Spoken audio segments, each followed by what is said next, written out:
cash as early as tomorrow. BillsHappen.com is safe, secure, and all online. Just remember, when you need cash, go to BillsHappen.com. BillsHappen.com for the cash you need now. BillsHappen.com. Walking into the building for the first time after the shooting, it was crippling, but it had to be preserved. In response to the Pulse nightclub shooting that affected the LGBTQ community, Barbara Poma, owner of Pulse, founded the One Pulse Foundation to honor Pulse victims and survivors. If you're an ally of this community, speak out. There are more of us together than apart. It is the power of love in its rawest form. Join the fight for LGBTQ acceptance. Learn how at lovehasnolabels.com. Brought to you by Love Has No Labels and the Ad Council. You're listening to 95.7 The Game, KGMZ FM in HD1 San Francisco, on Odyssey Sports Station. Always live on the free Odyssey app, Twitch, and YouTube. Powered by First NorCal Credit Union. You're listening to 95.7 The Game, KGMZ FM in HD1 San Francisco, on Odyssey Sports Station and the home of the Golden State Warriors and Valkyries. Always live on the free Odyssey app and now coming to you live from the Laughing Monk Studios. Hi, I'm Andy, your friend and jeweler at Shane Company. As a product development manager, I make sure every piece of fine jewelry at Shane Company is meticulously designed for quality. From 14-karat gold chains, pearl necklaces, diamond studs, and of course, dream engagement rings. We know you can get your holiday gifts anywhere these days, but knowing your loved one's gift was crafted by master jewelers? It's a difference everyone can see and feel, no matter the price. All of our fine jewelry begins with a vision by our in-house designers. Then, we ensure each piece meets our high-quality standards every step of the way, including the smallest details. It's why our jewelry comes with our all-inclusive, free lifetime warranty that covers everything and doesn't cost a dime. At Shane Company, there's no shortcuts, just craftsmanship. Because a friend wants your fine jewelry to be nothing short of perfect. Come see for yourself. Visit us in-store or at shaneco.com. Shane Company, your friend and jeweler. McDonald's is putting value back on the menu. Whether you're craving a Big Mac, McNuggets, or sausage, egg, and cheese McGriddles, make it a meal and save. Your favorite is now your wallet's favorite, too. Extra value meals are back. The extra value meal is on at McDonald's. Get a sausage McMuffin with egg, hash browns, and a small hot coffee for just $6. Ba-da-ba-ba-ba.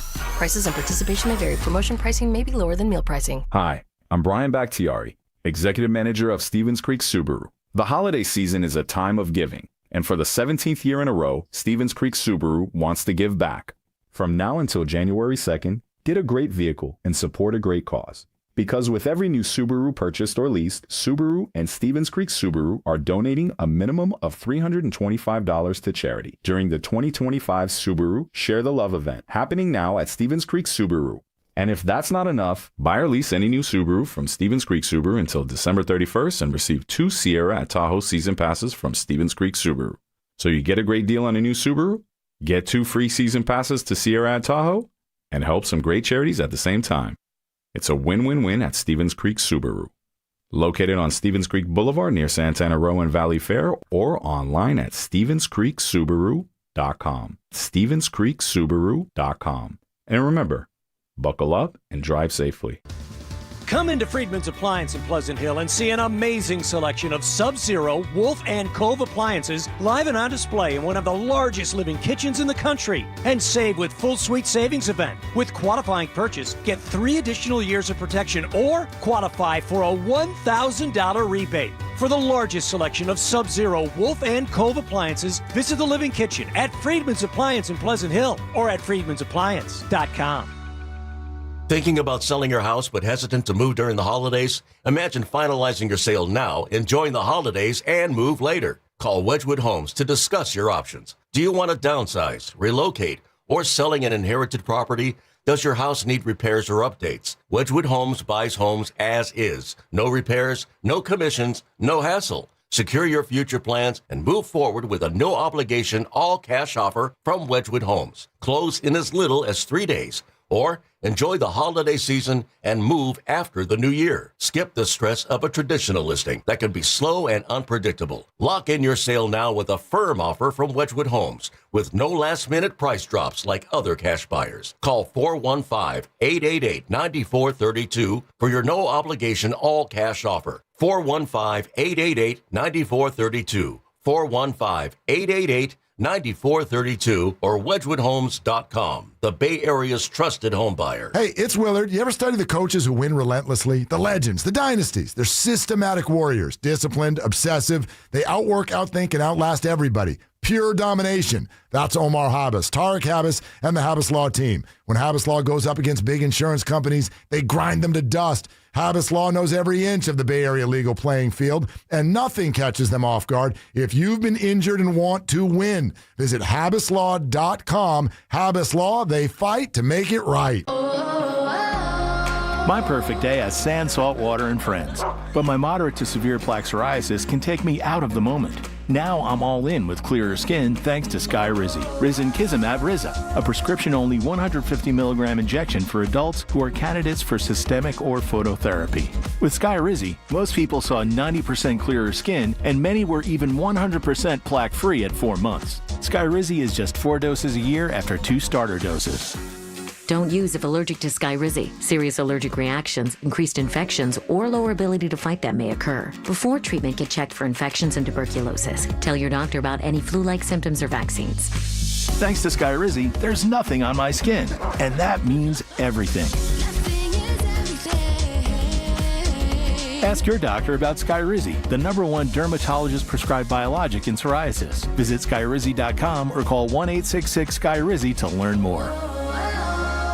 In San Francisco today, clouds with sun and a high of 54 degrees. Weather brought to you by Staples. Have an easy holiday at Staples. Save on top tech and gaming gifts, shipping supplies and services to get your packages there safely, even custom cards and wrapping paper. Staples. That was easy. Rise. Wake up. It's time to wake on up. Wake up, wake up. With a nice cup of Joe. What's up, Joe, bro? Featuring Joe Spadoni. He's an Italian. And Joe, the Butcher Boy Shasky. I am slippery. Oh! The best part of waking up is morning roast in your cup. It is the morning roast, man, on 95.7 The Game. Oh, it really is. What's up, Phil Mo? Feel good here on a Tuesday, and I got to tell you, today's going to be a banner day for 95.7 The Game. I always tell you, it's the best day of the week in radio, in the Bay Area, maybe the nation, maybe globally, maybe in the universe. I don't know. But we got Brian Baldinger every single Tuesday at 7:30, Baldy Breakdowns. He grinds all the film. He watched every single play. Niners, Titans, get his thoughts on that, what he saw from Brock Purdy, what he's seeing from the rest of the league with a lot of injuries that happened. Micah, confirmed torn ACL. Micah Parsons, that is, with the Green Bay Packers. Patrick Mahomes had surgery on his torn ACL yesterday. Devontae Adams re-aggravated a hamstring injury. He's week to week, but you got to think he's going to miss this Thursday's game, a crucial one in the NFC West against the Seattle Seahawks. And then the Niners on Monday Night Football are heading to Indianapolis to take on old man Grandpa Phillip Rivers. Are you kidding me? So we got all that with Baldy. We got Bonte Hill, 8 o'clock in studio from 8 to 10. I'm sure he has thoughts on that, on Jonathan Kuminga, on the Golden State Warriors, on Brandon Aiyuk, and we'll get into all of it. Joe, good morning to you and all the lovely people just getting off work. I am fired up about this football season coming down to the wire. It could, take a step back. I want to ask you this. If I would have told you on December 16th that the San Francisco 49ers would be 10-4 in the thick of the playoff picture, and all they would need to do, and they have a path, would be to win out, get a little help elsewhere, but win out. When would you have said this to me? Start of the season. Okay, you lost Bosa. You lost Fred Warner. You lost your starting quarterback for a good chunk of the season. You lost your Hall of Fame All-Pro tight end for a good chunk of the season. You've lost a lot everywhere. And yet you have an opportunity with 3 weeks to go to be the number 1 overall seed in the conference. What would you say to me? I would have probably said you're insulting my intelligence. Give me a break. That's no way that's what their record is. No way. I mean, I think You would have said it. Sam would have said it. Carter would have said it. Absolutely. I would have said Everyone would have said in it. my wildest dreams, I didn't think that would have been a possibility. Yeah. And I want to open up here in 888-957-9570. But this is why you got to play the game. You got to play them. And the expectations for this team have seemingly changed week after week after week. And I think they're directly tied to the play of the quarterback. We talked about this last week, Joe, about you brought it up and you asked Baldy about it. Like, you know what? Are our hopes and optimism directly tied to the guy under center, to the quarterback? For the longest time, I think Patriots fans felt like, you know what? We got Tom Brady healthy. We got a shot. Kansas City Chiefs, right? Prior to this year. Patrick Mahomes, we got a chance. Hell, even if they had somehow beaten the Chargers, it's like, hey, they got Mahomes healthy. They got a shot. I'm not saying Brock Purdy is on those guys' levels, but I have seen a different Brock Purdy the last couple weeks that has shifted my expectations about what this team could do in the playoffs. I do believe they have a lot of action. And you can say, of course they do, Joe. They're 10-4. They can make the playoffs. Yeah, but I'm not just talking about being one and done. Because I think a lot of Niner fans, after those big injuries happened, Joe, would have said, you know what? Just make the playoffs. It's a successful year. You know what? They're playing with house money. And I hate that. I just hate that mentality because that's not the San Francisco 49ers mentality. You're the biggest diehard Niner fan I know, Joe. Like, you're not buying that. You're not saying this is San Francisco 49ers. We're not just here to be one and done in the playoffs. And that's why when I look at the landscape of the NFC, they need to win out and get this 1 seed. Because I think they have a legit shot at not only getting to the Super Bowl, but potentially winning it. But they have to get that 1 seed, Joe. And that might sound insane right now, but I'm here to tell you it's not. Why do they have to get the 1 seed? Because their 2 prior trips to the Super Bowl under Kyle Shanahan, that's what they had. I'm just going off prior knowledge. Kyle Shanahan, when he had the number 1 overall seed, got to the Super Bowl twice. Now, he came up short, but guess what? That was against one particular team.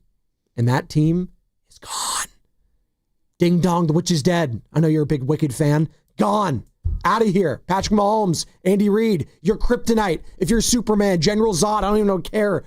Gone. Yeah, but they also made the, barely backed into the playoffs in 2021. And that team was extremely flawed. Absolutely. And I didn't believe in that quarterback at all. And I truly believe that's one of the biggest disappointment seasons of all time, any sport for me, in that I really thought that team had a chance to win the Super Bowl. And again, it kind of bucks the trend of everything you're bringing up, which is, not getting the bye. They went on the road in week 1. Sure. They had no faith in their quarterback. He wasn't healthy. They were so Debo reliant. Would you say that defense was significantly better / healthier? It was a good defense, but not a great defense. But this is a bad defense. I know. So I would take a good defense at this point. Absolutely. But it wasn't a blow you away type of a defense. I mean, it just wasn't. No. They had no corners that year and no safety play. None. Boy, yeah, Jaquaski Tart. That was a tough one. Their linebackers were awesome. But Greenlaw wasn't the Greenlaw that he would end up being multiple years. It was kind of his first big pop season. Are you picking up what I'm putting down though when it comes to the expectations of this team? I don't think you don't feel for Niner to go on a deep run. No. That's where I would differ with you. You don't think what? I don't think they need the 1 seed to go on a deep run. Okay. I think it's about matchups week to week. How are they playing? I'm a big believer in form. Okay. What do you play like going into the playoffs? What do you look like coming out of a playoff game?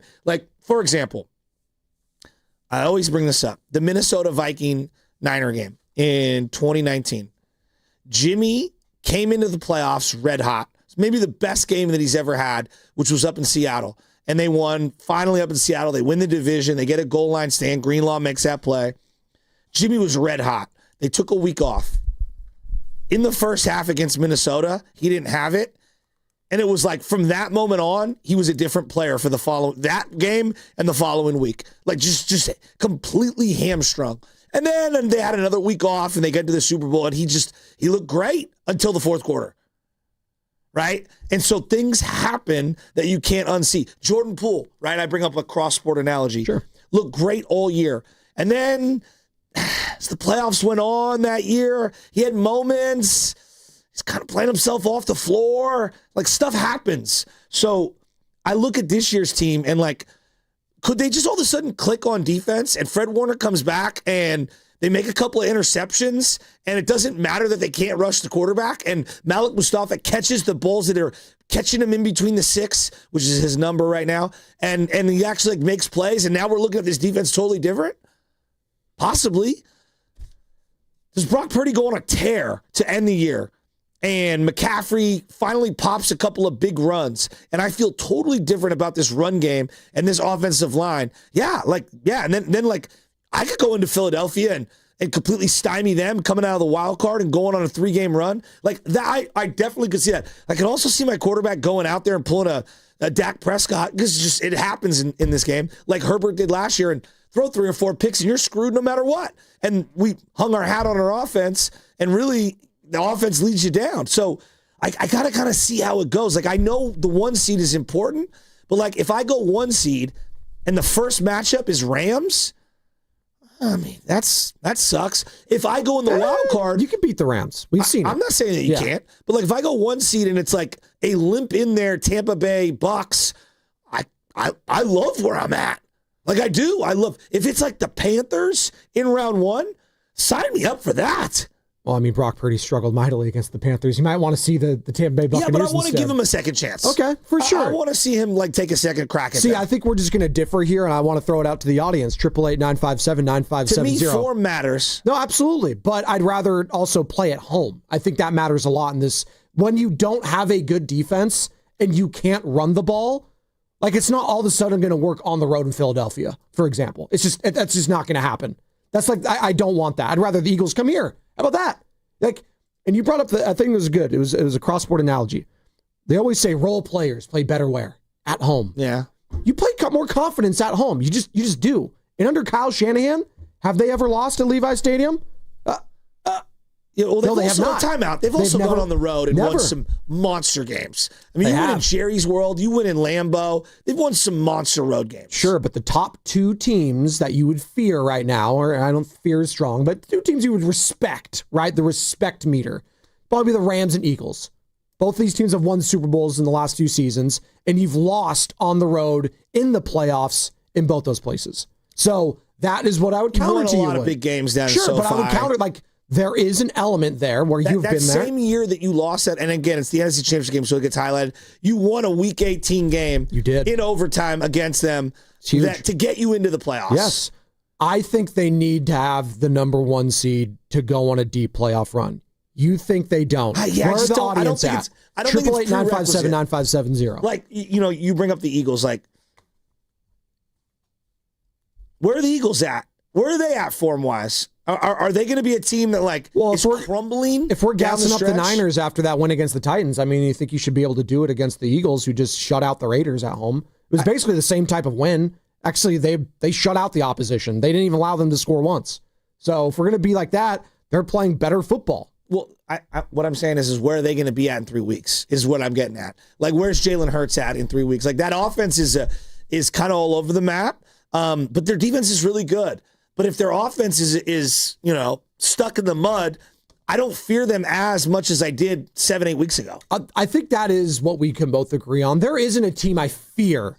There isn't a team I fear, Joe. The Rams, you've shown where everything was up against you on Thursday Night Football in SoFi Stadium.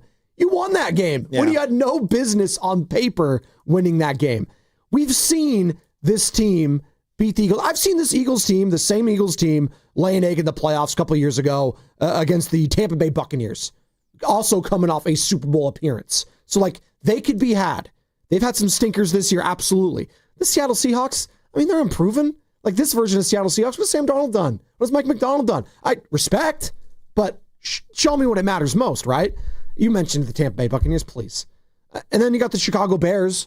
Like, well, they feel broken today, but again, in 3 weeks, Yep, you never know. Who knows? You never know. Mike Evans gets some synergy. I don't know. They should have won that game, and maybe we're feeling them differently about them, but I can't unsee what I saw, where they just gagged all over themselves. I mean, God, he had 6 Tampa Bay players all around, and no one could jump on that ball. Just insane. Chicago Bears. Really awesome story. Ben Johnson, Caleb Williams. It might be the next best head coach quarterback tandem in the league. But if I said to you got Panthers round 1 or Bucks round 1, then went to Chicago, I could talk myself into that. Right? Absolutely, I could. Yes. Like, as opposed to like, hey, you get the 1 seed and the Rams or just hypothetical, a hot Eagles team comes in feeling great. Maybe. You're right. Like, or you get a Green Bay Packers team that comes here, where they've had to come here before. I do want the week off just because to save this team.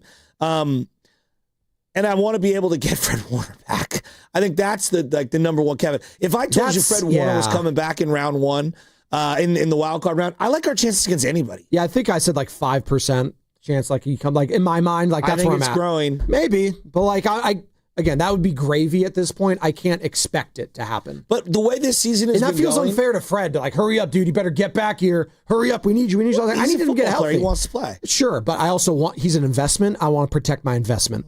Like that's a big deal about this. He's a linebacker, and so like linebackers, I treat like running backs in the sense. But the way this season's gone, wouldn't it be poetic justice for them to like be the wild card team and go on this deep run, as opposed to being the number 1 seed? Just given all the adversity that they faced all year, nothing would surprise me in terms of like the road that's least desired is the one that they end up traveling through. I'd rather them be rewarded for taking care of business throughout the season and fighting through all the adversity they've already done. And again, people are texting in 888-957-9570. They can't get the 1 seed. Actually, they absolutely can. Seahawks beat the Rams this Thursday, which we're all going to be watching. That's going to be a massive game. Appointment television. Your boy Al Michaels on the call. I know you're excited for him. So we got that. If that happens, Niners seem to win out. That's it. That's the easiest scenario.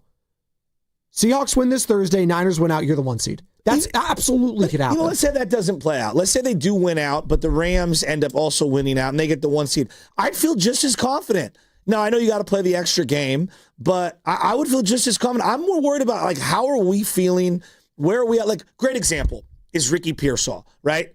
Ricky Pearsall, if I told you he doesn't practice this week, but he plays this weekend and has another really good game and can get through that entire game. And then next week, he's able to practice a little more and he's feeling really good. And like they're on a little heater and George Kittle's humming and CMC's humming and the defense gets a couple of picks. Like, I think we're the most dangerous team heading into the playoffs coming out of the NFC. And I want to be even more dangerous at home, Joe, at home. That's a playoff advantage for them too. And in years past, like when Brock was less established and Kyle was less established, I worried more about all these things like home field advantage, younger team, not as battle tested. And though their team is actually like sneaky all over the map in terms of ages, right? Because you got like the offense is really old, the defense is super unproven and very young.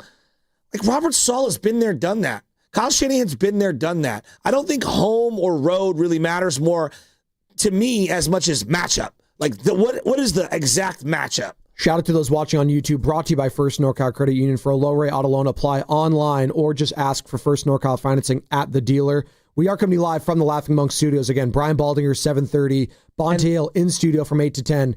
And yeah, we're asking the question, do the 49ers need the 1 seed to go on a deep run in the playoffs? I'm saying yes. Chasky's saying no. Well, I just don't think it's imperative. I don't think it's no. You're saying they don't need it. I'm saying they do. You're saying they don't need it. Yeah, I just think they need to play really good ball these next couple weeks. Like a great example is this week against Jonathan Taylor. We've got all week to kind of break it down. Jonathan Taylor's one of the best running backs in the game. Yeah, it might be the offensive player of the year. Him or Jackson Smith. Right. Yeah. Can you guys bottle him up? You've had a tough time stopping the run all year, especially since Michael Williams has gone out. And your linebacker play has been very suspect stopping the run. Can you stop the run against him? Like that is, to me, that is going to be a good test as I get, not just, Indianapolis, but like I get ready for the Bears, who run the ball very, very well. And if I were to play the Eagles, who, even though they're only running for 3.9 yards a carry with Saquon Barkley right now, like they're a team that is going to run the ball, right? Yep.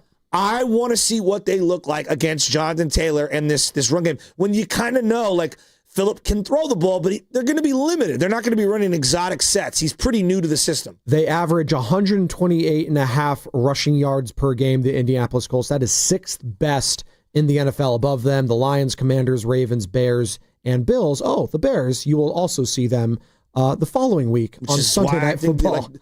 This is the test of how serious of a playoff team are you this weekend. And I like not only just Indianapolis, but heading in Indy and then the Bears. I think those are, extremely important. And then when you get to week 18, it's like, hey, what seed do you want to be? Where do you want to be at? If you can win these again, win one, you're in. You're automatically in. And then it's like matchups. I'm worried about matchups. If you get the 1 seed, great. All for it. I don't think it's imperative. I do. And what do the people think? 888-957-9570. They're fired up about it. Richie in Queens, Ryan in San Bernardino, and Nick in Berkeley. Some heavy hitters to start off this morning. We'll get to all of you on the other side, and it's going to be brought to you by Crystal Geyser Alpine Spring Water. What makes Crystal Geyser Alpine Spring Water different? We always bottle our Alpine Spring Water less than 1.5 miles from the spring source, and all our bottles are made with 50% recycled plastic from our own recycling plants. Crystal Geyser, bottled at the spring source. Excuse me, can you tell me where... I don't know. Those big box stores, they don't know. But Dolan's knows. For 60 years, Dolan's Lumber has been serving the Bay Area with the materials and the knowledge to make your next home improvement project stellar. Lumber, doors, windows, you name it. Dolan's knows exactly what you need. So skip the guessing. Go with the experts. Remember, Dolan's knows. Call now for a quote, 800-9-DOLANS, or visit dolanlumber.com. Running a business means wearing multiple hats. So if you're like me, you probably started out using your personal phone, taking client calls and texts nonstop. As my business grew, I needed something smarter. That's when I switched to Quo, the #1 business phone system. Quo works right on your phone or computer. No carrying 2 phones, no clunky landline, just one easy app you can try for free. Your team can share one number and handle calls and texts together like a shared inbox. Any teammate can jump into the conversation so customers get faster responses. And Quo's AI assistant summarizes your calls and responds to customers 24/7, so you never miss a lead or opportunity. All this starts at just $15 a month. That's basically 2 coffees. You can even keep your current business phone number. Find out why 90,000 businesses trust Quo. No missed calls, no missed customers. Try Quo for free at quo.com/sports. That's quo.com/sports to try Quo free. QUO.com/SPORTS. Hey there, it's Bonte with the report from River Islands in Lathrop, where so much is happening this winter. The home selection has never been better, with neighborhoods designed to fit a wide range of lifestyles. Whatever is on your list of must, an amazing kitchen, a home gym, a private office, or a separate suite for your in-laws, the home builders have designed a home just for you. Priced from the low $600,000s to over $1 million. There's even a community for active adults, 55 plus, inside the River Islands Master Plan, with its own clubhouse for sports and socializing. Then there's everything that's all around your home. The lakes, the parks and trails. How about the San Joaquin River? Every day feels like a good day when you have so much access to the outdoors right out your own front door. Not far from home, day trippers head out to Yosemite, the Gold Country, or the Lodi Wine Country, or they meet up with friends on the deck of the Boathouse Restaurant. No matter how you define it, River Islands is where the good life comes to life. Isn't it time for you to discover the islands? Check it out at riverislands.com. The NFL is taking over the Bay Area with Super Bowl Experience presented by Jersey Mike's. February 3rd through 7th at the Moscone Center, North and South. Dive into an immersive football festival celebrating all 32 teams, plus interactive games, player autographs, photos with the Vince Lombardi Trophy, exclusive NFL shop merchandise, and much more. It's the ultimate Super Bowl week event with fun for all ages. Tickets start at just $40 and kids 12 and under attend for free. Visit superbowl.com to buy your tickets today. Hey, it's Willard. You ever study the coaches who win relentlessly? The legends, the dynasties. They're systematic warriors, disciplined, obsessive. They outwork, outthink, and outlast everybody. Pure domination. That's Omar Habas, Tarek Habas, and the Habas Law team. When Habas Law goes up against big insurance companies, they grind them to dust. Habas Law knows every inch of the Bay Area legal playing field, and nothing catches them off guard if you've been injured and want to win. Visit habaslaw.com. Habas Law, they fight to make it right. Hurry, it's your last chance to donate your car to Cars for Kids for 2025. Any car, running or not, can be picked up as soon as tomorrow. Act now for your maximum 2025 tax deduction and vacation voucher. Call 877-CARS-FOR-KIDS to donate. That's Cars with a K. When you own your own business, you need to keep things moving. Need to book a last-minute flight? Earn a $300 travel credit to cover that. Need to take a meeting before takeoff? Do it from the comfort of the Chase Sapphire Lounge by the club. Need to catch your breath before you board? Done. With $2,500 in annual value, the new Chase Sapphire Reserve for Business is the card that gives back all you put in. Visit chase.com/reserve business to learn more. Cards issued by JPMorgan Chase Bank and a member FDIC, subject to credit approval. Terms apply. Guys, thanks for helping me carry my Christmas tree. Zoe, this thing weighs a ton. Drewski, live with your legs, man. Santa! Did you get my letter? He's talking to you, Bridges.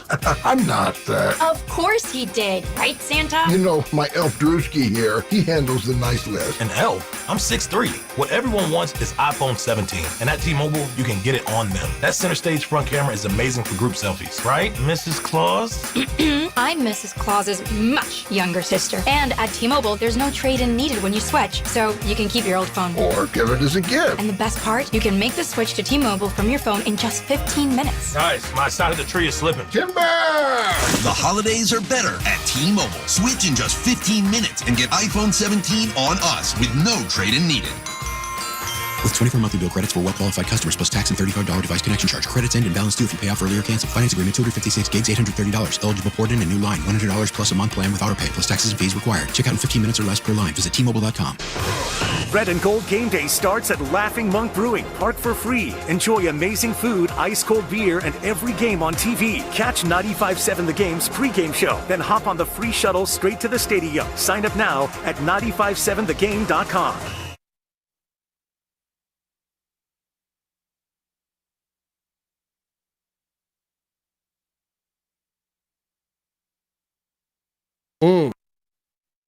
Now, back to the morning roast. Hey, Dunleavy, get on the phone, start making calls, dude. Why you sitting at the desk twiddling your thumbs, bro? With Joe Spadoni. Stop playing with your pencils and playing tic-tac-toe with yourself. Get out there and make some moves, man. Make it happen. Let's go. Let's go. Let's go. And Joe Shasky. Giants, Niners is on cracking. On 95.7 The Game. It is on and cracking. Maybe we'll ask Bonte Hill later when he joins us in studio from 8 to 10 about Mike Dunleavy and this roster construction of the Golden State Warriors, because a lot of people were frustrated yesterday with Dunleavy, with Kerr, with everyone not named Stephen Curry. There's a lot of frustration, but there's a lot of jubilation and joy as we go shift to Santa Clara at Levi Stadium and with that team that plays there. Shocked you talking to me. And we're not talking to you, Draymond, I promise. It's San Francisco 49ers, and we're fired up to talk about them right now because there is a path to be the 1 seed, and I think you're going to need it if you want to go on a deep run here. Are you serious? Yes, and I'm going to get to you, Richie, Ryan, and Nick. Last year. Yes. I feel like we've just completely forgotten about what happened literally just last year, just everyone in general. Last year, Washington Commanders, they won 5 straight to end the season. I know. Right now, the Niners are on, I believe, a 4-game winning streak right now. Last year, they won 5 in a row to end the year, the Washington Commanders. They went on the road. And they beat Tampa Bay. They went on the road and they beat Detroit. Yeah. Then they went on the road and they ended up eventually losing in a pretty blowout fashion to the Philadelphia Eagles. The year before, we know what the Chiefs did from the wild card spot. They had 1 home game, and then they went on the road the entire time. Yeah. Okay, and they ended up winning the Super Bowl. I would argue both of those teams at times throughout that year had units that were awful. The Commanders at one point had an awful defense. What was awful with the Chiefs couldn't run the ball and couldn't throw the ball. They were in huge trouble offensively. They had the greatest quarterback maybe. Sure, you want to. That's fine. But that levels the playing field. It does. Yeah, like okay. the Chiefs are a unicorn. I'm giving you the examples, right? And if Fred Warner comes back, I'm just telling you, the San Francisco 49ers are not the Kansas City Chiefs because they don't have Patrick Mahomes. Well, what about the Commanders last year? It was great. Man, Bobby Wagner. It's great. It was a one-off. They're cooked this year. No, it was. So you told me all year that they were going to regress. You told me that. I understand, but we're talking about what could happen this year. So what I'm saying is that, yeah, of course it'd be ideal to have a weekend off and not have to play. It doesn't really matter as long as you have the right form and the right matchups heading into it. Detroit got the bye week last year, and they ran into a buzzsaw. And what did they have? They had an awful unit that wasn't playing well. They got off to a slow start, and they were playing catch-up in that game. And so, form matters. Who you're going up against matters. Yes, ideally, I would love to have a bye week and a soft opponent coming out of the bye.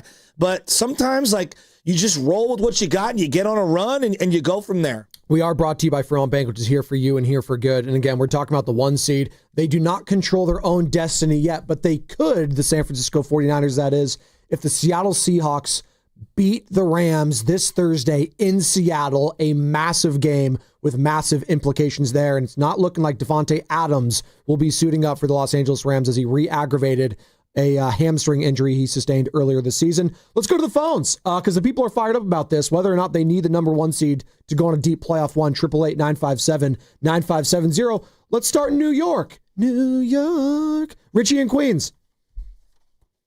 I got to root for you guys. You know, my team is out of it. My second team is you guys, and I think it's an amazing story. I've been saying that. Do they need the 1 seed? I think at this point they probably do. Do they want to go into cold weather spots like the Bears? And you're right. If they win their next 3, and obviously if Seattle beats the Rams, who gets they get the tiebreaker if they wind up with the same record? Yes. Them and the Rams. And then what happens with a tiebreaker if the Bears have 4 losses or if Green Bay has 4 losses? All I know is the people that do the research. Hey, Rich, the people that do the research tell me that the Nick Wagners of the world, ESPN, that's the simplest path to the 1 seed. They would get all the tiebreak scenarios if Seattle wins and the Niners win out. Well, that's awesome because they're really playing. They've been a great story. Aiyuk really kind of hurt them. That really gives them such speed in the outside. But what they're doing and how Shanahan is just.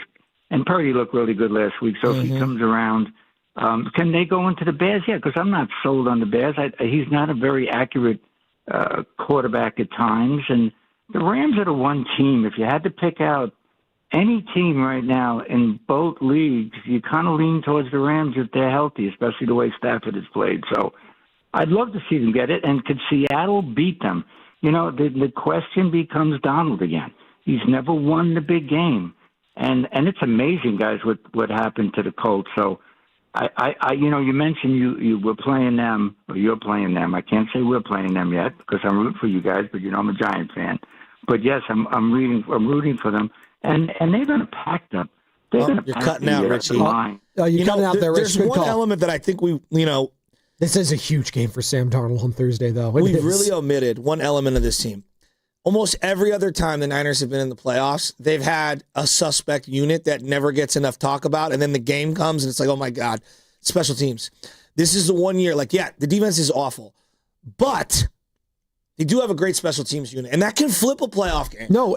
Special teams play here or there can flip a playoff game. Eddie Pinheiro hasn't missed a field goal all year. It's insane. It's like literally insane. The ones that he's missed, it's been penalties on the other team, so it's technically, he's not missed. It's been like absurd. So I know their defense doesn't look great. I've been talking about their pass rush all year. Joe, they have 16 sacks. It's atrocious. Bosa had 18.5 the year, or 19.5 or whatever it was, the year he won Defensive Player of the Year by himself. I know. Myles Garrett has how many this year? 21? How is the Chip Kelly and Jim Tom Sula defenses better than this one? In terms of sacks, I don't know. But if I said to you, you get Fred Warner back, that changes everything. You're talking about equalizers with Patrick Mahomes. That's what Fred Warner is. That's what he is. I mean, he's one of the gold standard linebackers in all the game. I know. Could you imagine having that first round bye and then in that first home game at Levi's, he comes back? God, that'd be incredible. Joe, even if he doesn't play in week 1, you play wild card. He comes back week 2. Let's say you're on the road in Green Bay, on the road in Chicago. That team, all it takes is one interception, one forced fumble by Fred Warner, and your entire defense looks completely different. You get up a couple scores, it's like a total game changer. If the Niners didn't have the elite personnel on offense, I wouldn't feel as confident. Yes, their defense is terrible, but you got to play these games. They've never had a defense this awful, do anything in the playoffs. I've never seen a defense under Kyle Shanahan look this bad. So that's why I'm saying I want them to play with some sort of confidence. And I think the best way to do that is at home. I don't think it's on the road, cold weather that Richie's talking about. Not to say they can't win the game, Joe. I would like the path of least resistance. Take care of business in the regular season so you make it easier on yourselves come playoff time. When I say Harbaugh 49ers, smash mouth, rugged, grind it out. They win games by any means necessary. Malcolm X. Were the defenses good? I would say they were hard hitting. They were elite. They were elite. Year. Yes. 2012, the year they actually went to the Super Bowl. I have a hard time because I keep thinking of that Super Bowl where they just got. Yeah, you know what happened to that team? That's a great example. Yeah. That defense on paper was great. Yeah. Justin Smith tore his labrum. They were not the same. The final 6 weeks of the year, they were terrible, like legitimately terrible. A terrible defense. Alden Smith was God knows where in his head. Their secondary was a nightmare. Chris Culliver, yes, that name, Chris Culliver, was your top cornerback. And that team ended up making the Super Bowl. They were down 17 in an NFC Championship game on the road in Atlanta. Now, on paper, that defense looked good. Anyone who watched that year knew there was the before Justin Smith injury and the after Justin Smith injury, which was in the New England game. And their defense wasn't the same. Now, I'm taking that defense on paper over this defense every single time. But the point that I'm trying to make is that, like, you got to play the games. You got to play the games, and you got to go out there and do it. And that team had no business making the Super Bowl that year, and yet they did. I think people would say that about this Niners team. They have no business being the 1 seed, but why not? Why not? Like, everyone else has faltered to this point. The Eagles are 9-5. They're not going to get it. You know, Tampa Bay, Baker Mayfield, the MVP of the season, they got a lot of injuries too. Why not the San Francisco 49ers for the 1 seed? Why not? And everybody remembers that Atlanta game. The final playoff game at Candlestick ever was the week prior. They played MVP candidate Aaron Rodgers and an elite offense for Green Bay.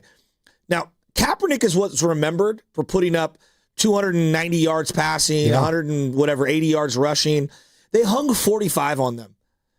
Green Bay scored like 36 or something. That was actually a game. That it was. It was a great game. It was a great game. But people think it was like a blowout because Kaepernick was like, no, Their defense was terrible. The defense was not good. It was not good. And Aaron Rodgers also elite, and the Green Bay offense amazing. was too. Kaepernick was unbelievable. He threw an interception on the first pass of that game. Jordy Nelson.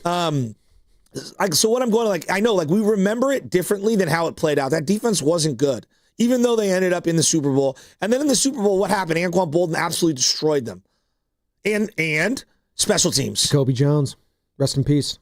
We have a special teams this time. I wouldn't feel as confident. Joe, if you told me, hey, the defense sucks and the special teams is suspect like last year, I wouldn't be. And look, things can change. I can recalibrate in 2 weeks after seeing us against two legitimate playoff caliber opponents, and it just doesn't look good enough. I got a feeling we're going to see a different team the next 2 weeks in terms of defense. They're going to get some stops. I'm very curious. This Monday night game is going to be fascinating for a multitude of levels, and we'll dive into it more as the week goes on. By the way, Kyle Shanahan, I guess, talked to Phillip Rivers pretty recently, like last week, on the phone. Excuse me? We'll get into that and what he had to say on his conference call yesterday, plus more of your calls, more of your texts. Brian Baldinger, 7:30. Do the Niners need the 1 seed to go on a deep playoff run? 888-957-9570.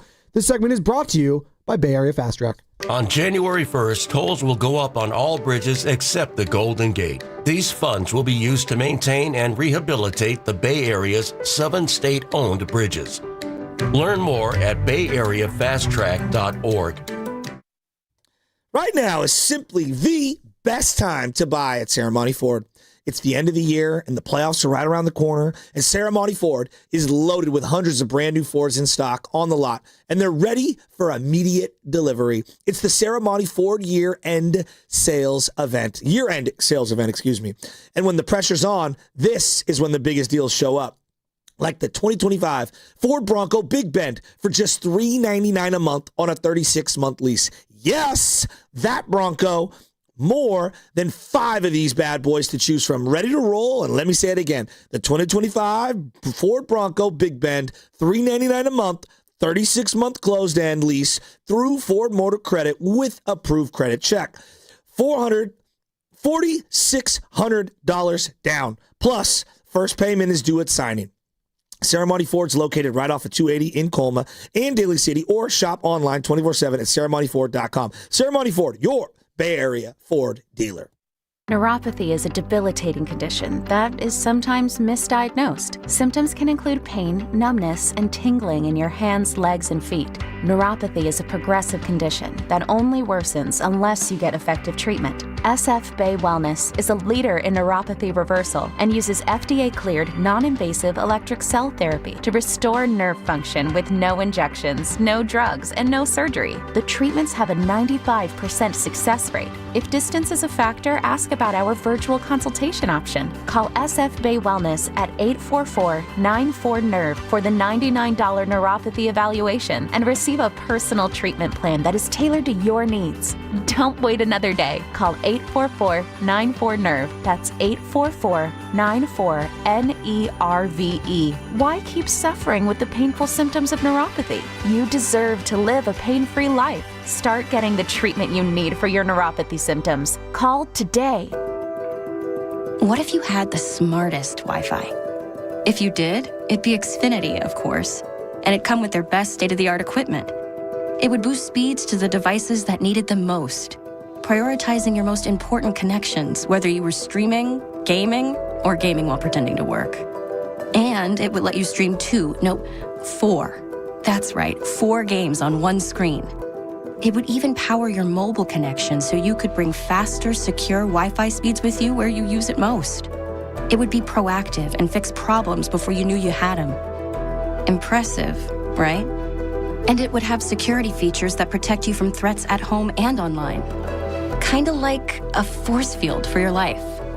If you had the smartest Wi-Fi, well, everything would work together seamlessly to keep you connected, no matter what. Xfinity. Imagine that.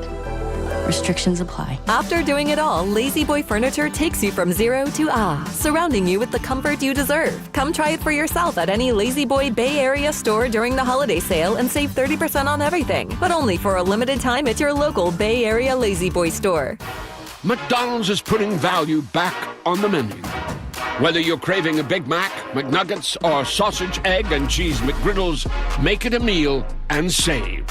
Your favorite is now your wallet's favorite, too. Extra value meals are back. The extra value meal is on at McDonald's. Get a sausage McMuffin with egg, hash browns, and a small hot coffee for just $6. Ba-da-ba-ba-ba.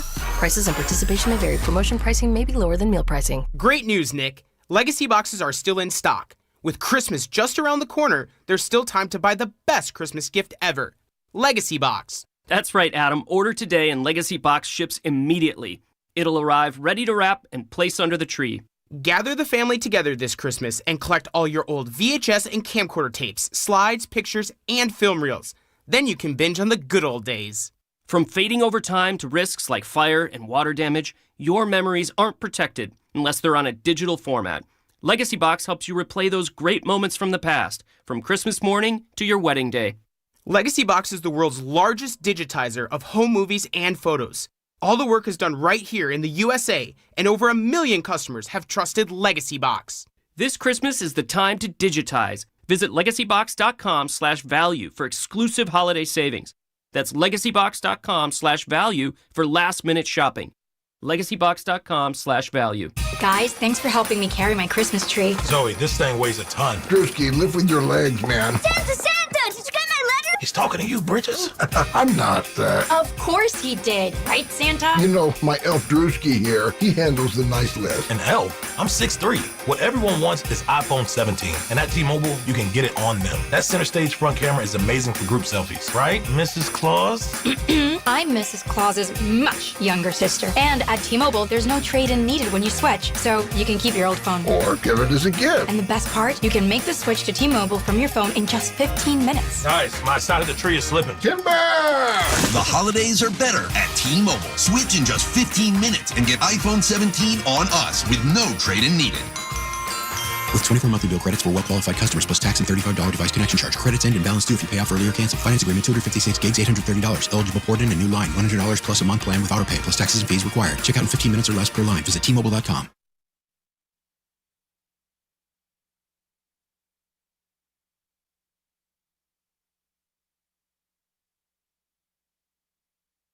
Yo, what's up? This is Javon from San Francisco. I want to shout out my favorite morning roast, my favorite radio station in the whole Bay Area, in the whole country, 95.7 The Game. Oh, I'm happy, man. I'm happy. I'm feeling great. It's the holiday season. We got Christmas, if you celebrate Hanukkah, if you celebrate Kwanzaa, if you celebrate football.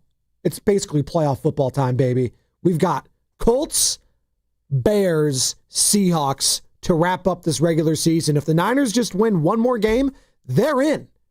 But let's get greedy, folks. Let's think bigger. Yeah. The San Francisco 49ers are talking about. Let's think 1 seed. Seahawks beat the Rams. You went out. you're the 1 seed. It's as simple as that. Ooh. But do they need to be the 1 seed to go on a deep playoff run?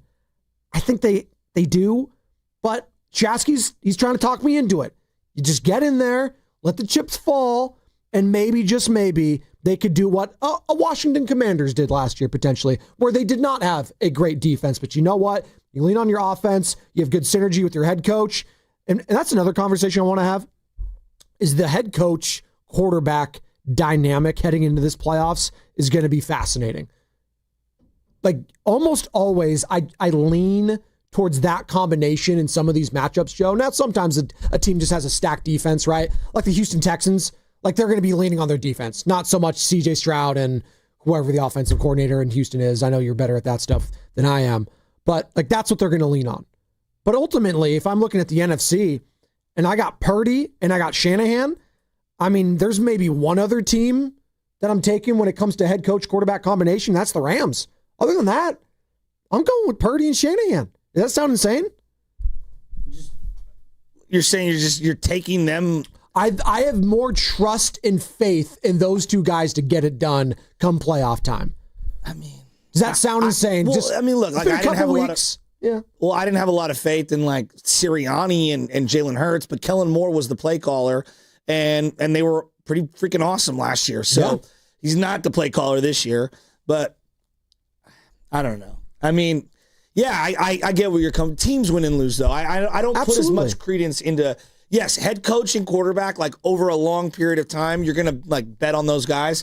In these one-offs, like the defensive coordinator matters. Like if Andy Reid didn't have Spagnuolo, they'd be in a lot of trouble. Sure, but I will say this: those Bills or Ravens, games against the Chiefs, I always leaned on Mahomes and Reid at the end of the day. And that might be unfair. And that might be say, oh, but you're discounting Steve Spagnuolo and the Chiefs defense and all that. And I know they don't play against each other. It's just, that's what the playoffs come down to, is limiting mistakes and having key drives at key times in key moments. And I've seen that so many different times under Kyle Shanahan, whether that be Jimmy Garoppolo or, of course, Brock Purdy, who's gotten into a conference title game and also a Super Bowl as well. 888-957-9570. Let's go to Ryan in San Bernardino, Joe, who's been waiting on hold. What's up, Ryan? Hey, my friends. How you guys doing? Good morning. Good, man. What you got? Hey, I can see both sides of this argument. Just think, if we're going to get the number 1 seed, we've already won 4 games in a row. We'd have to win 4 more in a row. That's 8. And then go to the Super Bowl if that's what we do. So that's a lot of games to win in a row. So I can almost see the silver lining, maybe, start to approach it. We're going to be the wild card. We're going to lose a game. We get to regroup, because we can lose just as easily on the road as we can win at home, and vice versa, and approach it that way. And then I have one follow-up for you guys. We got all these marginal defensive players coming back that, give us depth, Samo and Bethune and maybe Kendricks, and I think there was one more. And now Pearsall's hurt. Which way would you guys prefer? A healthy Pearsall without all that depth, or all the depth coming back with a hindered Pearsall? I think I'd rather have all the depth on defense than Pearsall if you made me choose. Yeah, I was going to say, could I have both, please? But I do think Pearsall is extremely important, because he does something that no one else on the team can do, and that's separate down the field and create safeties to have to come over the top. Like, Jawan Jennings is a good player. Safeties don't come over to double him, ever. Like, they just don't. They never bracket him. They're like, it's a one-on-one. He's not going to burn anyone. He's just going to box you out, and that's how they cover him. When you watch, when Pearsall's been healthy, it's only been a handful of home games. Right. Like, safeties come flying over the top because they know they want to bracket him, and they don't want to let him beat him over the top, even though they really haven't thrown it to him over the top that much. It's more on the deep and then comeback stuff, and then those deep ends. It's frustrating when I watch Ricky, because there's so much to like, but it's just the one thing that keeps us from really buying into him is the medical, dude. Like, we keep talking about it. It's really there's also the size. Well, yeah, like Aiyuk was just part of it. Like everyone's like Aiyuk and him. He's not as strong upper body as Aiyuk. He's just not. There's something to be said. Like, if a guy presses you, to be able to get off and beat hands up on you off the line of scrimmage is a skill. And I don't think he's there yet. I think he needs another year in the weight room. For it to be your number 1, I don't like the size. I agree with you. It's rare if you have like a slot receiver being your number 1 dude. It's happened in the past, Don't give me all the Patriots players. I Shout get out it. the Chargers. Yeah, the Chargers. Well, yeah, Ladd McConkey. But you know what? I have Ladd McConkey in fantasy. You know what's happened the last few weeks? Getting locked up. He's been getting locked up and not doing anything. And I would argue that, like, I think Edelman over time, even though he was a slot guy, dude, you want to talk about one of the fiercest like competitors, just a dog. He is. Like, he's a dog. And I love Ricky. Ricky's a good ball player.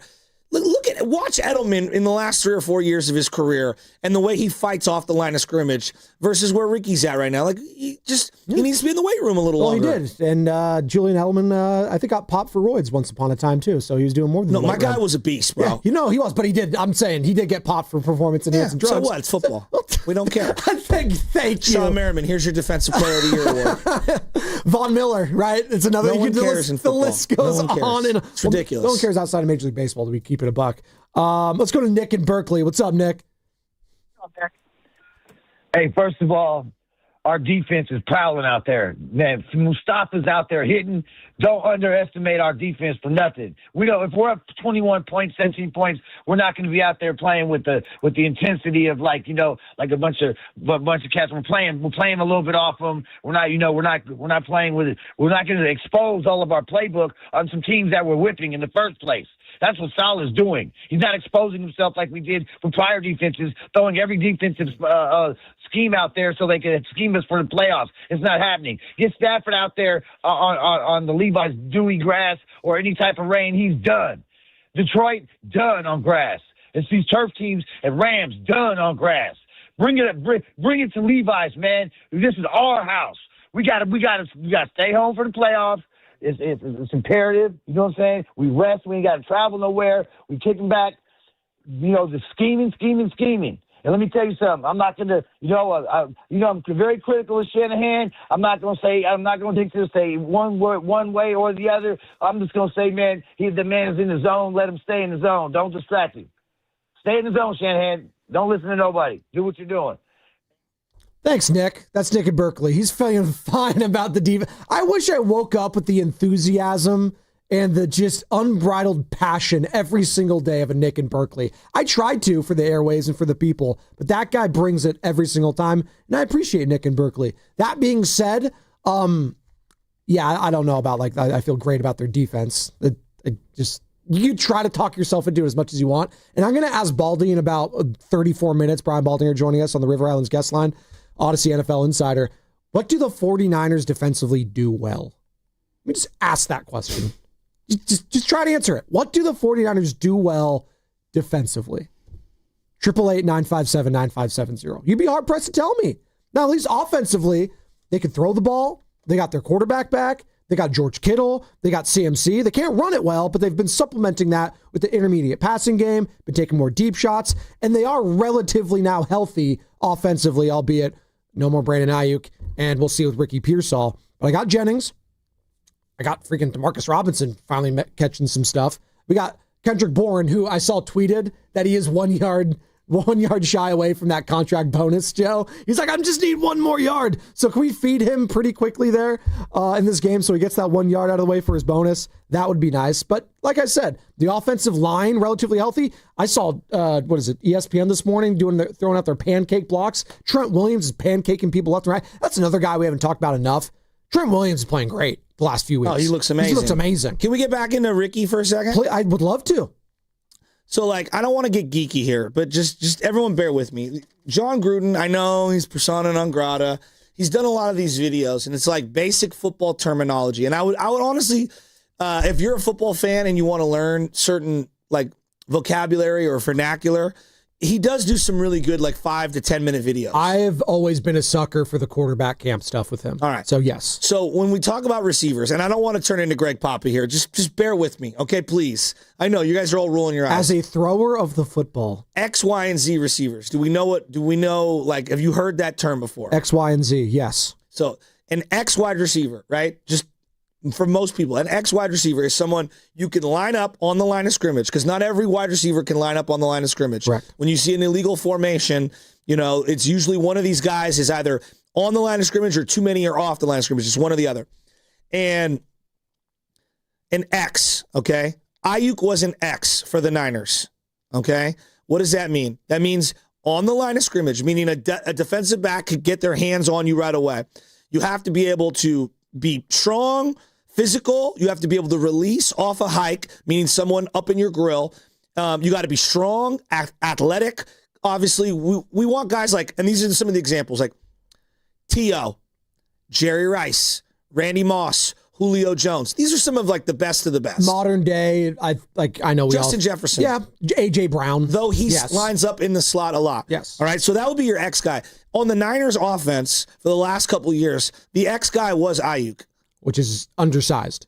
Yes. Yeah, but you know what? He plays bigger. Like Malik Neighbors is an X also for the New York Giants. Yeah. Plays bigger than his. I think we underrated how strong Aiyuk was. Well, he was very physical, which supplements that to your point. You can be undersized. Steve Smith Sr. for the longest time. How tall was he? He was doing it forever. Yes. You have to play with physicality. Yeah, we can't just like typecast guys based on their height and size. Some guys play bigger. Jamar Chase can play all the positions. Oh, yeah. That's what makes him so unique. Jefferson too. Some guys can do it all. All right, Jerry could do it all. That's what Aiyuk was in this offense.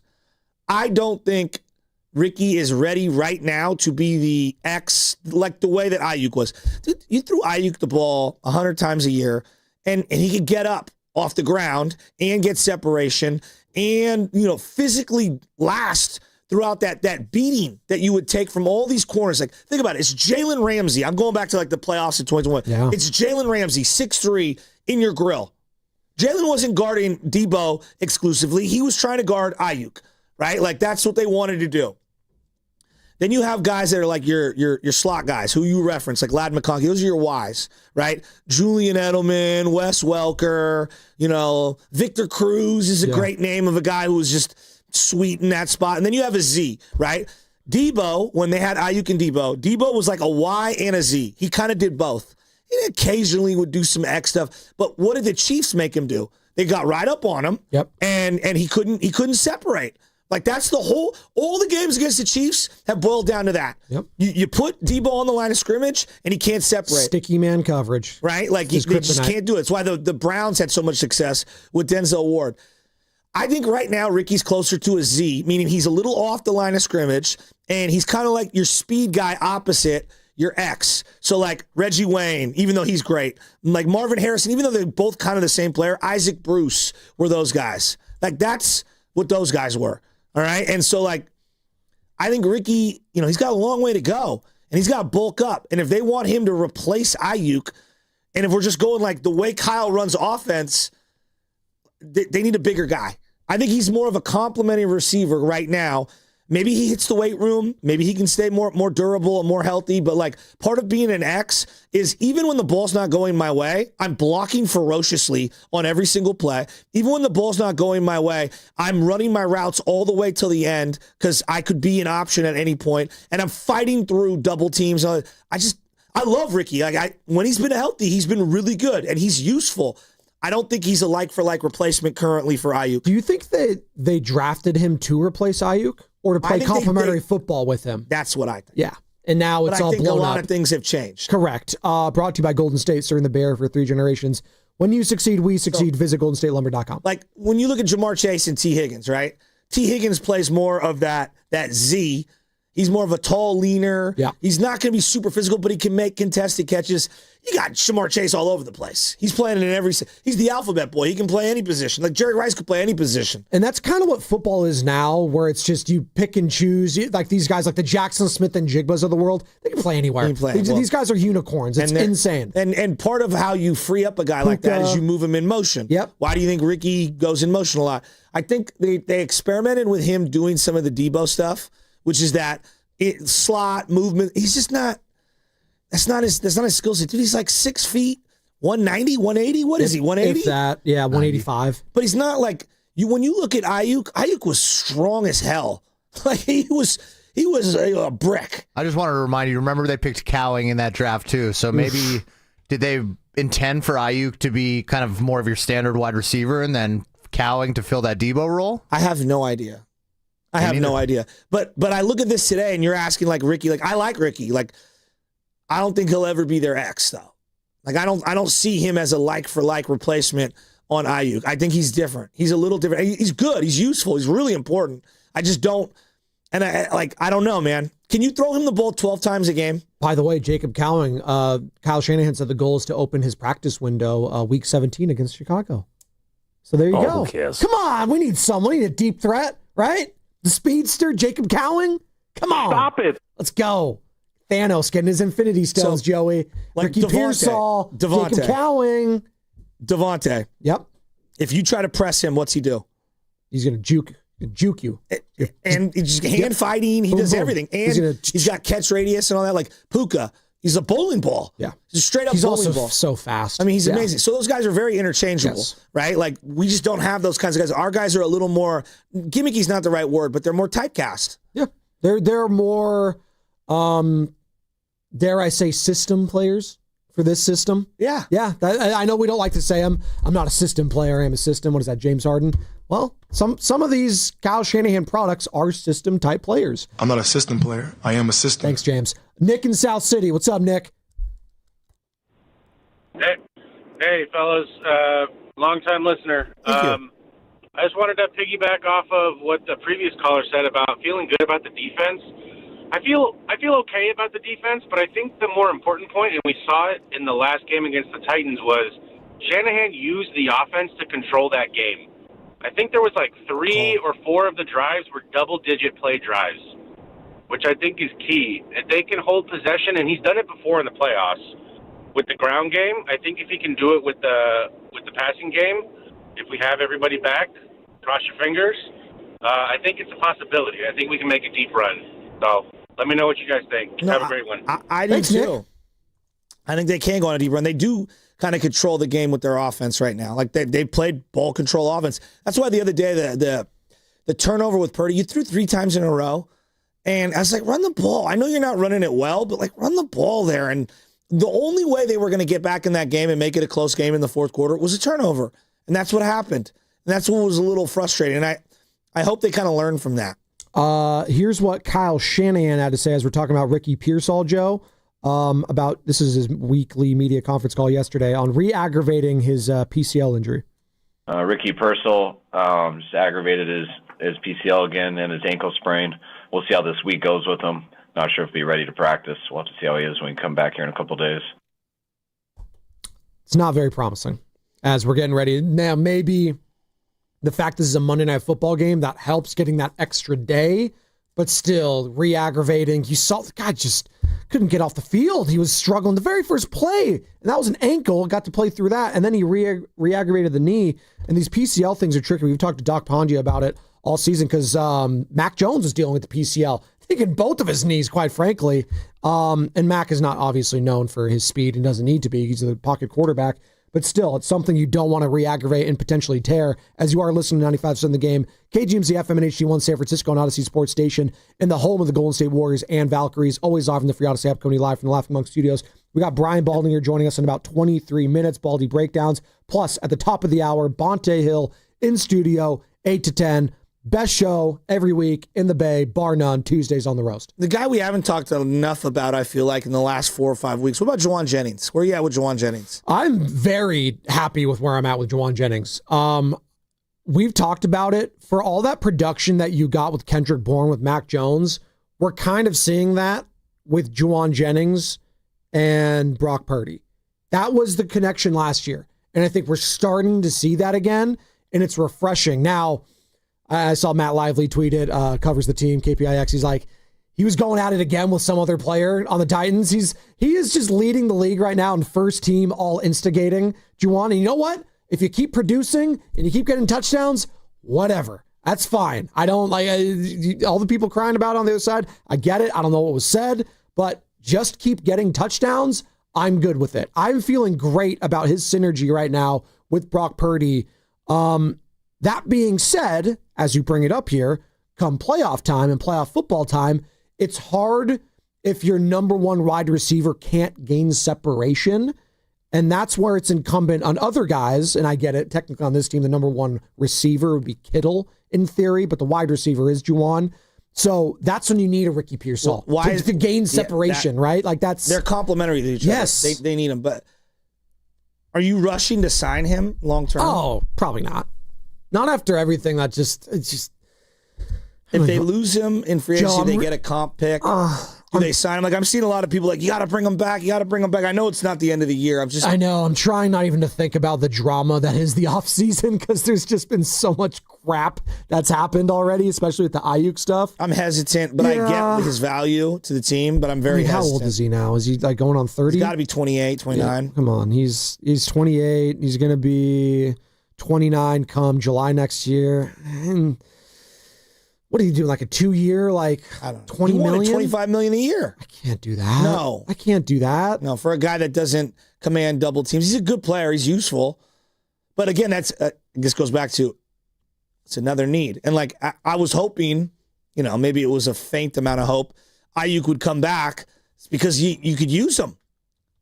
Well, I'm looking at wide receiver free agents for 2026 now. And I think there's going to be a draft. They're not going receive like wide. They go bargain bin basement. Well, I'm saying. Well, no. I'm saying there could be guys where you could supplement that and feel decent about it. Some of the names though are a little bit older. Mike Evans, not Terry McLaurin anymore, right? He's locked in. Mike Evans, Pickens. I want nothing to do with George Pickens. That's like the last guy I would want to bring Jacoby in. Myers, who's actually looking really good. Him and Trevor Lawrence, that connection's been on fire in Jacksonville. But we don't need another short receiver. Like Joe, what do they need? They need legitimate X's. Jamison Williams. Yeah, but he's not an X. He's a speedster. He's more Ricky he'll get He's open. faster than Ricky. He's way faster than No, Ricky. I know, yeah. but he's bigger too, right? What was he doing? The 4th, 5th option for that team? I don't know. He's been balling for me in fantasy. No, he's really good. But like what offense? He's are you actually in? 6'1". He's actually smaller than I thought. Maybe it's the hair. So yeah, so he's a similar size, but he's a speedster. No, you're right. Like he's had 52 receptions. I'm hesitant. I'm like they're going to go drafting. That's what they're probably going to end up doing. They need someone like a Tedero McMillan to follow them the draft. Exactly. Who of course they liked. Of course they liked. I always like that after the fact. Oh, we really liked this guy who's clearly good. No, I don't want to hear that. Him more too, I'm sure. You never hear him say we really liked so and so who's been a scrub this time. He's like, yeah, we didn't really. Look, he wasn't on our board. This is like, I do want to get in at some point this week. Debo and Aiyuk. It's freaking crazy. They're like here and gone. They're like, boom. We only had like 2 prime years of those guys together. The move to make was trading Aiyuk on draft day and drafting Brian Thomas. That was the move. That was the move to make. And we didn't do it. Did you see that the Instagram post Brandon Aiyuk had recently? Let's break that down. On the other side. On the other side. Yeah, all right, we can do that. Because it's I'm worried about Brandon Aiyuk's, I'm legitimately worried about where his brain is at right now. Like, I'm dead serious. Like, on a human level, forget football.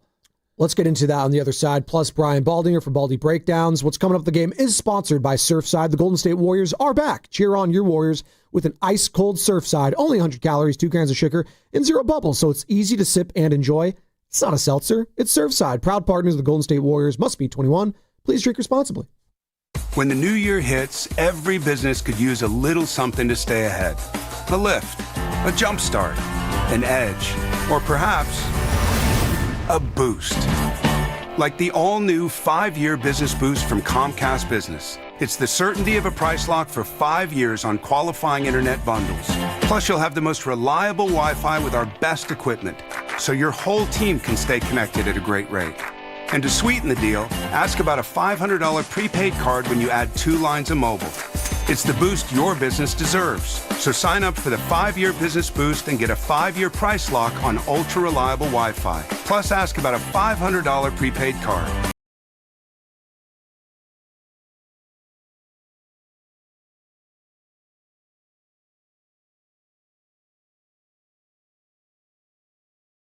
Best Wi-Fi based on Open Signal Awards USA. Fixed Broadband Experience Report, May 2025.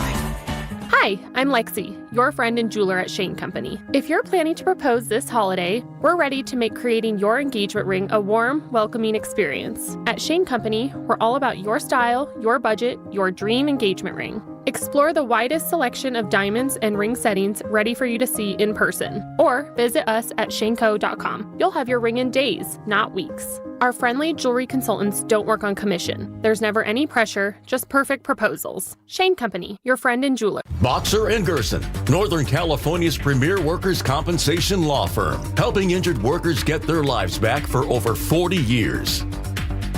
Odyssey San Francisco is proud to present the fourth quarter game changer, Danae LaBragna. From day one, Danae's brought passion, leadership, and unstoppable energy to every brand she touches. Thank you, Danae, for everything you do to make our team shine. Running a business means wearing multiple hats. So if you're like me, you probably started out using your personal phone, taking client calls and texts nonstop. As my business grew, I needed something smarter. That's when I switched to Quo, the #1 business phone system. Quo works right on your phone or computer. No carrying 2 phones, no clunky landline, just one easy app you can try for free. Your team can share one number and handle calls and texts together like a shared inbox. Any teammate can jump into the conversation, so customers get faster responses. And Quo's AI assistant summarizes your calls and responds to customers 24/7, so you never miss a lead or opportunity. All this starts at just $15 a month. That's basically 2 coffees. You can even keep your current business phone number. Find out why 90,000 businesses trust Quo. No missed calls, no missed customers. Try Quo for free at quo.com/sports. That's quo.com/sports to try Quo free. QUO.com/SPORTS. This is the story of the one. As the purchasing manager at a manufacturing plant, she knows the only thing more important than having the right safety gear is having it there when you need it. That's why she partners with Grainger for auto reordering, so her team members can count on her to have cut-resistant gloves on hand, and each shift can run safely and efficiently. Call 1-800-GRAINGER, click Grainger.com, or just stop by. Grainger, for the ones who get it done. McDonald's is putting value back on the menu. Whether you're craving a Big Mac, McNuggets, or sausage, egg, and cheese McGriddles, make it a meal and save. Your favorite is now your wallet's favorite, too. Extra value meals are back. The extra value meal is on at McDonald's. Get a sausage McMuffin with egg, hash browns, and a small hot coffee for just $6. Ba-da-ba-ba-ba. Prices and participation may vary. Promotion pricing may be lower than meal pricing. No gift? No problem. With Target's last-minute gifts, the holidays are a breeze. You can score on the hottest toys, beauty must-haves, chocolatey stocking stuffers, and much more. And if you need it now, no worries. Swing by any Target store today and snag all the stocking stuffers and gifts for the most magical season yet.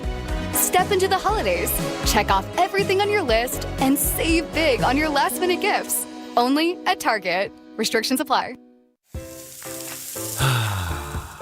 That's the sound of James adding long-lasting Gain scent boosters to his laundry this morning.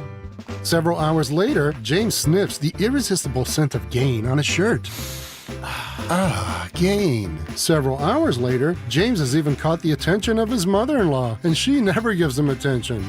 Ooh, you smell amazing, James. Oh, thanks, Mom. I love you too. I never said that. Add Gain scent boosters to your laundry. Add joy to your day. Check engine or ABS light on? Take the guesswork out of your warning lights with O'Reilly Veriscan. It's free. Ask for O'Reilly Veriscan. O'Reilly Auto Parts. Snakes, zombies, public speaking. The list of fears is endless. But the real danger is in your hand when you're behind the wheel. Distracted driving is what's really scary and even deadly. Eyes forward. Don't drive distracted. Brought to you by NHTSA and the Ad Council.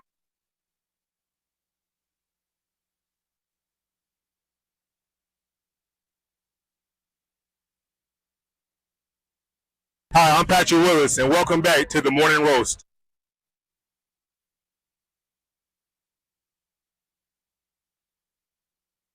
Patrick Willis? Pete Willie? Hey, we talked to him last week. Ole Miss legend. Ole Miss playing this weekend. Who they got again? Tulane? Go Green Wave? Is Steiny going to be at that game? The Fighting Steinies. Yeah, I think he's going to be the honorary captain. Can you hold on? We got Baldy in 13 minutes. Fighting Steiny. Can you imagine Steiny walking up He has to in do the coin tunnel? flip, too. Hold on. He has all the Tulane players around him. Yay! All right, guys, let's Carrying the boombox. let's go out there and try to win this game. I can't even imagine him fighting. The Fighting Steinies. Multiple Steinies going, No, he has his pink quarter zip up there.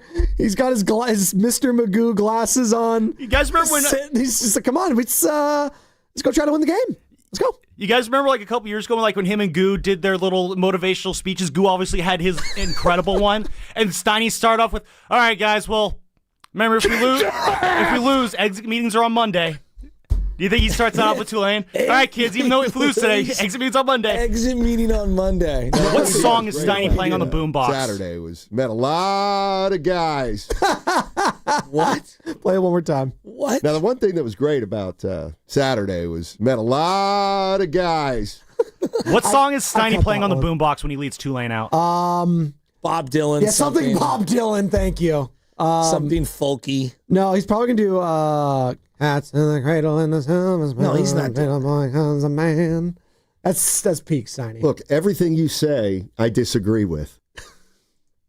That's what makes great radio right there. Everything you say, I'll disagree with. Steiny and Goo coming up in 2 hours and 40 minutes. In the meantime, we'll take your calls and texts, 888-957-9570. Steiny is just, he's such a gem.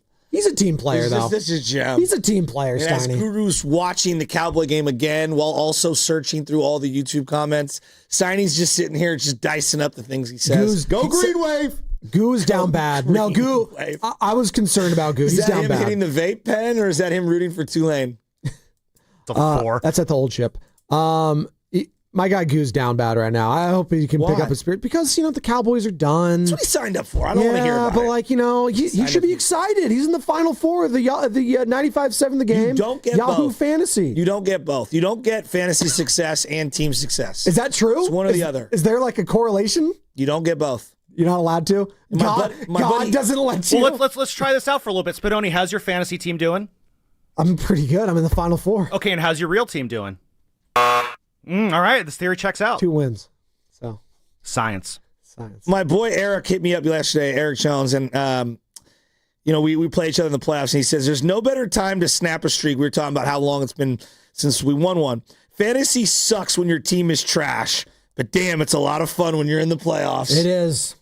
I'm going up against Grandy, by the way, because everyone cares about this. Mark Grandy, he's doing a hell of a job. Best of the game, Warriors pre and post. Looks like he hasn't slept overtime. Well, because he's grinding. This is his time to grind right now, all right? The Evan Giddingses, the Sam Lubmans, the Carters, the Dan Devones, all you guys crushing it. But Mark Grandy is he's projected to beat me by like 40 points this week. Nobody cares. Do people still care about Brandon Aiyuk around here? Are you concerned about your guy Brandon Aiyuk, Joe? He put out a cryptic thing, and I'm gonna try to do my best. Look, if I come off like I don't understand what he tweeted or Instagrammed, excuse me, you wouldn't be the first. Let me tell you that. It looked like hieroglyphics. It looked like something that I needed, like the ancient alien technology or AI to decipher. Like, I'm being dead serious. On a E-Way V truck. This is on Instagram. Even though it's a BP, I still play the rear view mirror. My wrist on a PP Paytech Felipe, I don't even know what that means. It's a watch. I'm going to get to that. Same price, Richard Mill. Okay. What are we doing? So somebody ran it through, whether it's ChatGPT meets the Urban Dictionary, some sort of filter. And this is what he basically put out. It was pictures of him with cars. The overall meaning was, even if I'm moving low key in a regular ride, I'm still aware and protected, and my wealth is still obvious through my jewelry. Suspend how you feel about him regarding the Niners for just a second. Suspend all your anger about being disappointed in whatever happened and what he didn't do and what maybe the Niners did to him that he feels he did to them. I'm being dead serious when I say this. I saw those things on Instagram, and I saw them circulating across the internet, and I say to myself, is he okay? Like, legitimately, is he okay?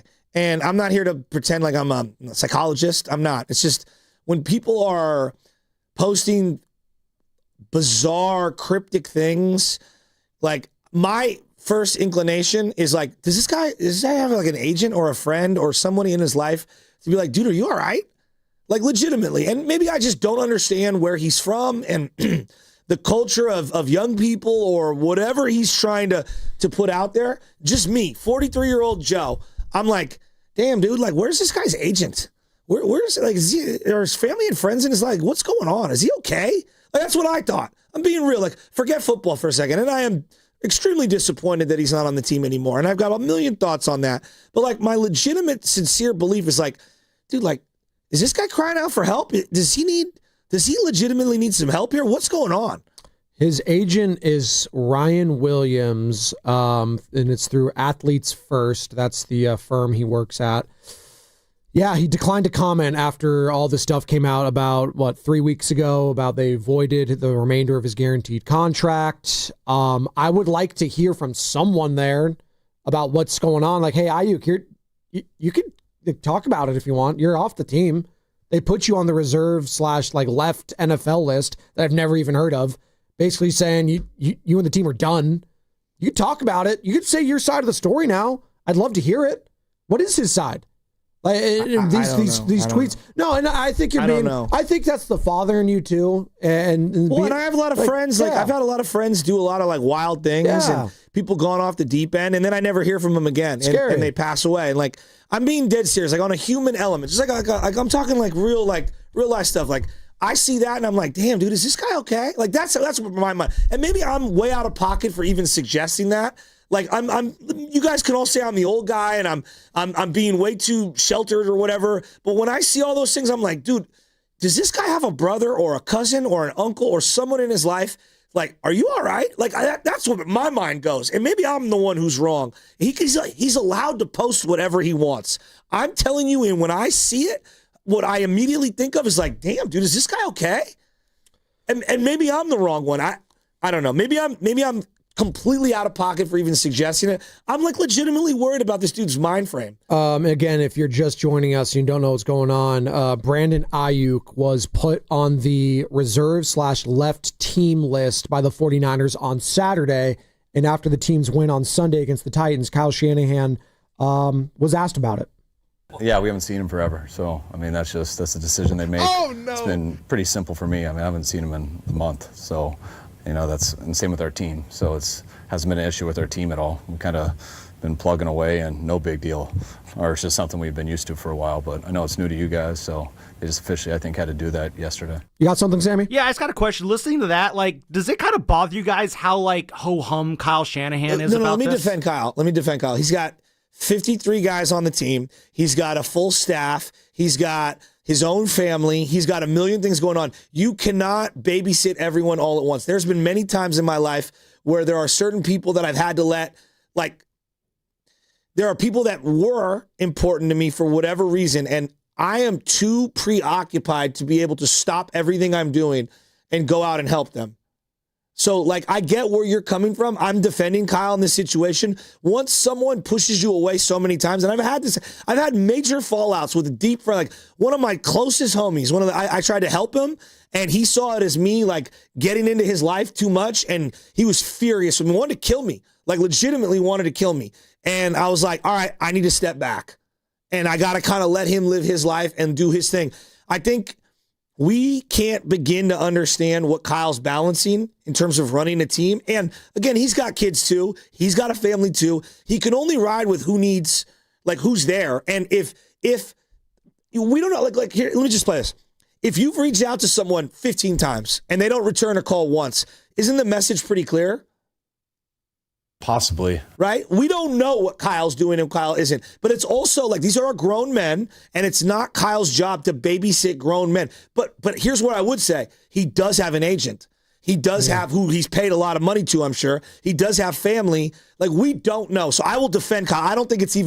I don't even think you can begin to assert that. And plus, we don't know how concerned Kyle's been, where maybe he has reached out a bunch of times via text, call, whatever, and it hasn't been reciprocated. We never know in these situations. To your point, again, we're speculating here. Yeah, we're totally speculating. This all feels way deeper than just I'm worried about Aiyuk. This seems deeper than just a fractured relationship.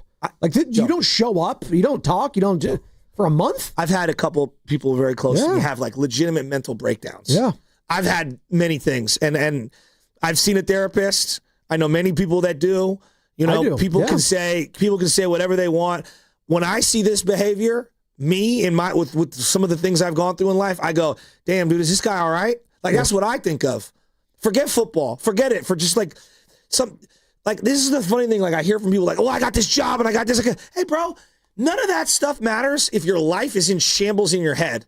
Yeah. And if your life is in shambles in your head, how are you going to have a functional relationship at work or with your significant other or with your children or whatever?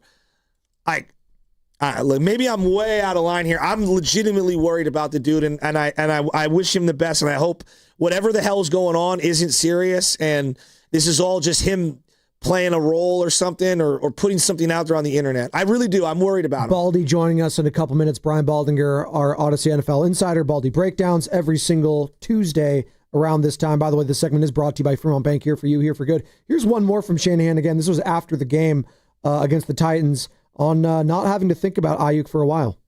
I literally haven't had to think about BA or had a reason to think about him in a long time. He is under contract next year. BA is a guy we've had a relationship for a while.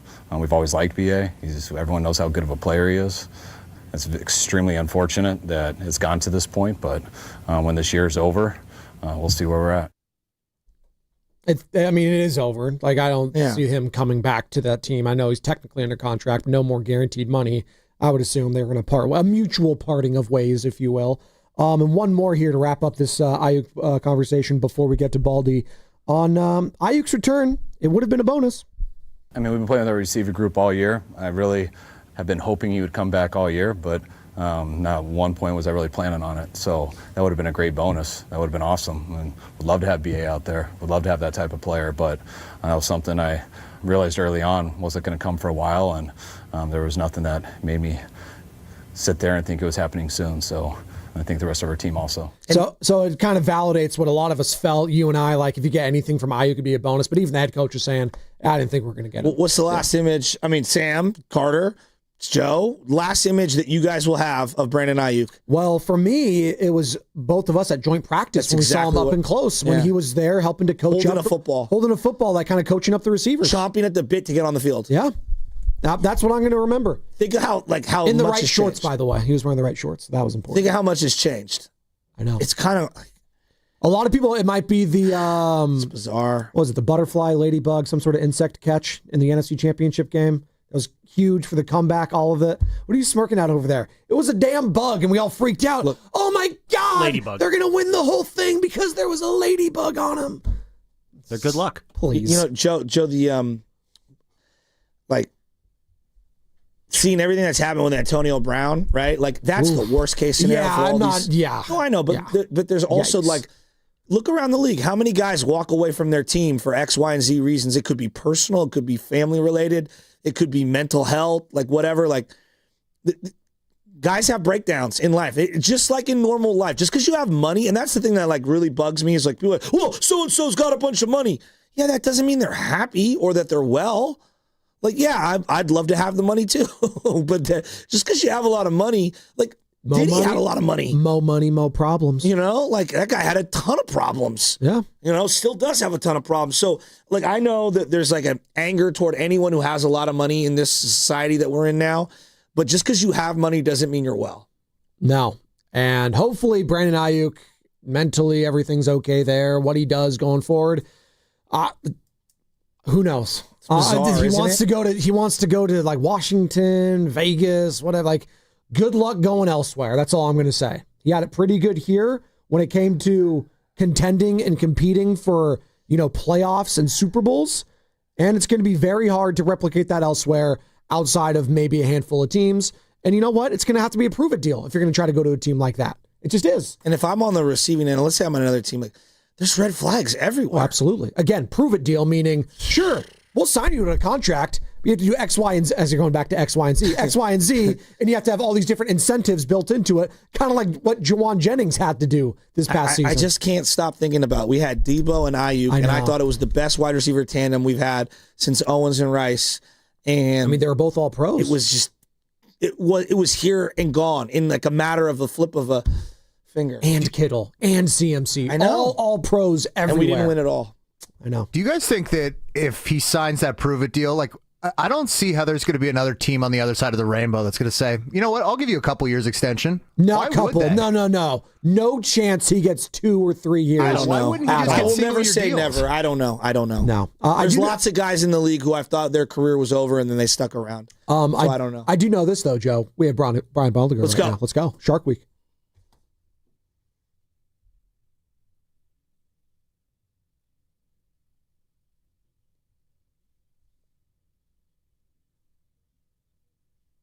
Crack, crack, crack.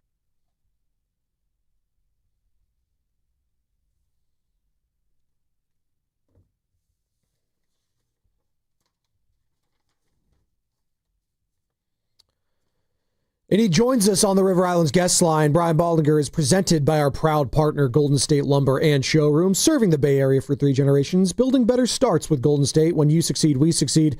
Visit goldenstatelumber.com. Baldy, good morning. Joe Spadoni, Joe Shasky here with you. And, we'll just bring you right into the conversation we were just having. Obviously, a huge win for the Niners and Brock Purdy looking great against a bad Tennessee Titans team, but they got the win. 3 games to go here, a massive stretch, and they could still potentially be the number 1 overall seed in the conference. Just get a win, though, and you're in the playoff picture. But over the weekend, something happened with Brandon Aiyuk and the 49ers. Stop me if you've heard that before. They placed him on the reserve / left the team list. I didn't even know that was a thing, Baldy. Like, I think a lot of fans didn't even know that was a thing. Left the team list. Like, what? Shanahan was asked about it after the game and basically said, yeah, he hasn't been at the facility. We haven't seen him in a month.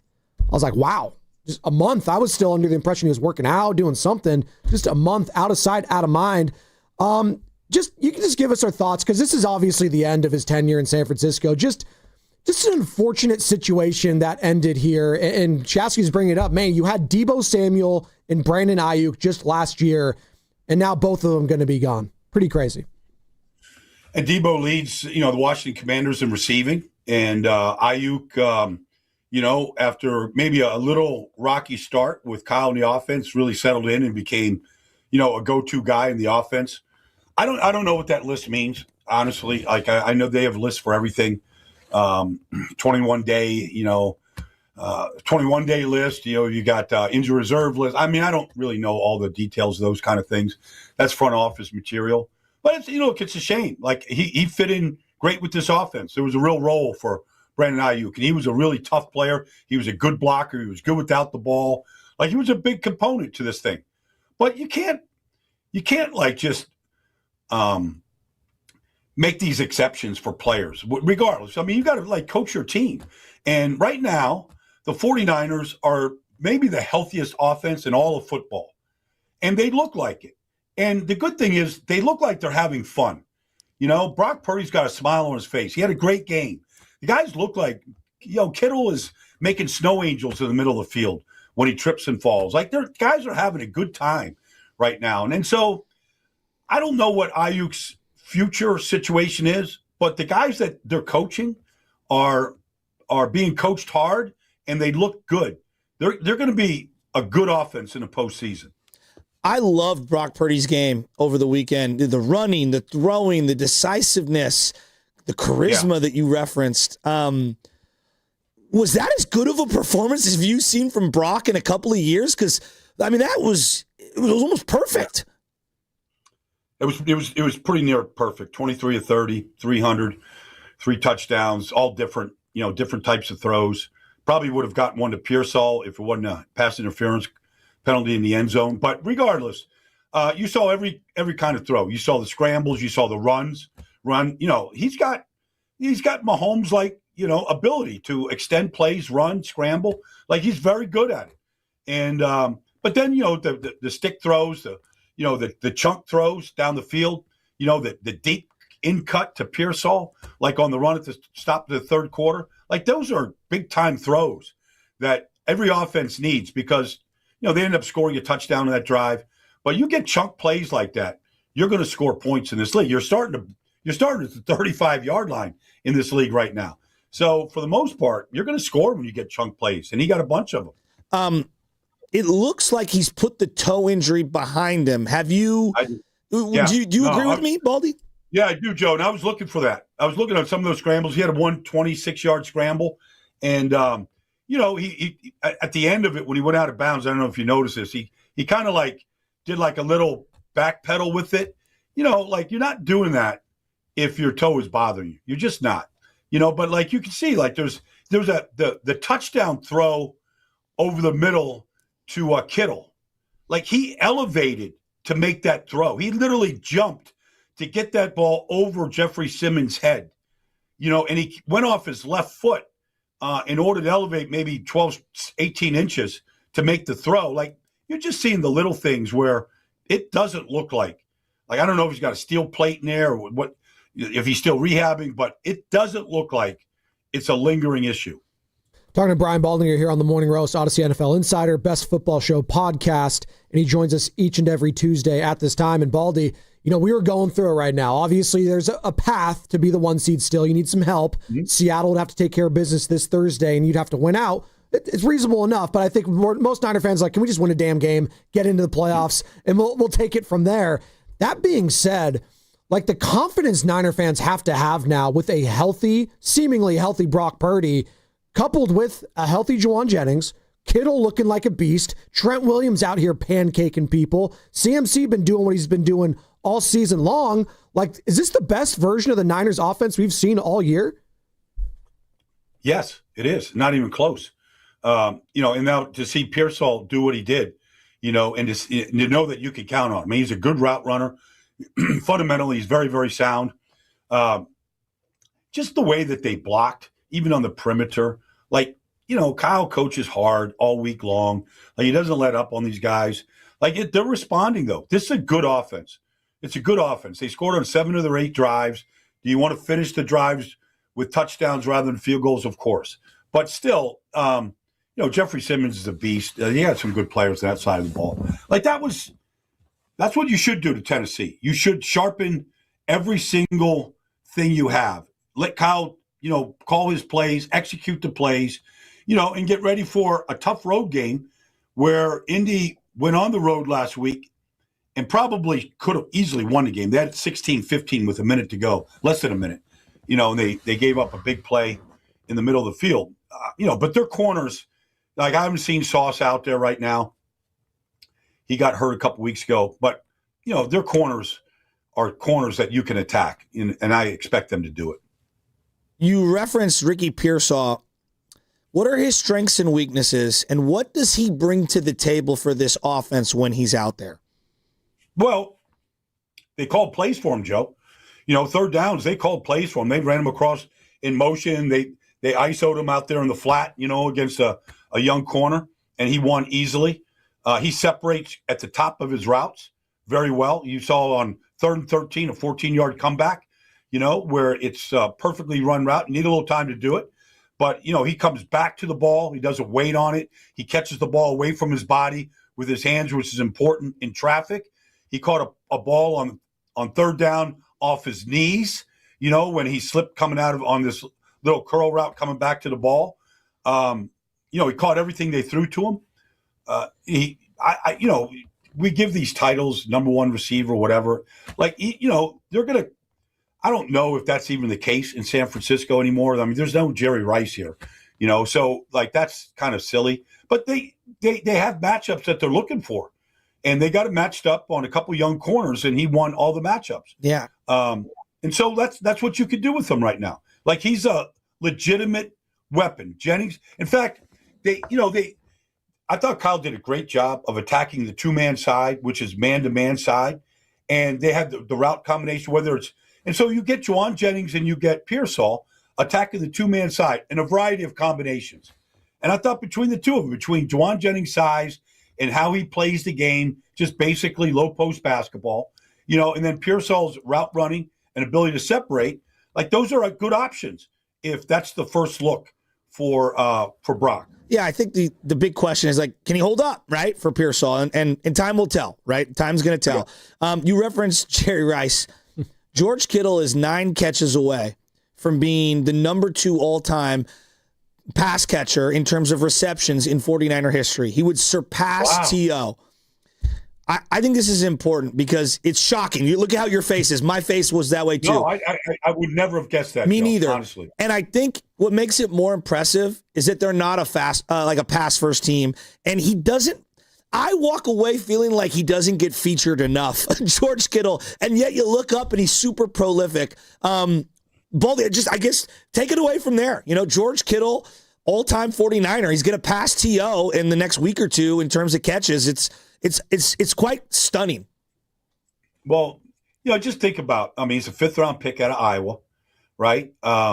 He went to Iowa, 220-pound kid. Had to live in a weight room in order to just get on the field to block because you don't play in Iowa unless you block. Nobody catches a lot of passes at Iowa. Comes in sort of a no-name guy, and he makes a name immediately as a blocker. And maybe the best blocking tight end. Like, okay, he's number 2 in receptions in 49er, folklore, but he's probably the best blocking tight end they've ever had. And maybe the best blocking tight end we've seen since Gronk. And so it's an amazing run. I remember, you probably remember this too, Joe. I remember doing a film session with George at a Super Bowl one year. And it was the year that I think he led the league in yards after the catch or reception yards. It was at the top of one of those two categories. And I think Kyle was really adamant in getting him the record and breaking it. And I just remember the soundbite of Kyle. I don't do this for everybody, George, but for you, we're going to get you this record. I'm a little fuzzy on that. It was 2018. Huh? It was 2018, end of the year. I believe it was memory serves, it was against the Rams, and he broke the tight end yardage record in a season. Yes, that was it. And so maybe me and George did that thing in January 2019, something like that. But I just remember hearing the soundbite, and Kyle was happy for him. And this, you think about it now, that's 7 years ago, right? And here he is. He's gotten through the injuries, okay? The body's holding up. And he brings such a presence to the team, the city, the game, the field, wherever it is, playoff game, regular season game. He's a special, special person. He's a special player. Baldy, how is this defense going to stop Jonathan Taylor this next Monday? Well, they couldn't stop Tony Pollard. So that's probably, here's what you got to do, Joe. You got to stop the J train before he gets going. You let him out of the depot. It doesn't matter where he's out on the field. He can finish the run from 80, from 50, just as easy as he can finish it from the 5. You can't let him get started. Now, the one thing I'll say is they're not a talented defense, and they do have issues across the board. Curtis Robinson's a nice player. He's off the practice squad. But that's where they're at. But I will say this. They play as hard as any team in this league. They get 9 hats to the football every play. They play hard. And if you want to limit Jonathan Taylor, you have to play the game that way. Baldy, they have 16 sacks. Oh, my God. 16 sacks right now as a team. 28 is the all-time lowest for a 49er team in a single season. Is that what they are as a pass rushing team? Or does the film tell you they're better or worse than that number? Because that's an alarming number. No, that's where they're at. But here's the dilemma that Robert Saleh has, is if we bring pressure and we overload all the different ways, zone pressures, whatever it is, can we hold up in the back end? And I don't know that they can. And so they'll rush 4 and they'll try to play as good as they can. Mustafa has the ball in his hands, should be an interception, can't take the ball. They don't take the ball away and they don't sack the quarterback. And so, they have to make teams bleed, and beat themselves. And when you get to the postseason, the Rams and some of these offenses, they don't do that. So that's the challenge, is ball control. They had 8 possessions the other day. 8, right? They had long drives. You play 8 possession games and be really, really efficient in those 8 possessions, and just keep your defense off the field as much as they can, Joe. There's a formula. They executed that formula the other day. But even with that, with 5.5 minutes to go in the game, it's 34-24. Like it's still a ball game. If you turn the ball over, you do something silly with it. So there is a formula, but what you're seeing from this defense, they're not a takeaway team. They're not a sack team. They're not a pressure team. And they're limited by what they can do on third downs trying to affect the quarterback. If in this miracle world, somehow Fred Warner could play in, let's just say hypothetically, the wild card game, what does that do? Well, I mean, Fred is an elite player. I don't know what level of elite he will be coming back from this major injury. But I don't believe they'll put him on the field unless Fred is at least 90% and looking like Fred, where the hair's on fire. But he's a great blitzer. He gets his hands on the ball and he knocks the ball loose. He's a complete player. So you've got then if you had Fred with Bryce Huff, okay, a little splash in some Keon White, the biggest play of the season was Alfred Collins on a goal line against Kyron Williams, which helped win that game for him. Then you go, okay, now we've got our spiritual leader back. We've got our playmaker back. We've got our number one defender back. They become a better defense and a better team if Fred can get back on the field. Yeah, and there's no doubt about it. Christian's season is a special one. I mean, 1,700 yards from scrimmage, 900 rushing, 800 receiving. It's been a weird running year, though, where I feel like he's only broken one, big run really all year. What are his characteristics now as a runner of the football? What is he when you watch him on film today? He's everything that he was in 2023. He's just not, after 15 weeks, you get the feeling we're not going to see a 40-yard dash. We're not going to see something break like that. It's just, if it hasn't happened yet with over 300 touches, it's probably not going to happen. But I will say this. I don't know how he's doing it because he still looks as fresh as can be. Now, they gave Brian Robinson a few more carries the other day. He had 9. I think, Brock, probably had 7 or so. But, he got 23. He's got 23 carries, which is as much as any running back, basically. But, 15 weeks in, he still looks fresh. He's just not getting the big runs and the explosive plays like we have seen him do. Not to say he can't do it, but 15 weeks, that's a pretty good sample size that you're probably not going to get that. But you're going to get, he's down the goal line, he needs a touchdown run. He's going to run right behind Dominic Pooney on a power play.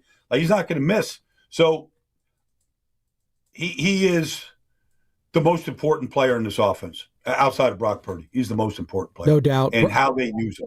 Excuse me, Baldy. Brian Baldinger joined us here on the River Islands Guest Line, Odyssey NFL Inside. I wanted to play the sound for you. Got a couple more minutes to go here because Kyle Shanahan talked about Phillip Rivers, and this is the story of football right now. 44-year-old grandpa, dad, Phillip Rivers coming back and almost pulling off the upset in Seattle. Hell, he gave him the lead with less than a minute to go. Can't ask for more from the old guy. No. But this is what Shanahan had to say about his admiration for Phillip on his media conference call yesterday. The way he plays and the style he plays with, I respect him as much as any quarterback I've ever studied. Just growing up in this over the last 20 years or whatever. To me, what I admire the most is someone at that age to be able to come in there and want to play the right way, which is hanging in that pocket and taking some of those hits. And that's something that gets very old fast to a lot of people. For him to still have that toughness and that competitiveness and he's not going to get into anything unless all about it and 100% it. When he said play the right way, Baldy, what do you think he meant by that? Well, what he said right after that, he plays from the pocket. He doesn't bail. He doesn't flinch. He takes the hits and he delivers the football. And he did it time and time again the other day. His feet are in the ground and he's winning with his eyes and his experience. There's an old saying that the problem with experience is by the time you get enough of it, you're too old to enjoy it. Well, Phillip throws a back shoulder ball to Alec Pierce, for 16 yards and gets him in position to go kick what they thought was probably the game-winning field goal. He threw a touchdown pass to Josh Downs. I bet he didn't throw 15 passes to Josh before that.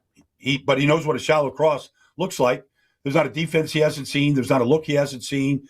And for his body to hold up like it did, and like it did over the 17 years, and like it did on Sunday, there's only a handful of guys. Eli, there's Peyton. There's only a handful of guys that have held up over that duration playing that style. Baldy, when I hear Kyle talk about Phillip, I find it actually contradictory because guys like him with their offenses have all the built-in answers, all the motions and everything. And in a weird way, it's taken a lot off the quarterback's plate. But it feels like the prevalence of Shanahan-like offenses going all the way through college has stunted the development of young quarterbacks, if you get where I'm going with this, or no? You don't agree with me at all? No, I'm trying to figure out. So what I'm saying is that I find it bizarre that someone like Phillip Rivers can sit out for 5 years and jump all these other young players. And it makes sense. Like you said, he's seen it all. He's done it all. It just doesn't feel like we're doing a good enough job in college and in the professional ranks of developing the quarterbacks. And maybe it's the impossible task.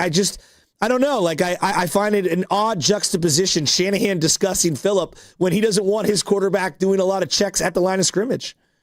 Well, he hasn't, he's had a lot of young guys that he's had to, at some point you trust your quarterback to do all of that, but that's over a period of time.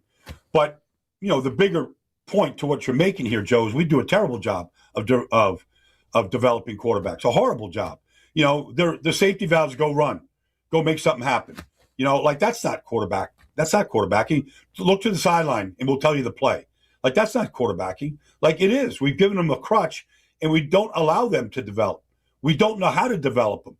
That's why we're so awful at drafting them because, but then if you get the guys that do know how to coach a quarterback and an offense like, Sean Payton, what he's doing with Bo Nix, it's remarkable to see what Ben Johnson's doing with Caleb and the growth that he's taking this year to break a lot of bad habits that Caleb had and those kind of things. But you have to coach him hard. I'll never forget this. Talking to Jimmy Garoppolo one day, and I probably shared this on the show. But I was like, so I see him on the sideline before a game, and he's Jimmy. He looks like a male model out there in a football uniform. And I said, Jimmy, do you ever have a bad day? He goes, come to practice on a Wednesday, and I'll show you what a bad day looks like. When Kyle's like down my throat on every decision, he goes, it ain't easy during the week with that guy. And look, Matt Ryan said the same thing when he was in Atlanta with him. It's not easy, but you want to be a good player over a long period of time. You want to win MVPs and go to Super Bowls. This is what it's going to take. His dad was the same way. So, Baldy, is this more – because I see offensive line play in the league is terrible. Practices, you're not allowed to do as many. I don't feel like players are coming into the NFL ready to be a pass blocker, a run blocker that really understand this. Is the quarterback development issue more at the college level coming in or more at the professional level once you draft someone or how you identify them? Well, I think it starts at the high school and the college level and what they're doing and how they just sort of coddle these kids, and you get beat out now you just transfer to another school and you go someplace else, you can play. Just look at the guy. I mean, if you look at it, just say Phillip Rivers. He played 4 years at North Carolina State. I don't know if he played 45 or 48 games, but he played a lot of games, in one program at one school and in one conference, and he got a chance to really play. And then, he was drafted by the Chargers or drafted by, I guess, the Giants and then traded, but Drew Brees was there. So he had to wait his turn, behind a Hall of Fame quarterback. We didn't know that Drew was going to be a Hall of Fame quarterback, and so the process is just so different now than what it was. And so we may never get really, maybe Arch down in Texas will get this because he's going to come back for his third year next year. And maybe he'll get some of this and he's allowed to kind of grow and everybody, throwing darts at him saying he doesn't know how to play. And all we've seen is growth from him. So, you got to learn how to play. You got to play in different weather. You got to play in different fields. You got to play in different crowds. You need to experience all that kind of stuff. Just all these things affect the growth of the quarterback.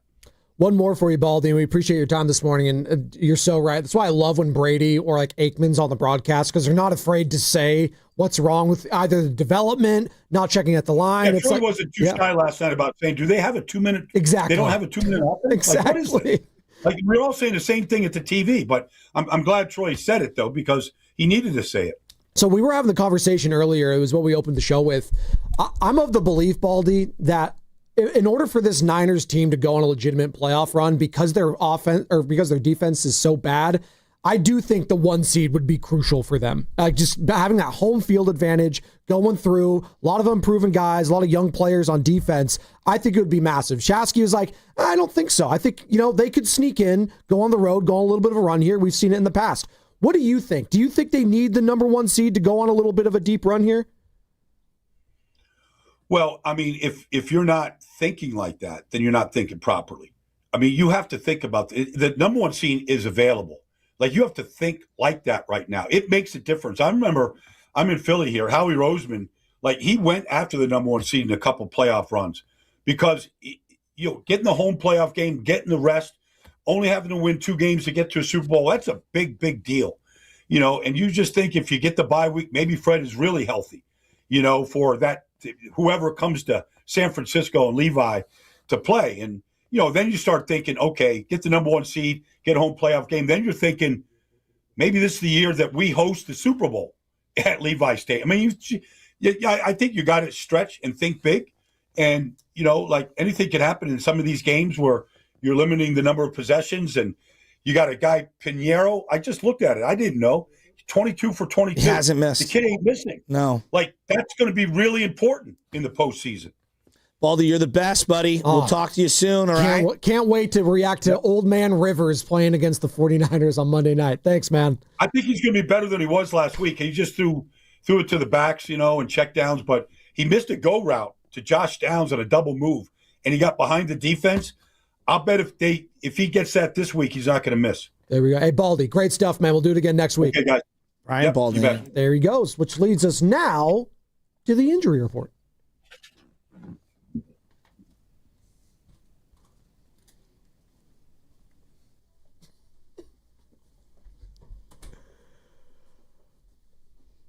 Good morning.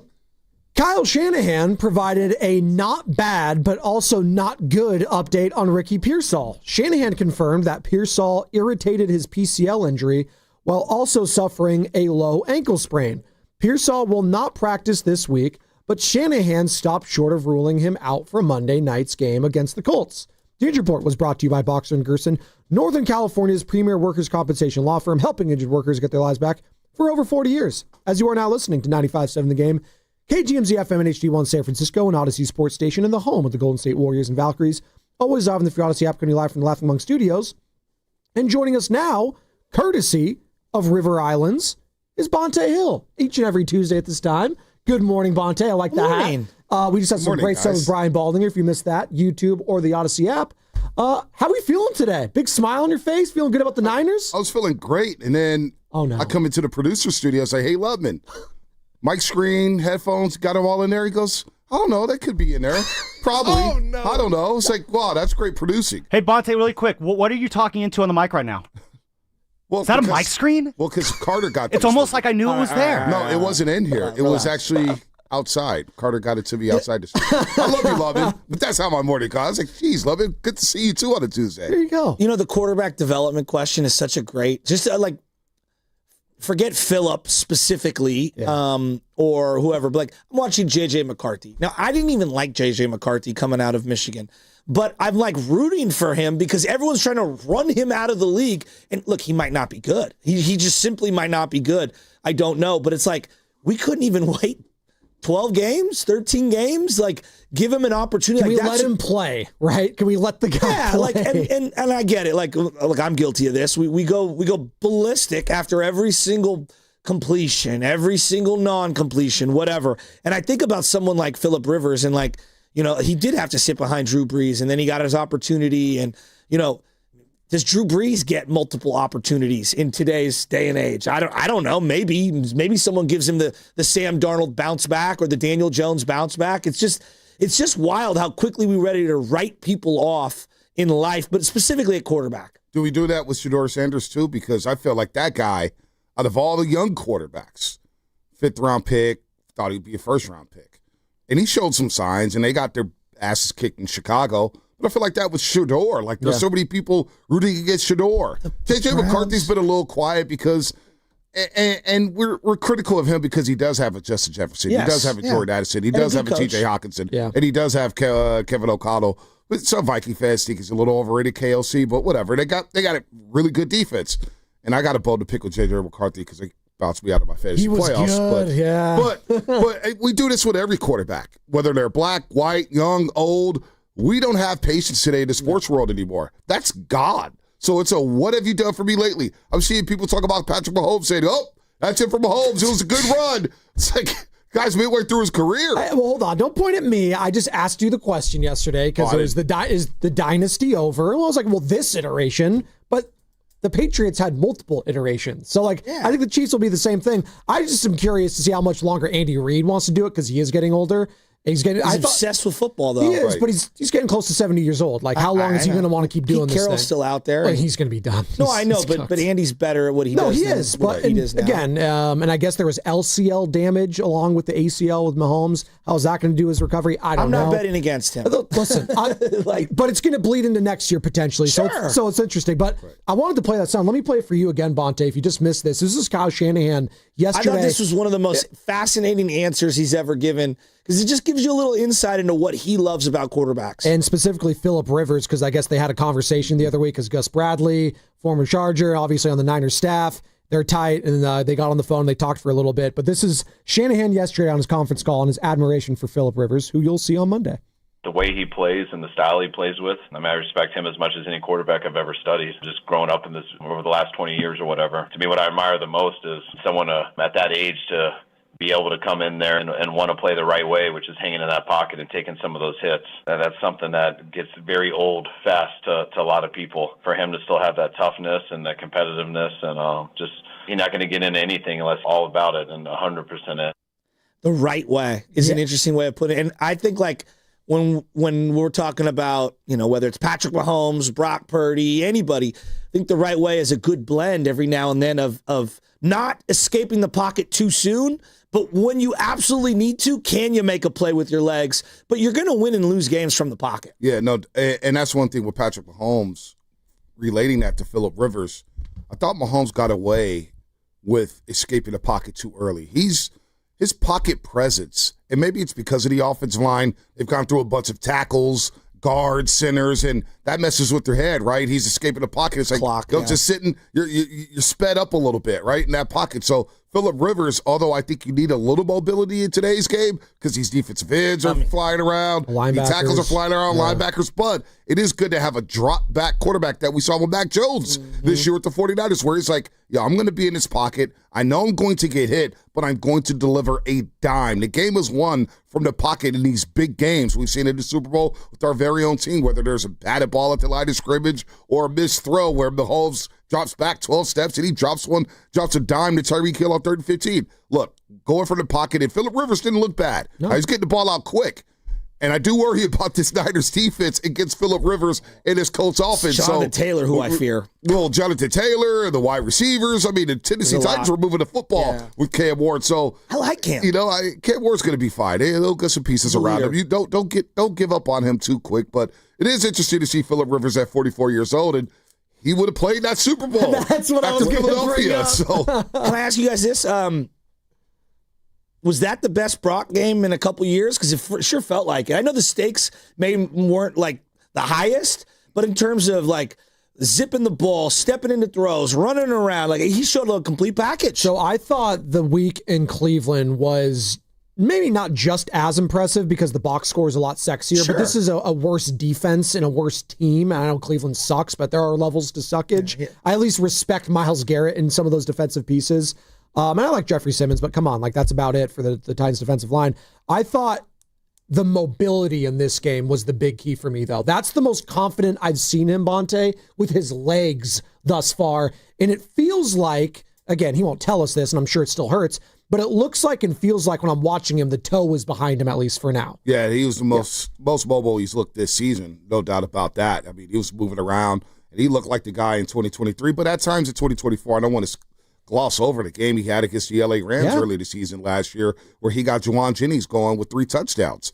What about the Tampa Bay game where Ricky Pearsall has a nice little catch and run for 49 yards and he throws for 353? But we don't remember that game because of Brock Purdy. We remember it because Deebo Samuel was ready to choke out Jake Moody and Taylor Pepper. So he threw for 353 that day. So, look, he's shown us glimpses. I think we gloss over 2024 saying, oh, he didn't have a great season. He had some really good games in 2024. Threw some bad picks. We get it. And everything, he wrote it around him with Brandon Aiyuk and Deebo Samuel and obviously McCaffrey only played a game and a half. But as far as this season, he looked like the Brock that we grew up to love. He looked like the Brock that was moving around, playing games. Okay, I'm going to extend the play. I'm going to extend the play. All right, I'll throw it away. And he was on point. Now, there's a couple of no throws here and there. Like, Brock, you may not want to force that pass. But this is what this offense is going to have to do moving forward over the next 3. Because, look, I'm thinking big. Yeah. Not only do you win on Sunday, you clinch a playoff berth, but the number 1 seed is right in front of you. There is a pathway to – think about this. How cool would it be if the Niners never had to get on the plane after Monday night against Indianapolis? I mean, that would be great. They could stay right here in California the rest of the way. Whether they lose in the playoffs or get to the Super Bowl, they don't have to board a plane if they take care of business the rest of the way. So you went out, you pray that Seattle beats the Rams, which is very possible on Thursday Night Football. Ooh. But this offense and Brock Purdy, he's going to have to replicate that week in and week out. I was just listening to Baldy. The Niners' offense is going to be their best defense. Long clock controlling drives, and you got to score because I don't trust this defense right now. So they're going to have to be in the 30s on Monday night against Indianapolis. That's why Ricky Pearsall is so important. Well, he may not play on Monday. You see what I'm saying, though? He may not play. Low ankle sprain, re-aggravated the PCL injury. Not good. And we were having this long conversation. We'll get into Aiyuk in a second, but Ricky Pearsall, for this version of the team, is extremely important. I like Kendrick Bourne. He's just different. He's more of your slot guy. Ricky's your outside guy, and you need him to stretch the defense, and he's very complimentary with Juwan Jennings. I think that their offense is very different with Ricky all on the field. Yeah, no doubt it is. It's very different. You need Ricky. Now, DeMarcus Robinson to show some flashes. It's true. But can he be that every down guy? I don't know. Is Jordan Watkins just done for the season? And this is where I've never even seen him be. Yeah, well, not since camp. Where he was making some plays. He was coming out in camp. He was ascending. And then he got hurt. And then he just Shanahan moved on. Jacob Cowing practice window next week. That's what Shanahan's saying. You know, Jacob Cowing. I know. First day of practice, I'm talking to Tim Ryan. I'm like, I don't think anybody's talking about Jacob Cowing, man. Everybody's talking about Ricky Pearsall, but what about Jacob Cowing? Tim Ryan was big on Cowing. He's like, dude, that's the guy, right? And then we go into the presser. He pops his hamstring. He gets back on the field. It pops his hamstring. So out of sight, out of mind with Jacob Cowing. Has Garendo gotten a carry this year? Think about it. It's like Cowing and Garendo, like donuts for the season. Jordan James, Jordan Watkins. No, but I last year's draft. But we discussed Garendo, and I'm telling you, the first padded practice, D Winters decleated him. The media's down there at the pylon, and I go, whoa! And everybody's looking at me. I was like, did you see that hit? And I was like, this guy, yeah. Me and Carter were at the first practice last year. First carry of practice. Oh, I was there too. Pulled his hamstring. First training camp practice. Yeah, it wasn't even pads. Pulled his hamstring. Wasn't even pads. His first ever NFL training camp practice. What? Dehydrated. That's Bonta Hill, courtesy of River Islands, in studio for the rest of the show, as he is each and every Tuesday. We'll pick this conversation up on the other side. Plus, get his thoughts on Brandon Aiyuk being put on the reserved / left the team list. Plus, there's a lot of Warriors conversation we will get to as well. Promise that. And it's brought to you by Fremont Bank, here for you, here for good. Hi, I'm Chris. I'm David. And I'm John Margevisi with Jack's Restaurant and Bar. Dude, what's with that voice? Bro, it's my radio voice. People say I have a great voice for radio. Bro, people say you have a great face for radio. Oh, you have a radio face. Guys, not again. We're here to talk about Jack's. Mom taught us everything we know. Use the best ingredients. Cook everything homemade. Treat everyone like family. Don't forget the bar. With amazing cocktails. Of course. Full bar. Amazing cocktails. Let's stay focused. You're right. I'm sorry, bro. I'm sorry, too. That's better. Besides, you're twins. You have the same face for radio. Why, you little I love Jax.com. Xfinity is the network you can rely on. Like a close friend who will give it to you straight. The friend who will tell you that new haircut, it's not great. Friends make sure friends get good haircuts. And Xfinity makes sure you get a good deal on Wi-Fi. Xfinity gives you reliable, fiber-powered Wi-Fi at our best price. This holiday season through January 4th, get gig speed Wi-Fi for just $50 a month for 5 whole years. No strings, no commitments. Just super fast, reliable gig speed Wi-Fi with our best equipment and unlimited data included. Save yourself from questionable decisions and save over Verizon and AT&T. Xfinity. Imagine that. Restrictions apply. Requires paperless billing and auto-pay with stored bank account. Taxes and fees extra. Xfinity Internet powered by fiber and connected to premises by coaxial cable. Actual speeds vary. When you own your own business, you own every decision. Catch the red eye or take the 6 a.m. Make a new hire or promote internally. Celebrate a win with the toast at the gate or unwind at the lounge. Big props to this team. Some decisions are a win-win. Like earning 8 times points on Chase Travel. Introducing Chase Sapphire Reserve for Business. With $2,500 in annual value, it's the business card that gives back all you put in. Visit chase.com/reserve business to learn more. Cards issued by JPMorgan Chase Bank and a member of FDIC, subject to credit approval. Terms apply. Now that the new year is upon us, why not consider revitalizing your home's interior? Golden State Lumber and Showroom has a simple solution on how you can transform your home from ordinary to extraordinary. By upgrading crown molding and baseboards, you can instantly add elegance and character to any room from our partners, Windsor One and Kelleher. Get inspired at goldenstatelumber.com. You probably started out using your personal phone, taking client calls and texts nonstop. As my business grew, I needed something smarter. That's when I switched to Quo, the #1 business phone system. Quo works right on your phone or computer. No carrying 2 phones, no clunky landline, just one easy app you can try for free. Your team can share one number and handle calls and texts together like a shared inbox. Any teammate can jump into the conversation so customers get faster responses. And Quo's AI assistant summarizes your calls and responds to customers 24/7, so you never miss a lead or opportunity. All this starts at just $15 a month. That's basically 2 coffees. You can even keep your current business phone number. Find out why 90,000 businesses trust Quo. No missed calls, no missed customers. Try Quo for free at quo.com/sports. That's quo.com/sports to try Quo free. QUO.com/SPORTS. Pros don't just show up. They prove how it's done with precision and without shortcuts. Makita tools are built the same way, with a dedication to lasting quality, trusted performance, and results that reward your effort year after year. When the job calls for the best, call on Makita. Built to be the best. Available at the Home Depot. Welcome back to Winter Hack Radio, the place for clever hacks to survive the season. Icy driveway? Well, try spreading sand or birdseed to help with traction. Snowy puppy paws? Well, grab a whisk, brush it off, done. Catch COVID-19? Well, just get... Actually, there's no hack for COVID-19. But if you test positive, prescription medications for COVID exist. Ask your doctor if they're right for you. Visit PfizerForAll.com to learn more. Sponsored by Pfizer. We all hear the radio ads about the IRS. They tell you to be afraid, to be scared, and they try to frighten you into calling. I'm not here to do that. Tax Relief Advocates is different. TRA is here to tell you that if you owe money to the IRS, whether it's $5,000, $50,000, or $500,000, we have a solution. It doesn't matter if you're sitting in your car, at work, or with your kids. No matter where you are, call now. 800-575-9834. Don't lose hope. TRA can eliminate or reduce what you owe to the IRS. Generous programs are now available that can give you a fresh start. Our passion is taxes and helping individuals fix their IRS problems. We have over 1,000 5-star reviews on Google and an A+ with the Better Business Bureau. You don't need to be afraid of the IRS any longer. End your tax nightmare today by visiting us online at TRA.com or call 800-575-9834. That's 800-575-9834. Tax Relief Advocates. Real solutions for real people.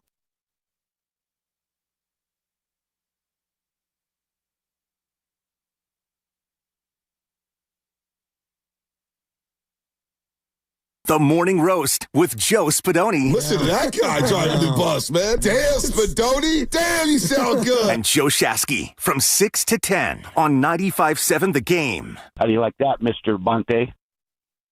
How do you like that, Mr. Bonte? Bonte Hill joining us courtesy River Islands. Spadoni and Shasky, we are rolling, baby. Tuesdays are the place to be on the roast. We had Brian Baldinger join us earlier. We are going to get into the Warriors. Because there's a lot. Bonte even teased me with I'll be ready to go at 8 o'clock. Well, he started asking me questions on the thread, trying to get answers to steal my material. And I said, I'll be in at 8 a.m. I just want some insights. So you can steal it and bring it to the table. No, it's called repackaging. To your point, Bonte, you know things are bad when on a Victory Monday, we had to talk like a good chunk of Warriors. You know things are bad when that's happening. It's a bad loss in Portland. Back to back. They lost three games in Portland. I told y'all about the Moda Center. Who's rocking up there on the Center? No, in all seriousness, this is where athleticism comes into play. Yep. They can't stay in front of nobody. They're up 109 and 99. Steph is rolling. And Jeremy Grant walks into 2 warm-up threes. Why? Because at the point of attack, you can't keep anybody out of the paint. You can't keep anybody out of the paint. And so we're going to get everything because I see people blaming the owner. They're blaming the coach. They're blaming the players. They're all culpable. Yep. They're all culpable. Have we blamed the arena yet? Well, just get there. I texted Shasky Sunday. I said, well, they can't blame Kuminga for tonight. He's got 3 straight DNPs. I think there were some calls yesterday. Surprised. Yeah. No, I'm not surprised. Trust me. I see laying on the energy on the bench. That was drop-off time with Chester. And I heard BPA. I said, why am I in the car? And he has to call. It's like he knows when I'm in the car, and he goes straight in at Kuminga. I'm like, he didn't even play. So, anyway. I'm right along. So, okay. Brandon Aiyuk? I want to start with Brandon Aiyuk for just a second. Like, I'm being real here. Like, I saw the stuff that he posted, and I know I'm the old guy. I don't understand what the kids are doing. What was the post, for those that don't know what you're talking about? Instagram. I have it right here. Yeah. How about that? So, can you translate that? Because I saw the messaging. I chat GPT. Oh, you chat GPT? Or Grok I'm did dead it. serious. Yeah. I did. So this is I didn't understand it. Did you understand it? This is the post. I'll say it to the people that don't have Instagram or don't follow what we're talking about. Brandon Aiyuk posted the other day. Yesterday. On a E-Way V truck, even though it's a BP, I still play the rear view mirror, my wrist, a PP Paddock, Philippe, same price, Richard Mill. What, can you say that again? Yeah. Hold on, let's say it again. This is great.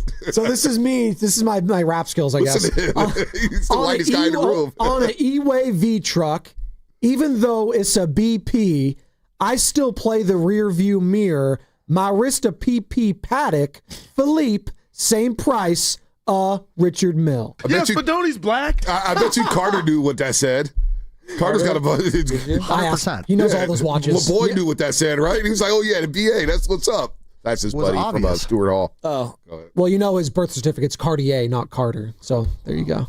So jealous. I was told from ChatGPT AI, even if I'm moving low-key in a regular ride, I'm still aware and protected, and my wealth is still obvious through the jewelry that I'm wearing.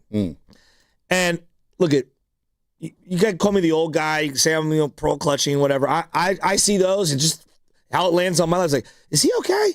Like, what the hell's going on here, man? Like, and I'm not trying to this is bigger than football sometimes. Like, we had a guy with the Dallas Cowboys have some tragic stuff happen with him this year. This was this year, I don't know, 6 weeks ago, 5-6 weeks ago. Like, the mental health thing is a legitimate thing, and I wonder, is this guy okay? Like, I'm being forget football for a second. I was just being serious, and people could think that I'm pro clutching or whatever, but to do all of these things, it's not just this post. It's the last 7, 8, 9 months of stuff. It just feels very odd, and I worry about the guy, and I'm like, man, where's his family? Where's his agent? What the hell's going on? Real quick, Bonte, before you hop in, I just want to say that if this was out of the blue with an Instagram post, I would agree with you. But he has done this even prior to like us questioning it. He's done a lot of these types of posts after the Super Bowl. Oh, Vegas, like so. The day he got cut, so this isn't like out of the norm, is what I'm saying for Brandon Aiyuk. He's been doing this for years. The behavior is bizarre to me, and that's all I'm just saying. To me, it's bizarre. You guys can say I'm tripping. I'm not saying you can't feel that way. I'm just saying he has a pattern of doing this even prior to. A lot of players post like that though, and they throw up the cryptic messages or whatever language they are. He also posted on his YouTube the day that the Niners voided his contract, him jewelry shopping and everything. Yeah. I don't know. I just wonder if the guy's okay. So the first thing, and we actually talked about being on the side, Shasky, and I said mental. I text you back mental, but I don't think it's as deep as you're taking it. You know, when we think about some of these players, like, and I was listening the last hour on the way in, and I don't think it's Antonio Brown levels. That's ridiculous. I just say, I don't that's think where your it's mind goes. But his wife TikToks, and he's got a smile on his face, and his family's been at the games. I think when people, because I've reached out to people within the organization and say, look, we are worried about his well-being, but in terms of playing football, I don't think they're necessarily worried about the well-being in terms of like, boy, this guy's going to go broke. Boy, this guy, he's just going to lose it and just blow everything. I mean, the guy's a good father. He has a kid. You know, his wife is always posting stuff. So, look, I think he wants a fresh start. But mentally, in terms of playing the game at a high level, yeah, I do worry if he could get back to that. But in terms of mentally in his life, look, he's a grown-ass man. I think he knows what he's doing. This is his way of kind of coming out saying, hey, I'm good over here, B. I'm got a dope ride. I got jewelry. Now, it doesn't look good because we're 49er fans. And we're like, dude, we could use the help. We could use a number one wide receiver. You're a good player who got better every season with the 49ers. What's going on here? You just ghosted the team? You ghosted, like George Kittle was speaking about it, and he looked genuinely sad. Like, I love BA.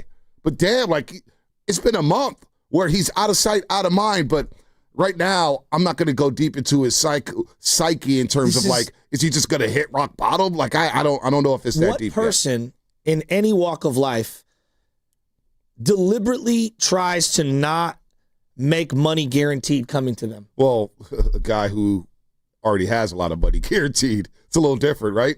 He's in a different. He's already. How much money does he have in the bank right now? That he's every single player in this league has fought for like a guaranteed dollar. They have, but I think his freedom from this organization, obviously, because he's like, yo, just void the money. I want my free agency rights. I want to get the hell out of here. Career earnings says $60 million through 20. That's spot track. It's just a little different when you and then how you take out taxes or whatnot. But I think he's doing pretty well.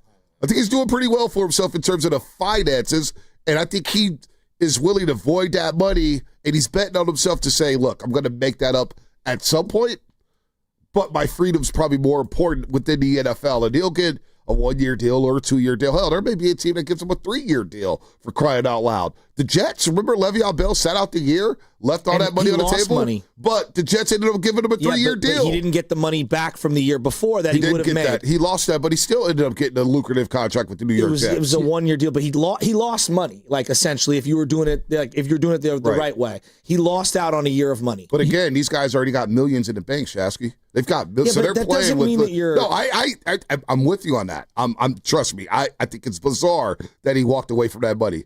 But then again, he already has a lot of money in the bank, and he's in a different spot than what you and me and Spinoni are in. And you brought up George Kittle and the quote that he was talking about, and this was it via Nick Wagner, ESPN, talking about Brandon Aiyuk, quote, "At this point, it doesn't seem like he's coming back. I try my best to not even think about it because I love Brandon. He's one of my favorite teammates I've played with. We have a lot of moments together from his rookie year.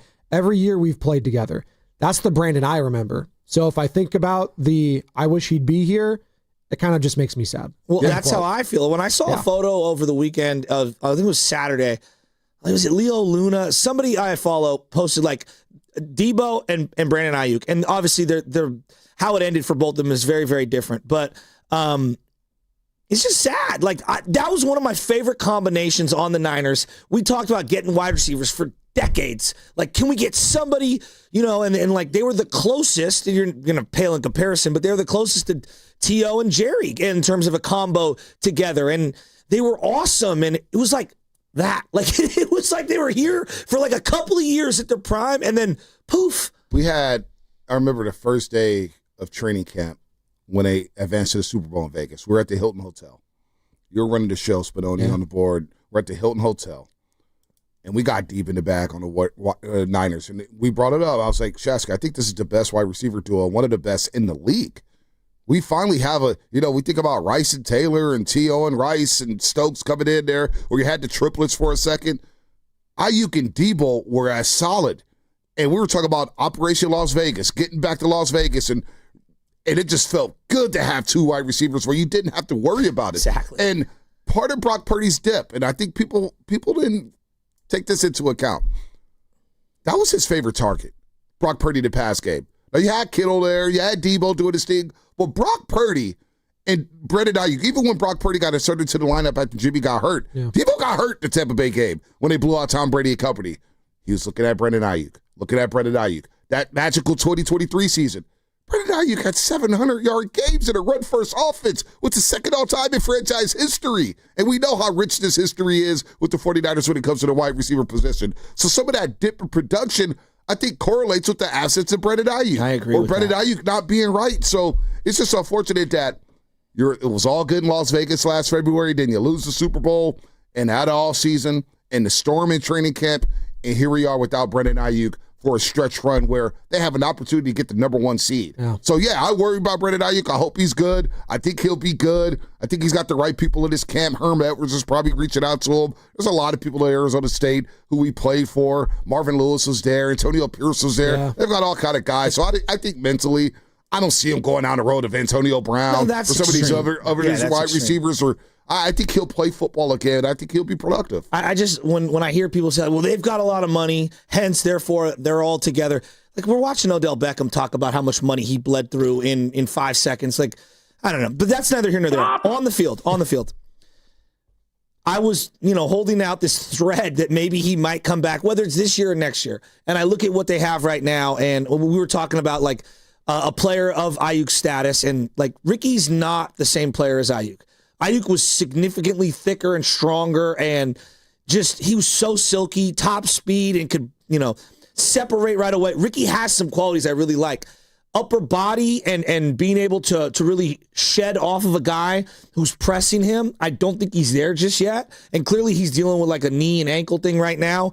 Like, part of why you signed Aiyuk is because you thought growing with Brock, growing with the offense, having him as a complementary opposite Ricky Pearsall would just be an awesome duo. Now you got to go back and find another receiver, which it just sucks. Yeah, you don't know if Ricky Pearsall is going to play next week or the rest of the way. No. Re-aggravated the PCL injury, and he's got an ankle sprain.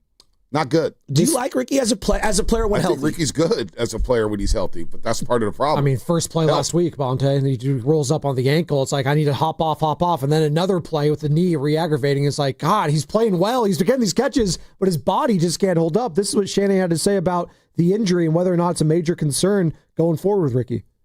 I mean, there is a concern. I think, just seeing kind of how those have gone this year. I think, the ankle it was a tough ankle injury, but, that it checked out, that it wasn't a high, and he was able to get through the game is somewhat encouraging. I mean, that shouldn't rule him out for this week, but that combined with the knee, he aggravated it, which is something, it's the same thing you guys would see with Mac when he was in.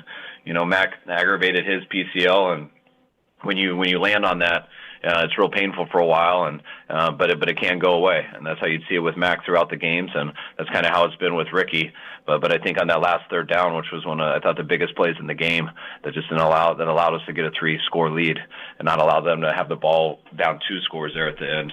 But he landed on his knee, and that's a painful thing when you have that. So hopefully, it's not at all like it was when he first did it, but it does take time to for that pain to go away, and hopefully that'll be sooner than later over these next 8 days. Monday Night Football, they have an extra day, so hopefully that's the thing. But again, it does feel like they're at their healthiest right now. And the last thing you want is to just lose a Ricky Pearsall when your quarterback is looking great. His connection with Jennings is looking like George Kittle is looking like vintage George Kittle. CMC, well, they still can't run the ball, but God, it's not for his lack of effort or trying to do so. And then you got, you mentioned Demarcus Robinson, Kendrick Bourne still out there. Who needs 1 yard, by the way, still to get that bonus 1 yard away? He'll get that 1 yard, no doubt, but you need that dominant player. Yeah. Especially in the playoffs. Yep. Where, it's a 3rd and 4, maybe less than 2 minutes, and you need a first down to ice the game, or at least get in the field goal range, or go for that game-winning score. And not having that dominant number one, this is why, I know we talk about wide receivers and paying wide receivers, but then you look at the playoffs and A.J. Brown, Devontae Smith, dominant. Yeah. Dominant. Gronkowski, Edelman, dominant. You look at what the Rams did with Cooper Kupp and Odell Beckham Jr. before he got hurt.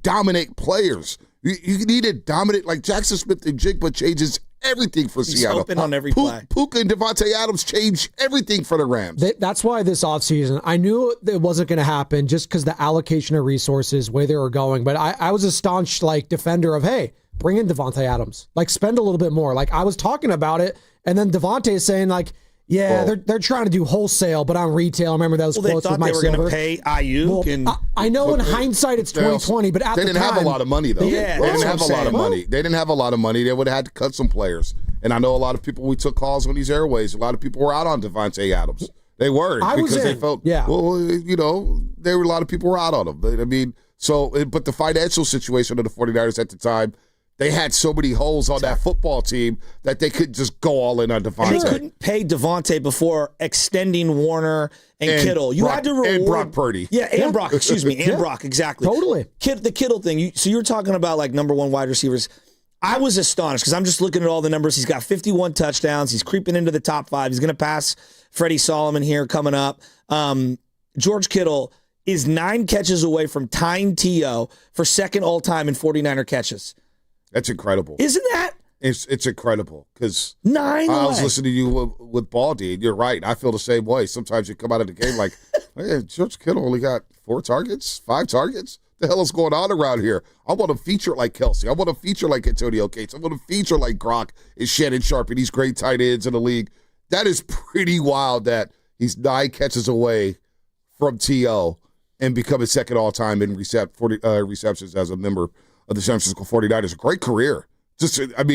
Probably just separating himself from the pack in terms of tight ends. Yeah. You saw Brent Jones inducted into the 49ers Hall of Fame on Sunday, and I think George Kittle surpassed Brent Jones. Now, the one thing that's missing is the hardware, right? The Super Bowl ring. But George Kittle's an all-time Niner. And I think moving forward, I think they will try to feature him 9 to 10 times a game against some of these secondaries that they'll see down the stretch. Well, that's why you brought that up. It's like they don't have a number one wide receiver. True, they do have a number one mismatch in George Kittle. Now, we know with this offense, it's hit or miss. Sometimes he's blocking, sometimes he's featured, sometimes he's not. Kind of like Ricky Pearsall last couple weeks. He was there, but the quarterback didn't see him. This, that, or the other. George Kittle, man, he's going to be a Hall of Famer. I don't know if he's going to be first ballot, whatever. He's 32. He's going to be going on 33 next year. This team and this offense is healthy, though. That's why Pearsall's not healthy. Well, but again, they need him. No, he's a huge piece to this puzzle. But Jennings and Kittle and Purdy and CMC and Trent Williams are healthy. For Jennings to get why Jennings has been really productive the last month is because Pearsall came back and he's not getting doubled. But also Brock Purdy came back, and there is a connection that he doesn't have with Mac Jones. But he also benefits from the gravity of CMC, George Kittle, Ricky Pearsall. Yeah. They do a deep comeback, and I didn't mean to interrupt you. They haven't thrown that throw, but maybe once or twice all year, and it's been when Ricky Pearsall's out. Sideline. Yep, no doubt. That was a beautiful route. And Pearsall can catch and run better than any wide receiver. Again, you go back to his first ever game in Tampa where he caught it. I was like, damn, look at the speed. He doesn't look great in the 40-yard dash, but the breakaway speed where he doesn't get called from behind. We can see, yes, the offense is as healthy as it's been all season long. Yeah. But they're still missing a key cog in Ricky Pearsall. Maybe. And to beat the Seattle Seahawks and to beat that Bears defense. They're going to need Ricky Pearsall. He had a great week 1, remember, against Seattle. Yep. He was really crushing it. They're going to need him.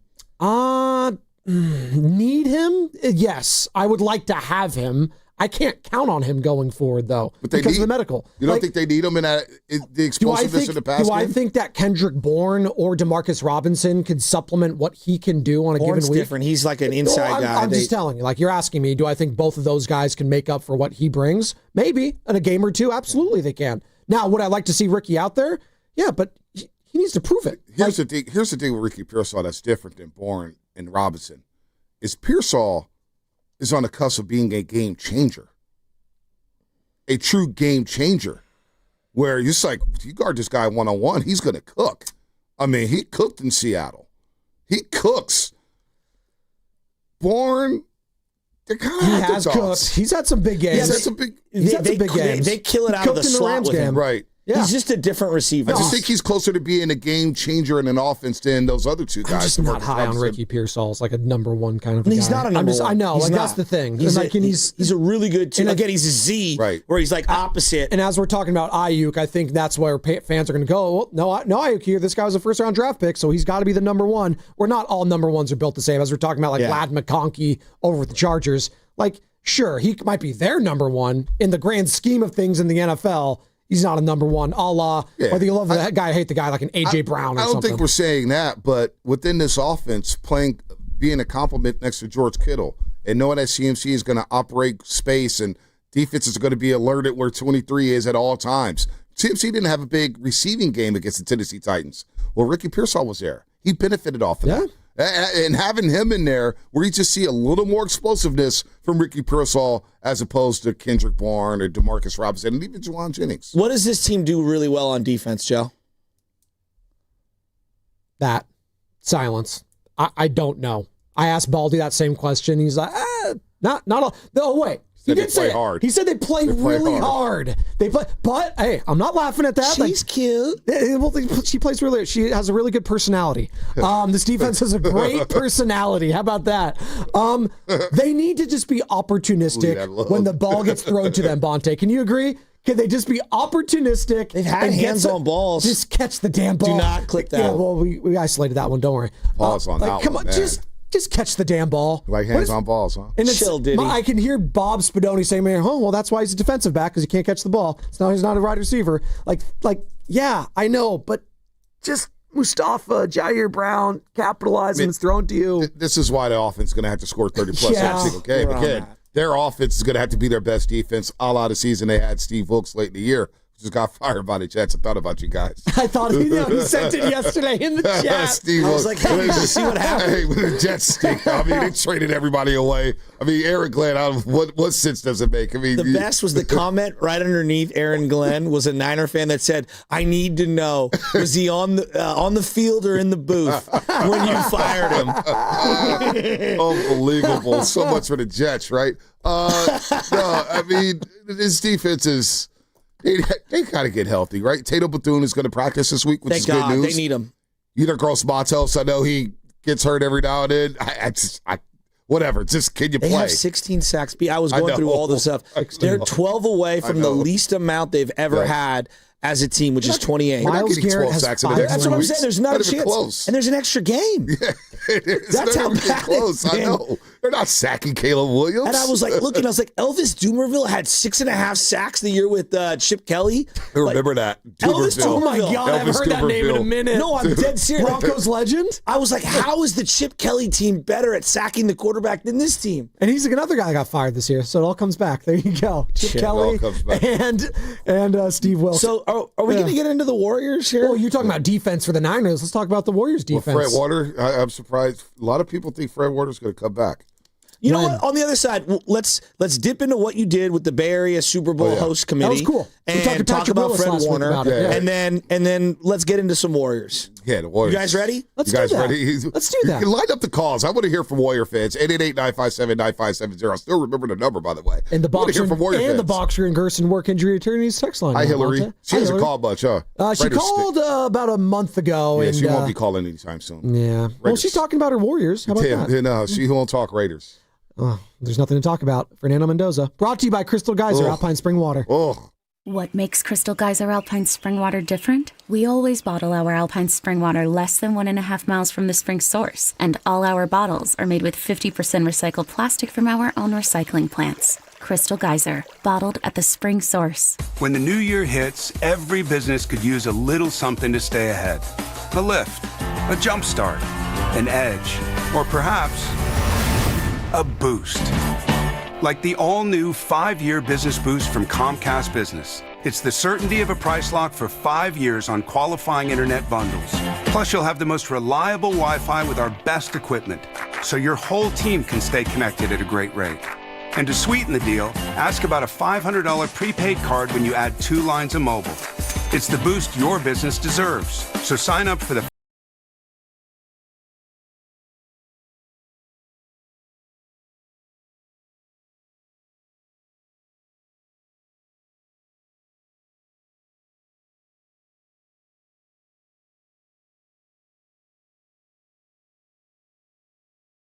Best Wi-Fi based on Open Signal Awards USA. Fixed Broadband Experience Report, May 2025.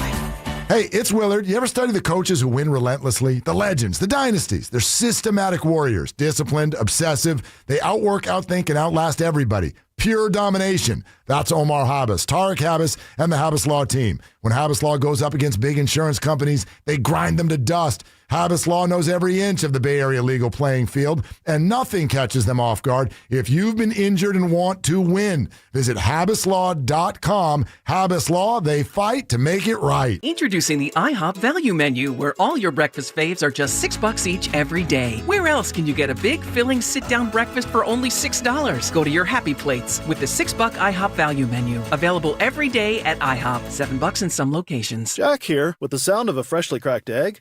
Sausage grilling? You busting out of your front door? Oh, hey, no rush. My 2 for $5.50 sausage croissants are available all day. Get so much more. Plus tax, limited time only. Price and participation may vary. Welcome to Jack in the Box. Now it's time for the closer of the week.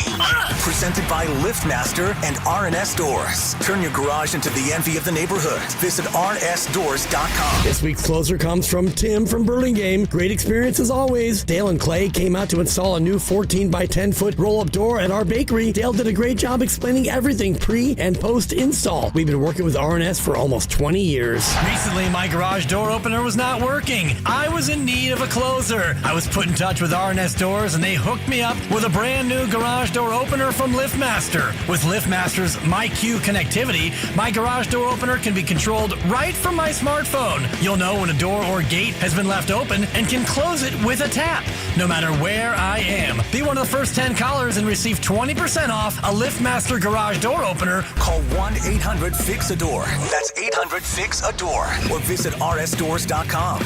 R&S Doors. Look for the red truck. 1-877 Cars for Kids. KARS Cars for Kids. 1-877 Cars for Kids. Donate your car today. 1-877 Cars for Kids. Donate your car today.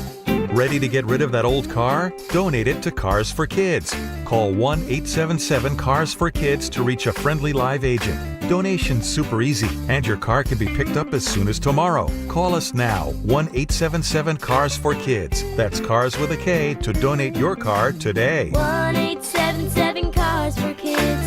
KARS Cars for Kids. 1-877 Cars for Kids. Donate your car today. Hurry! It's your last chance to donate for 2025. Last chance! Donate now for a 2025 tax deduction. This is the story of the one. As the purchasing manager at a manufacturing plant, she knows the only thing more important than having the right safety gear is having it there when you need it. That's why she partners with Grainger for auto reordering, so her team members can count on her to have cut-resistant gloves on hand, and each shift can run safely and efficiently. Call 1-800-GRAINGER, click Grainger.com, or just stop by. Grainger, for the ones who get it done. I know that hiring can be challenging. You need someone to match your role perfectly. Well, now you can meet them fast on ZipRecruiter. Build your team, build it sooner. Meet your match on ZipRecruiter. Just head to ZipRecruiter.com/free right now to try it for free. That's ZipRecruiter.com/free. Meet your match on ZipRecruiter. Try it free. What if you could have reliable and intelligent Wi-Fi at the same price for 5 years? That's the Xfinity 5-year price guarantee. No annual contracts, no hidden fees, and our best equipment included. Just 5 years of Wi-Fi that boosts speeds to the devices that need them most, that finds and fixes problems before you even notice them, and that keeps you gaming in the fast lane. Lock in your price and unlock the possibilities. Xfinity. Imagine that. Select plans only. Restrictions apply. Red and Gold Game Day starts at Laughing Monk Brewing. Park for free. Enjoy amazing food, ice-cold beer, and every game on TV. Catch 95.7 The Game's pregame show. Then hop on the free shuttle straight to the stadium. Sign up now at 957thegame.com.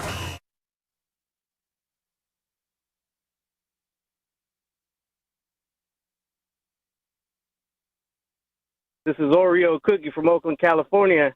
And it's plain to see you can't change me because I'm going to be a roaster for life.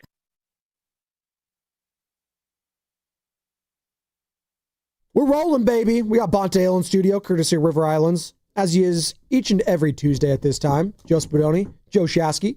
We're talking 49ers, and they have a path. They have a path, ladies and gentlemen, to the If I number can one. dare it a little Kangol. Yeah, dare it a little Kangol, Mia O'Brien. She's feeling good about her Jacksonville Jaguars. Trevor Lawrence, Jacoby Myers. It's a connection we didn't know we needed. It's looking good. Seahawks win Thursday, Bonte. Niners win out. They're the 1 seed. Yep. Simple as that. Yep. Simple as that. By the way, another flight. By the way, Sean McVay, congratulations. He just had a baby boy. So there you go. Congrats. So there you go. Congrats. to Sean. I hope they lose this week. Oh, okay. Same here. Hope he's totally preoccupied. That's what he said. He's like, it's a great week to have a baby and have Thursday Night Football. It's basically what he said, tongue in cheek. I was like, yeah, well, them the breaks. So you had a chance to do something last week that I saw on Instagram, and it was Patrick Willis and Fred Warner and Al Guido and yourself, and it was the Super Bowl host committee. Explain what Bay happened. Area host committee, obviously. Committee was Aileen Jan Muhammad, Al Guido, Mayor Daniel Lurie's involved. He was involved in it before. Jess Smith from the Valkyries, she's on the board as well. Cool. And it got all these events coming to the Bay Area. Obviously, you had the All-Star game with the NBA last February. 60 days until the Super Bowl. Don't do that. King's Tail. Come on. Wait, Carter really did love to tell you to do that? King's Court. No, don't tick me off, man. It is early. I don't like waking up early anymore. 8:50. I wake up at 8 o'clock. I think about you guys like, damn, they've been on the air for 2 hours already, man. What is Shasky mad about now? But no, it was 60 days to the Super Bowl. Now, like 55, and you got the World Cup coming as well. Yeah. So it was a good event to kind of get people going and what's going to be happening in the Bay Area. And, you know, you get Patrick Willis up there and Fred Warner, who's very well spoken. He was jacked up and he teased everybody by doing a little high knees. That's where I want to on go the stage. with this. Yeah, no. He looked like he could play. So I teased him because they were like, "Hey, no questions," to Fred about status, about status, right? So we're in the back room for a second. What's up, Fred? It's like, so the first question I'm coming to you with is, "Hey, you going to be available for the wild card game?" Starts laughing. He goes, "Oh man," I say, "Hey, you teasing people with these Instagram posts, Fred?" He goes, "Don't even trip, man." There's one of those. So Fred is the type of guy, if there's a chance he could play, he's going to play. That's just in his DNA. So what does that even mean? Like, what does that mean? Is that if he gets clearance saying that you can't re-injure this ankle, if you could practice, he's going to try to give it. Now, where's he at with the timeline? He's swimming. He was walking around, no boot. No boot. I mean, did he look like? I mean, it's your naked eye. You're just guessing. He's walking around like. Did you notice you didn't notice any limp? I didn't. No, there was no limp. Because there was no limp. You are the guy that. Well, did you see my face when he did the He did the Jimmy. Because he did that to Jimmy.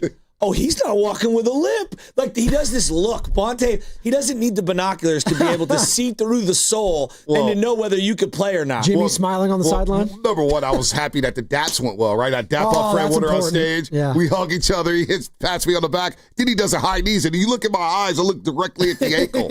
And I was like, damn, this guy's going to try to play. So I don't know if he is going to play. This guy's going to try to play. When I seen him do those high knees. When I seen him do those high knees. But think about who Fred Warner is. No, he's going to play. And I don't want to spread last year. I don't want to spread this guy. Exactly. He played with a fractured ankle the last 3 months of the season. In a losing season. Yeah. Because he knows these opportunities, these windows do not stay open for long. Well, and if they have an opportunity to get the 1 seed, and he's like, you know what, I'm ready to roll. And there's somebody who had a tweet about the percentages.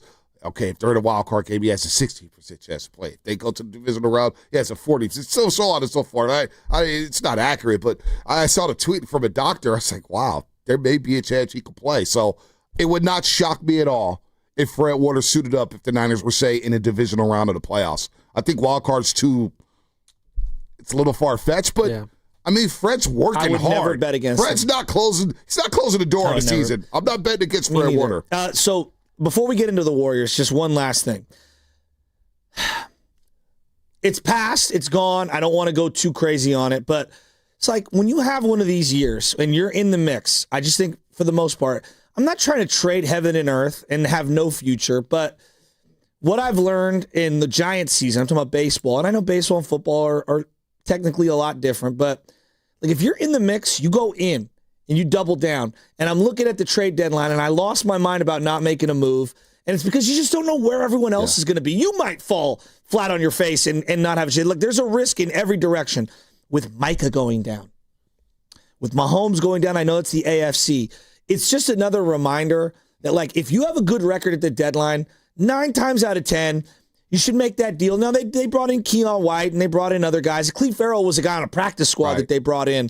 It's like, you just never know. You got to play these things out because things can open up around you. Baker's not healthy. Like, there's a lot going on in the NFC right now. Who would you have traded for? Quentin Williams? No, I'm just saying hypothetically. I mean, more. Yeah, I'm not getting good. I understand your perspective because as a fan of me, it was like, I want to see the Niners make a big splash move before the deadline. You all can't be geeked up. But then I also understood on the flip side, it's like, I don't know where this team is at. At the time of the trade deadline, do we know where Brock was at? No. Did we know where Ricky Pearsall was at? No. Well, they kept saying he was like getting close. Yeah. So offensively, there were some holes on the team, and then offensive line was up and down. And then also on the defensive side of the football, who's playing linebacker?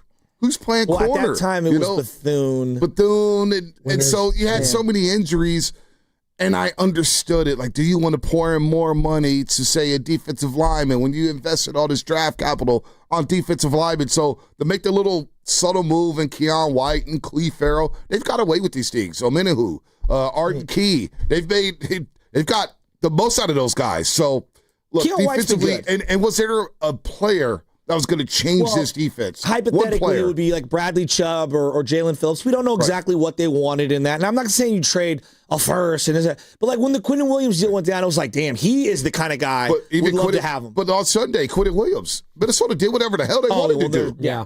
I didn't even know Quentin Williams played. Yeah. You're going to have off days. So I don't know if there was that one player that I would have broke the bank for this year. So I don't look back at it. I'm saying, all right, now you got the offense here. Some guys are getting healthy within the roster, and maybe that's your best trade right there. But I understand where you're coming from. CJ West looked good this weekend, though. You brought up the Micah Parsons injury. What do you make of that for Green Bay's chances going forward, Bonte? They're the 7th seed right now, 9-4-1. Still got Gray, Gary or Sean Gary, and they have the other guy Michigan. too. Who's the other guy on the other side, number 58? I forget his name. Starts with the E last name. Anyway, that's a big blow because Micah Parsons was playing. No, not McDuffie.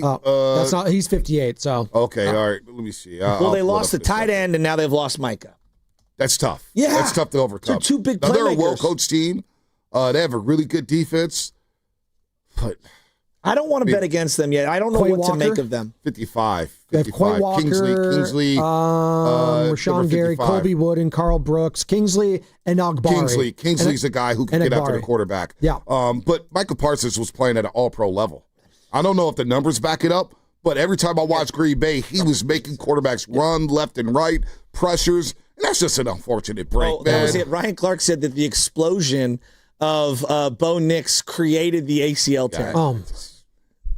No, he did not say that. Well, the only other time that I can remember a guy blowing out their ACL was Rod Woodson. Was it Barry Foster? Who was Barry Sanders. Was it Barry Sanders or Barry Foster? Barry Sanders, because Barry Foster was on the Steelers. Oh, it was Barry Sanders again when Rod Woodson was on. Yes, you're right. He was out on the flat, and Rod Woodson was going to go tackle Barry Sanders. Barry Sanders tore his ACL. You guys remember Lamar Houston celebrating as a bear, jumping up and then exploding down like the Ronaldo celebration? Tore his ACL doing that. I think that was like a decade ago. Yeah, that's way back. So, yeah, no, I mean, it's a blow for Green Bay. His sting is wide open. And the Rams, if they get Devontae's got the hamstring injury right now, the Rams are very well positioned to make a run. I'm still skeptical of Sam Darnold. Yeah. Very skeptical of Sam Darnold. What do you do with Philly? I think Philly's dangerous in a one-game scenario. I'm not counting them out. No, I wouldn't. I mean, those idiots in WIP, I get all the algorithms. Spike Eskin and all those. Hold on. Remember recent Mike Quick on the broadcast took shots at WIP 94. I have the latest from WIP this morning. Joe DeCamera, your boy. Oh. On Sirianni's going to revolutionize football? We're going to think about him. Percentage of Philly fans that don't think they're contenders.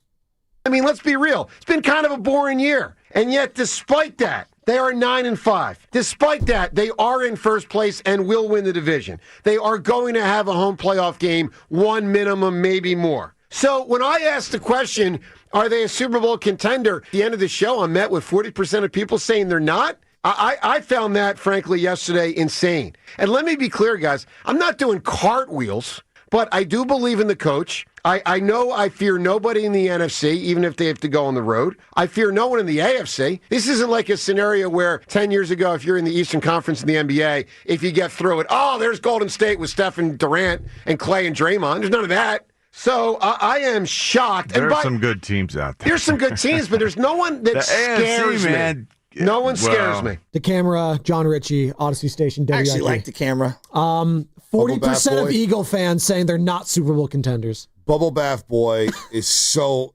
That's your boy. The whole crew. Hugh Douglas? And then even John Marks, because he's on the Fanatic. And John Marks is taking shots at WIP, saying, hey, we don't do that type of radio. Like, John Marks, you're a sucker, too. Like, that's exactly what you do. I mean, they're just, that whole culture, man. I was texting with Dumas saying, get out of Philly, man. You're not a real Philly guy. Like, that's not how you roll. Isn't he from Philly? Yeah, he is. I mean, I know he's that mentality that they have out there in Philly, like Spike S can compare Jalen Hurts to Ben Simmons. Jalen Hurts to Ben Simmons? Jalen Hurts, what did I say? Jalen Hurts to Ben Simmons. He compared him last week. Stop. He's kind of in a trajectory like Ben Simmons. He just won the Super Bowl in February. Ben Simmons MVP. was on a boat with a. Did you see him on a boat? Stop. No, eating sushi right out of the water. Well, he made a lot of money. he knows what he's doing. Listen, I'm not mad at him. If I had that money, I'd be eating sushi on the water too. This guy, these guys in Philadelphia. I mean, but you're not a real Philly guy. Isn't he from there? No, I mean, I misspoke. I mean, like, he doesn't have that real Philly. So blown away. He doesn't have that real Philly mentality. Don't get hung up on it. Like, he's not jumping through hoops to have this hot take and what's his name? Joe Giglio or whatever his name. Giglio, whatever the hell his name is. We know him. He's a friend of the program. Yeah. I actually like him. But then last week he's talking about he's a good guy. You know, this is it for Jalen Hurts. Against the Raiders. They better not lose to the Raiders. You lose to the Raiders. It's Tanner McKee. This guy just won you a Super Bowl in February. Like, come on. They were praying for them to lose. Like, it almost it sounds like the way they talk, they wanted him to lose to the Raiders. Spike Esk is just terrible. Remember, we had him on the show, and then he texted Boss Man, I didn't know I was going to get railroaded like that. What did you think this was? Really I don't like Philadelphia. You guys don't like us. It's bad blood whenever we talk. This is why I can't have Philadelphia advance to the Super Bowl. And they're going to get their game right because they got two bona fide wide receivers. You still got Saquon. You got a defense. And if they come out here for the Super Bowl, Lane Johnson coming out. I'm not showing up to Radio Row. Leo, I love you. They're in your head still. It's okay. No, they're not in my head. I just hate them. I can't stand them. And I will stomp on their graves. So, okay. I cannot stand them. So Carter and I already have They ain't in my heads. I'm in their heads. They write articles about me. It's not the other way around. All right. So I just jump on their... You're becoming friendly with Philadelphia. Say, this is their Cecily Saturday. Gets on my Misery nerves. loves company. Tweet that WIP. Oh, this is great concepts. They're not our friend, Chasky. Come on, man. For the right price, I would be at WIP. That's a joke. Carter, should we tell him about what we're going to do? And then we're going to transition to the Warriors. They go to Green Bay, Niners, or they go to Chicago. Me, Carter, and Uncle Danny, we're all going. You going? Yeah. You coming? Wow, you're going on the road, Gabe? Uh-huh. You're going on the road, huh? Have fun. We'll see. Is it in Megan's at Marquette, so she's gave me the whole breakdown. You don't want to fly to Milwaukee. You want to fly to Chicago. And then you drive the 2 hours. Yeah, and I lived in Chicago for a year. So you already know. Yeah, I know all about it. First or second round or third round, we're going to go Chicago or Green Bay. You in? Depends on the schedule. Got to check out the Warriors' schedule. Got to see how things break down. I was going to fly to Indianapolis for Monday Night Football. Warriors host the Orlando Magic. Boy, Paulo Banchero. Paulo, you got it. Yeah, you got to go see Paulo. Yeah, got to go see Front. But I do want to see Lucas Oil Field. Go out to Indianapolis. Monday Night Football. You know I love those Coach uniforms. No, I love. You're a sucker for those. Yeah. Oh my God! I wish you they were and wearing JP all Money. White. I wish they were wearing all white.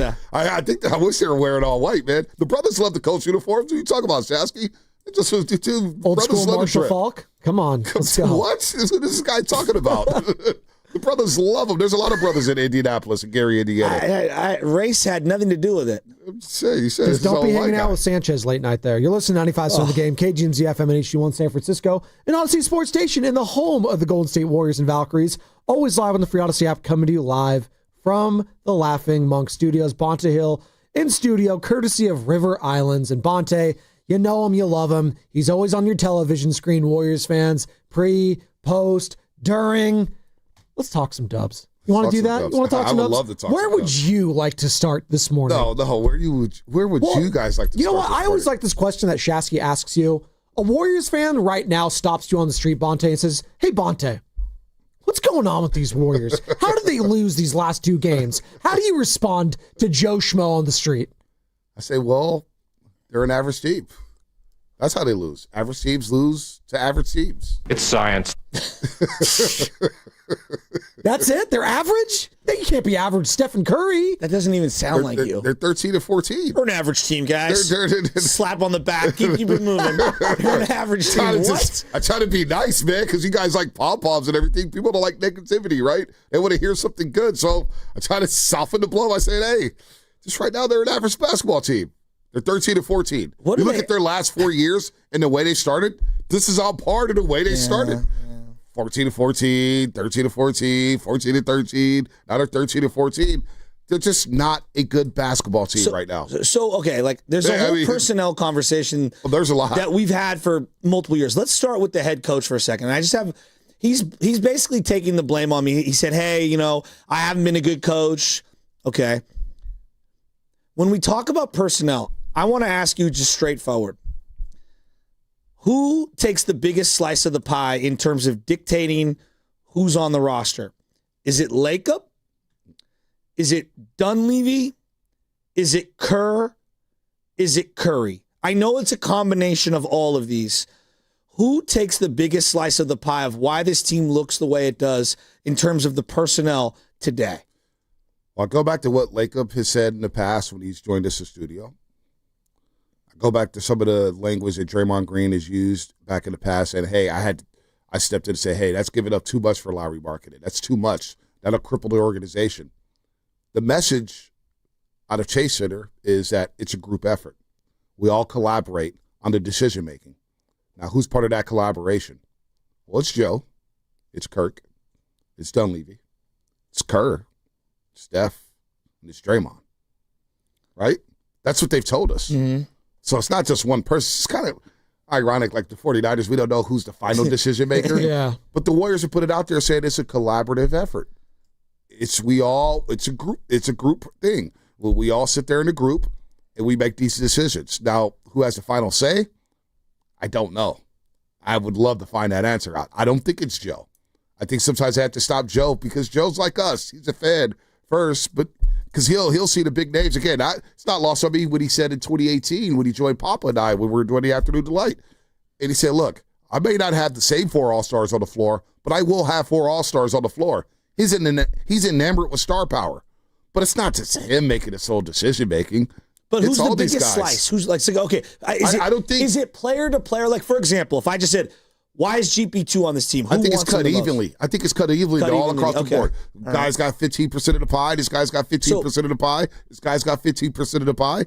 So I think I really think it's a collaborative effort on how this roster got to where it got to. I buy that. No, I do. I buy that. And the reason why I'm asking is because on any given night, fans are furious with who's on the team to begin with. Oh, man. Okay, right? Oh, it's a who's playing, how many minutes they're playing, and who they're playing alongside. I've seen a lot of Jim Park on my timeline this season. We know who Jim Park is. It is wild. We got callers referencing his tweets. I want to hear from Dub Nation. 888-957-9570 because you brought up the coach. Who should they be the most frustrated with then? I think just be frustrated with the entire organization and stop playing the blame game. Yeah. It's not just one person here.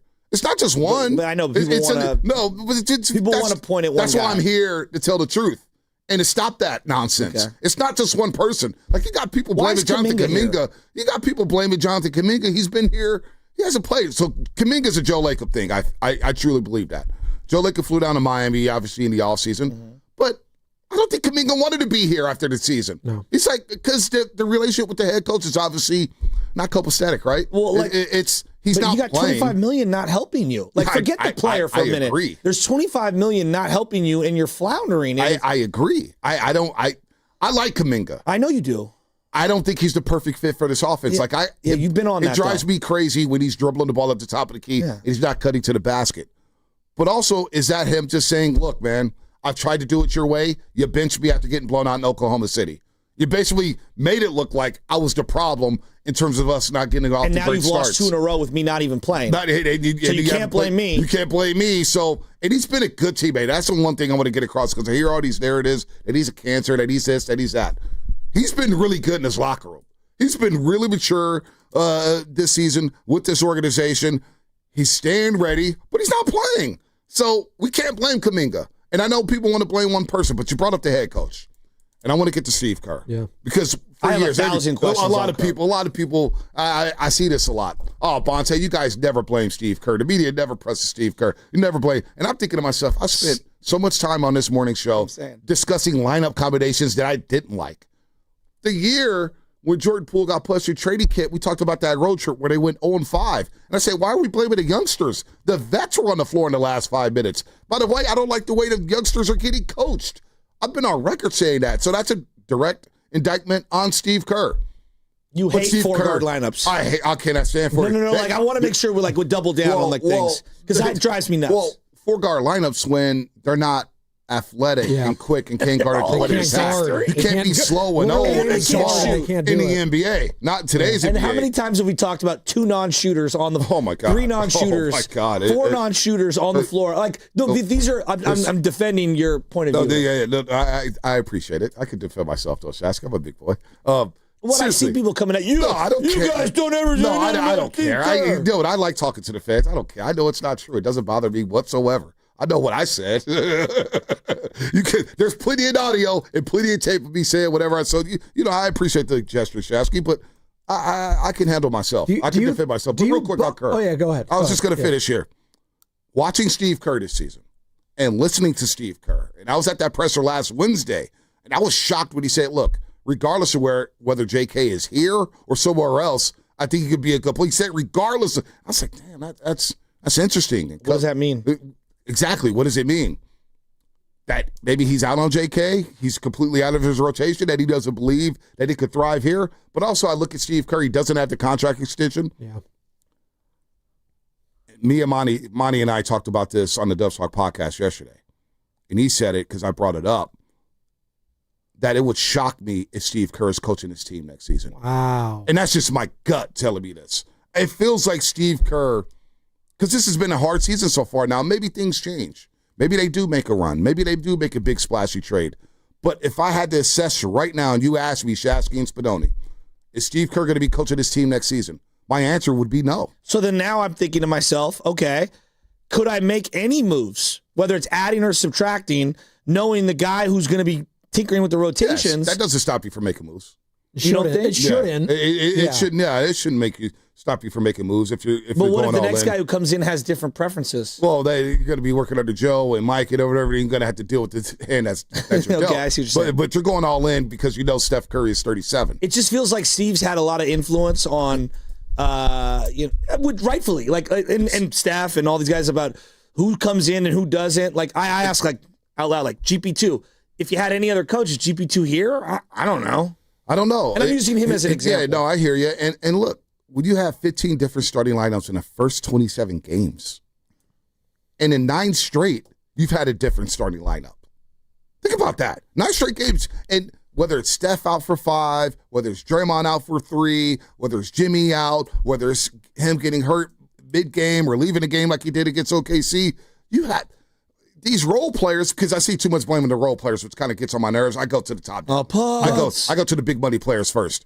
We'll continue this, but I just think when you don't have a set rotation, and it's hard to get a set rotation when your big money players are out. Yeah. Al Horford hasn't even played much. It's hard to get these guys into a rhythm, and that wears on the head coach. We're like, I just want some consistency. I want to go through a 5-game stretch where I got the same rotations and the same roles for everybody on this roster, and I think that wears on Steve. Let's pick this up on the other side. That's Bonte Hill, Joe Spadoni, Joe Shasky's The Morning Roast. We'll roll on with one more segment, 888-957-9570. You heard Bonte. We'll throw out the number to the people. AJ, JC, I see you. We'll get to you on the other side, as this segment was brought to you by the Bayview Restaurant at the Inn at the Tides. Ring in 2026 in unforgettable style. Join the Inn at the Tides Bayview Restaurant for a New Year's Eve celebration with guest of honor Kate McMurray. Enjoy a luxurious multi-course wine-paired dinner and a sparkling midnight toast. Reserve now at inatthetides.com. I'm David. I'm John. And I'm Chris. We're the three brothers that own Jack's Restaurant and Bar with 5 locations in the Bay Area. We learned the restaurant bit. Guys, that's my line. Pretty sure that was my line. Guys, we don't have time for this. Jack's serves delicious breakfast, lunch, and dinner 7 days a week. Don't forget to say we have a full bar. I won't. Don't forget to say it's a great place to watch all the games. I won't forget. Look, we're much better at cooking great food than making commercials. So come see us at Jack's in Pleasant Hill, San Mateo, San Bruno, Newark, and now San Jose. You forgot to mention our website, ilovejacks.com. I knew he would. Come into Friedman's Appliance in Pleasant Hill and see an amazing selection of Sub-Zero, Wolf, and Cove appliances live and on display in one of the largest living kitchens in the country. And save with full suite savings event. With qualifying purchase, get 3 additional years of protection or qualify for a $1,000 rebate. For the largest selection of Sub-Zero, Wolf, and Cove appliances, visit the Living Kitchen at Friedman's Appliance in Pleasant Hill or at friedmansappliance.com. Xfinity is the network you can rely on. Like a close friend who will give it to you straight. The friend who will tell you that new haircut, it's not great. Friends make sure friends get good haircuts. And Xfinity makes sure you get a good deal on Wi-Fi. Xfinity gives you reliable fiber-powered Wi-Fi at our best price. This holiday season through January 4th, get gig speed Wi-Fi for just $50 a month. For 5 whole years. No strings, no commitments. Just super fast, reliable gig speed Wi-Fi with our best equipment and unlimited data included. Save yourself from questionable decisions and save over Verizon and AT&T. Xfinity. Imagine that. Restrictions apply. Requires paperless billing and autopay with stored bank account. Taxes and fees extra. Xfinity Internet powered by fiber and connected to premises by coaxial cable. Actual speeds vary. Hey there, it's Bonte with the report from River Islands in Lathrop, where so much is happening this winter. The home selection has never been better, with neighborhoods designed to fit a wide range of lifestyles. Whatever is on your list of must, an amazing kitchen, a home gym, a private office, or a separate suite for your in-laws, the home builders have designed a home just for you, priced from the low $600,000s to over $1 million. There's even a community for active adults, 55 plus, inside the River Islands Master Plan, with its own clubhouse for sports and socializing. Then there's everything that's all around your home, the lakes, the parks and trails. How about the San Joaquin River? Every day feels like a good day when you have so much access to the outdoors right out your own front door. Not far from home, day trippers head out to Yosemite, the Gold Country, or the Lodi Wine Country, or they meet up with friends on the deck of the Boathouse Restaurant. No matter how you define it, River Islands is where the good life comes to life. Isn't it time for you to discover the islands? Check it out at riverislands.com. 250 years ago, a promise was made to connect families and friends near and far. And during the holidays, that promise is more important than ever. That's why USPS is building a better network to meet your needs with timely deliveries, easy and affordable ways to ship, and everything you need to make your season full of holiday cheer. Our purpose is delivering your peace of mind, knowing your love will arrive, bringing joy to all. The United States Postal Service. Learn more at USPS.com/holidays. Odyssey San Francisco is proud to present the fourth quarter game changer, Danae LaBragna. From day one, Danae's brought passion, leadership, and unstoppable energy to every brand she touches. Thank you, Danae, for everything you do to make our team shine. McDonald's is putting value back on the menu. Whether you're craving a Big Mac, McNuggets, or sausage, egg, and cheese McGriddles, make it a meal and save.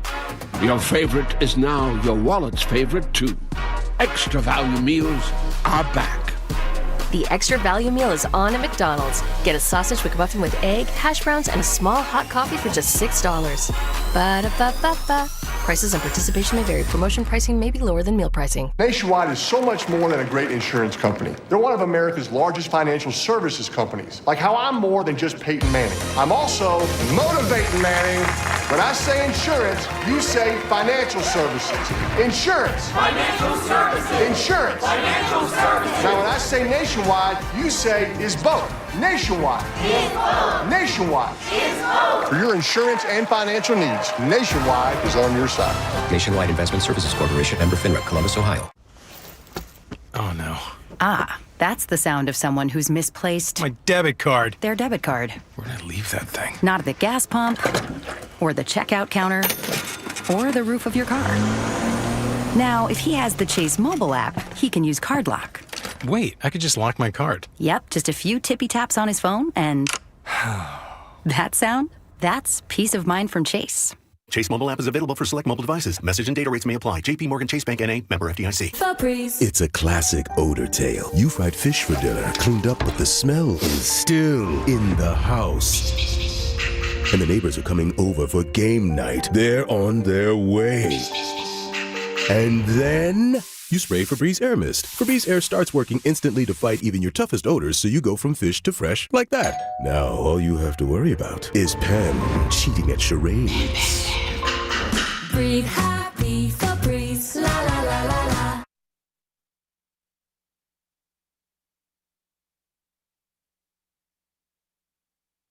I have no idea.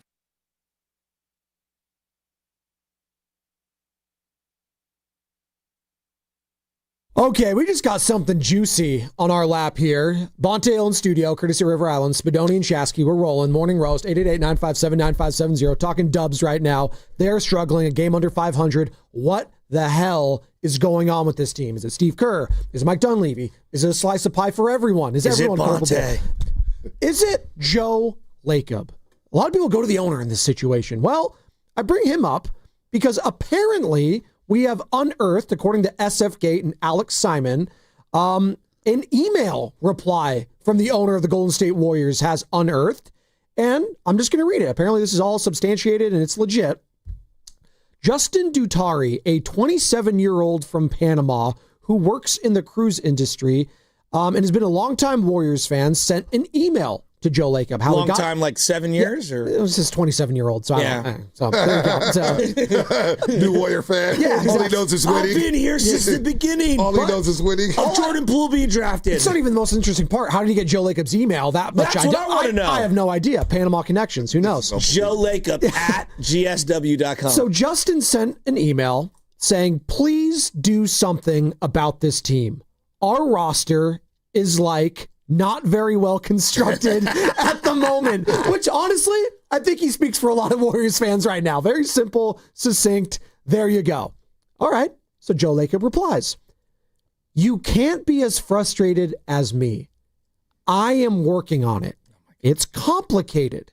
Style of play, coaches' desires regarding players, league trends. Jimmy is not the problem. And then it just says Joe at the bottom, sent from iPhone. Does it say who's CC'd or BCC'd on there? No, it just says, it's just his email is attached to it. By the way, I'm not going to give it out, but like, it's just his email. Just his email. So the kid emailed just Joe Lacob, not like, random inquiries at gsw.com. No, Joe or whatever. Lacob at whatever. Yeah. That is incredible. Jay Lacob. Yeah. I'll read it one more time. Yeah, this is the response. So quote, style of play. Quote, you can't be as frustrated as me. I am working on it. It's complicated. Style of play. Coaches' desires regarding players. League trends. Jimmy is not the problem. Wow. There's a lot there. So what's okay, Bonte, what's the most interesting? Is it style of play, There's that big smile coach's on your desire face. of players, league trends, or Jimmy not the problem? We could do 4 hours. That's a 4 point. We could do 4 hours on this. 4 hours. I could do like think 4 for weeks me- on this. For me, Stoney and Goo are going to do 4 they weeks are. on this. There's no doubt. Football Monday, I almost not on spilled my that show. coffee. Not on that show. Football Friday, not on that show. You ain't getting the preview of Colts Niners on Stoney and Goo. Listen, coaches, you may get more Tulane talk than 49er talk when it comes to Stoney and Goo. Forte. Coaches' desires regarding players. That is the most intriguing. For you? Absolutely. Why? Why? Well, I'll explain why. There's a little, we all know Joe Lacob loves Jonathan Kuminga. We know he loves Kuminga. And we know the coach obviously doesn't believe Kuminga fits. And I get it. I understand Steve Kerr has a style of brand. He's like, look, man, I need veterans around Steph Curry and Draymond and now with Jimmy Butler. Kuminga doesn't fit into the piece. And Joe Lacob's probably like, man, make it fit. And then Joe Lacob sees Kuminga ball out against Minnesota where he shoots 54% from the floor and 42% from three. You can't just scoff at that. Like, I don't know why people scoff at the guy averaged 21 without playing the previous 3 weeks. I think some people diluted it, and I'll just answer quickly and let you keep going, because they didn't win any games. Yeah, well, it's not on him. It's not on him. Yeah, I didn't say That's what I would say. Yeah. He did his part, but it's the coaches, because obviously he has an issue with the way some of these players are being utilized. And if the owner's taking shots at coaches through emails and the media, that can't feel good as a head coach or an assistant coach. That it just can't feel good. You think Kuminga's the big chunk? What about Pods? What about Pods? Like, coach's desire of players. Yeah, like, maybe. In the reverse of Kuminga. Yeah, I mean, Pods is getting his minutes, and Pods has played okay. But I think overall, with the fan base, and we spend too much time on role players. Yeah, we pick on them. We pick on. Yeah. Draymond Green had 8 turnovers on Sunday. 8 of the 18. He's led the team. How has Draymond Green played this year? Times he looks fantastic defensively. Fantastic. But it's a turnover bug. Yeah. And the turnover bug halts momentum. It gets team going the other way. Fast break points, wide open threes. All of a sudden they're getting comfortable in their rhythm. Jimmy Butler, how would you assess this season? Jimmy on Friday night against Minnesota, the stats say he had a good game, but I didn't feel Jimmy in that game. I didn't feel him. You know what I'm saying? Yeah. Portland, didn't feel him at all. He was 3 of 11.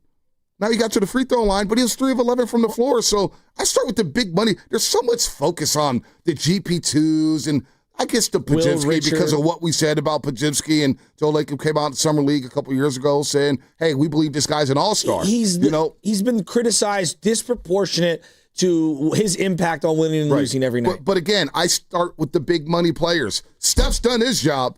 Steph's out here dropping 48 in losses. But to be fair, early in the season, he was one of, at the end of games, he had like 3 games in a row where he didn't play well in this final 6 minutes. But you know what? But I'm with you. He has earned his money. And then no when doubt. you look at it overall, when they've played a team without their star player, that's Milwaukee, Indiana, where they had half the team out, Orlando without Paulo Banchero, the Houston Rockets without Kevin Durant, and then you get to Friday night without Anthony Edwards, Minnesota, that is.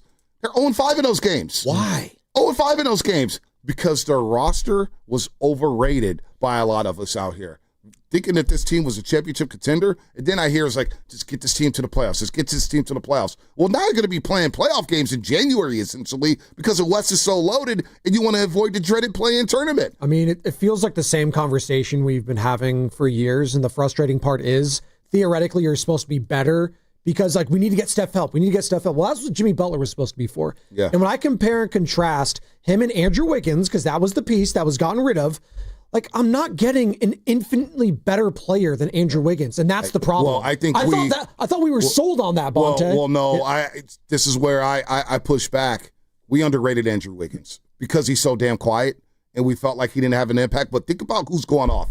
Denny Avia, Jeremy Grant, Shaedon Sharp combined for 96 points. They were 30 of 56 from the floor.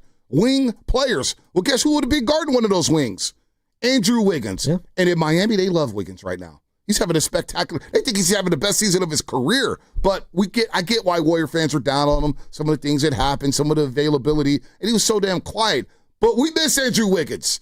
We underrated Andrew Wiggins as a fan base. We really did. And that's okay, because we thought we were getting something with Jimmy Butler. Yeah. But he's 36, and he plays a different brand of basketball than the way. Like, think about the Portland game. If Draymond Green's handling the ball in a half court, you could make the argument, say, well, we don't want Draymond Green handling the ball. Well, offensively, he won't get guarded. So then you're playing 4-on-5 again because the paint's going to be compromised. Now, Draymond did. I love when he's aggressive. And he scored the 14 points in the first half, and I love when Draymond Green lets it fly. I don't care if he goes 2 for 10, 5 for 10. He's got to shoot. And I love it when he's aggressive. Yeah. But then Jimmy off the ball. If Draymond's got the ball and he's facilitating the half-court offense, then where does that leave Jimmy off the ball? Huh? He's a corner. He's relegated to being in the corner at the top of the key, waiting for the ball to come back to him. So he's not moving without the ball. It's a weird match right now, man. So this roster construction, we could blame the coach, the owner, whatever. The roster, all the pieces on this roster don't fit the puzzle. So let's get back to the email for just a second. Let me reiterate it one more time for people. If they're just joining us, Joe Lacob responded to a fan via email. This has been confirmed, by the way, as legit. According to Warrior spokesperson Raymond Ritter, our guy, he confirmed it to SF Gate, and the article's up there right now. Initially, the tweet from the fan, Justin, was, please do something about this team. Our roster is like not very well constructed at the moment. Curry needs to score 50 points each and every night to win, and there's et cetera, et cetera. Joe Lickett responded, "You can't be as frustrated as me. I am working on it. It's complicated. Style of play, coaches' desires regarding players, league trends. Jimmy is not the problem." Okay. So Bonte chose, and I said, what's the most glaring thing there? He chose coach desires on the players that he's playing. Okay, when I hear that, it's like, all right, well, is this the beginning of the end? Like, is it already over? Style of play. He doesn't have the extension, Steve Kerr, that is. But I think Joe has offered that, and if Steve wanted it, he could get it because there's a lot of respect there. And I hear people saying, hey, fire Steve Kerr. Number one, you don't fire a guy. He's the best coach in franchise history. He's helped you win 4 championships. You owe it to Steve to let him ride this out. I agree. You don't fire him unless they went on a 10-game losing streak and all of a sudden things look dire and they mutually separate. But you don't fire Steve Kerr. You put the ball in his hands and say, Steve, it's up to you what you want to do. He deserves that respect. He's earned that respect. Steve Kerr's a hell of a coach. He is. And I know a lot of people say, oh, he's lost his fastball, this and that. Steve Kerr's a hell of a coach. But it's also you need talent in the NBA. If you could have Phil Jackson on this roster, how many games do you think they're winning? I would agree. You know with what I'm that. saying? But the last time, my OG Warrior fans here, like when I hear like the players' coaches, the coaches' desires of specific players, whatever, like it's hard to not think of the Weber thing. Now, I don't think we have a Weber on our team, but I remember when the Warriors chose the coach, traded the player, and regretted it for 2 decades. Now, in that circumstance, Nelly quit on you. Right after. He did. So I've talked to Mullen a lot about that. Yeah. Because that's what I think of when I see that. And Mully always says this. In the NBA, you take the player over the coach. You take the talented player over the coach and you figure it out with the coaching staff. You need the player. Yeah. And in that situation, was Cohen the owner at that time? Maybe, but Robert Rowell. But Bully I forget who was running the team. Yeah, no, with the Weber situation. I think maybe, but Cohen whatever. might have just bought the dude, team. We got Chris Webber, dude. And Mully, he was in that practice in San Diego, gets the dream team because Chris Webber was the best player on the floor. Exactly. That first day. Best player, original dream team. Yeah. Chris Webber was the best player on the floor, and we had him with the Warriors, and they moved him. And as you know, there's just 14 years of just ineptitude with this franchise, a moribund franchise until Joe Lacob revived it, and Peter Guber, of course. But you don't fire Steve Kerr. You don't fire, especially if we're talking about Jonathan Kuminga and Steve Kerr. I love Kuminga. But Kuminga's not Chris Webber. No. So you don't, like, if this is, but I'm let's saying get real. that when I see this, right. And see, I guess where I'm going is style of play. It's also important that he says style of play, coaches' desires regarding the players. Now, this style of play for Curry is great. But when Curry is hurt or doesn't play or is moving around, does the other, like, you got to think about the AAU circuit. You cover CYO basketball. Nobody's really playing the way the Warriors play. That makes it unique. Well, I keep bringing up I brought this up yesterday, didn't I, Joe? The Jimmy Butler quotes to Anthony Slater before the season about, like, hey, we need to learn how to play basketball without Steph on the floor. Yeah. And he knew immediately that was a problem. Problem is, Jimmy, I don't think you're going to be able to fix that in the time that you're going to be here. Like that's just the reality of the situation. I think he's looking at it and he's frustrated, whether it's the coaching, the players around him. He's like, dude, I've been playing a certain way my whole life. You guys are the only ones that play this way, and it's not working when he's off the court. He's the cheat code, he called him. He's the ultimate cheat code, but he's putting up 48 and no one else is doing anything around him. This is why, in hindsight, maybe the kid should have been traded. And I was against it because I was thinking about the future as well. And it's like I had high hopes for guys like Jordan Poole and Jonathan Kuminga, and Ryan Rollins is now balling. Think about all these trades and all this stuff that's happened here. But in hindsight, knowing what Steve wanted, knowing how Steph played, veterans would have been better suited on this roster. And I sound like I'm contradicting myself and being a hypocrite, but you look at the situation. One, it is hard to develop talent when you're in the midst of a season. You got game after game after game. You got optional shoot-arounds. You got practice. Are they really practicing? What's going on in the practices? It is a tough situation when you look at Kuminga and even Podge and Moody. Moody's been up and down a little, right? Moody's been up and down. Will Richard's getting DMPs. Pat Spencer was starting on Friday night. He got 6 minutes and 40 seconds on Sunday against the Blazers. I said yesterday, I was like, that was a fun week at Pat Spencer. So let me ask you this one about the Curry thing, because I think this sounds sacrilegious. I'm asking questions out loud, okay? We're trying to find solutions. This email's wild. It is wild. style of play. Curry's an all-time legend. He's also up there in age. I don't know if he can carry you for 75 games a year, 72 games a year playing this way. Are they better suited evolving a little and doing other things that Steph maybe isn't as, like, does everything have to be so Steph-centric? Or is now the time where things start to, I'm not saying you move off Steph. That's not what I'm saying. It's like, if he's 98% of the offense, what if he's 78% of the offense and we're trying other things while he's alongside there? Is that even an option? Adjustments, evolution, some sort of... More pick and roll, maybe I'm just off the ball. asking. Yeah, but, Steph is a generational talent. Will we say this about Will we say this about Kobe? Will we say this about Jordan? Will we say this about, Tim Duncan? I guess what I would say is, aren't all those guys evolving over time? Right. Yeah, Duncan did evolve over time. You need Steph to play like this to be in the game. See, that's... You know what I'm saying? So I was, because you said it immediately, I thought of, the Lakers situation, because they have the heir apparent there already. So it's easier to say, LeBron, you could be our third option now or second, because I have Luka Doncic here. Exactly. The Warriors don't have a Luka Doncic. No. So you got to write this. And Steph is putting up MVP numbers. But can he carry you, though? No. By the time he gets to April, he's going to be exhausted. Well, that's where... Okay. And that's the problem that's the issue I had the whole time when I hear the rhetoric. If you just get these guys in the playoffs, well, what is it? You need a 15-5 start. They didn't get the 15-5 start. Nope. They're 13-14 right now, which means we were talking about this on Friday night, where 14 of the next 20 were at home. Well, you lose that game Friday night against Minnesota. You lose to Portland. So now you're in the 18-game stretch where you have 13 home games in the next 18. You've got to rack up these home wins before you get back out on the road. And what does it look like when you get to February? March. Then where's the happy medium on being Steph-centric, but not to the point where he's worn thin? There's no other option right now, Shasky. I mean, it is what it is. Yeah. I hate to break it to you. Just all of a sudden, I'm making it sound like he's a problem. I'm not. No. I hear what you're saying. It's you're saying hard to describe it. You don't want him to.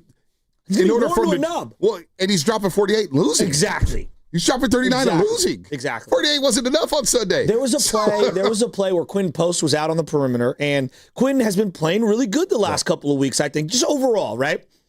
And he was so worried about taking the shot at the expense of Steph Curry. Yep. He second-guessed himself. He's like, ugh, I got to get it to him. Because he had kind of gotten accustomed to just ripping that three ball from beyond the arc, which has actually helped his confidence. And I could see him in real time buffer a little because he was afraid that if I don't get it to Steph, this is what's going to happen. And maybe I'm making too much of one possession. Well, you need guys. This is where, I don't like to put blame on role players. Yeah. But the thing that made the Warriors great during their dynastic run was their role players were consistent at doing what they did. Yeah. You knew Sean Livingston, deft taxes, fadeaway jumper from 15 feet. You knew Iguodala can handle the ball. He'll hit a big three. Most Spates, you knew what you were getting from him. You knew what you're getting from Leandro Barbosa. Klay Thompson. Klay Thompson was a star. No, I know, but I'm saying, how many guys could play with, hey, just catch and shoot, dog. Exactly. We underrated that. Hell, I even knew what Quinn Cook was going to do. Come on, exactly. Otto Porter Jr., David West. These role players do. And right now your role players they're kind of confused. And they're young players trying to make their way in the league, trying to make a name for themselves, trying to put themselves in a position for a new contract. And they just don't understand it yet because they don't have the chops in the league yet. So you have to ride out Stephen Curry. You're counting on Al Horford to help you out as the stretch five. Well, he's been unavailable and has been disappointing to start the season. And he knows it, right? He knows it. This is what the roster looks like unless you can make a big splashy trade. But this is the way things are going to go until they can find some consistency. Is Jonathan Kuminga all of a sudden going to come back into the rotation and drop 20? Is Moses Moody? You know what I'm saying? It's unfair to ask him. It's just unfair. It's unfair. So this is and what it would is. Come at the expense of others. So let me ask you this. The last line. Jimmy's not the problem.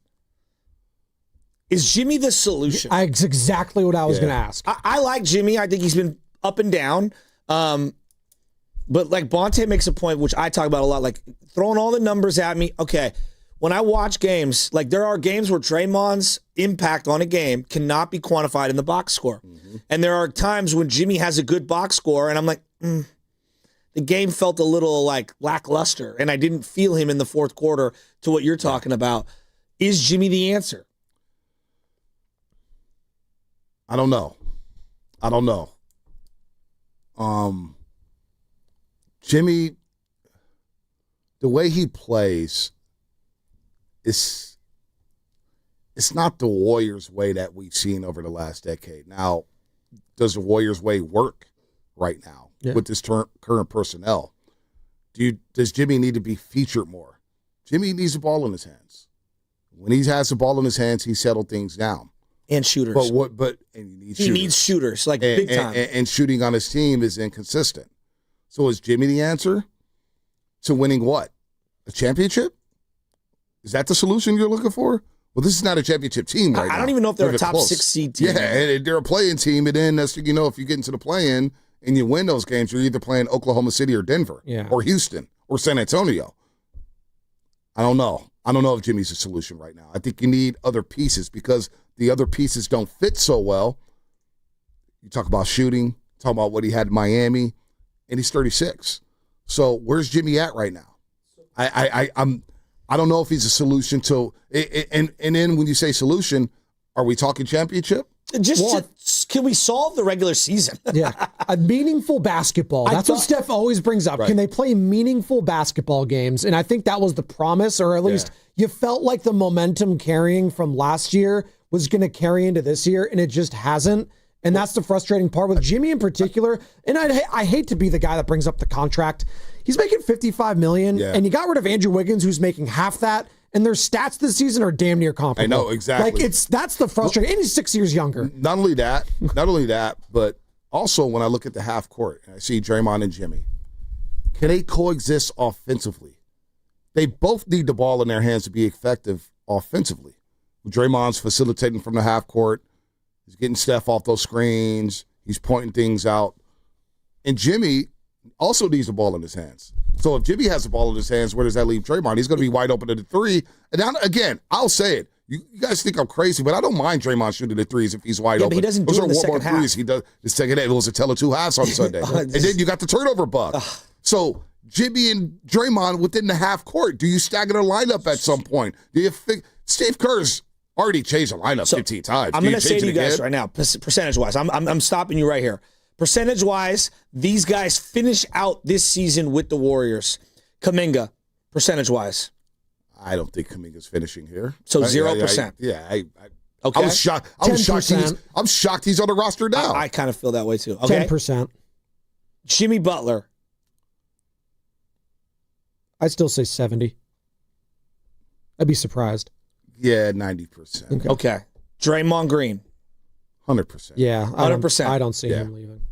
99. So as we talk about this, we're talking about trading one guy for $25 million to find stuff to make you better. I don't see how they get infinitely better trading off the used parts of players you're not playing who are only making $25 million. I think they're in a very serious conundrum. And if they're unwilling to move Dre or Jimmy, I think we're stuck. Well, I think they'd be willing to move him for one player. Yep. And I think we know who that one player is. Now, is that we know who the one Greek player is? Do I need to say it? Do I need to say it? You guys talked about it all last week. Bill Schmidt was on, right? You guys talked about it. Bill Schmidt was great. I love Bill. I love Bill too. Bill's my guy, but we all know who the one player is. He literally compared the Warriors players as Kirkland. Let me say this, Anthony Davis doesn't do it? Yeah, dude, he's hurt again. I know he's always hurt. But Did you see his contract? Oh, it's not great. But I only need him for the next 2 years. And then I'll worry about it Do you know how much you got to pay that man? Yeah, like $200 million. Yeah, I'm good. I'm good off AD. I love the player. I don't love the availability. Who would you rather give up in a Giannis I'll tell trade? you this. Let me say this. I would operate, if I was running the team, which I don't, but I would operate like this. The only untouchable on this roster is number 30, Stephen Curry. Yeah. I hope that answers your question. The only untouchable on this roster is Stephen Curry. So if you get Giannis, then what? Well, you better get some shooters. But I just don't. Do they have the ammunition to do it? Yeah, I don't. Look, this is where we're at. Listen, you guys watched the Celtic doc on HBO Max? Yes, it was amazing. unbelievable. 10 episodes, right? 9, 10 episodes. What have we learned in the NBA? What have we learned in all sports? There's no fairy tale ending to dynasties. No. They all end abruptly, ugly, leaving you wanting more. I mean, think about it. The Celtics, we saw that.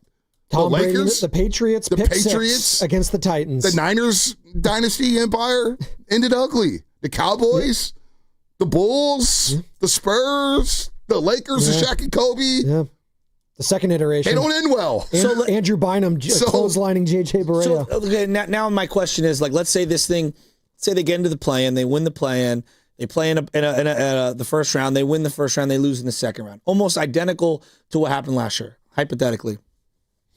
We're standing pat with the big three. Hold on real quick. In that scenario, winning the play-in, you're playing either Oklahoma City or Denver. I understand that. I'm trying to be optimistic here. Okay, all right. Let's say you get to the second round. Well, if you're good enough to beat those teams, yeah. Okay, you get to the second round and you lose. Now what in the offseason? Well, all systems go, except for Stephen Curry. I personally... Do you think they're operating that way? Because I was under the understanding it was a 2-year, hey, we're doing this for the next 2 years. Well, then, you know what it is with Steph? The rules are different for Steph. You go to Steph, and you basically ask him, what do you want to do? Well, do you want to be here? What do you want? Yeah. No, you don't. No. Well, but what if... What do you want? Like... That's all you... And you leave it at that. What do you think he wants? Steph wants to finish here. Yeah, no, but I'm saying, like, but if they could get Giannis, what do you think he wants? Does he want to keep Dre or keep Jimmy? In this hypothetical. I think he wants to win. And I know whatever gives him the best chance to win. Whatever he wants to win. I don't... Draymond's his guy. I think he likes Jimmy too. But he wants to win. What helps him win? In my opinion, it's Jimmy, Steph, and Giannis in this scenario. I think it's not even close to me. Well, I don't know, man. This is why coming into the year, and that's why I love the comments. You talk about defending me and people come to, I don't really care because I laugh at it. What a Doves Talk podcast. Monty Pool and I subscribe, NBCSportsBayArea.com. We did our show before the season, and we're doing win projections. And the reason why I said 48 wins, because I am a little bit of a homer. But I really felt like 45 wins with this roster. What was the over-under? Do you remember? 47.5. 47.5, okay. You know, and I probably would have gone under. Yeah. Only because I knew they were an older team. I'm not letting you do that. No. Hold on. Let me finish. Let me finish, because I know you like to jump in. Let me finish. And there was people in the comments saying, Bonte loves it when the Warriors lose. I think he hates that's the type of comments I get. He hates the Warriors. You get to see it on his face. It's true. Honestly, it's true. That's when I think hatred for the Golden State Warriors. But think about it. I get sad because I'm like, one, I want them to play deep into the playoffs because we get to talk more basketball because we know when they lose, nobody wants to talk basketball no more because nobody wants to talk about the rest of the league anyway. NBA Cup. All that, too. And then I don't get to work with Mully. I don't get to work with Fezzi. I don't get to work with KB, Dalton, Zena, and the rest of the Monty. And then I'm like, damn, that's just baseball and all season talk. I get depressed. Seriously. I got a good crew over there, so I want the Warriors. But those are the type of comments I get on a day-to-day basis. But I also felt like when you were talking championship, I was like, oh, no. I don't know. You're picking one day. You know, it's like you saying that the Rams were frauds and they went on to win the Super Bowl. They were frauds that year. Beat the Lakers, you beat the Nuggets. One of the most fraudulent. You're cherry-picking one segment. One of the most fraudulent Super Bowls. Oh, my God. I do 2,000 segments a year. No, but somehow I listened to a little bit of a summit, and it's like you guys are right in the gravy shade a little bit. Yeah, I was cupping my ear like Hollywood Hogan. Somebody said in the YouTube chat, if you're depressed, go to River Islands. You're damn right. River Islands is nice. Get out there, man. They're going to cure depression? Dude, they would. You see the houses out there?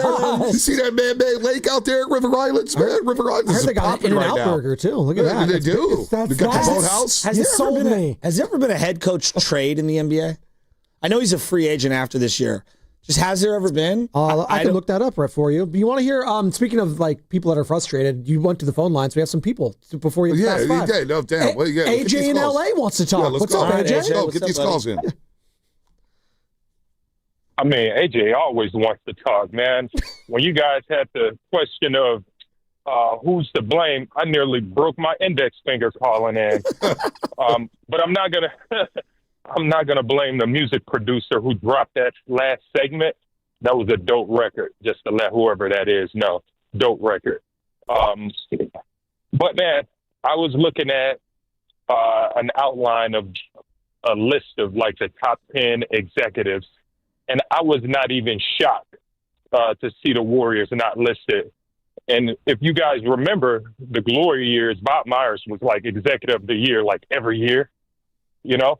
And this is not to blame Mike for anything, but I think the blame here is the fact that at some point, it's clearly obvious the Warriors decided to create a roster in the image of Steve Kerr, which is something that they never really did.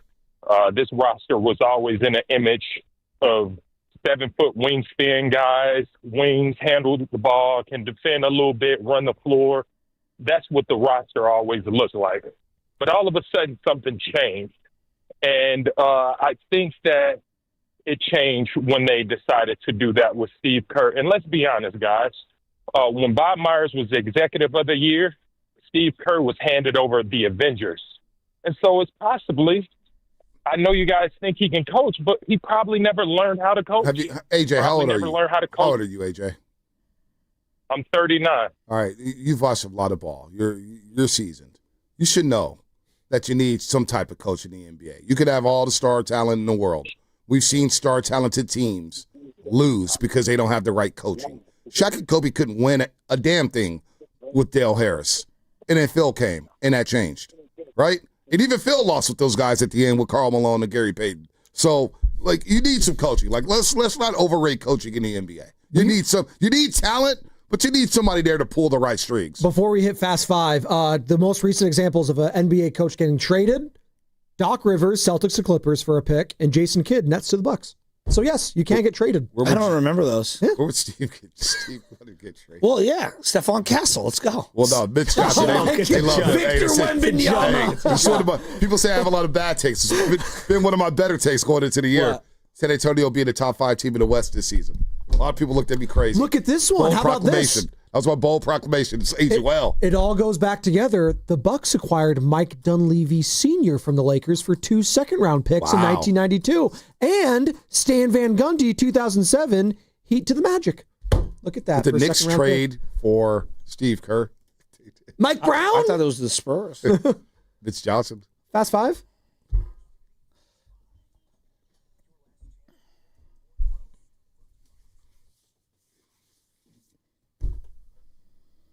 Ooh, this is going to be good because I got producer Lubman in my ear saying, don't go to Bonte or Shasky first. Go to me first. This better be good, Sammy. What you got?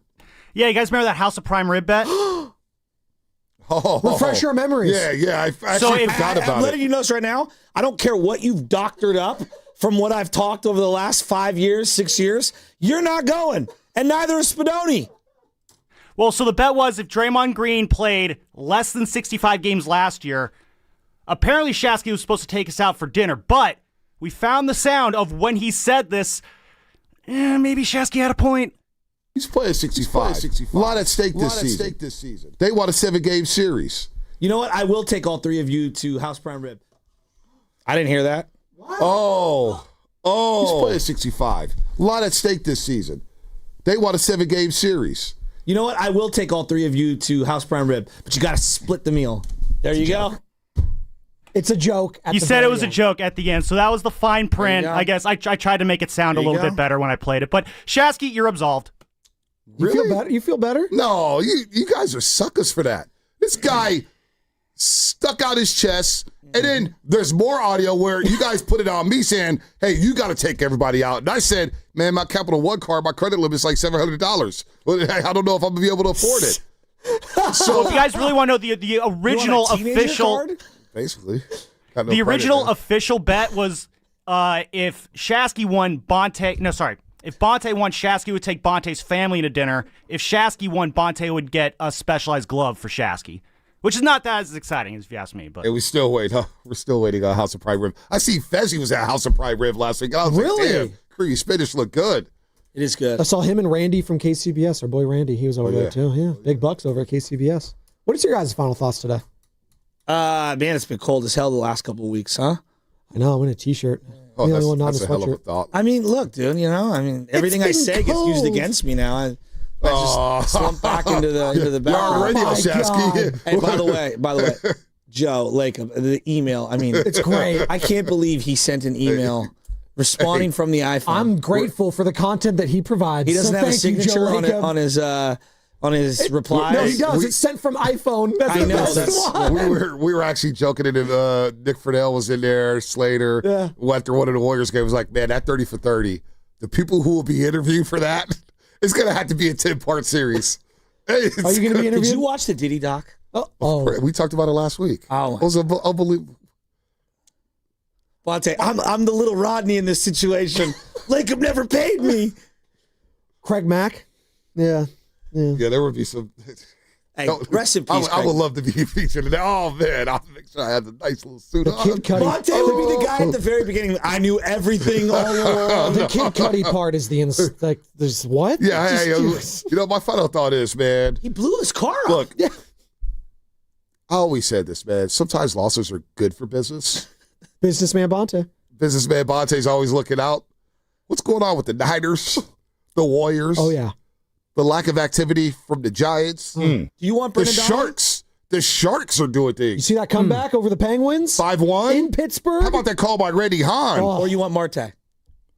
Which second baseman would you take? Marte or... Give it to me all. I'll figure it out. Listen, Bay Area sports scene is cracking. It is. Right? Philadelphia's panicking, and they're doom and gloom and airing out their quarterback, those meatheads over there. That might be the dumbest city in America. I swear to God. Check their IQ scores, IQ tests, SAT scores, high school equivalency tests. They're dumb as hell in Philadelphia. But right here in the Bay Area, things are cracking, baby.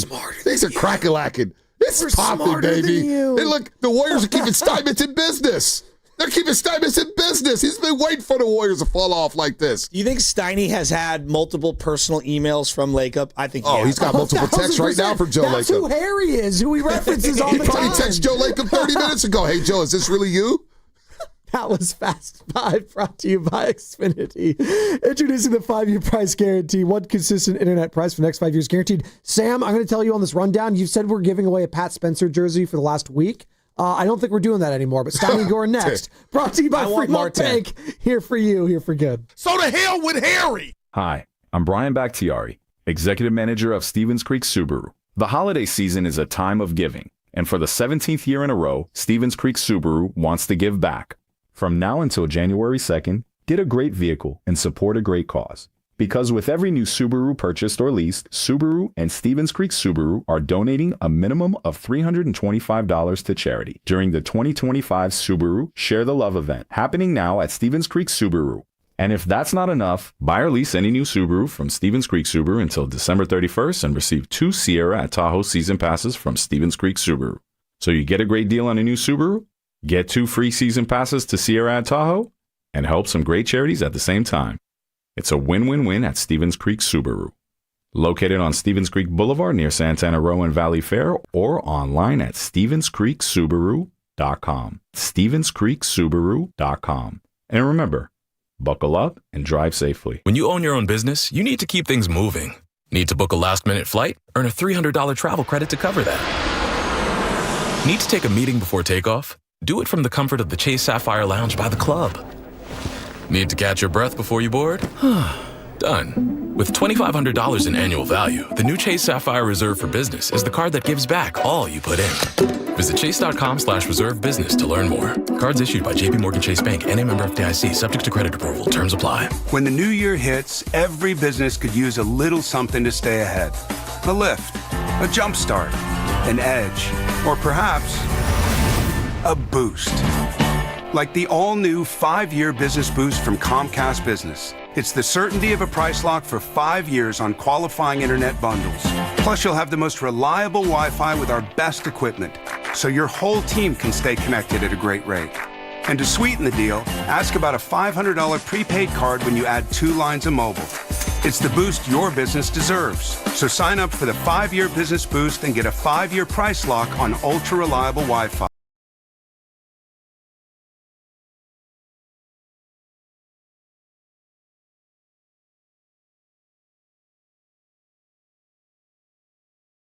As a monthly service charge excluding taxes and fees. Best Wi-Fi based on Open Signal Awards USA. Fixed Broadband Experience Report, May 2025. So you need last-minute gifts. No judgment. Get an extra 25% off during Kohl's Friends and Family Sale. and find great gifts under $20. Like something cozy, something thoughtful, something that says, you planned this all alone. Yep, you're just one quick trip away from checking off the last gifts on your list. Save now at Kohl's&Kohl's.com. Select styles. Offer ends December 24th. Some exclusions apply. See store or Kohl's.com for details. 250 years ago, a promise was made to connect families and friends near and far. And during the holidays, that promise is more important than ever. That's why USPS is building a better network to meet your needs with timely deliveries, easy and affordable ways to ship, and everything you need to make your season full of holiday cheer. Our purpose is delivering your peace of mind, knowing your love will arrive, bringing joy to all. The United States Postal Service. Learn more at USPS.com/holidays. You've got a big day, so you use Unstoppable Scent Boosters to give your laundry non-stop freshness. So no matter how long the day goes, you can't stop this power, this walk, this pose, this strut, this look, this talk. Your clothes will be so fresh you can confidently strut into that end of the day meeting like a bosses. Let's talk business in my office. Add new Unstoppables beads to your wash for 24-hour non-stop freshness so you can smell unstoppable. McDonald's is putting value back on the menu. Whether you're craving a Big Mac, McNuggets, or sausage, egg, and cheese McGriddles, make it a meal and save. Your favorite is now your wallet's favorite, too. Extra value meals are back. The extra value meal is on at McDonald's. Get a sausage McMuffin with egg, hash browns, and a small hot coffee for just $6. Ba-da-ba-ba-ba. Prices and participation may vary. Promotion pricing may be lower than meal pricing. What's up? It's Draymond Green. I'm back for my 14th NBA season, and my podcast, The Draymond Green Show, is back too. This season, I'm breaking down games, reacting to the biggest NBA stories, and sitting down with teammates, rivals, and culture shapers. And trust me, I'm not holding back, on the court or on the mic. 2 new episodes every week. New segments, big conversations, real basketball talk for the real hoop heads. Listen to and follow The Draymond Green Show wherever you get your podcasts. We're back, we're better, let's get it. Hi, I'm Chef Franklin Becker. You know the jingle. Now discover the facts about Ozempic, a GLP-1. There's only one FDA-approved Ozempic made by Novo Nordisk. Learn about the real thing. Talk to your healthcare professional today. Call 1-833-OZEMPIC or visit Ozempic.com to view the medication guide and to learn more about Ozempic. Semaglutide injection 0.5, 1, and 2 milligrams.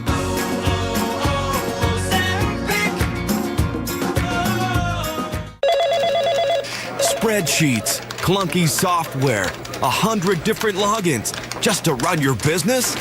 Ah. There's a better way. Odoo. One simple, connected platform that handles sales, inventory, accounting, and more, so you can focus on growing, not juggling.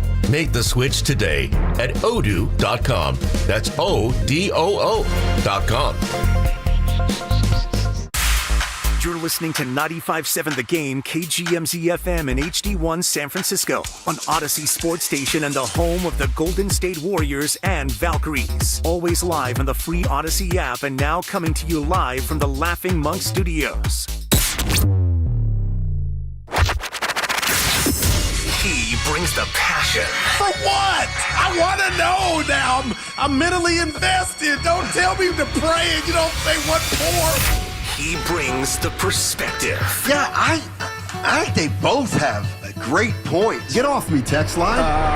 He's truly one of a kind. That is wow. Oh, my God.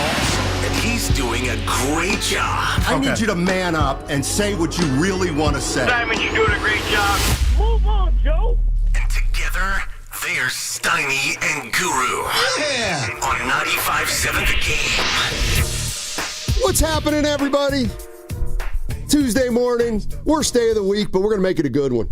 It's the holidays. There is no worst day of the week. Yeah. I said what I said. Mondays are, you suck it up and you do it, and then Tuesday the reality hits in that you get more time. But if you love your job, every day is the best. You could have just stopped there. Wow. Because you got to love your job. You know? I'm not getting into that right now. Well, then that's a no. I need your advice. That looks like Steve Kerr likes his job right now. We'll get into that. And then Brandon Aiyuk doesn't like his job. Kuminga doesn't like his job. I don't know what Ayuk's doing. And Tupac said only God can judge. But I need your help about friendship. All right? I can't help you. I get home, go to the mailbox yesterday, and there's a card from Christy and the lovely Mark Willard. Nice. With the family, the kids, it was beautiful. Nice. So what do you think I do right after? Send him a card. No, I send both of them a thank you text. Okay. Nothing back. And I guess it's taken away from the card. It has nothing to do with us in the crossover. So he sends you a card, you say thank you. To both of them. And you're mad that he hasn't said, not mad. You're welcome. Concerned. He'll say you're welcome today. All right. They're still alive. Usually they text Far as back. we know. We got a thing going, the three of us. But it might be the crossover yesterday. I don't know. But anyway, let's get it. Yeah. Oh, he just texted. Yeah, I put up the bad signal. Let's see what he said. I love my job and my friends. He put the heart emoji. We're good. Hey, what you got? So I think today we're going to spend a good portion of the show deciphering. Right. What a word. Evan laid it on me. I mean, we're going to talk about Brandon Aiyuk for sure today and the 49ers. But something just happened that's pretty unusual involving one of our owners, and I just want to know what people think of it. I'm not going. So this has been confirmed by Raymond Ritter, the Warriors president of communications. R-double. And a fan sent Joe Lacob an email. And 2 minutes after the guy sent Joe Lacob an email, Lacob responded to the guy. Wow. And it's all on the up and up. Raymond Ritter confirmed that, Joe got back to this fan. And this exchange between the fan and Joe Lacob, I think is pretty interesting. So I'm going to read you what the fan wrote to Lacob and then what Lacob wrote back. All right. Dear Joe, please do something about this team. What does Steph need to do every night to win? Drop 50 points? The team is in need of a real second option. Jimmy's tools are being underutilized because he's playing as a power forward due to the small position players. We have no true center. I am so frustrated. 2 minutes later, Joe Lacob gets back to the gentleman. The real Joe Lacob. And says, you can't be as frustrated as me. I'm working on it. It's complicated.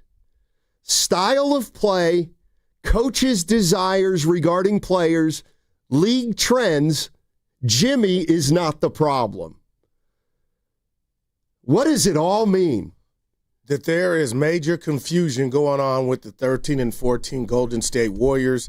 And I'm going to be real. We all know that Steve Kerr, the rat on the table, is brought to you by Echo Pest Control, and I'm not trying to be TNT drama, but Joe Lacob, to me, right there had to be, Steiny, he probably popped out of a straitjacket because he's hearing all the noise. He's biting his tongue like a professional does, but he wants to answer all these fans that think he's just sitting back and liking what he's seeing. But when I hear league trends, that tells me he knows what he's going up against nightly. His team doesn't have a lot of length and athleticism. Okay, check that box to me. 2, he or others may want Kuminga or any other Warrior player to get more minutes, less minutes, but the coach's desire is something that he is given respect to and may not agree with it, so there could be some friction. But I'm telling you, I appreciate Lacob answering that because it symbolizes to me something's going on more than just bad basketball to where this team's 13 and 14. Yeah, I think obviously Lacob's not happy with 13 and 14, but I do think it goes deeper than their record. Mm-hmm. I heard Draymond Green talking the other day about we're only 27 games in, nobody's panicking. I don't know about that. Wow. And I mean, the way I look at it is, okay, you can't be as frustrated as me. I'm working on it. All right, that's something you say. We're doing our due diligence. But to let you know he's frustrated real quick is big too. Yeah, of course he is. Okay. The fact that it's complicated. What's complicated? So they're $264,000 under the second apron. So if they hit that, they're hard capped. So they do still have a couple limitations on what they can do. They can't move Kuminga for a month. That's got to be part of the complication, I got to believe. But this whole thing about a style of play and coaches' desires regarding players. That's complicated. So to me, he has a disagreement or a different philosophy than what Kerr's using.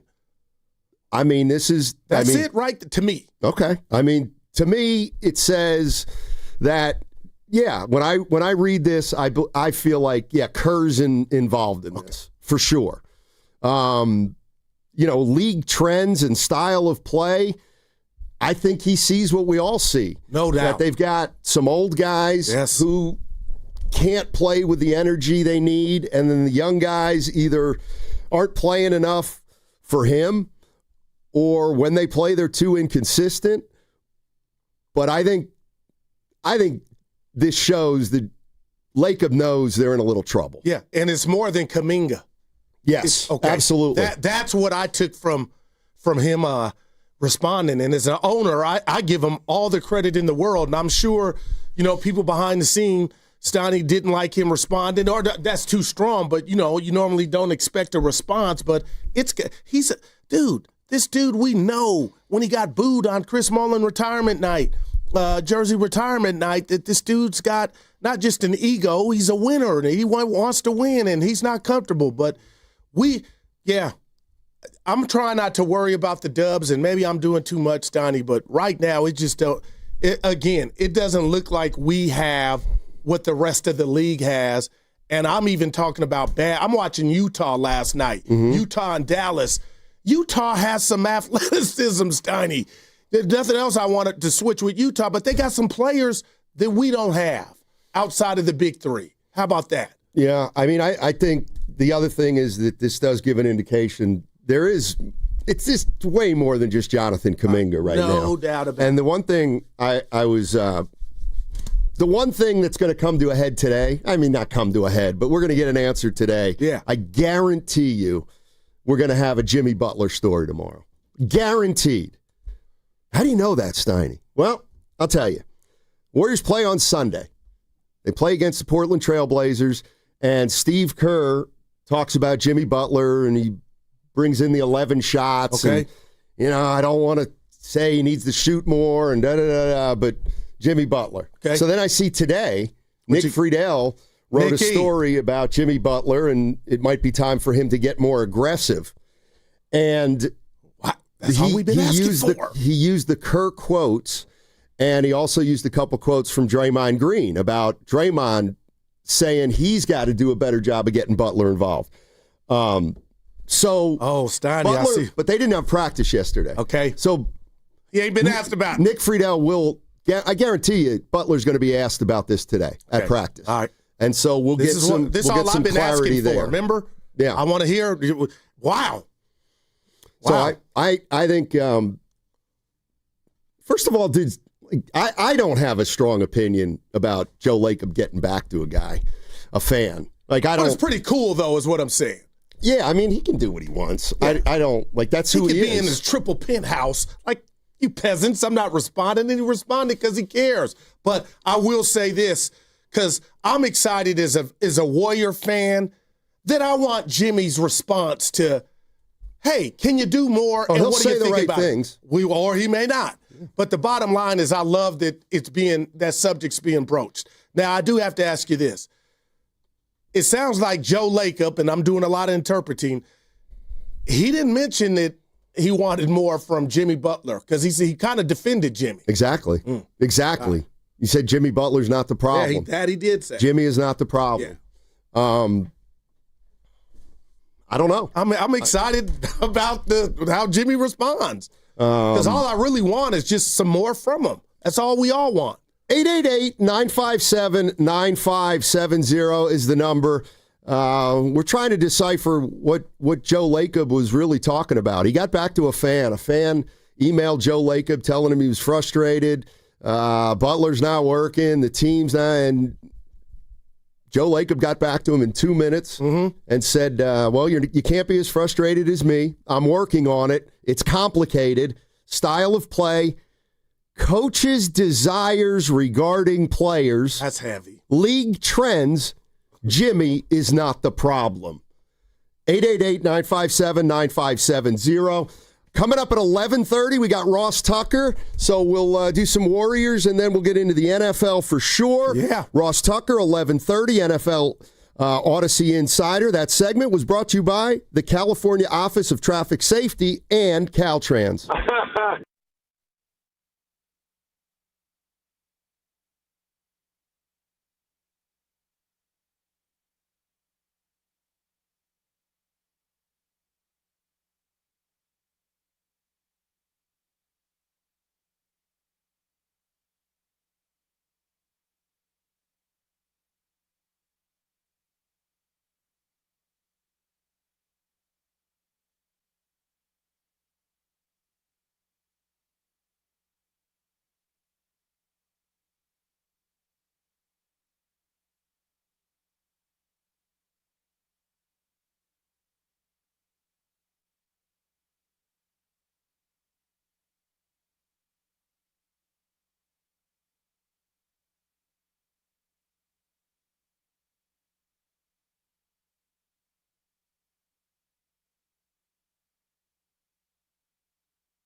will arrive, bringing joy to all. The United States Postal Service. Learn more at USPS.com/holidays.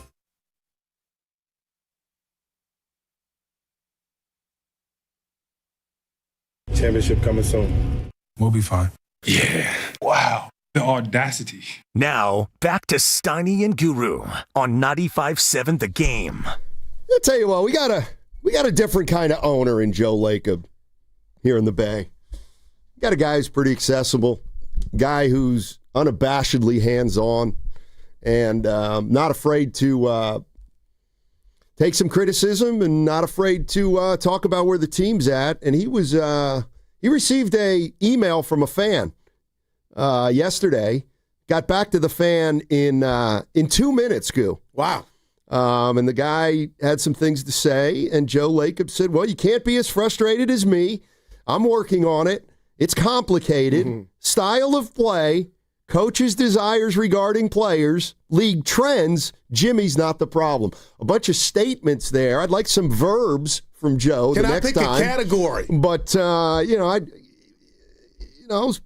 which one jumps out? Deciphering time. But well, I guess we'll do all of them, but coach's desires, that's the one that just has me tickled. Well, he's saying a lot without saying a lot. I mean, to me, if we start with it's complicated, that's a Facebook relationship status. Yeah. And here's the thing. When I hear it's complicated, I hear Joe Lacob saying we're not a move away. And we know that here. We're an old team. We're having style of play issues. We're small. We're not very athletic. We're getting older. And we're in a money situation that isn't super flexible. We got a few things we got to do is what I'm hearing there. Well, I'll say this to that. I don't disagree with you, but I don't agree with you on this front. Giannis, if you could pull it off, is one move away. It changes everything. I'll leave that there. But I think the fact that he might want Draymond Green, and I'm using Dre as an example, to have a lesser role or maybe the ball not in his hands as much, but because of his persona and how big of a personality and what Draymond Green has done for the Warriors, he can't touch that. Shout out MC Hammer. And I think if we keep going down the line, even with Coach Kerr, who might be in his last year, Joe's telling us, it sounds to me, Steiny, I want to do some things, but it's complicated because of what Steiny means to the station. So I got to be delicate. I got to tread lightly. I can't blow it up like I want because it's out of respect. Yeah, you lose me with the respect part. I think the rubber's hitting the road in terms of us finding out what other teams think about our players. Like, can he not move Draymond Green out of respect for Draymond Green? Or can he not move Draymond Green because Draymond Green is not an attractive player to a lot of teams? Yeah, I was just talking about reduced role. I know that sounds, you know what I mean? Like coming off the bench, the things we talk about. Right. Well, it would piss Draymond off if it wasn't due because of injury. And I get it. Yeah. Well, I mean, and if we're still in 2025, 26 talking about a player like Draymond Green and still catering to him, it's wild. It's wild to me. I mean, man, it's wild to me. Like, whenever I hear, the team's afraid of Draymond, the team's this, that, and the other, I take it with a grain of salt. But you got to be kidding me if you are making decisions based on or even taking into account how Draymond's going to deal with it. I mean, but hasn't that ship left the dock? Okay, then boat left the dock. Yeah, right, and then we are officially as dysfunctional as it comes. If we're gonna let a guy who scores 8 points a game, commits more turnovers than anybody in the league, who averages as few points as him, but we can't we can't change his role or even address it. Well, then, seriously, this is where I'm like, then you deserve everything you get. If you're not willing to make some tough choices here, and they're going to be tough, then nothing's going to change. Yeah, I feel that. But again, I'll say this. The winner because that's what he is.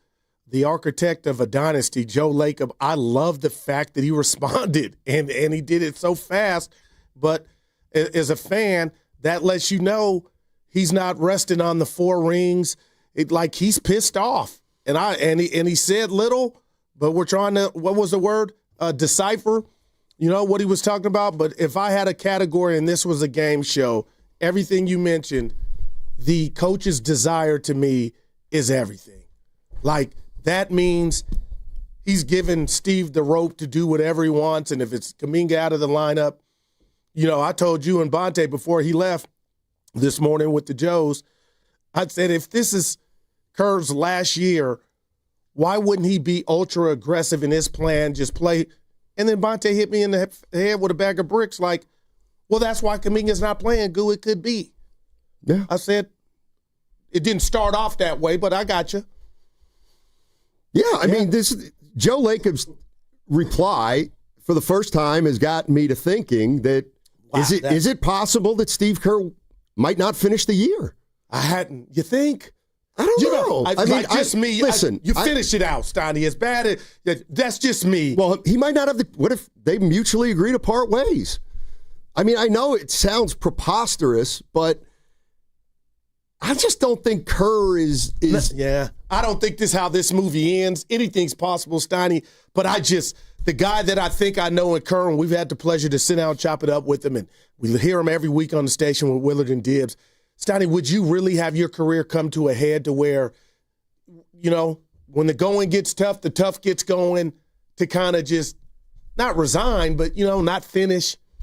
Well, again, to me, it was obvious that neither Lacob or Dunleavy or Kerr wanted an extension. They did not want an extension. He wanted one more year, and then we'll talk about it. And I don't think he's going to coach next year here, but are we coming up against something where maybe you got to do something sooner? Do these 27 together? Yes. Together. Okay. It would be a decision made together. About your feeling of I don't think he's coming back. How much of that? How much of that is this 13 and 14? Not, and everything's going on, or you felt this before where we're at? This is Steve Kerr's last year. Well, that I know until. Because we've been here before with him. I don't think he's coaching next year for the Warriors. Wow. I just don't. I mean, we've seen this movie 3 years in a row now with Steve. And again, I'm like, people think I protect Steve. He's got to go. He's got to go the minute you pivot, I think. Then if I'm Joe Lacob, I'm just being real here. Where's the Kuminga jar?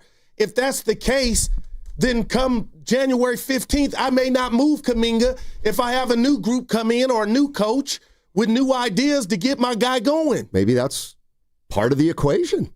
I don't know. I don't know. I think it's safe to say Lacob likes Kuminga. Yeah. But good for Lacob. I mean, I can't imagine he's put pressure on Steve to play Kuminga, and Steve wouldn't. So I think he's letting him coach the way he's coaching. You said some stellar things about Draymond. But, Steiny, this guy's, and I'm not coming down Dre's road. I'm just telling you to think about what we just had a discussion in regard to a change of role. This dude's basically the GM. He's talked about when calls, or he talked about his input that is asked by the front office for the marketing trades. So just think about that Draymond, how big of a presence he is. And now you're going to knock on his door and say, hey, Dre, we need you to come off the bench. Yes. What's so hard about that? He's not the player he was. Hard. Yeah. Every player has got to come to terms. But I think to Kerr he is. And to the organization he is. You already know where I'm at. I'm just telling you it's one thing to know that. Again, and then you're going to get what you deserve. If you're really telling me we can't go to Draymond and suggest anything, then right now would be doing? In his career the first time you would suggest it, and it wouldn't be crazy. No. You just said the most turnovers for anybody that's playing those many minutes. Like, it's not even ludicrous to think now. There's nothing in the offensive bag, but you got the ball all day. Now you're throwing interceptions. and I'm calling turnovers, interceptions. I can't go to that player and say, hey, let's talk a little bit. And I get if you can't. No. It seems like you've bent over backwards for Curry, Butler, and Green, and now you're going to tell two of the three guys, one of them you're coming off the bench, and the other one you're not playing well enough, but you're afraid to do it? It can't be. It cannot be. They cannot be running an organization out of fear.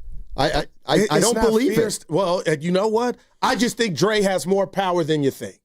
Okay, so let me ask you a question. Yeah. Just hypothetically. Okay. No, it's not a hypothetical. It's a real one. Is Draymond going to opt out this year? He's got an opt out at the end of the year. He's making $25 million. No. Is he going to opt out? No. Why not? He opted out last time. He got 4 more. Well, according to you, Draymond does what he wants, and they give him what he wants. Yeah, and Draymond's where he's at and where he wants to be.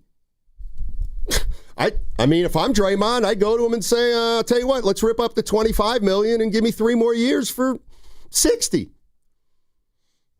What if he does that? Well, then shame on them. Well, he already opted out in the exact same situation, and they gave it to him. Yeah. Well, he went and had dinner. Yes, he did. And tonight, or maybe this year, he has a weekend of brunches and dinners. It was also 4 years ago. Yeah. No, I'm saying last time he did it, he was 32 years old. Yeah. No doubt. But if I'm just saying point of why he wouldn't do it again. I'm just saying if you're telling me he's got the clout, he doesn't. I mean, well, not to pay himself, Stoney. I'm just saying on the court to keep doing what he's doing, and that's what's frustrating right now. And I know on a good day he brings what he brings, but I'm watching this offense and I'm just like, so we have to watch a guy with no offensive repertoire handle the rock and then turn the ball over, but there's nothing else you're bringing. And if that player's name was Daryl Johnson or Matthew Steinmetz or Evan Giddings, there would be a reduced role somehow. 888-957-9570 is the number. If you're just joining us, a fan emailed Joe Lacob to express his frustration about the team. He complained about Jimmy Butler, and he said, does Steph have to score 50 for us to win? What's going on here? The roster's not very good. And Joe Lacob wrote him back 2 minutes after getting the email, and he said, you can't be as frustrated as me. I'm working on it. It's complicated. Wow. Style of play, coaches' desires regarding players, league trends, Jimmy is not the problem. Okay, I think we know what the last sentence means. Okay. Jimmy's not the problem. Can you break down or decipher what style else? of play? Is that the owner telling us he doesn't like the current style of play that a lot of the fans seem like it's run out? I think what he means, here's what I'll tell you. I think what he means about style of play is they've got 4 plotters, Curry, Butler, Green, and Horford, and then the rest of the team is a younger version, obviously. The other guys are younger, and they can't play the same style. Like the style that benefits the old guys doesn't dovetail well with the young guys, and the way the young guys play might not dovetail well with the old guys. And to me, that's what they're talking about with style of play. They're getting caught in between and, playing like a lot of the league plays, fast and up and down, with having to rely on Butler in the half court and Curry in the half court and all that kind of stuff. That's what I think style of play is.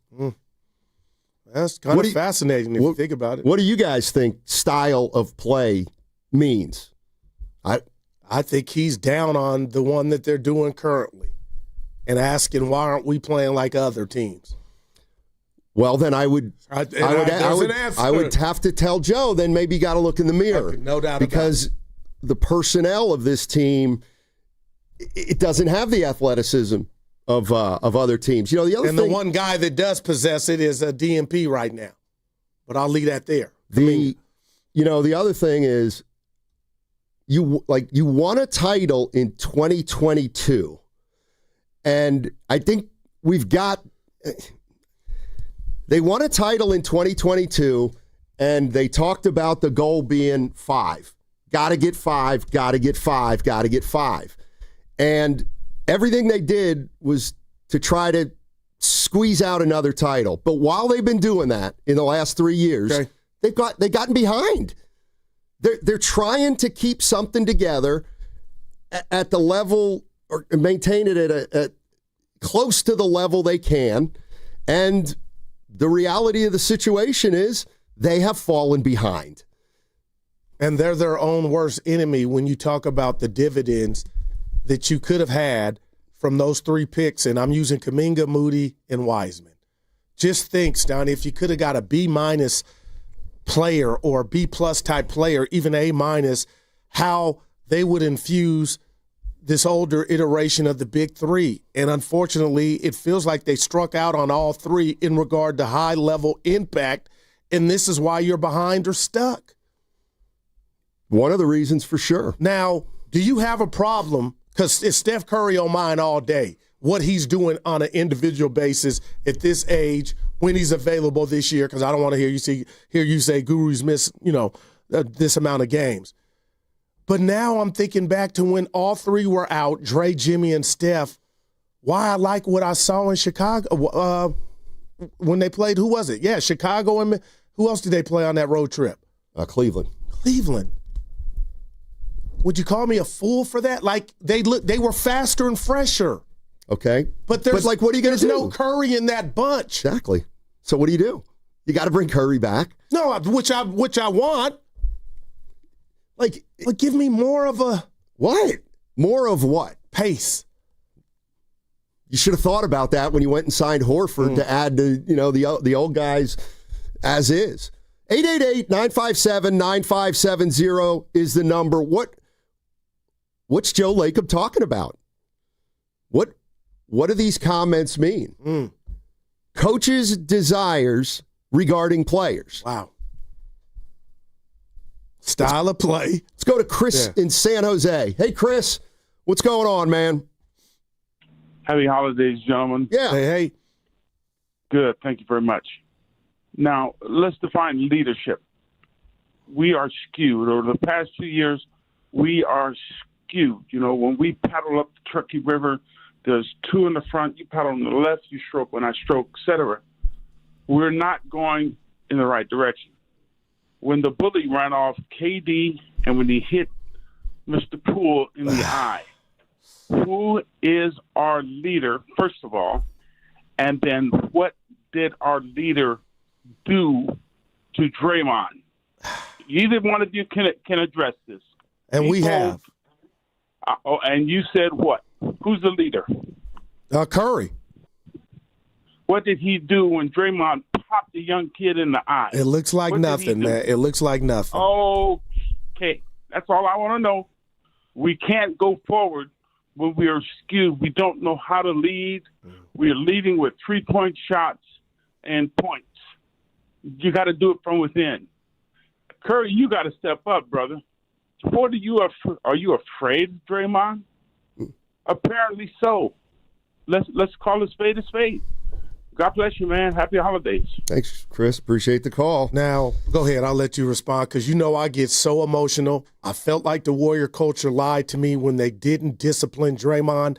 I wanted them to discipline Draymond, even if it was fake discipline, just for what the optics and what it would look like. They chose not to do it. So when I hear that brought back up, Steiny, it's a pain. It hurts, man. Because nobody is that powerful or should be to where they're above getting penalized. And they didn't do it or even think, let's just do it for the sake of making it look like this dude didn't skate. And now here we are, and he's in the way turning the rock over, but there's no other role for him. I mean, okay, for everybody who's coming down Kerr's road, what do you want him to do? Do you want him to settle on a rotation right now? Listen, I'm telling you, Kerr's at the bottom of my list. What I want him to do, especially if he knows this is his last year, put Kuminga in the game. Just as much as you put anybody else in the game. Give him the Podge treatment, and let's just watch him play and flail if that's what it is. But let's not just tell ourselves a lie that this iteration of the Warriors, without Kuminga, he don't belong on the court. That's one. And two, Steiny, I don't know what went down in training camp. Like, that's why I was on to something. I feel like when I was saying, what you talking about practice? I'm going AI, Allen Iverson, practice. You should know. If anybody in the building should know what you already have, you should. Not, we're playing game 1, 2, 3, 4. Steiny's good. Evan will go. You know. That's scatterbrain. You know what you got and who can play. Coach it up.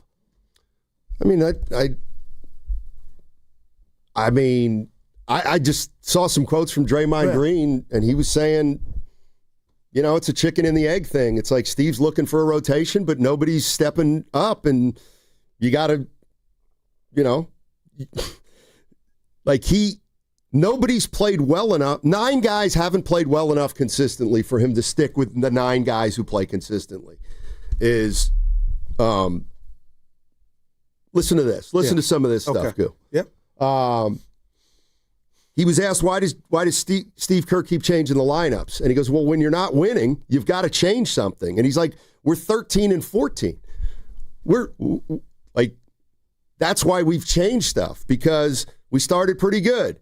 Then we started losing. Then we won a little. Then we lost. Then we won. Then we lost. And we're 13-14, and we haven't found anything. Now, are they 13-14 because they haven't found anything? Or are they haven't found anything, and that's one of the reasons they're 13-14? Or have you committed to anything to where you're taking the cake out the oven before it's done? This is what Draymond said. You want continuity, but you got to find it first. We have not played great. We're 13-14. Everybody wants to point a finger at Steve and say, oh, man, he's doing this, he's doing that.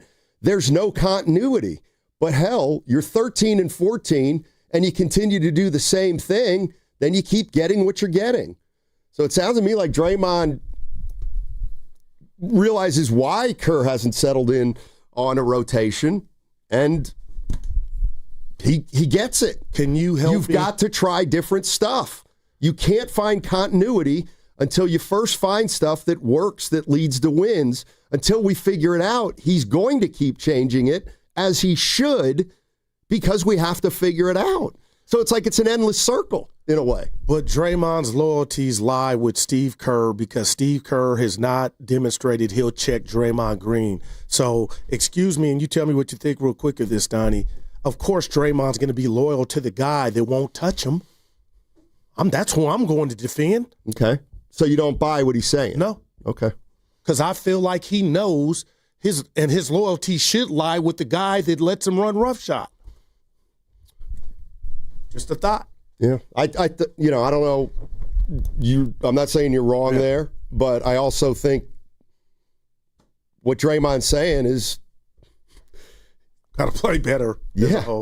All right, Ross Tucker is coming up at 11:30. I'm going to get to calls on the other side. We'll stick Warriors till 11:30, then we'll jump into the San Francisco 49ers. That segment was brought to you by Frontier Ford on Stevens Creek Boulevard. Frontier Ford's year-end sales event is on with 0% APR for 60 months, 0 down and no payments for 90 days on all Ford's top models. Deals end January 5th. Visit Frontier Ford on Stevens Creek or shop anytime at frontierford.com. Covering Bay Area sports for as long as I have, I've seen athletes go through it all, the highs, the lows, and the pain that comes with getting knocked down. But when it's not just a game, and when you're the one injured, or when tragedy strikes somebody you love, that's where Beam Law comes in. Beam Law is the Bay Area's go-to personal injury law firm. Whether it's a car accident, a serious injury, or a wrongful death, they are there to shoulder the legal burden so you can focus on rebuilding, recovery, and taking care of your family. Beam Law is local, and they win with millions recovered for clients across the region. It's why SF Weekly voted them best of the Bay 4 times. So if you've been hurt or lost someone because of someone else's negligence, call Beam Law at 415-523-5555. That's 415-523-5555. Or visit hurtinthebay.com. That's hurtinthebay.com, because it's not whether you get knocked down, it's whether you get back up. Beam Law, they've got your back, Bay Area. Come into Friedman's Appliance in Pleasant Hill and see an amazing selection of Sub-Zero, Wolf, and Cove appliances live and on display in one of the largest living kitchens in the country. And save with Full Suite Savings Event. With qualifying purchase, get 3 additional years of protection or qualify for a $1,000 rebate. For the largest selection of Sub-Zero, Wolf, and Cove appliances, visit the Living Kitchen at Friedman's Appliance in Pleasant Hill or at friedmansappliance.com.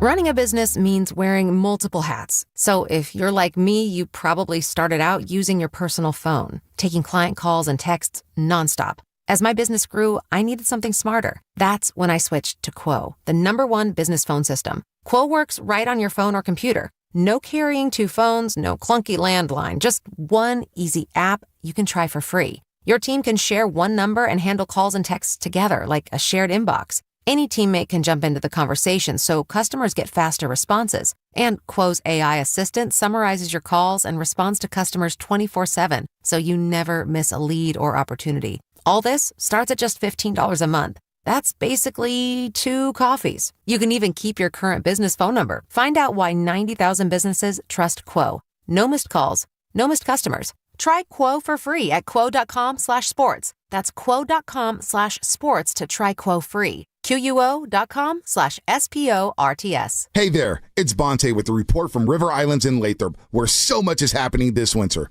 The home selection has never been better, with neighborhoods designed to fit a wide range of lifestyles. Whatever is on your list of must, an amazing kitchen, a home gym, a private office, or a separate suite for your in-laws, the home builders have designed a home just for you. Priced from the low $600,000s to over $1 million. There's even a community for active adults, 55 plus, inside the River Islands Master Plan, with its own clubhouse for sports and socializing. Then there's everything that's all around your home. The lakes, the parks and trails. How about the San Joaquin River? Every day feels like a good day when you have so much access to the outdoors right out your own front door. Not far from home, day trippers head out to Yosemite, the Gold Country, or the Lodi Wine Country, or they meet up with friends on the deck of the Boathouse Restaurant. No matter how you define it, River Islands is where the good life comes to life. Isn't it time for you to discover the islands? Check it out at riverislands.com. Looking for lifelong financial guidance? Look no further than Pettinelli Financial Partners, your dedicated financial coaches for every stage of life's journey. Whether you're planning for retirement, starting a family, or buying a home, we're here for you every step of the way. Visit PettinelliFP.com. The financial consultants at Pettinelli Financial Partners are registered representatives with and securities offered through LPL Financial. Member FINRA SIPC. Investment advice offered through Stratos Wealth Partners, a registered investment advisor. Stratos and Pettinelli are separate entities from LPL Financial. What's good, y'all? It's Von Miller, Super Bowl MVP, SAG Master, and now your host of Free Range. This is where NFL meets real talk.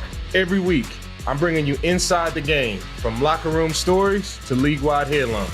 You want football IQ, locker room insight, and real conversations with the people shaping the league? Welcome to Free Range with Von Miller, where nothing is off limits and every down counts. New episodes every Wednesday. Listen and follow Free Range with me, Von Miller, wherever you get your podcast. At Straight Talk, we know the holidays are your time to say yes. So why put up with a wireless company that makes you say out of data? Or no service here? Switch to Straight Talk and say yes to real unlimited data on a reliable 5G network covered by Verizon. And with a free 5G phone when you activate select plans, someone else in your family can say yes! Available at straighttalk.com and Walmart. Based on RootMetrics State of 5G Report, United States 1H 2025. Experiences may vary. Not an endorsement of Verizon. For network management practices, visit straighttalk.com. Welcome back to Winter Hack Radio, the place for clever hacks to survive the season. Icy driveway? Well, try spreading sand or birdseed to help with traction. Snowy puppy paws? Well, grab a whisk, brush it off, done. Catch COVID-19? Well, just get... Actually, there's no hack for COVID-19. But if you test positive, prescription medications for COVID exist. Ask your doctor if they're right for you. Visit PfizerForAll.com to learn more. Sponsored by Pfizer. Red and Gold Game Day starts at Laughing Monk Brewing. Park for free. Enjoy amazing food, ice-cold beer, and every game on TV. Catch 95.7 The Game's pregame show. Then hop on the free shuttle straight to the stadium. Sign up now at 957thegame.com.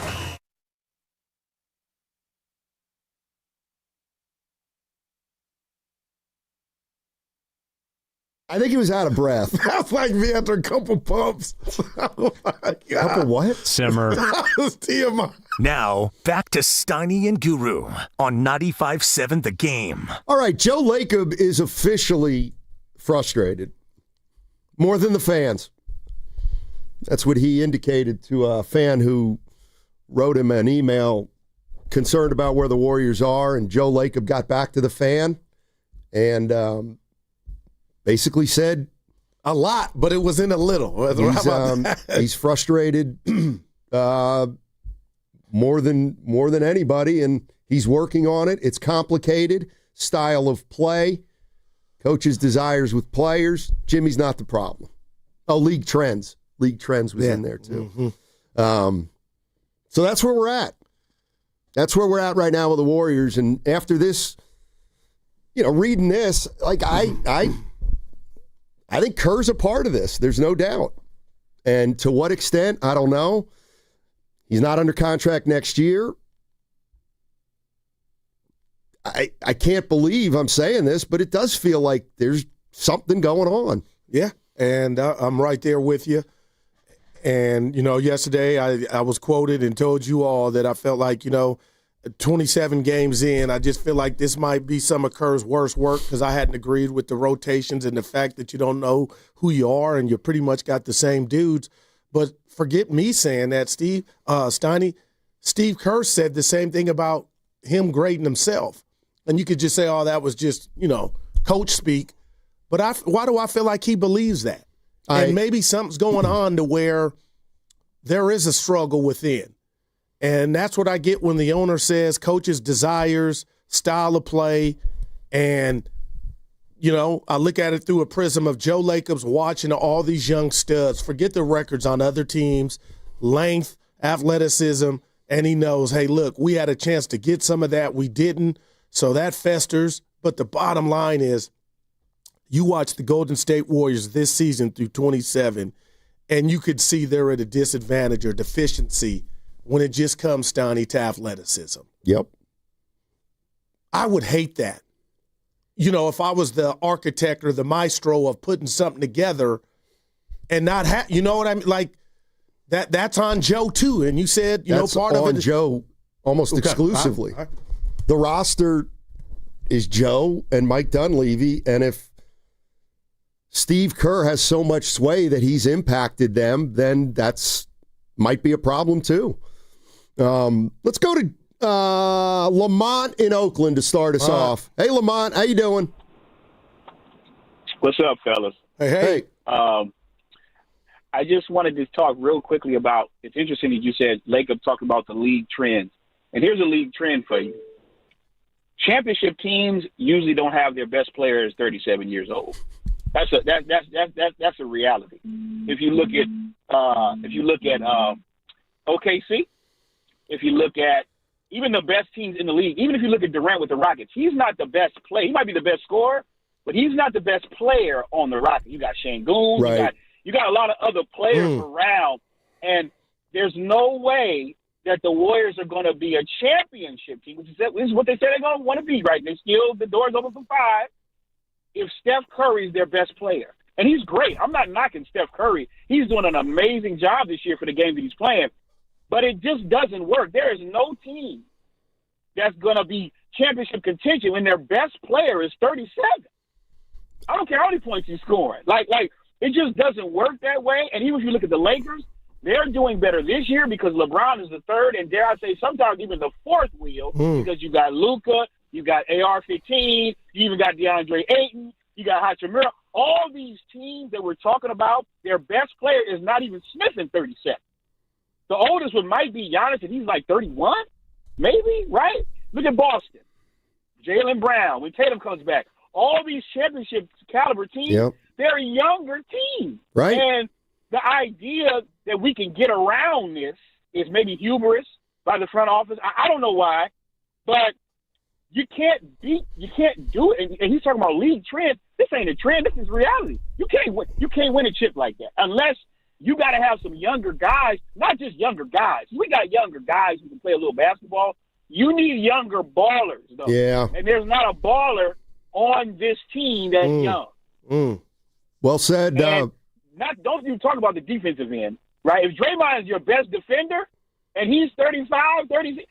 It's trouble again. Yeah. Because the youth is not there, and it has not panned out. Guru, like you said with the draft pick, it didn't pan out. But the idea of the hubris to think that they're still on the championship arc just because Steph's dropping 35, it's hubris. It's arrogance because that's not how the league works. And that's all I got, guys. Good stuff, man. Thanks, Lamont. Appreciate the call. Sobering. I agree with him on the Steph Curry. You got to get somebody in here better than him, but it's not because Steph still doesn't have it. And the other reason they need somebody like that now is because, like, Steph would be so good playing off a guy now that's better than him. Imagine if he was in LeBron, in L.A., playing with those two dudes, AR-15 and Luka. Just close your eyes and think about how easy and effortless that would be. But we're asking him to be the 25-year, the best version of himself he's in his career at 37. He'll never say it. It's unfair. Let's go to Joseph in Richmond. Hey, Joseph, how you doing? Happy holidays, guys. Same to you. Quick question, then I'll get into it. Can an NBA team just go down to the G League and bring somebody up, or is there some other things that they have to go through? One more time, Joseph? I said, can an NBA team go down to the G League and bring somebody up, or is there some other steps that need to be taken?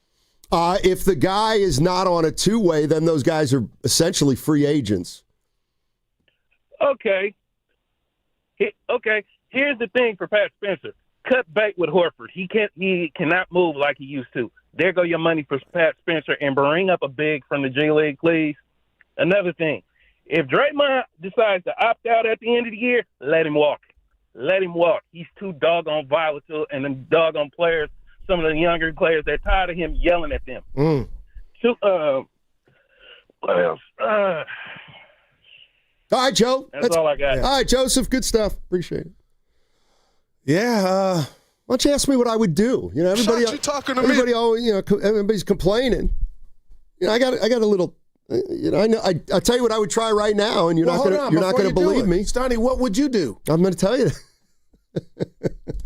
I'm going to tell you what I would do. Believe it or not, I saved the day. And I'm going in. God, buddy. And I'm starting over right now. I know you're going to hate it, but I'm starting over, and I'm going. I can't believe I'm saying this. I'm going back to the lineup we started the year with.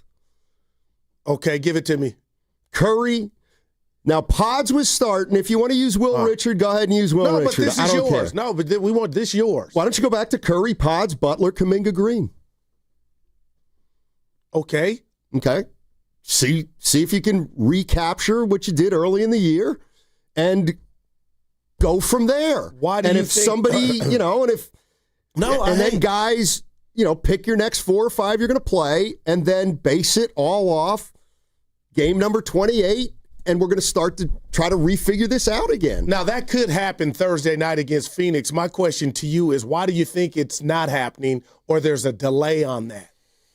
And that's why I just keep going to the basketball connoisseur in me was hurt because I feel like, and why I would tell Steve to his face, it feels like you're conducting tryouts during the season. And that's not good for anyone. Like, you've had ample time, even years, to know what you're working with. So if that's what you want to do, Stoney, I still feel like the stew or the gumbo or the goulash is going to taste the same. Yeah, I'm I think Kerr's a part of this for sure, but I don't see, I think the reason Lacob said it's complicated is because the answers aren't on the roster. And they have more than one answer they need, and he knows they're not a move away. And so we're getting to the point where, look, they made it clear it was a 2-year window, and that if things started to fall apart, they'd be ready to pivot. Are we getting to that? Are we getting to that point? Is the question I have. And before you grab the next call, you have me so fired up, and I'm basketball excited about Ferdale, our guy, because I know he will just double back and follow up with Jimmy. I know Lacob may be in denial and say, he didn't mention Jimmy, but the bottom line is we are not getting $55 million production from Jimmy Butler. And I'm desperate. This is all I feel like we have left without a trade. So I can't wait to hear Butler answer the calling. And you said he wrote a piece on, can Jimmy do more? Like, that will tell me so much, Jimmy's response to that. Yeah, I bet you Jimmy will say, yeah, I'm not talking today. Oh, that would break Friedell's going to go up to Raymond Ritter and go, I want to talk to Jimmy today. And Jimmy's going to be, nah, not today. But it will come. It might not be today, but it will come. Steiny, there's 15 games between now and January 15th. All right. Would you be willing to give that starting lineup a 15-game runway? That's a little high. Maybe half of that. But Evan, what are you looking for that you don't already know? Well, you're trying to recapture the way you played the first 2 weeks of the season when Kuminga was doing things that were helping you. Well, and also everybody else was playing well. Correct. That's the only time this season that they've consistently played well over a 2-week stretch, because they're 4-8 in their last 12. Do you remember when you touted this, Steven Jackson said, that's the best starting five in the league? Curry, Pods, Butler, Kuminga, Green. Yeah. The problem, of course, one of the problems is then you're starting Draymond at center. You're listening to 95.7 The Game, KGMZ FM and HD1 San Francisco and Odyssey Sports Station. Always live on the free Odyssey app and now broadcasting from the Laughing Monk Studios. Hey, I'm from Union City, California, son. He went to James Logan High School. I do not coach in the NBA, but as a fan, if you said, go choose the starting five, that I told you yesterday, Kuminga, Dre, Jimmy, Steph, and Pods would be the starting five. Yeah, and again, until Melton can go. I don't care if it's Pods. I don't care if it's Melton. I don't care if it's Moody. I don't even care if it's Richard. Mm-hmm. But see, I don't think that's going to be the cure-all, but it's the lineup that's probably had the best success this year. I'll say this about Kuminga not playing.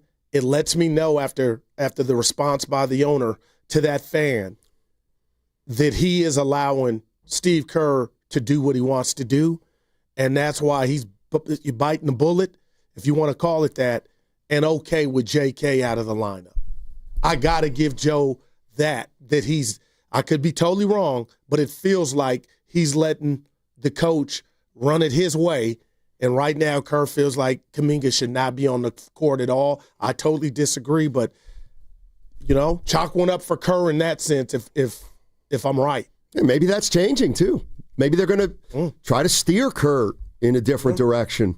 But, yeah, I do think, obviously, they've got some roster issues, and right now the pieces aren't falling into place. Let's go to Jay in San Francisco. Hey, Jay, how you doing? How you doing, fellas? Good. How you doing, fellas? Good.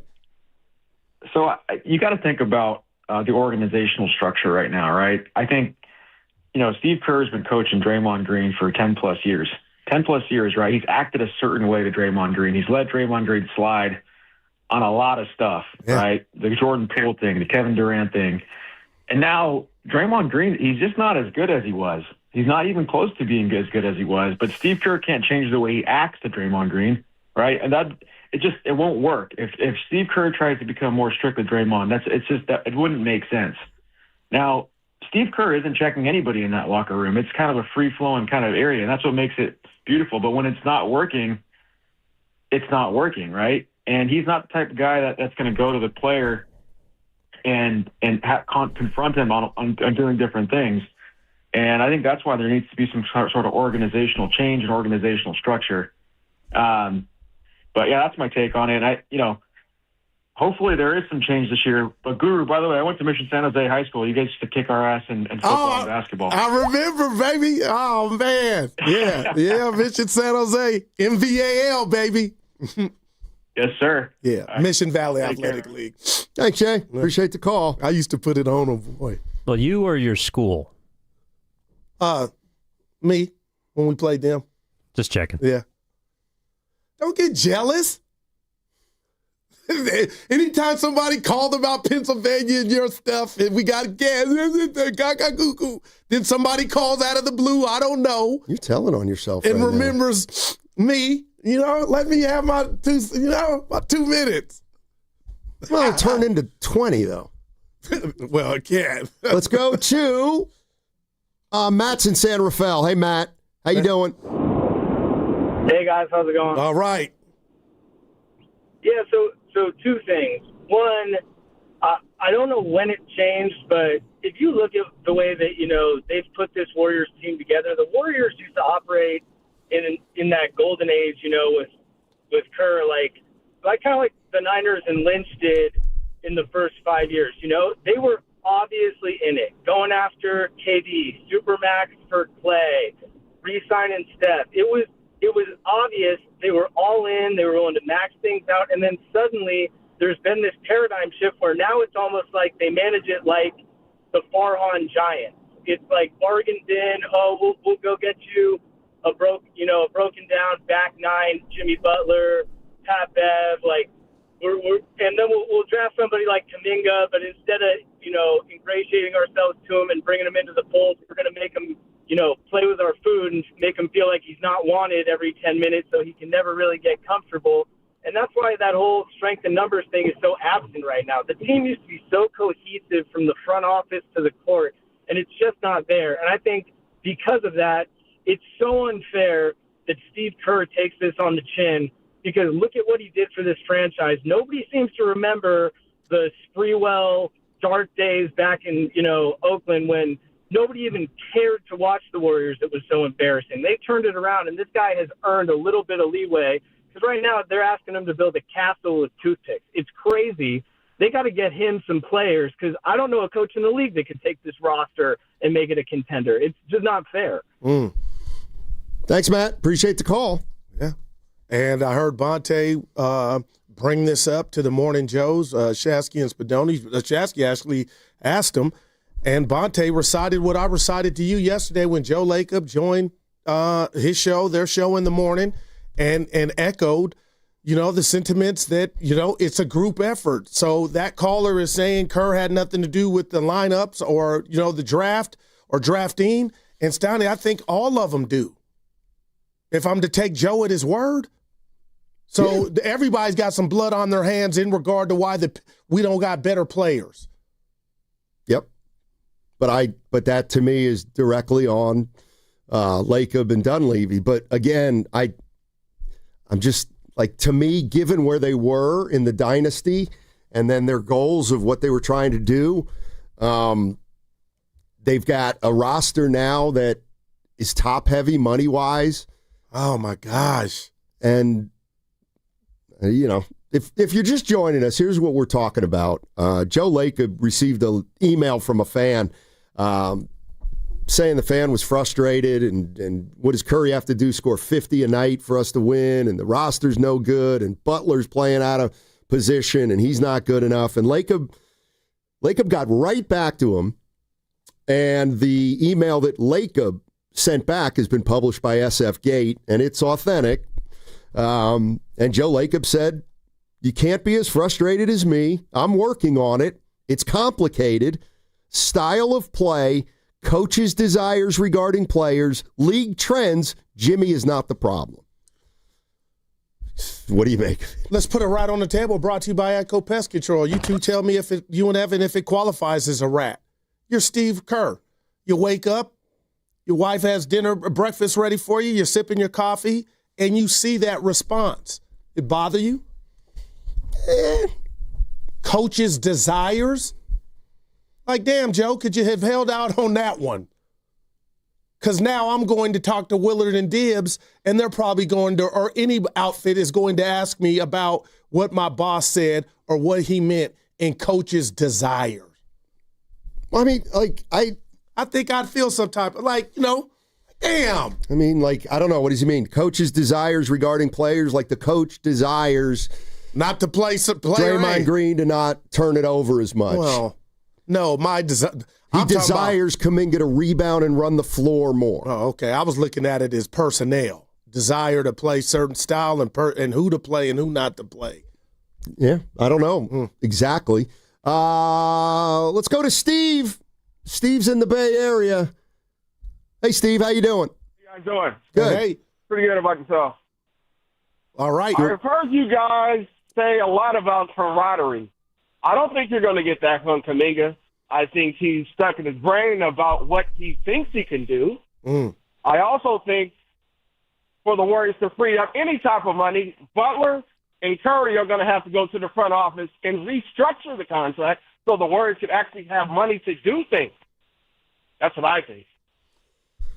Other than that, I really don't see where the camaraderie is going to come from. You only have 4 really good players that's doing anything. Other than that, the rest are trash. Appreciate it. I mean, that's one thing that's happened through 27 games. Is our young guys haven't been great. Are they just not a good fit for this system? Do you think if we polled all the youngsters, it's like, man, this is calculus. Put me somewhere where I could read and just go play.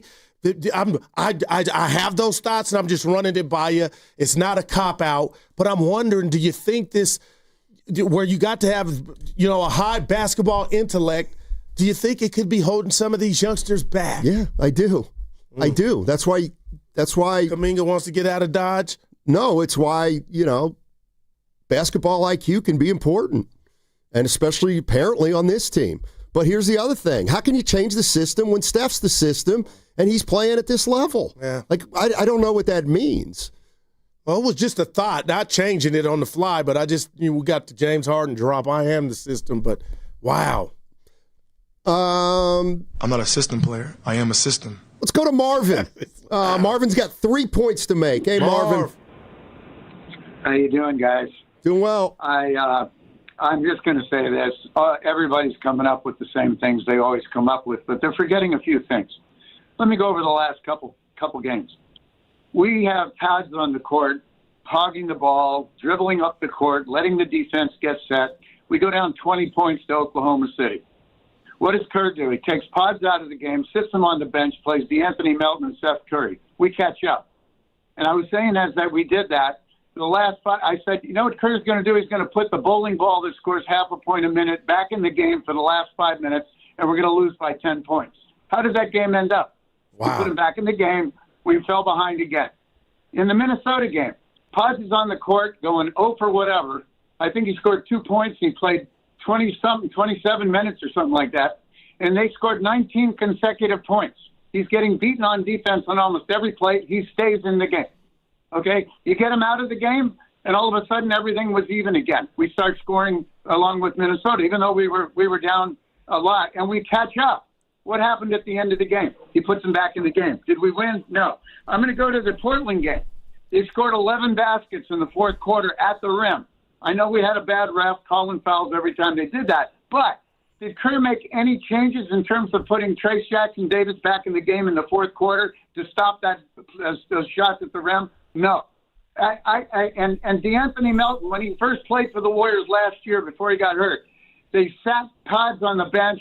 DeAnthony Melton was the starter, point of attack defender. Look what he did against Trey Maxey in Philadelphia. He stopped him on the last play where everybody knew that guy was going to shoot, and he shot an air ball. Okay? So the bottom line is, I think that if the problem we have is Kerr is so stuck on this guy that I don't know if I can watch another Warrior game where he keeps playing this guy, because this guy's played 34 minutes in the last game, and we lost. I mean, if that's the only guy who played more was Curry. I mean, you're going to tell me you're going to sit Richard, who is twice the defender that Pajinski is.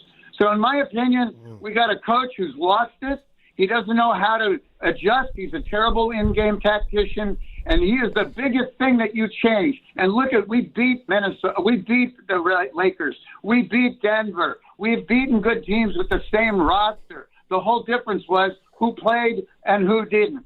And I say you sit, pause, and watch what happens to this team. All of a sudden, instead of dribbling the ball up and then looking around what he's going to do and then penetrating. The last thing I'll say Marvin, I got to go. But I got to go. I got to go. It's 11:12. Yeah, he ain't a pods guy, man. He's stuck on that 1 point. And we can talk about that on the other side. Don't forget, Ross Tucker's coming up in 20 minutes. We're going to switch to football, finish up on the Warriors on the other side. And what's coming up on the game is brought to you by Fremont Bank, here for you, here for good. And that segment was also brought to you by Crystal Geyser, Alpine Spring Water. When the new year hits, every business could use a little something to stay ahead. A lift, a jump start, an edge, or perhaps a boost. Like the all-new 5-year business boost from Comcast Business. It's the certainty of a price lock for 5 years on qualifying internet bundles. Plus, you'll have the most reliable Wi-Fi with our best equipment, so your whole team can stay connected at a great rate. And to sweeten the deal, ask about a $500 prepaid card when you add 2 lines of mobile. It's the boost your business deserves. So sign up for the 5-year business boost and get a 5-year price lock on ultra-reliable Wi-Fi.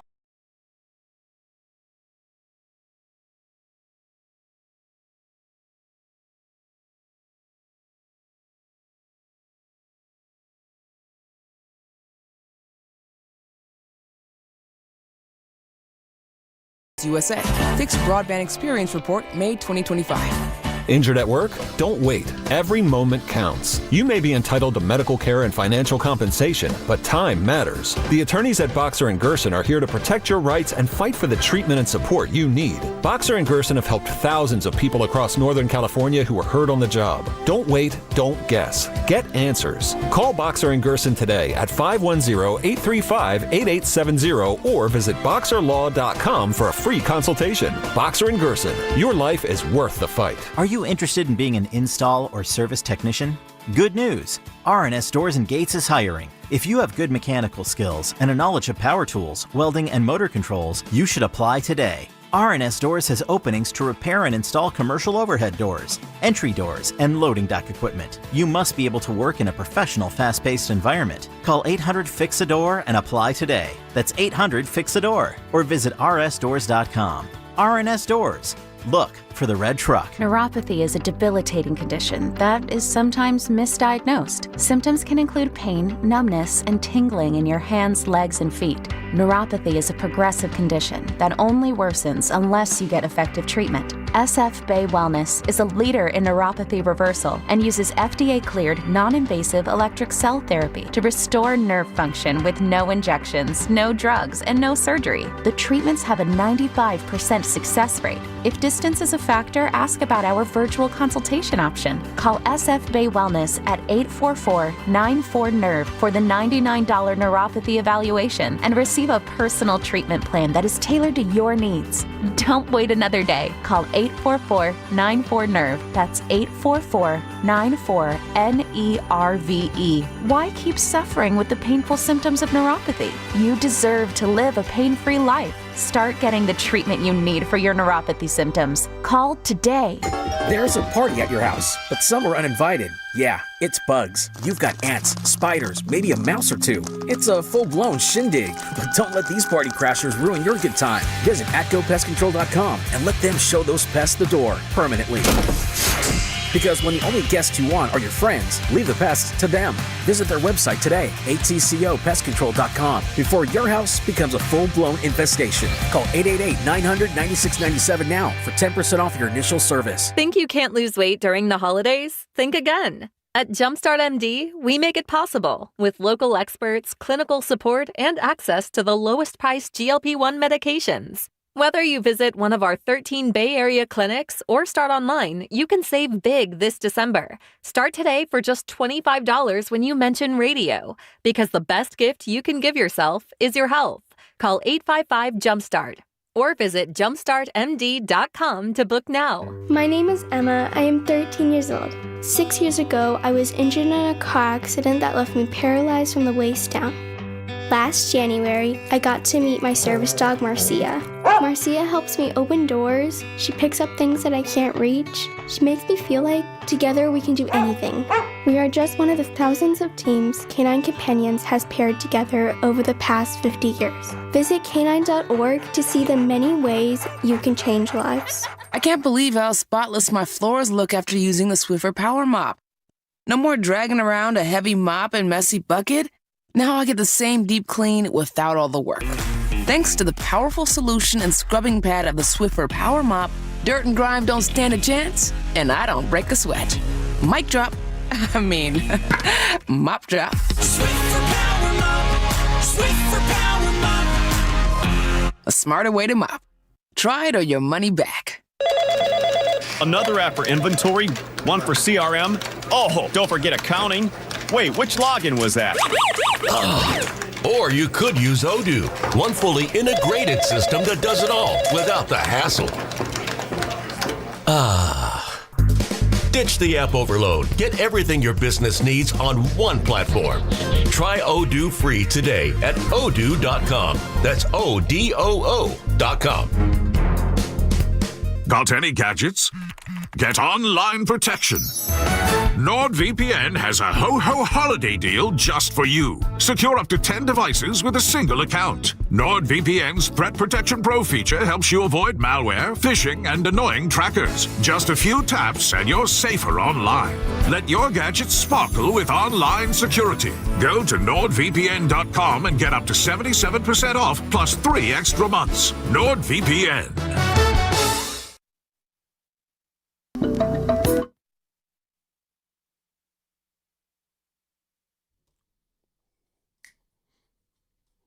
Coming to you live from the Laughing Monk Studios. You're listening to Steiny and Guru on 95.7 The Game. Hold the line, Steve. Hold the line. Stevie, put Kuminga in there, Steve. I got my own complaint. We love Coach, man. Well, Joe Lacob's frustrated. He made it official late last night. He got back to a Warrior fan and said, Warrior fan was complaining about the team, and Joe said, I'm more frustrated than you are. It's very complicated, what's going on with the Warriors. He's working on it. Style of play, coach's desires regarding players, league trends. Jimmy's not the problem. Yeah, I disagree with him there. It's not a problem, but he could give you more. I know you don't think he can at his age, but I do. 888-957-9570 is the number. And we're talking about what you think Joe Lacob meant by those things that he emailed back to the Warrior fan. And it's also just vintage Joe Lacob to do that. It's pretty accessible, pretty straightforward, not afraid to talk about the team with people. And that's what he had to say to a frustrated fan, and that's what we're talking about today. You and I are different. Everybody knows it. It's what makes the show. It is, what it is, whatever you deem that to be. But if I had his number, like you do, and this dropped, I'd just say, hey, Joe, you want to come on? And I think he might come on. Like, you're laughing, you're grinning with the sinister grin, but seriously. Well, honestly. If that was Myers, I'd be like, Joe, hey, Bob, you want to hop on? Yeah. Clarify some stuff, chop it up, that's all. Goo, it's a little, it's like the Warriors. It's more complicated than that. That's a Facebook relationship. Trades are hard. Status. First of all, there's what's known as a chain of command. He's the owner. And you know who would be mad? Not our guy. Yes. You listen to me. No, not him. No, Raymond, I got you. I mean, you got Raymond's the guy to the president, right? Tim Kawakami doesn't say, Joe, come on the podcast, and Joe goes on the podcast without telling Raymond. Kawakami goes to Raymond and says, I'd like Joe on the podcast. Did you see that tweet he put out, TK, that I printed? I'm not on Twitter. Are you? You're on everything else. Hey, Evan, do you believe him? I do, but don't act like you're not on social media. Evan, you're being normal. You're just not on Twitter. Yeah. I think he is. You snoop. What's your point? What did he say? I'm about to. Who are we even talking about? Tim Kawakami. I'm about to tell you. This is where you're supposed to cover me and talk. You do it all the other time. What was it about? Warriors or 49ers? Oh, boy. The Warrior broadcast. We know. Don't go. Let's go to Allen, New Jersey. That's stupid. Don't say that again. Allen, New Jersey is going to just absolutely eviscerate Kerr. What's up, Al? Al. Hey, how you guys doing today, man? Hanging in, man. What's up, fellas? Yeah, so, Kerr's been bad for going on 4 seasons right now, and we're just starting to realize it. I'm seeing you guys just starting to speak on it. He's been causing the team to underachieve for 4 straight seasons, including this season. They got Jimmy standing in the corner, and now fans are saying why Jimmy isn't able to produce more. He's standing in the corner while Pods and Pat Spencer are running our offense. JK is too good to be sitting on this bench. This team is not good enough. I heard you guys say that yesterday. This team is not good enough. He's the 3rd best player on this team, and he's sitting on the bench. His rotations are bad. It's just flat out terrible coaching, and I'm glad Joe came out and said something. Thanks, Al. Appreciate the call. I mean, if Steve Kerr, I don't think he's going to get fired. No, but if it's not working, he's not a dummy. I mean, I could see him going to Joe and saying, "Well, what do you want to do after the season? Even if we miss the playoffs, just me. This is a movie in the waiting. This run, you ain't ended. I wouldn't, Stoney, end it on. I'll bow out and you. No, hell no. Well, we finishing this thing out. Well, and I don't think he's leaving. But what do you mean? I think he's coming back next year. Yeah, I'll bet on that. I would make a bet on that. Now I'm thinking of Willard and Diaz. What would they say? I thought before too. I got till 2.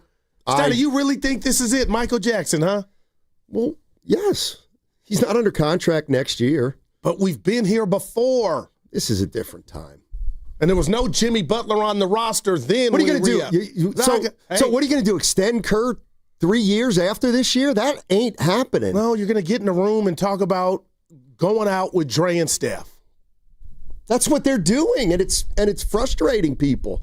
They are going out with Steph and Dre. By the way, we got Ross Tucker coming up in 5 minutes, NFL Odyssey Insider. Quick tidbit on him, because you like trivia.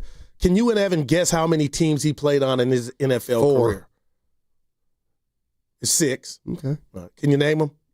Who? Ross Tucker, our guest coming up at 11:30. Washington, Buffalo, Patriots. That's 3. I'm shocked. You got 3 more. You shocked me. Jacksonville. Nope. I'm just naming all the bad teams. Atlanta. Nope. You were on a roll, man. It was impressive. Ross Tucker, you're missing 3. He did not play for the Eagles. No, he did not. But somebody in their division. He played for somebody in the Eagles division. Yeah. And another team in their division. Philly? No, he already said it. Wait, he already said Washington. Yeah, there's one more team. Washington, Dallas, and the Giants? Yeah. Wow. And got a ring with the Pats. How many games did he play that year? 2007. It doesn't say. I just got the team. That's probably none. Oh, no. He didn't play with the Giants. It says New York Giants, 2001-3. Tucker began his NFL career with the Giants. It said he played for the Browns. I got it right here, Ross Tucker. Yeah, 2001, 2003, that was Washington. It says 2001, 2003, Tucker began his NFL career with the Giants. Washington football team, 2004, he played the season with Washington. I love 2005, Tucker joined the Cowboys for a brief stint. 2006, the Bills, spent time with the Bills, contributing to their offensive line. 2007, Pats, Tucker was part of the Patriots roster during their Super Bowl run. In 2008, the Jets, he finished his career playing with the Jets. Which Ross Tucker? All right. Oh no. We can ask Ross. Yeah. Ross Tucker, American football player and sports broadcaster. I got him I don't have Giants on my He started with Washington because he played with Gibbs, right? Yeah. AI summary. What are you reading? I'm just AI summary to summarize the teams that Ross Tucker. Oh no. What happened? You don't boy. AI's a problem. We'll talk to Ross about it. No, but tell me the problem, real quick. The problem is AI is not always correct. I've never known it not to be right on the show. It had the Giants on 103. Damn, goo. Wow. We can talk to Ross about it in 3 minutes. Real quick, Evan, where'd he start? Cleveland? Washington. Wow. Anyway. Well, he played on Dallas. They got something right. Former NFL offensive lineman Ross Tucker played for 5 different teams over a 7-year career. Washington, Dallas, Buffalo, New England, and Cleveland. So he's never on the Giants. No. Yeah. I'm sure he'll be like, I went there once for training. I bet he wanted to play for him. Evan, I'm mad at AI and not Allen Iverson. Wow, I didn't know. Wow. By the way, Ross is coming up momentarily, but talk to me. We're going to play that game at some point later today. It's taking off now. They're doing it with every entity, too. Tell the people to Guru sent out a photo. It's incredible. Last night of the 11 players. Basketball. 11 players. And Evan may try to pump it out on social media, whatever. And the 11 players were Kareem, Bill Russell, Kevin Durant, Duncan, Magic, Shaq, Bird, Jordan, Curry, LeBron, Kobe, and it says you have to take 2 out. If you have to take 2 out. Dude. I mean, 1 to me is so easy, it's not even funny. And some buddies of mine. That's why they put 2. My buddy June, you met him at Nora's party? Okay. He wanted to fight. I'm not doing that. You don't have to remove 2. We need to celebrate him. I go, dude, relax. Where's this coming from? But that's how difficult it was for him. This is fat. They're doing it with singers, too, now. Who's getting up for Michael? And they got all the top singers at the table. I mean, the one guy who's leaving right off the bat is Kevin Durant. What are you? He's the baby Wemby. Gone. That's unanimous. He's gone. Why? Well, he would be the father to Wemby because Wemby's like 22. Why is KD gone? Because there's He's not in Larry players Bird's better than him. Category. Magic's offensive repertoire couldn't hold a candle to KD. Stop it. Why is KD gone? He is the real Wemby, the first dude we've seen that long that can do what? Man, come on, man, please. And I love Irvin.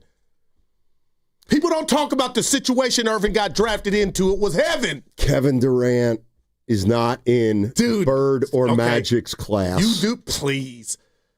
Please. So he's gone. Not on my list. All right. Now, the next one is tricky. Stop playing. But I got to tell you, it's coming down to Shaq or Kobe. Just stop it. What do you want me to say? Fight I'm being completely honest. Just stop. Now, let me tell you what the easy way out would be.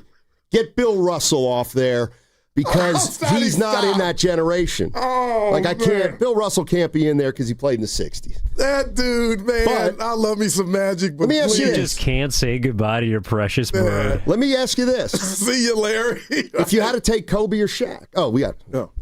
All right.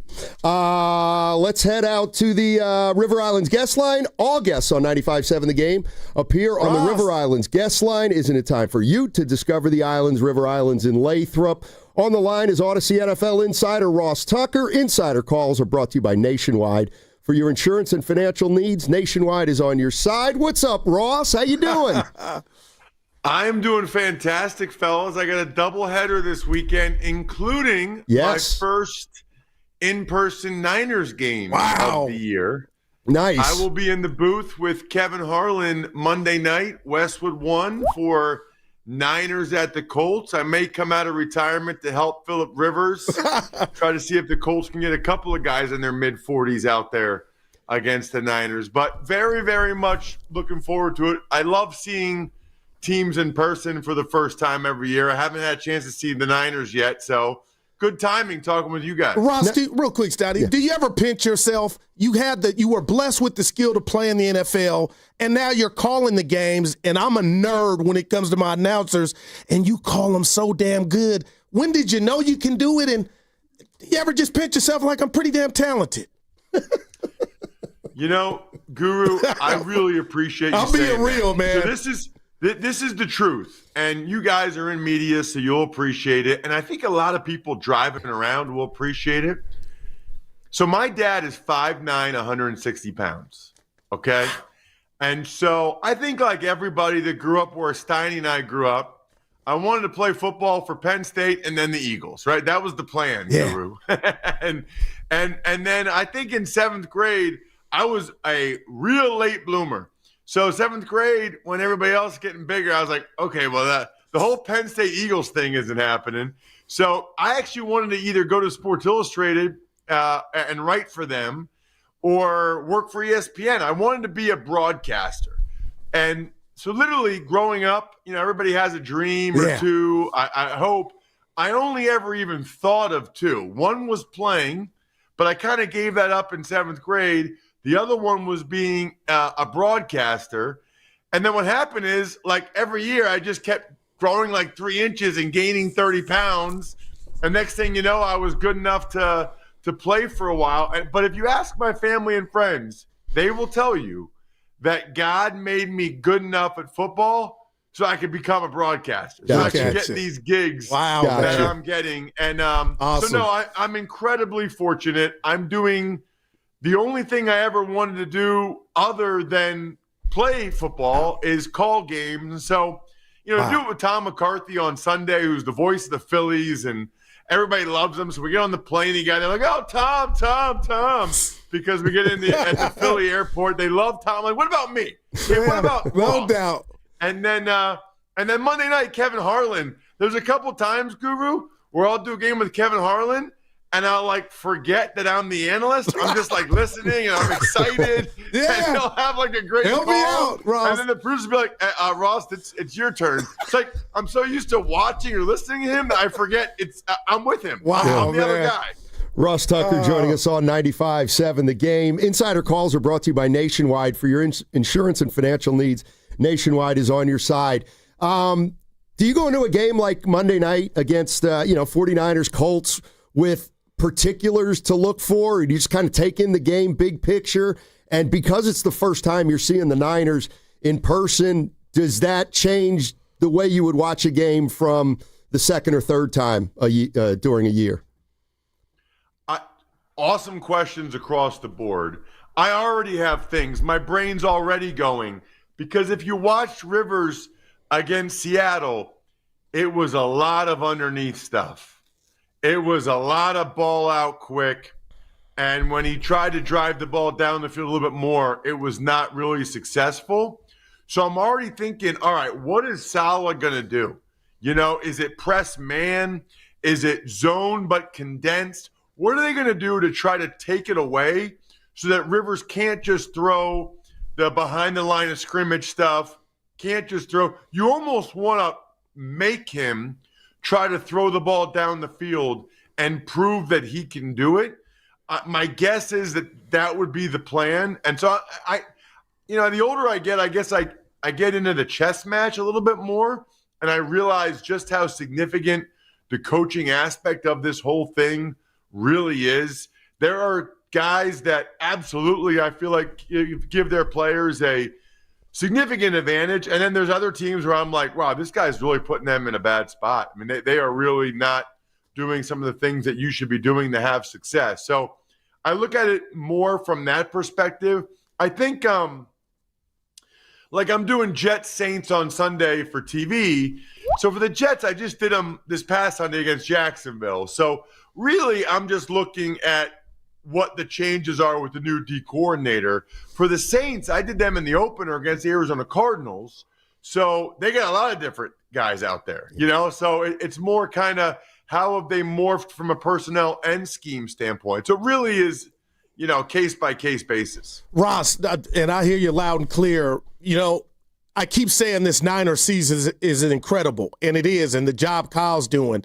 And offensively against the Titans, I got what I wanted. I wanted to see that connection with Brock and Pearsall. I got it, 3 touchdowns. But defensively, Ross, the game was 17-10. The Niners led it half. Am I nitpicking when I say Tony Pollard had 100 and, they average almost 7 yards on the ground? But that's part of the Niners story, right? Am I nitpicking that I'm like, the final was 37-24 and Tennessee showed a little thing. What did you make of this last week's game defensively from the Niners? Because I thought they moved it a little bit, heading into the playoffs. I'm like, the Niners got to be more sharp on the defensive end, or am I nitpicking? I don't think you're nitpicking. I will say the Titans have figured something out these last couple weeks because they put 30 points up on the Browns, who have a really good defense, and they ran it all over the Browns. So the Titans have kind of figured something out. with the run game, which I think is a really important element of this, which is that these teams change. These teams change absolutely and morph throughout the season. There are teams that are playing their best ball right now, or maybe just their best ball on one side of the ball, and that's like the Titans' offense. Meanwhile, it felt like the Niners' defense really had something with how they had performed, the couple weeks before that. We were talking about, holy cow, holding two teams to less than double digits. We were getting fired up about the Niners' defense. I thought it was a step back. And when you consider their schedule the next 3 weeks, that they're going to need that unit to play better for sure, or certainly play more like they did, those couple games before it. Ross Tucker joining us on 95.7 The Game. All guests on 95.7 The Game appear on the River Island guest line. What do you make? What'd you make of the Brandon Aiyuk situation where the 49ers have placed him on the left the team list, which I didn't even know existed, but he's probably played his last game for the Niners. How does an outsider looking in view that situation? As a cautionary tale, and that the Niners really made a mistake with the contract that they gave him. When there are that many red flags and issues before you give the guy life-altering money, what do you think it's going to be like after? And I know it's a little bit different because he got injured and whatever, but it just felt like the way he was going about it before the contract, that there were a lot of concerning things. I guess, they didn't know what they would get. I'm trying to remember the timing of it, but they didn't know what they'd get out of Pearsall. They didn't know what they had in Jennings. But it does feel like a cautionary tale for the 49ers and other organizations about, it's not really about making sure you pay the right players. It's about making sure you pay the right people. Ross, what do you make of, and have you played in the league? Have you seen anything like this Phillip Rivers story, who's been gone forever? He comes back, and before the game against that vaunted defense in Seattle, people at the station, my friends laughing at old Phillip Rivers. They didn't expect anything. I did, and I got what I saw. Like, I was impressed with what he did against that defense. How on alert should Niners fans and their defense be with this iteration of the Colts now that he's under center, this offense? Well, I would say very, in the sense that I do think having Rivers injects something into the Colts fan base and into the team. So if it was Riley Leonard, I think, the fans would feel like, all right, the season's a lost cause at this point, and maybe the defense too. I do think it helps that they lost to Seattle. If they had beaten Seattle, then they'd really be feeling themselves a little bit. But they lost, and it's really an uphill battle for them to make the playoffs, and they probably recognize that. However, I still think just having a legend like Rivers and his first home game in 5 years, I think the storyline, believe it or not, gives the Colts and their fans a boost, which is going to make that atmosphere Monday night, I think, a decent amount louder and more combative than it would have been otherwise. Interesting. We're joined by Ross Tucker, NFL Odyssey insider. One of the things that we've talked a lot about this year with the 49ers, Ross, is, the schedule's a little bit on the lighter side. The Eagles came into the last week's game obviously struggling. What do you make when they beat a team like Vegas 31-0? I got to believe you hesitate to say their problems are solved, but where are the Eagles right now? Well, with the exception of the Bears game, in which they got out-schemed more than anything else, it's been well over a month where their defense has been awesome. I mean, I don't know what happened in that Bears game, but really ever since the bye, they shut down the Packers, they shut down the Lions, they shut down the Chargers. They really shut down the Raiders out. 75 yards, I've never even heard of that in an NFL game. And so I think that is why the Eagles are still Super Bowl contenders. their defense is good enough that if the offense does just enough, they can win playoff games, which is wild because almost all of their high-paid guys are on offense. You know, That's where A.J. Brown, Devontae Smith, Jalen Hurts, Saquon Barkley, the O-line, Dallas Goedert, defensively is the young guns. I think there's a lesson there. But you think about the D-line, Nolan Smith, Ajomo, Jordan Davis, Jalen Carter, none of those guys are on their second contract. Their two best defensive players might be Quinyon Mitchell and Cooper DeJean, who are second-year cornerbacks. So the Eagles are in a unique place. The good news is they have an awesome defense and they're young. The bad news is they have like 7 guys that need new contracts over the next couple of years. Ross, I don't want to jinx the Niners, but I told Steiny and the listeners I feel like one win in the next 3, they're in. And, you know, Micah goes down in Green Bay, and I still didn't have the Packers as my pick. It was the Rams. I feel like their D can be, you can move the ball and run on them, and I'm holding them, you know, judging them on a pedestal. Tampa Bay's kind of scrambling, 2 ugly losses. Talk to me about if the Niners do get in and Kyle and all the pedigree he has in the playoffs. I mean, the NFC seems like wide open. How would you assess the Niners' chances if they get in the tournament? Well, I do think the Rams and the Seahawks are the 2 best teams. And I think right now, the 3 teams with the best chance to go to the Super Bowl and win it from the NFC would be the Rams, Seahawks, and Eagles, in my mind. Just because the Niners' path, highly likely to be the 3 road playoff games, that's tough. I mean, it's been done, but that's tough. You know, absolutely massive edge to whoever wins Thursday night's game between the Rams and the Seahawks. I would argue it's too much of an edge. I hate that the winner of that game pretty much just has to win 2 home playoff games to go to the Super Bowl, and the loser has to win 3 road playoff games. I will say I haven't gotten deep into the tiebreakers yet, and it's probably going to be tough for the Niners with the games they have coming up. But, you know, that Week 18 game, Seattle and San Francisco might be for the 5 seed, and that's a big difference. I mean, I would much rather go to Carolina or Tampa than very likely go to Philadelphia. Much rather. So, I mean, it feels to me I'd almost rather go to Chicago than Philadelphia. It almost feels like you'd rather be the 5 seed or the 7 seed than the 6 seed. There's going to be a lot of machinations we're going to be talking about when I talk with you guys in a couple weeks. Yeah. Hey, Ross, a couple quick things. I know you're about the same age as Phillip Rivers. Like, if you had to play guard Monday, what would happen? Well, first of all, I would decline, Steiny. Wow. I'll tell you why. A couple reasons. Number one, you know, my wife and daughters, they've already been waiting for me to get inducted in the Hall of Fame for 17 years. And it's probably just not fair to them to reset my clock. That's pretty good. And make them wait another 5, for me to even have a chance at the Hall of Fame.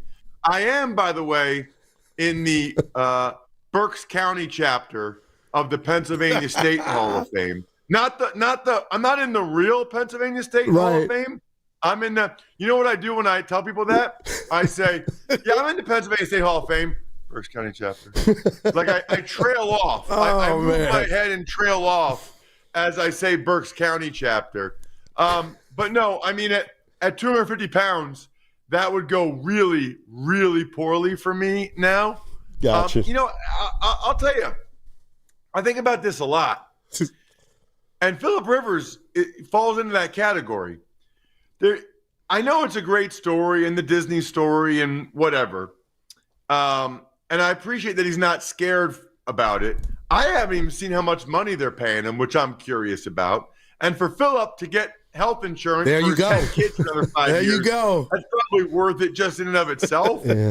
But when I talk to guys who are thinking about retiring, I'm often surprised that a guy will play an extra season, who's made oodles of money for like $2 million when after taxes it's $1 million, and that's really not going to make a difference in their life or affect them at that stage, but a serious injury will, Yeah, no doubt. I mean, a serious injury will be with you for the rest of your life. So I think it's hard to feel that way when you're in it, but when you've been out of it as long as me, you realize, man, the pros really do not outweigh the cons there. Ross, I see your helmets in the back, and I can only imagine if I got to the league, I trusted AI, and it had you starting your career with the Giants, and Evan, my producer, was like, no, that ain't right. AI got you. My bad.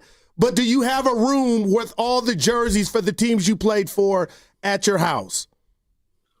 Yeah, so I can't swing this camera Okay, because I around. want to see. I see the helmets. Yeah, it's hard. I don't know how to swing the. I can't It's do it. all I can't good. swing It's this all camera good, around, baby. unfortunately. All right. But I got helmets and game balls behind me. By the way, I got more game balls than that. Those are just the only ones that fit. And then right over there is my Wyoming high school jersey. Then I got my Princeton jersey, Redskins, Cowboys. Nice. And then in the exercise room, which is next door to me, I've got my Buffalo Bills. There you go. You know, I only played like 20 snaps for the Patriots, so I didn't ask for that. And the Browns, I didn't even want my helmet after they cut me. I'm like, I don't want anything. Forget it. Hey, my time in Cleveland didn't even happen. You're the That's not man. even a thing. Didn't exist. AI got it right there. Hey, by the way, I got a little tip for you. College football Saturday. Oh, God. Tulane will cover, and they got a shot at winning that game. I'm telling you right now, against Ole Miss. You know, you like Tulane an awful lot, Steiny, for a team that got super lucky to beat Army, because I watched that game. Super lucky. I mean, fourth down, the guy bobbles the ball. They probably shouldn't even – your team probably shouldn't even be in the playoff. Please. I've been trying to tell him that all week, Ross. All You right. don't want to hear it. All right. No, you know what? I will say this. I'm fascinated by that. Like, is Lane Kiffin texting Charlie Weiss Jr. plays during the game because Lane Kiffin wants the bonus for Ole Miss advancing in the playoffs? Like, that whole dynamic to me is fascinating. But by the way, I've got the College Draft podcast where we talk betting in college football, and my co-host, Emery Hunt, he took Tulane in the points. Oh. He thinks it's a lot closer than the regular season matchup, and I he do thinks too. they cover as well. I hope they do. Look, I'm an FCS guy, so I root for the G5s. I root for Look those at guys. him. I hope James Madison goes up to Oregon and whips them. I don't think it's going to happen, Right. but I would love if it did. Yeah, I like our chances. I You're like the our man. chances. All right, Ross, you're the man. Thank you so much. We'll talk to you in a couple weeks. See you, fellas. Yes, sir. That was Odyssey NFL insider Ross Tucker. Insider Calls brought to you by Nationwide. For your insurance and financial needs, Nationwide is on your side. We'll get to the Niners, but my question is, Saturday's a big day for you. Your daughters are home. Do you go out somewhere in the Bay as a family and watch Tulane, or you catch it at the crib? You know, Goo, that's a great 'Cause question. I'm excited for you, and I'm going to be watching. Go So, Green Wave. we started talking of like, there's a watch party, in San Francisco. You got to be kidding. Tulane alumni and parents and stuff. So we were going to go, but now those three are going skiing. They're not going to be around All this right. weekend. So you were ready. So you I'll have were to. ready. I will be on my own. for Open Tulane. house? 12:30 start. You know what? My problem with inviting guys over, I don't have a great place to watch TV. It's like a regular couch. And I've been to your house. But you're sitting on the couch, and it's like, if you guys sitting on the couch, and Guru will be to my right, and Evan will be to his right. It's and called a house. It's goofy. It's just goofy. It's uncomfortable. I'm You know not what I mean? looking for stripper poles. I'll go somewhere else. But all you got is a TV, and then we sit on our ass. I'm not sitting three abreast on a couch with you guys I watching got to a ask, game. Dottie, where's it at in the city? The Tulane bar. That's action. The one, the North Star Bar in North Beach. Okay. I don't know if they move it around or not, but that's a place where some people. That's dope. Look, they had a watch party about week 6, and we went. There was about 6 people yeah, there. Okay, all right. Yeah, not a lot of action, huh? But I'll be watching that. Yeah. I'll be watching that for no other reason to see the unis. What about what Ross said about what possibly could come down and be on the line when I know it's about Indy Monday night, And I don't like the fact that the Colts lost because now it's like they're on Buffalo's heels. But could you imagine the difference between that seeding, man? I know. That's a play. Like I said, the playoffs already started. Somebody saying I should use AI to find the Tulane watch party. I'd probably be. I can tell you. I could be in Oregon. Hey, no, they'll give me the wrong info. Is what they're saying. Oh, I got you. I got you. Yeah. No, I mean, hey, the more the merrier. Playing golf Saturday morning though, so what time's the game? 12:30. I love those. Let's 3:30 Art. Just Oxford don't get time. embarrassed, Donnie. I won't. We won't. The team. They're not gonna. His They're not boy gonna. said, "Take Tulane in the points." This is gonna be. Don't you get it, Goo? Like, you're smiling. This is why we got a shot. They fired their coach, and they might rally and behind told him that. to hit the pipe. Yeah, that happened. Our coach got another job, and we said, "Bring it home, Johnny. Bring it home, John Sumrall." I'll be watching it. I think it might be on the Rebels. Yeah. Remember who did they beat when we took out Memphis? Well, it's always funny because you could look at this multiple ways, which is, so the team, Tulane, might be feeling inspired about their coach being there, or they might also give up on him at halftime because they know that he's out anyways. Oh, man. And that's the thing with Kerr, just to bring it back to Steve. I don't think this is his last hoorah, man. I just don't. I get there's nothing now left on the contract, but I don't think he's going out. He wants to go out, and the season's still young. I understand. A lot of people aren't happy, the rotations, the practice. I get all that.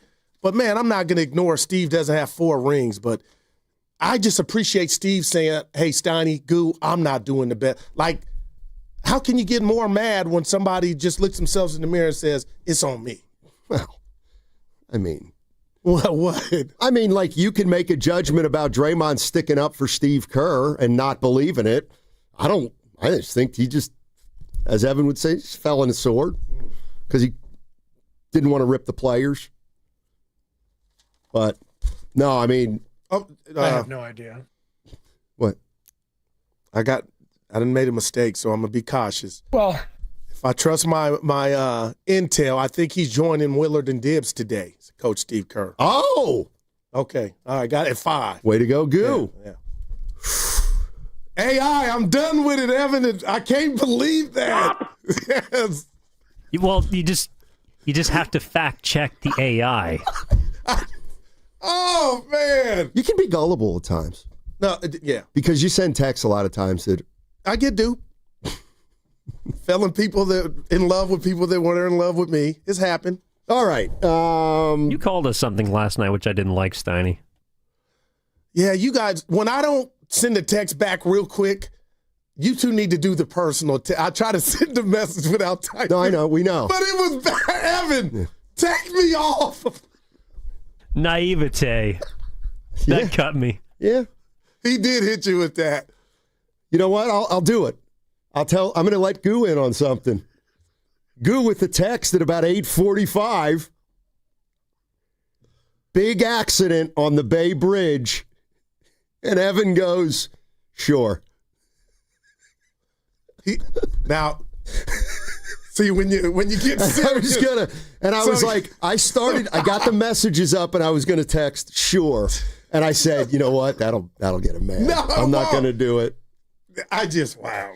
All right. Yeah. I gotta wear. What's coming up on the game is brought to you by Bay Area Fast Track. On January 1st, tolls will go up on all bridges except the Golden Gate. These funds will be used to maintain and rehabilitate the Bay Area's 7 state-owned bridges. Learn more at bayareafasttrack.org.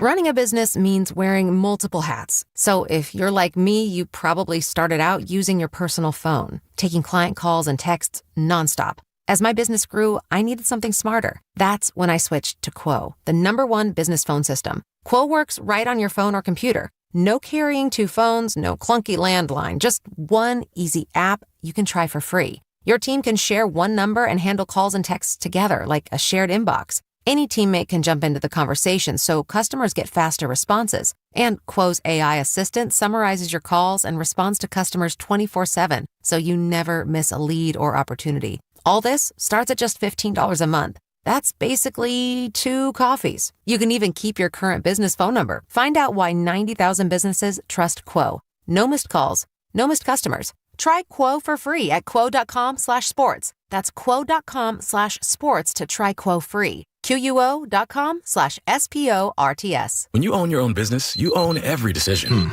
Catch the red eye or take the 6 a.m. Make a new hire or promote internally. Celebrate a win with the toast at the gate or unwind at the lounge. Big props to this team. Some decisions are a win-win. Like earning 8 times points on Chase Travel. Introducing Chase Sapphire Reserve for Business. With $2,500 in annual value, it's the business card that gives back all you put in. Visit chase.com/reserve business to learn more. Cards issued by JPMorgan Chase Bank, N.A. member FDIC, subject to credit approval. Terms apply. So you need last-minute gifts. No judgment. Get an extra 25% off during Kohl's Friends and Family Sale. And find great gifts under $20. Like something cozy, something thoughtful, something that says, you planned this all along. Yep, you're just one quick trip away from checking off the last gifts on your list. Save now at Kohl's and Kohl's.com.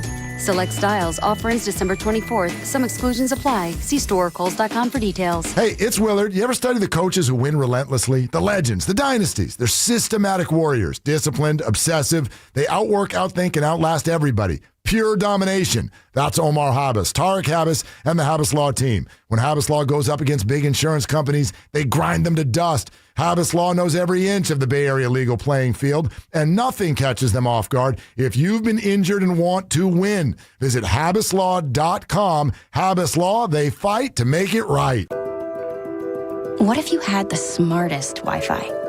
If you did, it'd be Xfinity, of course, and it'd come with their best state-of-the-art equipment. It would boost speeds to the devices that needed them most, prioritizing your most important connections, whether you were streaming, gaming, or gaming while pretending to work. And it would let you stream 4. That's right, 4 games on one screen. It would even power your mobile connection so you could bring faster, secure Wi-Fi speeds with you where you use it most. It would be proactive and fix problems before you knew you had them. Impressive, right? And it would have security features that protect you from threats at home and online. Kinda like a force field for your life.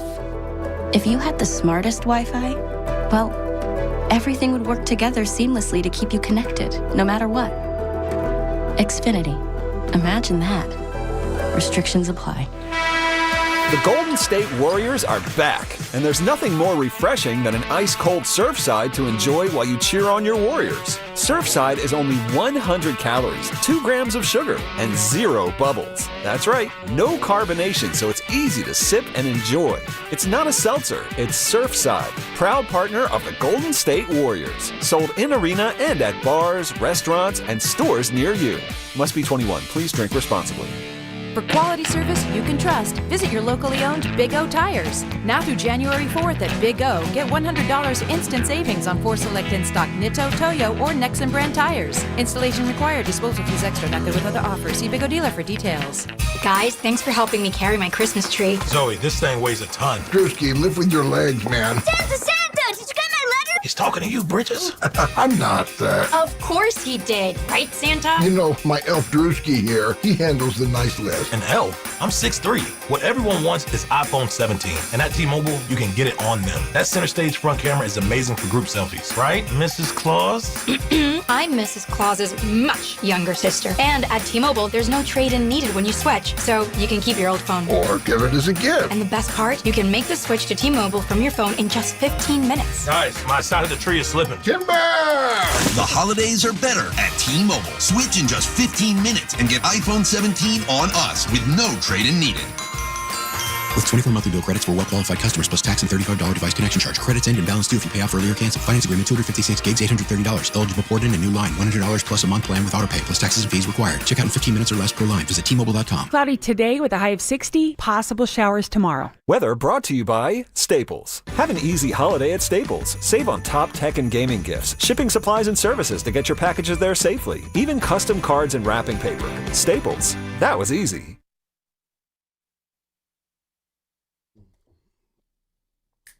Dub Nation, this is Brandon Pajemski, coming to you live from the Laughing Monk Studios. You're listening to Steiny and Guru on 95.7 The Game. Pods! Emirates Cup tonight! I'm rooting for Spurs. Who are they playing? Knicks. That'll be doozy. In Vegas. I want the Warriors to get to Vegas. Oh, that reminds me of I saw I saw a headline that I couldn't care less about. Read it. NBA Cup's future in Las Vegas is uncertain. Wow. Who cares? Who gives a rat's ass? But I want to know why. Who cares? You do. I don't care. I want to know the skinny behind that. And where would you move it to? I don't care. To the Bay. I don't care. Chase. You should get rid of it. It's a joke. Emirates Cup. No, they get extra bread. Exactly. It's a joke.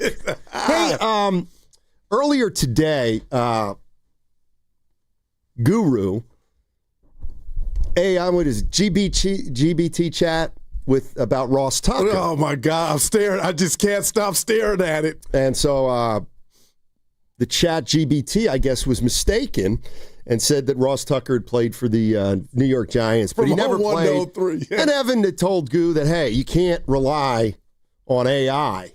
And I think he found some proof why you can't rely on AI, Goo. Uh-oh. So during the break, I received a message from the boss, and he's clearly listening because he asked AI, he asked ChatGPT, what are your thoughts on Daryl the Guru Johnson?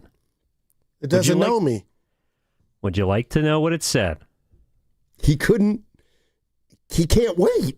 Of course. He wants to know. Daryl the Guru Johnson is generally seen as a strong, distinctive voice in Bay Area sports media, especially on 95.7 The Game. Only a few honest takeaways people tend to have about him.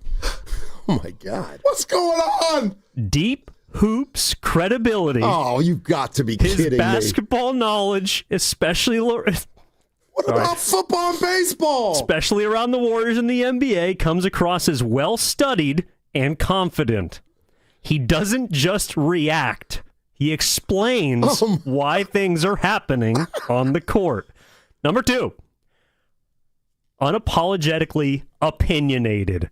The Guru isn't afraid to take firm stances, even when they're unpopular.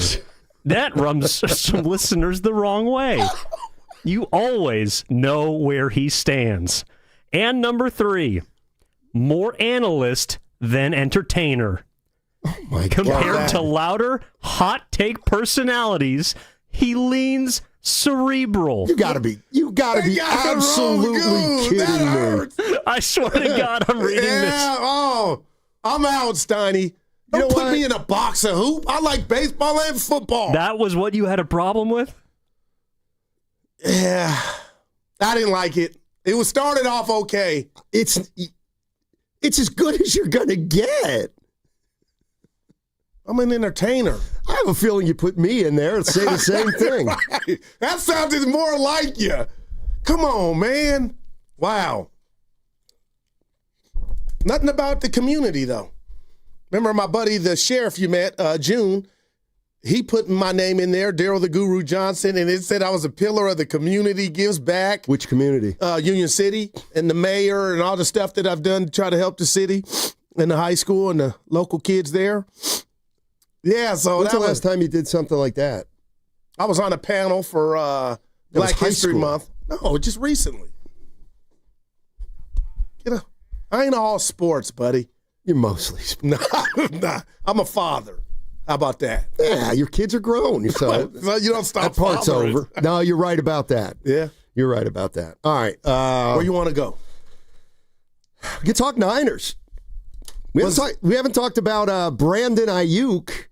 Speaking of cryptic messages. So we wouldn't be talking about the Niners because he's not on the team. But go ahead, Steiny. I heard the guys in the morning. It was fabulous. But I just feel like he's spiraling out of control. I could totally be wrong. I'm a black man watching another young black man. I feel like I don't know why he's mad at the Niners. Okay, that's one. he ran away from all this bread. Then I got friends and family and my brother tell him he's got $60 million. That means he's got 40, 30. I'm not counting chips, but how many stories do we see with entertainers, ball players, and whatever walk of life? You never have enough.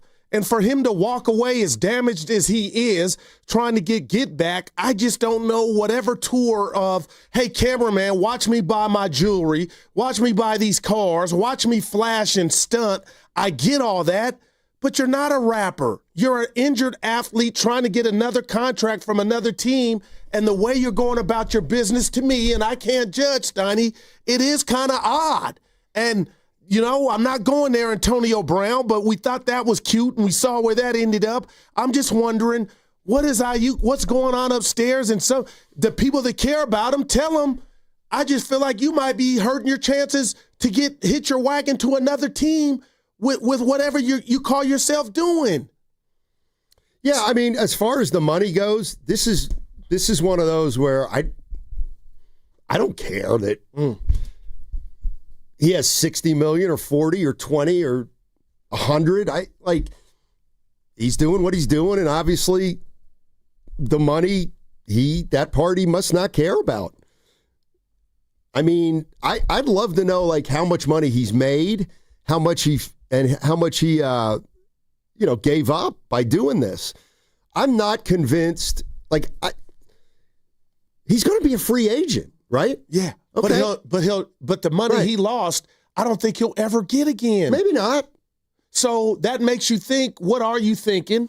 Okay, and I understand life's not all about money, but this is my $1 million question. Stoney, I'm on your couch, and you send the bill, mail it to me.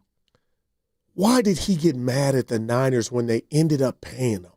What did they do for him to get mad and not show up to rehab, do all the stuff while he was hurt with Jaden Daniel? What did the Niners, I would really want to know from Brandon's mouth, what did they do to piss you off?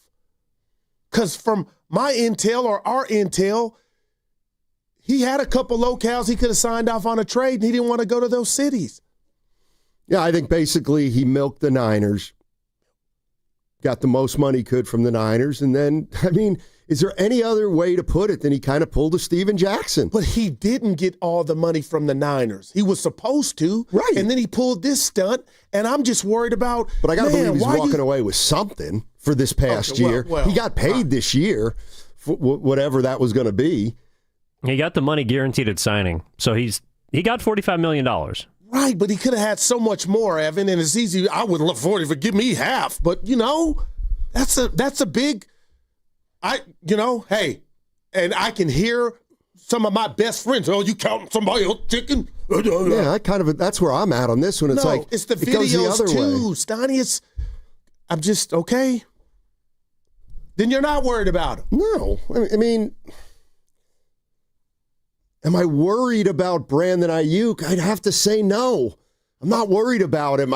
What do you think could have triggered him to be mad at the organization that gave him more than I thought he was worth? I was pro-BA. Pay him. They gave him above and beyond. And now you're throwing money out of the window of your Ferrari or whatever you drive. Well, I think part of it's got to be he was clearly upset the way negotiations went, right? It had to be the way negotiations went.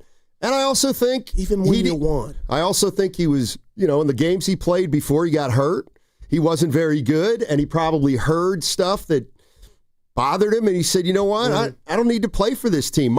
My bigger issue is, what do you do with guys who don't want to play for you? But how often does that happen? Well, it's happening twice right now with Kuminga and with Aiyuk. Yeah, but I'll say this. Jonathan Kuminga did not want to come back to the Golden State Warriors. That's fine. But what I'm saying is, it became he didn't want to play his role. Jonathan doesn't want to be here. And they're trying to make it work by having him be here. But he hasn't even mastered his role. Aiyuk was an all-pro. But he didn't I got to believe something was going on during the negotiations where there was some funky stuff going on with negotiations, and then I'm just wondering, Is it fair for the Niners to ask themselves, does this guy really want to be here? But they should have done that before they broke him off the bread, because he does both of them come across selfish. I mean, Kuminga, you got to master your job, and then you can lead vocal, but you got to master background vocals first, and he hadn't done that. What's coming up in the game is brought to you by Fremont Bank, here for you, here for good, and that segment also brought to you by Safeway. Head to Safeway this week for amazing deals for members. Signature Select Chicken Leg Quarters, Drumsticks, or Thighs Value Pack. Buy one, get one free of equal or lesser value. Check out your weekly mailer or ad, or visit Safeway.com for more details. You know, I've covered Bay Area sports for a while now, and I've seen athletes go through it all. The highs, the lows, and the pain that comes with getting knocked down. But when it's not just a game, and when you're the one injured, or when tragedy strikes somebody you love, that's when Beam Law comes in. Beam Law is the Bay Area's go-to personal injury law firm, and whether it's a car accident, a serious injury, or a wrongful death, they are there to shoulder the legal burden so you can focus on rebuilding, recovery, and taking care of your family. Beam Law is local, and they win. Millions have been recovered for clients across the region, and it's a big reason why SF Weekly voted them Best of the Bay 4 times. So if you've been hurt or lost someone because of someone else's negligence, call Beam Law at 415-523-5555. That's 415-523-5555. Or visit hurtinthebay.com. That's hurtinthebay.com, because it's not whether you get knocked down, it's whether you get back up. Beam Law, they've got your back, Bay Area. Thinking about selling your house but hesitant to move during the holidays? Imagine finalizing your sale now, enjoying the holidays, and move later. Call Wedgwood Homes to discuss your options. Do you want to downsize, relocate, or selling an inherited property? Does your house need repairs or updates? Wedgwood Homes buys homes as is. No repairs, no commissions, no hassle. Secure your future plans and move forward with a no-obligation, all-cash offer from Wedgwood Homes. Close in as little as 3 days. Or enjoy the holiday season and move after the new year. Skip the stress of a traditional listing that can be slow and unpredictable. Lock in your sale now with a firm offer from Wedgwood Homes with no last-minute price drops like other cash buyers. Call 415-888-9432 for your no-obligation all-cash offer. 415-888-9432. 415-888-9432 or wedgwoodhomes.com, the Bay Area's trusted home buyer. 250 years ago, a promise was made to connect families and friends near and far. And during the holidays, that promise is more important than ever. That's why USPS is building a better network to meet your needs, with timely deliveries, easy and affordable ways to ship, and everything you need to make your season full of holiday cheer. Our purpose is delivering your peace of mind, knowing your love will arrive, bringing joy to all. The United States Postal Service. Learn more at USPS.com/holidays. Hey, it's your boy Guru. Every time we put a rat on the table during our show, it's brought to you by Atco Pest Control. Atco Pest Control is a family-owned local business proud to provide pest control in the Bay Area for over 35 years. Atco uses natural methods to give you a peace of mind and keep your family out of harm's way. Quality pest control doesn't have to empty your savings either. Don't wait. Go to AtcoPestControl.com for all your pest control needs. They got you covered. 1-877 Cars for Kids. KARS Cars for Kids. 1-877 Cars for Kids. Donate your car today. 1-877 Cars for Kids. Donate your car today. Ready to get rid of that old car? Donate it to Cars for Kids. Call 1-877-CARS-FOR-KIDS to reach a friendly live agent. Donation's super easy, and your car can be picked up as soon as tomorrow. Call us now, 1-877-CARS-FOR-KIDS. That's Cars with a K to donate your car today. 1-877 Cars for Kids. KARS Cars for Kids. 1-877 Cars for Kids. Donate your car today. Hurry! It's your last chance to donate for 2025. Last chance! Donate now for a 2025 tax deduction. Presenting Again Fling's love story. Dear love of my life, we were on the 12B bus this morning when I caught a whiff. A scent so fresh, so life-changing, I had to find its source. Alas, I didn't know if you were the woman in the pink freshly washed cardigan or the retired mailman next to me, but I knew one of you was my soulmate. Ah, the scent of Gain Flings. Try Gain Flings with OxyBoost and Febreze. Hey, I'm Mike Slater. My dad passed away at the age of 63. It's out of nowhere. Had a stroke. Super hard, obviously, for the whole family, but my dad had life insurance. This is why I have life insurance for my family, for my wife and 4 kids. And the best place to get life insurance is ethos.com, because you can do it in 10 minutes. And there's no medical exam and no blood test, just a few health questions. Get life insurance in 10 minutes so your family is protected. Ethos, ETHOS, ethos.com/life. If you've been diagnosed with moderate to severe plaque psoriasis, this is what it sounds like to be 1,000,000 miles away.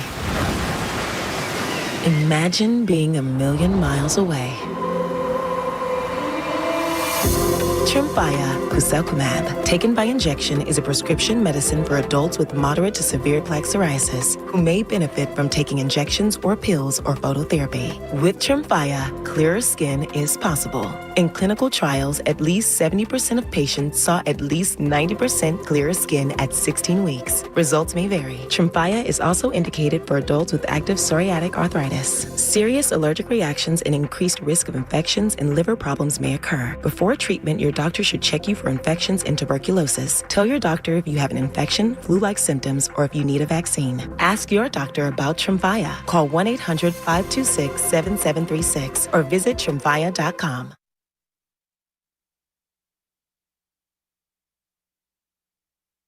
You just got to look at his numbers and stuff. Just a hair late on him. And what's the question? I think you just answer your own question. This is Tim Roy, and you're listening to Steiny and Guru on 95.7 The Game. All right, thank you, Tim. And having a fun day today, no doubt. So, I don't want to sound heartless about Brandon Aiyuk, but I'm just looking. So, he played 4 years and he made $12.5 million. All right. And then according to Evan, he got $45 million. So he's sitting on $57 million. And what is he, 26, 27 now? He's going to be a free agent. He'll get money. He'll get paid. Right. It's probably not going to be $30 million, obviously. Yeah. But hey, come back and get 15. Go from there, maybe. My question is, at what point did the Niners know that he really didn't want to be here? That man. Because I got to believe during the negotiation, they had to have some kind of feeling about that. Or none. He was playing the ball. They were negotiating, and he put his John Hancock on the contract, and it's just been a nightmare ever since. I'll never understand it. That's why I was just like, yeah, I'm being nosy by nature. But, man, I just wanted to know what they did, or he deemed them stabbing him in the back when all they wanted him to be is the next Jerry Rice or Terrell Owens. Let me ask you this. I think Pearsall has something to do with it. Do you think Aiyuk ever wanted to be a Niner during the negotiations? I do. Or do you believe? See, I don't think so. I'm starting to think that guarantee was big. It wasn't all of it, partner. He left a whole lot of, you know what I mean? The other part of that. That's because he doesn't want to play here. And I think to me, it almost makes sense. Give me that 45 guarantee, and you know what? I'll walk in a year. Well, good luck with that. And my question is is a bigger one, though. Whether it's Brandon Aiyuk, who doesn't want to play for the 49ers, or whether it's Jonathan Kuminga, who I don't believe wants to play for the Warriors anymore, it just makes me think, do you ever want a guy on your team that really doesn't want to be there? Oh, my answer would be no. Okay, well then would you put fault at the feet of the Niners and the Warriors for the way they've handled these two situations? I would, if that's the way we're looking at it. Yeah, but, again, Stouty, I just feel like you're omitting what we know as human beings. Things change, and they change fast, quick, and in a hurry. And one wrong word or one wrong move or assumption could make you feel different about an entity. And I got to believe, operating under good faith, they thought and rewarded Brandon Aiyuk with a contract that was, I was so happy for him. And to me, that's the biggest flex and biggest compliment that an organization could give said player is the money. So I don't know where his resentment or his feelings went awry. And it is a bad look for the Niners, but I don't believe they knew or had any inkling, Stoney, that he wasn't happy or we're going to play, do this. Because it's just, and he's coming off immature, man. I get you not wanting to be here, but, man, talk to your people before. And then now, I question, it's like a broken record. When he was doing the podcast with Jaden Daniels, they don't want me here. You can feel that way, but going public with it, it just felt a bit immature. And now he's got a wrecked knee that he's recovering from, Steiny. But who knows or who's to say he's going to be that same receiver. And if you want to tell me, and you kind of have, that 50 million, 40, 30, I get. But on the level in this world, in our society, every penny counts. He just really must have been mad because he pissed away a lot of bread. I mean, is there anything that might be admirable about a guy who doesn't want to be here just saying, I'll give up the money to get out of this situation?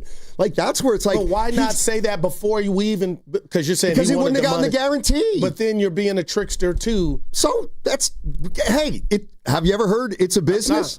He got over on the Niners. Right. He did. Like, he got a good contract with them, took it, didn't want to be here, and now he's gone. He's gone. And he's been gone, apparently, according to Kyle Shanahan. Yeah, we haven't seen him forever. So, I mean, that's a decision they make. It's been pretty simple for me. I mean, I haven't seen him in a month. So, that's and same with our team. So it hasn't been an issue with our team at all. We kind of been plugging away and no big deal. Or it's just something we've been used to for a while. But I know it's new to you guys. So they just officially, I think, had to do that yesterday. What's the word that I walked in before Evan was talking about me when he said sure about my car accident commute in here? No, decipher. And we need to decipher how or what words you would put on the ledger of Kyle and John for this move.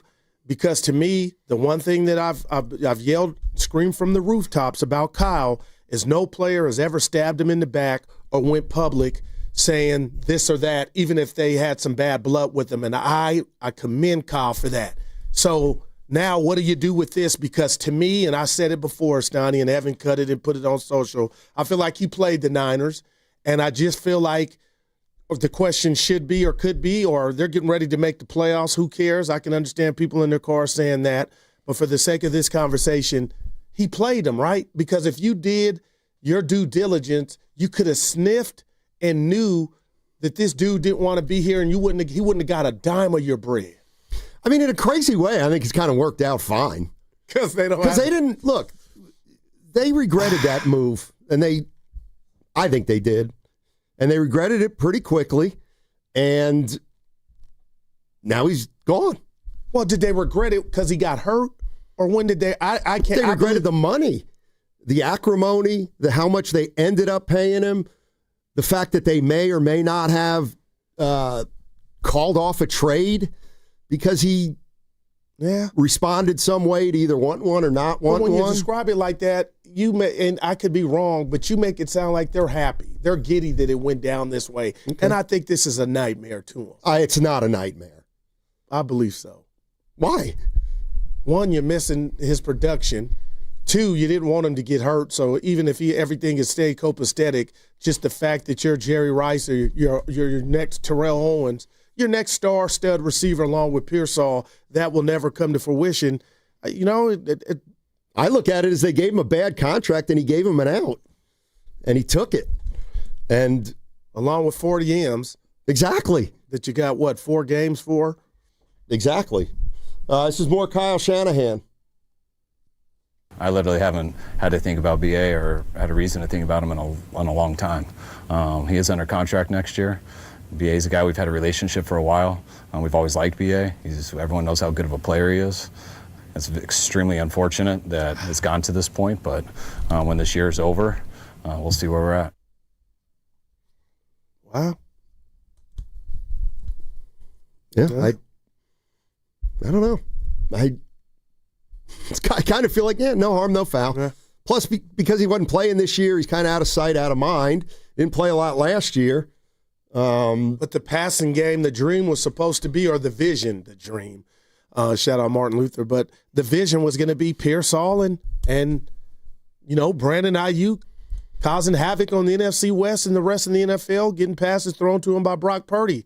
And now, we talked to Ross Tucker earlier about 11:30, Stoney, and, I talked about just one game, that is. I love the connection between Pearsall and Brock, but you think about, man, and I'm going here, but you think about Owens and, Rice and John Taylor, and there's different versions, but I thought this was going to be a combination with Aiyuk before he got hurt. It was going to be here for a long time. Those are Hall of Fame players. Yeah. This is more on Brandon Aiyuk from Kyle Shanahan. Did you ever think he might come back? I mean, we've been playing with our receiver group all year. I really have been hoping he would come back all year, but not one point was I really planning on it. So that would have been a great bonus. That would have been awesome. And would love to have BA out there. Would love to have that type of player, but that was something I realized early on wasn't going to come for a while, and there was nothing that made me sit there and think it was happening soon. So I think the rest of our team also. All right. So yeah, feels to me like I still want to know though. Maybe one day we'll know what his motives and why he was so down on the team.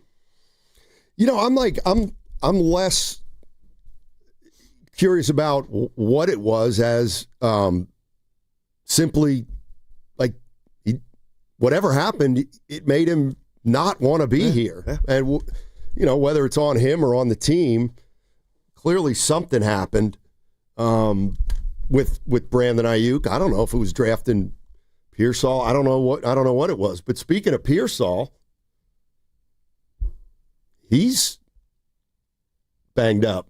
Ricky Pearsall just aggravated his PCL again and his ankle sprain.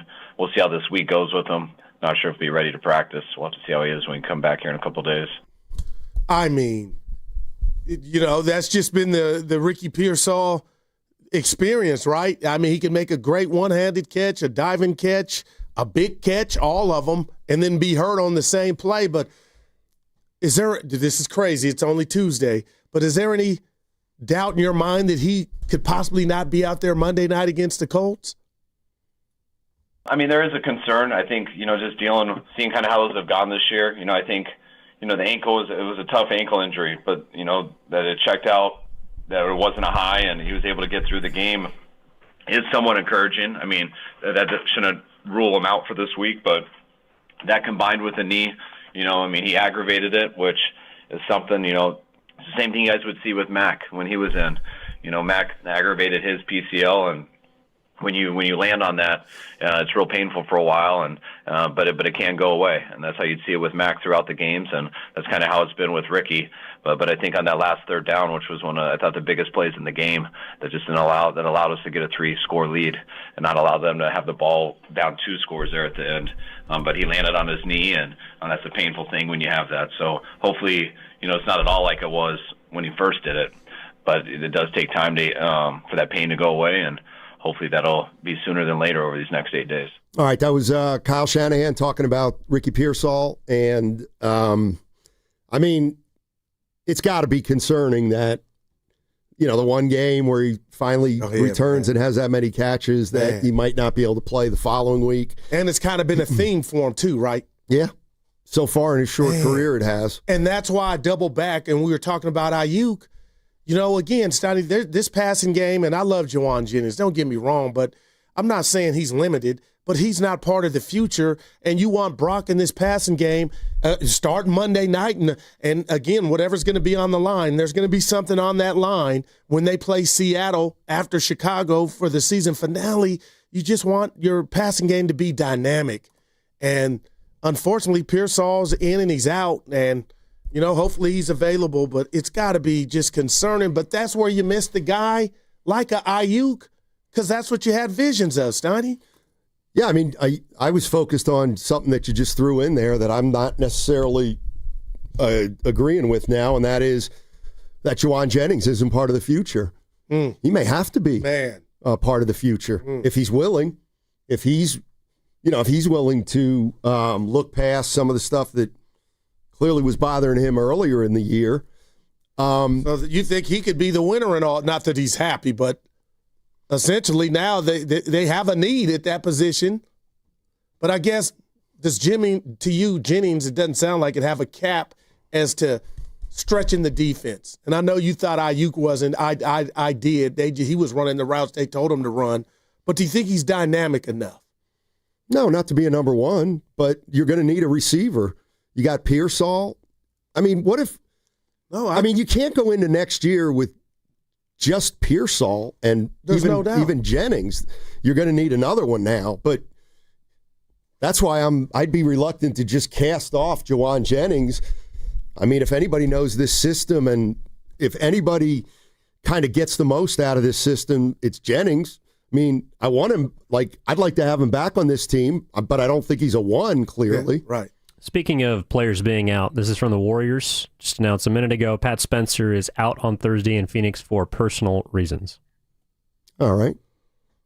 Hopefully, thoughts and prayers if it's that type of something going wrong. Mm-hmm. But I've always respected personal rather than him being hurt. Yeah, I mean, the other thing is they can afford to tell him to go ahead because they can't play him all the time. You know what I mean? Yeah. So if they can't, if he's only got a certain number of games, this is probably a no-brainer. Oh, one thing about the Warriors in this Cup schedule, because I can't stand it. It was almost like a bye week for them last week. Steiner, you think all this downtime is good? I mean, are we going to now we get to see whatever's going on in practice will change the fortune and direction of this team, or is it something major going on? Yeah, I think something's going on. I think they have issues. Well, I guess what I'm asking is, can you fix it? What's the remedy? I think you can fix some things. You just answer your own question. I mean, yeah, you can fix, how buttoned up you are. You can fix the rotation. You can't fix the lack of athleticism and height issues. You can't turn back the clock. So I don't know. I mean, I till further notice, I'm not convinced that this is a team that's better than 500. You've been saying they've got to start playing better. But I'll tell you what, and one thing we were talking about a little early. Well, you know what? We can get back to the Warriors. Let's go to Tony in Oakland and Tony talk about Brandon Aiyuk and the 49ers. What's up, Tony? How you doing? Okay, we can fix this thing with Aiyuk. What we're talking about here is synergy, right? Where you get that mirroring stuff, where you cooperate and the action and you feel everything out in the field. Yes. So Purdy, who has his prayer circle, I don't really know what's happening with the Niners, but if Purdy were to speak to him with McCaffrey, and the way that guy plays, he feels some. So maybe if he got in there with the prayer circle, they have that mirroring synergy going back and forth. This is the true, I've been listening to this stuff about player development. Yeah. This is the player development. When you get someone who can mirror it the way McCaffrey and Purdy does, they can wipe out anything that's going wrong because those guys got it big, and anyone else who's in that circle, even if they don't believe in anything, they're going to feel it. Yeah. I just talked to this kid who was doing something in front of, trying to get signatures at Trader Joe's. Sure. Anyway, I said, you used to play football, right? And he said, yeah. I go, you were a fullback because I just know these things. And I go, did you ever get in the zone? He goes, yeah. I go, oh, my God, you feel it. We were mirroring it. Wow. That's the synergy. Right. And then I said, this, you shouldn't be doing this. You should be trying to get into, the development program, because true development is when you can mirror this stuff, and then you go out there, and he said he didn't have to think. He just knew instantly what to do. All these idiot shrinks and all these idiot coaches, they don't know what synergy is because they've never hardly played or gotten in. That's why most of them are coaches, right? Like old Shanahan. But what we have is McCaffrey. That's what we have. Oh, my gosh. Boy, Tony. Some people think thoughts and prayers are not enough. I love what she's putting down. Okay. What was she putting down? Positivity and tap into it. Who? Just whoever. That's what she was putting down. Tap into it. That's synergy, Steiny. That's what I try to do every day with you and Evan. Shut up. Just tap into it. Oh, hey, can we? Yes, we can do whatever. No, we're not. We got 5 minutes. Look at the I sent clock. the text that there was traffic on the bridge. At what point did Evan say sure? Like, the more I'm hurt, It more was really good. Great pregnant pause along with the deadpan. Evan, we got problems, man. Wow, not E, man. That hurt me. Yeah, we got to sign you to NDA. What kind of cars got It was a got big rig. Middle lane. Somebody go to the gate. Yeah, Norm would do it. Go to the SF gate. Show me your hands. Did I tell you I worked at Food for Less back in the day? I won't say their names. They were twins. They owned it for Newark. I quit. It was raining, and I had to get to carts, one of my first jobs, and I looked at both of them. They were like, Johnson, you're loafing. It's raining hard in Fremont. I said, I'm out of here. And I was driving Norm's truck. He let me drive it to high school, blue, top 4x4. Not the next day, he didn't. So I went home. He goes, what you doing home early? I go, they fired me. Thinking everything was good. Got with Relaford Silk, Macy went, shot, hooped the rest of the day, went to school, came on the next day. I go, what's the long look for, Pop? He's like, Evan just looking at me. Yeah, I went up to your job. I said, before he finished, I'm just melting, dwindling. He said, yeah, they told me you didn't get fired, you quit. Oh, it were ramifications after that, man. No driving of the truck to school anymore? Oh, man, you know that was out. But what made him go to the job to find out? My dad would have done the same thing. The same reason I had to look up if Ross played for the Giants at the beginning of his career. Oh, man. God, some parents out there. The look on his face, he knew. I just did not get my dad's toughness. Like, there was just no negotiation. I can't tell my daughters no for the life of me. And I'm just a wimp. Yeah. Oh, man. Oh, man. L. Evans, sure. Man, that'll stay with me. Oh, no. Like, I'm not afraid of you guys. Why would I make something up? Well, because it sounds better to say there's a crash on the bridge than you overslept. I'm up at 5 Or you're with just the late. chickens. Well, early, late. Hey, look at this real fast before we go to the phones. Uh-oh. Al Horford's back on the court. Oh, babe. Said his injury is healed. But Kerr called him doubtful for Thursday. Stop, E. Boy. They could have used him against the guy who replaced Ayton, whoever that is. Wow, man. It's nothing personal against Horford. It was just this team didn't need him. Well, we'll see. Let's go to All-Star break. Let's go to Greg in Oakland. Playoff time. What's up, guys? Hey. Thanks for having me on. Sure. I've known Evan for a long time, and I know he's got a little bit of an allegiance to the once San Diego, now Los Angeles Chargers down there. And I just want to know, Evan, tell the people right now, are the Chargers a good matchup for the Niners in the Super Bowl if they get there?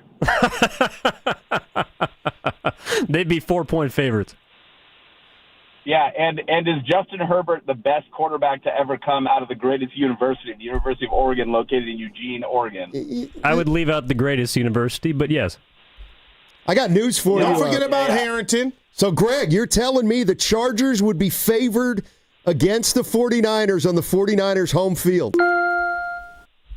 I think it depends. Let's be real. Home field, come on now. They're not playing in San Francisco anymore. Santa Clara, a whole nother zip code. Oh, you're one of those. Yeah, I definitely am. You better believe it. Not in San Francisco. Let's be real here. But I think it depends on who gets who back from injury towards playoff time, and who gets who back regarding wide receivers with a little bit of an attitude problem at the moment.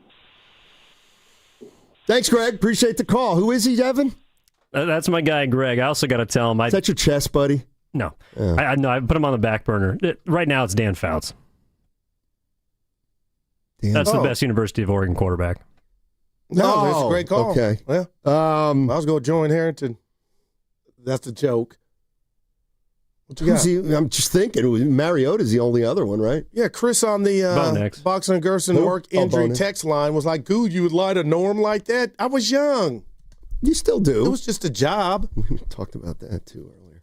I don't lie to Pops. Hey, that segment was brought to you by the Inn at the Tides at Bodega Bay, and I asked you to do this yesterday, Goo, and I'm going to ask you to do it again.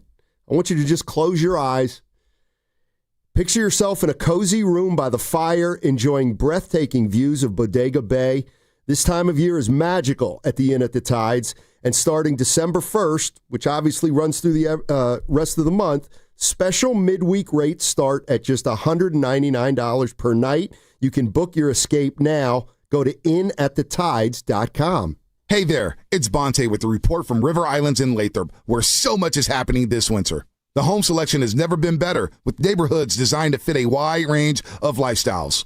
Whatever is on your list of must, an amazing kitchen, a home gym, a private office, or a separate suite for your in-laws, the home builders have designed a home just for you. Priced from the low $600,000s to over $1 million. There's even a community for active adults, 55 plus, inside the River Islands Master Plan, with its own clubhouse for sports and socializing. Then there's everything that's all around your home. The lakes, the parks and trails. How about the San Joaquin River? Every day feels like a good day when you have so much access to the outdoors right out your own front door. Not far from home. Day trippers head out to Yosemite, the Gold Country, or the Lodi Wine Country, or they meet up with friends on the deck of the Boathouse Restaurant. No matter how you define it, River Islands is where the good life comes to life. Isn't it time for you to discover the islands? Check it out at riverislands.com. This is the story of the one. As an HVAC technician, he and his digital multimeter are in high demand. So when a noisy office HVAC turns out to be a failing blower motor, he doesn't break a sweat. With Grainger's easy-to-use website and product information, he selects the product he needs to keep everything humming right along. Call 1-800-GRAINGER, click Grainger.com, or just stop by. Grainger, for the ones who get it done. A lot of Bay Area banking customers are faced with a choice. Which financial institution best fits what they're looking for? It might make sense to consider a bank's history. Take Fremont Bank. For 60 years, we've provided stability and consistency with an emphasis on relationships. We've grown one customer at a time, not through mergers or acquisitions, because that's how you can do business when you're independently owned and community focused. Fremont Bank. Here for you, here for good. Injured at work? Don't wait. Every day you delay can mean lost wages, delayed medical care, and more stress for your family. At Boxer and Gerson, we fight for people just like you. Construction workers, delivery drivers, factory workers, restaurant staff, hardworking folks who get hurt just trying to earn a living. We won't back down. We get results. You work hard, you deserve real help. Call Boxer and Gerson now at 510-835-8870 or visit boxerlaw.com. The consultation is free, but waiting could cost you. Boxer and Gerson, justice for workers. In sports, success is about team effort, and the same is true for your hair. At Great Clips, we save your haircut details in clip notes, so every member of the highly skilled team knows exactly how to create your signature look. And with our easy-to-use app, you can check in from anywhere and get a ready next text when you're up next for a cut. It's the confidence of a great haircut delivered by a team you trust. Download our app today. Great Clips. It's gonna be great. Running a business means wearing multiple hats. So if you're like me, you probably started out using your personal phone, taking client calls and texts nonstop. As my business grew, I needed something smarter. That's when I switched to Quo, the #1 business phone system. Quo works right on your phone or computer. No carrying 2 phones, no clunky landline, just one easy app you can try for free. Your team can share one number and handle calls and texts together like a shared inbox. Any teammate can jump into the conversation, so customers get faster responses. And Quo's AI assistant summarizes your calls and responds to customers 24/7, so you never miss a lead or opportunity. All this starts at just $15 a month. That's basically 2 coffees. You can even keep your current business phone number. Find out why 90,000 businesses trust Quo. No missed calls, no missed customers. Try Quo for free at quo.com/sports. That's quo.com/sports to try Quo free.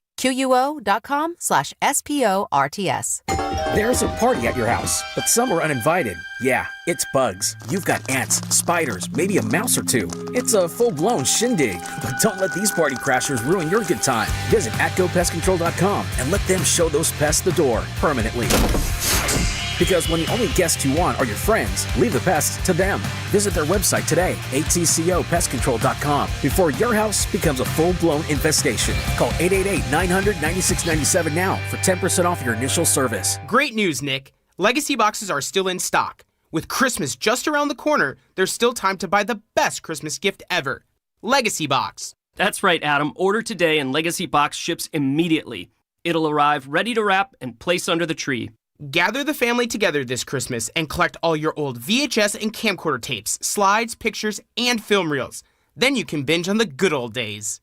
From fading over time to risks like fire and water damage, your memories aren't protected unless they're on a digital format.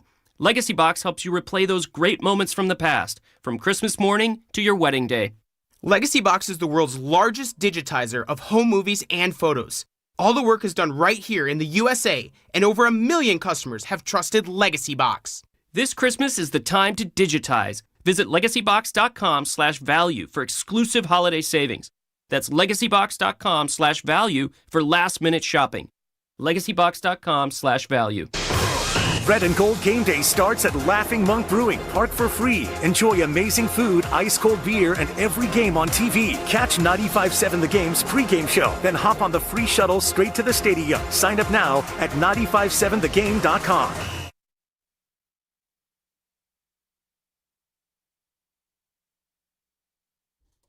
I never drunk around my kids when they were looking.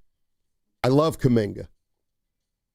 This is Kevon Looney. Welcome back to Steiny and Guru on 95.7 The Game. There's the guy who's sorry about that, Kevon. There's the guy who's missing. Guy. Don't act like you miss there's him. the guy who's missing. We know you're true. Hey, Dib sent us a text. This is why I love our team here at 95.7 The Game. Aiyuk dead cat will hurt the Niners next year, so that is a factoid, and it ain't all peaches and creams, Donnie. He is still on the books. Okay. Just saying. So numbers are numbers. Yes. Numbers are numbers. So, thanks, Dibs. Let me just do it.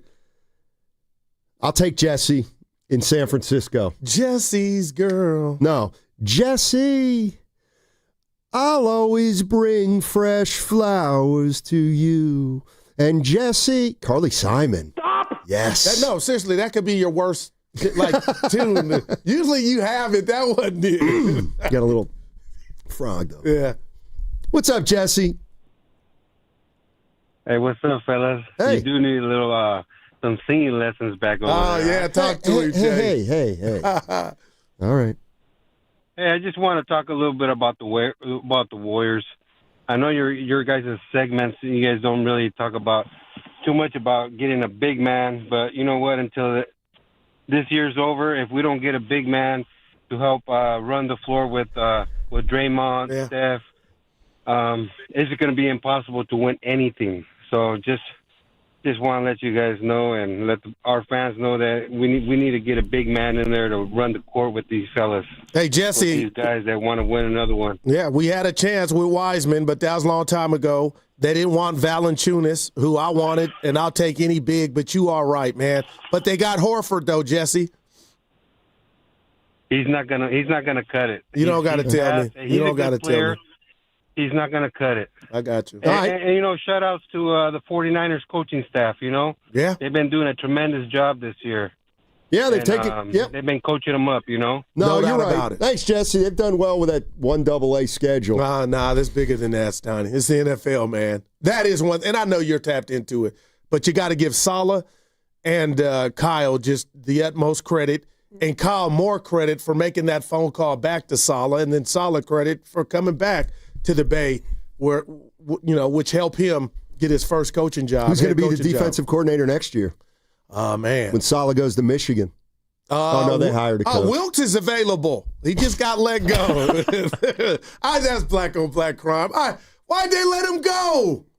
Gave him 48 points last week. He's the real Lee Majors. He's the fall guy everywhere he goes, man. I can honestly I'll say tell you so. what, I did. That bothered the Jets. See, what people don't realize is this is why I'm a good guy. Because I didn't laugh at that guy who just called in. Jesse? Yeah. When he said, we need a big to run the floor with Draymond. What? I was waiting on you. What? You know what he meant. Dre needs him too. Hey, by the way, was that Brock Purdy's best game in the last couple years? No, it was a stellar game. He was really good. No, it's not. He was, and that toe is Really not good. bothering him. It doesn't look like it. Well, not until he throws a pick. But that And then- rollout and 38-yarder on a rope to Pearsall is like, what does Brock look like unleashed come playoff time or these next 3 games? Like, I don't want to jinx the Niners, Donnie, but Well, the you fact can't. that they I got to don't believe in that. Remember, I was right. You cannot jinx the Niners. Who you? Well, if I say some stuff Clay on the, Thompson, who is you? Well, now you got me thinking I want you to read that IU text like you tried the degree room. Oh. You got to bring it up before we get out of here. Clay, But, by the way, had the worst Evan, I was go-ahead typing. shot What? ever. My TV shook. It was such a brick.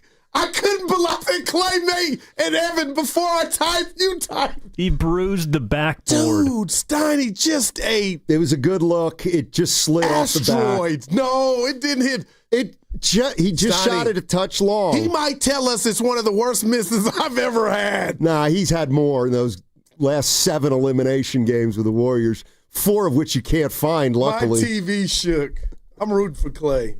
What's he thinking about what's going on here? Doesn't Or care. Iguodala. Where's Andre Oh, at? yeah. Yeah, he and Megan the Stallion are having dinner saying, boy, what do you think's going on in Golden State, Next Clay? question. I don't know. Well, I'll tell you who's putting up numbers. Megan the Stallion? No, she's doing it to Cooper Flag. 42 last night. Yep. Still time to get on the wagon, Steiny. Yeah, look at it. He's smiling. See, I've been playing it both ways, too, Yeah, because he I also didn't said, wanna man, he's tell also the reason they lost. I didn't want to. He missed a couple bunnies. Yeah, he had, down on Evan. no, he had the Steph Curry game. What? He played well for the whole game until the last minute. Well, right? no, Steph and Curry then they took the game choke. is I'm carrying the team like a piano on my And back. what was I can't Flag miss the doing look. last night? He had 40-something. Yeah. Mm-hmm. Flag's 20. Curry's 37. However old Flag is. So what's more impressive? The 37. Really? Steiny, stop. Well, I just know that what Flag did hasn't been done in 20-plus years. Give me 2 guys in sports Cooper outside Flag. of Curry and LeBron that are beating Father Time. They Tom have Brady. Get All right, off me. We got 3. Give me one Right, more. you just LeBron's blurt losing right things now. out. Give me one more. Tom Brady. No, that's 3. We need one more for Mount I'm Rushmore. listening to George Blanda. No, Rivers. Phillip Rivers. Yeah, there's the 4th. Cooper Flag's 18. Yeah. Curry never could score 40 at 18. Hey, in the business, they say, what do you want me to do? No, hey, seriously. So has Curry had the highest scoring game ever for a 37-year-old? Or he's just accomplished like 40 more than anybody else? No, he's had 40 points past the age of 30. More than anybody else. I guess I'm wondering if anybody at 38 or 39 has had like a 50-point game. You know what I mean? I thought Jordan did, no? He might have. He might have. When his trunks were all the way up to his stomach, I hated him in the Wizard uniform. All the optics. Phil on Mike text in, what about Jerry Rice? What about him? He played long, but he wasn't Jerry. No. I mean, he went to the Super Bowl with the Raiders. What about, Verlander? Whoa. Not last year. Best ERA on the staff. Best ERA on the staff. You wanted him Last out of 20 here starts. first half. That's all that matters. Our society is just so sometimey, man. Kobe also scored 60 in his last game. That's right. But how old was he? That was 37. against Utah. Everybody was in the house then. They were on ESPN too. Yep. That's the night the Warriors broke the record. Yep. Man, I'm special. The 73 win? Yeah. Do you know who was against? I know you know. Evan, you know. Hold on. Memphis? Oh, yeah, I wanted Evan. Although Grandy popped his head out like if I didn't know it, I'd lose my knowledge card. How the hell would I remember they won game 73? I got to say something about Grandy. I'm going to start calling him Jack. Jack in the box, head growing. Dude thinks he's about to win this fantasy league. I tweet him over the weekend that I might pull it off. He responds, this is the toilet bowl. That's not what I was looking for. How about prop me up? I mean, it was good. Okay. Yeah, right. Grandy, let me that's not, I would have texted Evan for that. Dude, I was hoping Grandy, I'd pull it off, Goo. Who are the 4 guys left and who can win it? And I'll tell you who I want to win. Guru, Grandy. Who are the other two? Carter. And who is... Not Willard. Lucas. Lucas, you still in? Fantasy? Yeah, there it is, Final 4. So, Lucas, Carter. Oh, sorry, Dibs is in. No, he's out. No, he lost. Dibs lost. Oh, he lost to Spadoni. You lose AI. We got Lucas, Grandy, Guru, and Carter. Yep. No, they're saying no. Spadoni's in for Lucas. Okay. Oh, Lucas didn't make it. That's my bad, Spadoni. We were just talking about who you want. You going for your buddies. I'm going for Grandy. He needs it. I just can't win, man. All I do is I went to everybody's salary. Speaking of and salaries. whoever makes the least, I want him to win. Although Grandy's been logging the OT, baby. Yeah. We got to hit a break here. Speaking of salaries, right-hander Adrian Hauser and the San Francisco Giants are in agreement on a 2-year, $22 million contract with a club option for a 3rd year. That's per Jeff Passan. Wow. And Evan, what will Buster. he bring? What will he bring to this staff? Buster. You don't want the answer to that. Go to break. What are you doing? Is this a short segment? Oh, I'm sorry. Let's go to Dave in Fresno. Oh, my gosh. Pick up the pieces. Stein, he threw me off. Sorry about that. Hey, Dave, how you doing? Hey, doing good, man. Just want to get on the Warrior discussion. Okay. I just think that it's just going to be an ongoing discussion. I think what you see now is just years in the making of missing on high draft picks, giving out money to players who probably didn't deserve it, trading for a quote unquote big fish and giving that big fish an extension. It's just all these moves that they've been doing the last few years is why we're at where we're at. And I don't see how any change on the horizon because, you can say make a trade. Well, what are teams looking at our team that they want besides number 30?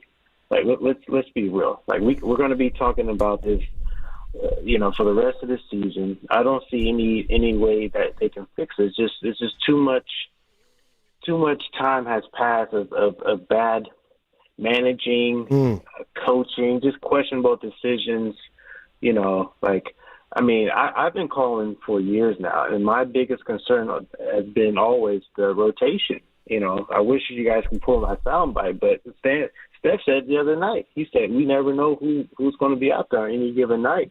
And to me, that's a sign of the coach. He doesn't have the answers. He's just throwing stuff on the wall, hoping stuff sticks. I mean, you get Jimmy, you give him the money. He's a name, but he's not a premier player. You're paying him $50 million. You extend Draymond for what he's done, not what he can do. Like, you give him money, and you don't have anybody who makes a difference on the team outside of Steph. Like, that's just the reality of it. Yeah. And you're not getting Giannis. You're not going to get major help. So, right. All right. This is going to be the ongoing conversation. Thanks, Dave, for that's not very optimistic. You're listening to 95.7 The Game, KGMZ FM and HD1 San Francisco, an Odyssey sports station, always live on the free Odyssey app and now broadcasting from the Laughing Monk Studios. He was down on our team, Goo. You're distracted. Something's going on. Something's going on. Yeah, something with Evan. What happened? Not that comment in the morning. Still? Yeah, something else happened. Yeah, it's okay. I'm just here to tell you that Adrian Hauser is coming off a career year, had a 2.2 for the White Sox before getting traded to the Rays. Yeah. He finished making 21 starts. 3.31 ERA on the season. Yeah, Singer Waller. What was his nice record? 8-5. I'd like more wins out of my starter. Well, 125 innings. Considering he pitched for the White Sox half the year, that's actually pretty good. White Sox beat the Giants this year, didn't they? Like 2 out of 3 and a bad. Guess who had one of the wins? Who got picked off third? What was our guy? Probably Ramos. No, the short dude. What was his name? Fitzgerald? No. Casey Schmidt? The little dude. He was little. Adamas. No, short dude got picked off third. Don Smith. Yeah, the Wisely. Look at Evan Wisely. Talk to me. Wisely. Yeah. Filmo Mike. All right. Is in the house. Hey, Filmo, what's going on, man? Oh, it's good. I mean, this is very interesting because it's like the Niners, we're the only market where Jonathan Kuminga doesn't even play. The Niners is 10-4. It's week 17, 16 in the football. We're the only market that's talking about Jonathan Kuminga. I wish I had $1 million. I'd give you guys $1 million to stop talking about Jonathan Kuminga. Just to say that. Kerr, I don't know. I know Lacob gets sick of Kerr. Oh, man, I don't know. I'm just not getting to – we'll get to him.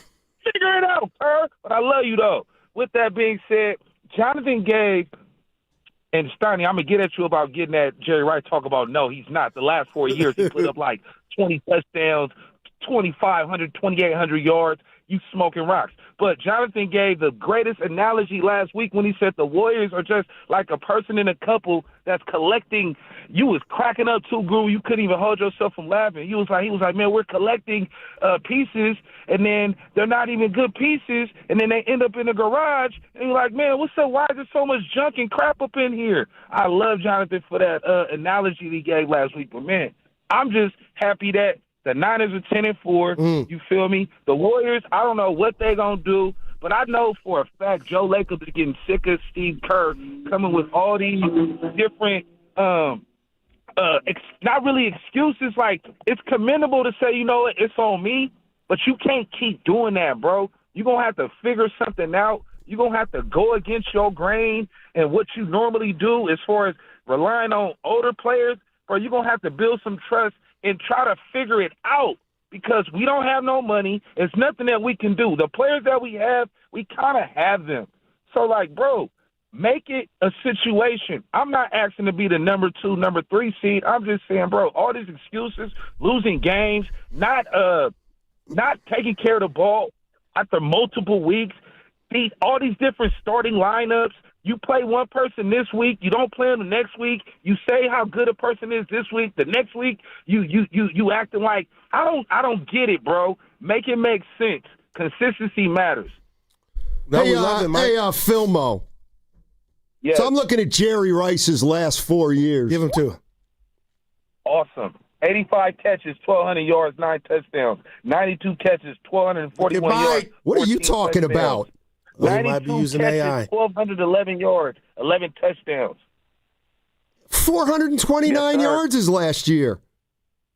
Yeah, that's his last year, sir. The previous 3, 2001, 2002, 2003. Please. He had 85, 1,200, 92, 1,200. He couldn't stay on the field that last year. Look at Mike.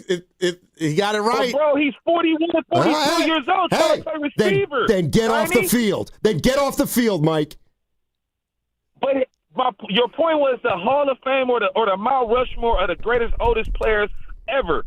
Jerry Rice needs to be on there and put some respect on his name. You don't even know about Satchel Paige. Hey, he's in, Mike. You did a great job, baby. How about Larry Holmes winning the title at 38? George Foreman. George Foreman. Yeah, Foreman. Yeah. Let's agree there. All right, Mike. I love you, buddy. Thank you. Yeah, they were a little better than I thought. I was like, he was reciting them. Yeah, he was, actually. Remember him on the Seahawks? I don't. Jerry? Very, very vaguely. Like Emmitt Smith. Yeah, Emmitt Smith on the Cardinals. I remember that like I remember Ross Tucker on the Giants. That was an AI error that DJ used. Brought home by you. AI, I didn't know it had Evan. Wow. It took an L today. You remember Olajuwon on the Raptors? Oh, my. I actually do. These visuals. You remember Patrick Ewing on the Sonics? What about Shaq on the Celtics? 500 pounds? That one's a tough one. You remember Draymond on the Hornets? That's where he's headed. Oh, I was. Remember Chris Webber's round 2 with the Warriors? Yeah, Webb's had some. That was pretty bad. But Sacramento revitalized his career, man. Where you going now? You got to share that text you read yesterday about the Kings. Oh, come on. I don't want no. Come on. All right, I'll do it. You got to take it down after. I'll do it. No, it's the thing about the team and Christie. Oh, yeah. No, that's public knowledge. No, but it was Kyle Draper? No. It was some other outfit. It wasn't anybody in SAC. It was one of the SAC guys that said, according to sources, the team's lost some trust in Christie. See, now you're getting messy, and I'm not getting messy. Yeah, that was a report from another outfit. And that's why I started Mark laughing. Spears said it, and Mark Spears said, please take it down. I didn't give any names. So he just said there was some tension in the locker room from the veterans. Yeah, I bet there is. And this outfit named Westbrook, DeRozan, and Levine. Right. And said Spears said it, and then they were going back and forth. He was saying, take that down. I didn't say it. Spears could basically post the same thing today about the Warriors, right? No, we ain't heard. Disconnect? No, we need guys to. Joe Lacob? I can't wait for Fidel to ask Jimmy about doing more. What's the Kings' record since Christie said they were SAC proud? I'm going to take a guess here, Evan, and say 2-14. I wouldn't be shocked. Do you think his future's in doubt? D'Lo from D'Lo and KC, he thinks he's fired. He thinks he has no chance. They just hired him. I don't think he's going to get fired this year. Okay. Like, they know. Like, can Vivek afford that? Like, how would that look? Or could he do it? Sacramento. Dude, wow. Like, I just, man. I don't mean it like that. What I mean is, like, okay, they just hired a new GM and BJ, for the umpteenth time. BJ Armstrong, and they know this team's going nowhere. I'm talking about the Kings. And so I don't think they're going to fire Doug Christie. Well, some in SAC say it's coming. And BJ Steiny, remember we had him on, your guy. He was high on Kuminga. Yeah, they want him. Now I'm doubling back like I'm surprised that they couldn't come up with something to get the Warriors off of. Well, the report was that the Warriors wanted a protected pick. And they weren't giving which up Oh, they got, but they didn't want Monk. Yeah. And they ain't getting unprotected now for Kuminga. How would Monk look now on this roster? That's a good question. I have no clue. I would like to see it. I have no clue. He'd be buried behind Spencer. Not Thursday. Let's go to Darrell in Antioch. The Hawk. Hey, Darrell, how you doing? Hey, you guys. How you going? Hey, trying to figure it out, man. I just want to talk about Kerr for a quick sec. It's really about his rotation. I think Coach Kerr mindset is he would rather lose in the way that he want to play than coach like players like Kuminga to coach them up in their way of what more so of their advantage, to more so highlight their athleticism and things of that. I mean, we are just still playing the same old type of way that we did back in 2014, 2015. All these other teams have evolved, caught up, and surpassed us. And until Kerr changes his rotations, with the type of players we have, we're just going to be talking about this for the rest of the year until he's not the coach anymore. Thanks. I take your answers off. I appreciate it, Darrell. Thanks for listening. I mean, I do think the biggest, one of the issues with this team is Kerr, the older guys, what that means for the younger guys, and whether you want to stay the course. Like, what are your options? What's the other course? Okay, because it seems like a trade's imminent with JK, and I have no problem with Steve Kerr in his future. I told you, I'm like the mob movies. He's the 4-time champion, the architect of a dynasty, and he goes out when he wants to go out. What I condemn Kerr for this season, and it's my prerogative and I can do it, is not knowing what Grandy, Evan, and Steiny and Guru could do. You've been around these guys. So you know what it is and what they can do on a good and bad day. So why are we almost 30 games in and everything's up in the air? It just seems like you're coming up with a plan on the fly. And I understand bad basketball. I get that. But when you have no plan and it feels like you're playing for playing time, man, you're supposed to know that in camp. And they did have a camp, even though you guys can scoff at it. And then now we're here in practice and the schedule and the miles, and here we are 13-14. In one respect, and I think I heard Curry go through it. They told Curry there were nine starting lineups in the last 9 games, and he was like, well, that's a fact. That's not a great thing. But so they had a starting lineup before the season, and Moody got hurt. So they went with a starting lineup without Moody for a couple games, and it ended up going for more than a couple games. It ended up going for like 5 or 6. They just got Melton back 2 weeks ago. So it's what's his role going to be? They just got Seth Curry. What's his role going to be, if any? Horford, you can't even develop a role for now, no matter what it is. And whether we like it or not, when Steph doesn't play 9 games, that's probably going to impact the starting lineup too. Right. So they have had some people coming in and out of the lineup over the course of the first 27 games. Only problem is that number for Curry most likely is not going to stay at 9, right? I don't see how it does. What's coming up on the game is brought to you by Fremont Bank. Here for you, here for good. That segment was also brought to you by Crystal Geyser Alpine Spring Water. This is Chris Dolan. And I'm Vanessa Deniston, senior attorney from the Dolan Law Firm. Chris, what's with all these out-of-town personal injury firms coming into the Bay Area with these catchy jingles and funny names? Unlike the Dolan Law Firm, most of these firms are from out of state or in L.A. The Dolan Law Firm is headquartered right here in San Francisco, going on 30 years. We live here, we work here, we win here. The Dolan Law Firm. We're the best lawyers we hope you'll never need. DolanLawFirm.com. This hour is brought to you by the new Chase Sapphire Reserve for Business. Introducing the business card that gives back all you put in.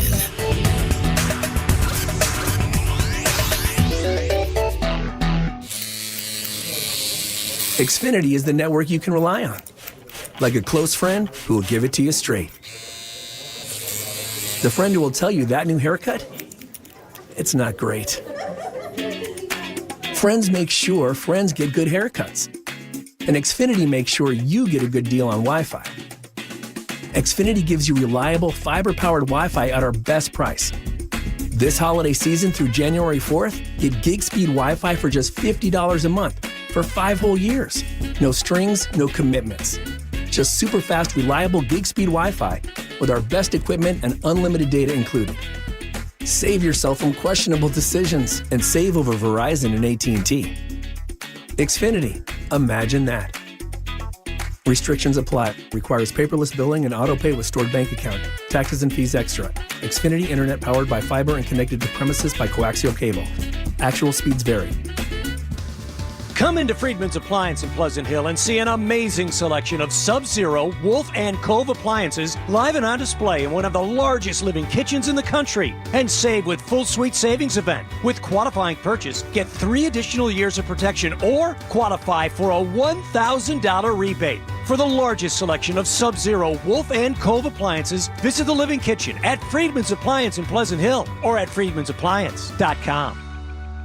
Brought to you by Stevens Creek Subaru. Custom order your next Subaru at StevensCreekSubaru.com. From carriage house to glass aluminum doors, R&S Doors has a full line of commercial and residential garage doors and gates to suit anyone's taste and budget. Visit rsdoors.com. R&S Doors. Look for the red truck. Join History San Jose for South Bay Flashback. Riffs, Rhythms, and Revolution. This new exhibit celebrates San Jose's forgotten music scene of the 1960s through over 200 show posters, artifacts, and stories. Whether you danced to these beats the first time time around or you're discovering the roots of rock history, this free exhibit will take you back to this psychedelic moment. Now open select weekends at the Paseta House in History Park. Visit historysanjose.org or 408-287-2290 to plan your visit. Tired of the same old night out? Head to Ghostwood Kitchen, your neighborhood spot for an incredible time. They take pride in their huge selection of in-house craft beer, innovative craft cocktails made with fresh ingredients, and full menu of delicious scratch-made food. From their smash burgers to their unique appetizers. Don't miss their special entertainment nights featuring Wednesday night trivia. On Friday and Saturday night, Ghost Hour is 50% off all drinks, 9 p.m. to close, and featuring a live DJ on Fridays. Find your vibe at Ghostwood Kitchen, 911 Main Street in Redwood City, and at ghostwood.com. Injured at work? Don't wait. Every moment counts. You may be entitled to medical care and financial compensation, but time matters. The attorneys at Boxer & Gerson are here to protect your rights and fight for the treatment and support you need. Boxer & Gerson have helped thousands of people across Northern California who were hurt on the job. Don't wait, don't guess. Get answers. Call Boxer & Gerson today at 510-835-8870 or visit boxerlaw.com for a free consultation. Boxer & Gerson, your life is worth the fight. Think you can't lose weight during the holidays? Think again. At Jumpstart MD, we make it possible with local experts, clinical support, and access to the lowest priced GLP-1 medications. Whether you visit one of our 13 Bay Area clinics or start online, you can save big this December. Start today for just $25 when you mention radio, because the best gift you can give yourself is your health. Call 855-JUMPSTART. Or visit jumpstartmd.com to book now. My name is Emma. I am 13 years old. 6 years ago, I was injured in a car accident that left me paralyzed from the waist down. Last January, I got to meet my service dog, Marcia. Marcia helps me open doors. She picks up things that I can't reach. She makes me feel like together we can do anything. We are just one of the thousands of teams Canine Companions has paired together over the past 50 years. Visit canine.org to see the many ways you can change lives. Makita knows that pros never settle, and neither do we. With Makita, you get tools that perform at the highest level on every job without compromise. Makita is for the most detailed pros, expertly engineered to deliver precision, job after job. When your work calls for the best, call on Makita. Makita, built to be the best. Available at the Home Depot. Oh no. Ah, that's the sound of someone who's misplaced My debit card. their debit card. Where did I leave that thing? Not at the gas pump, or the checkout counter, or the roof of your car.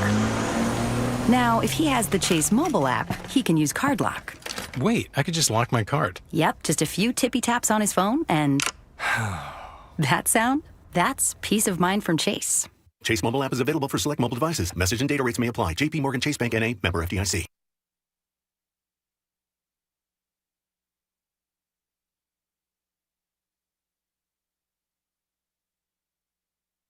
Now, the one thing that was great about Saturday was met a lot of guys. Now, back to Steiny and Guru on 95.7 The Game. All righty, we're moving along here on a Tuesday, and we got the same color on today. Tulane. Yeah. You look like a Carolina Panther, Goo. Yeah, that's a good call. Carolina. I would say they're not going to the playoffs. North Carolina Tar Heel. No, they don't have black. But they got black unis. Well, they all do now. Every Stanford. I'm a big primary colors guy with teams. Oh, just real quick before we get to it, and I know we got the guys coming up. What's my man's name? He goes, Kobe did nothing of significance without Shaq.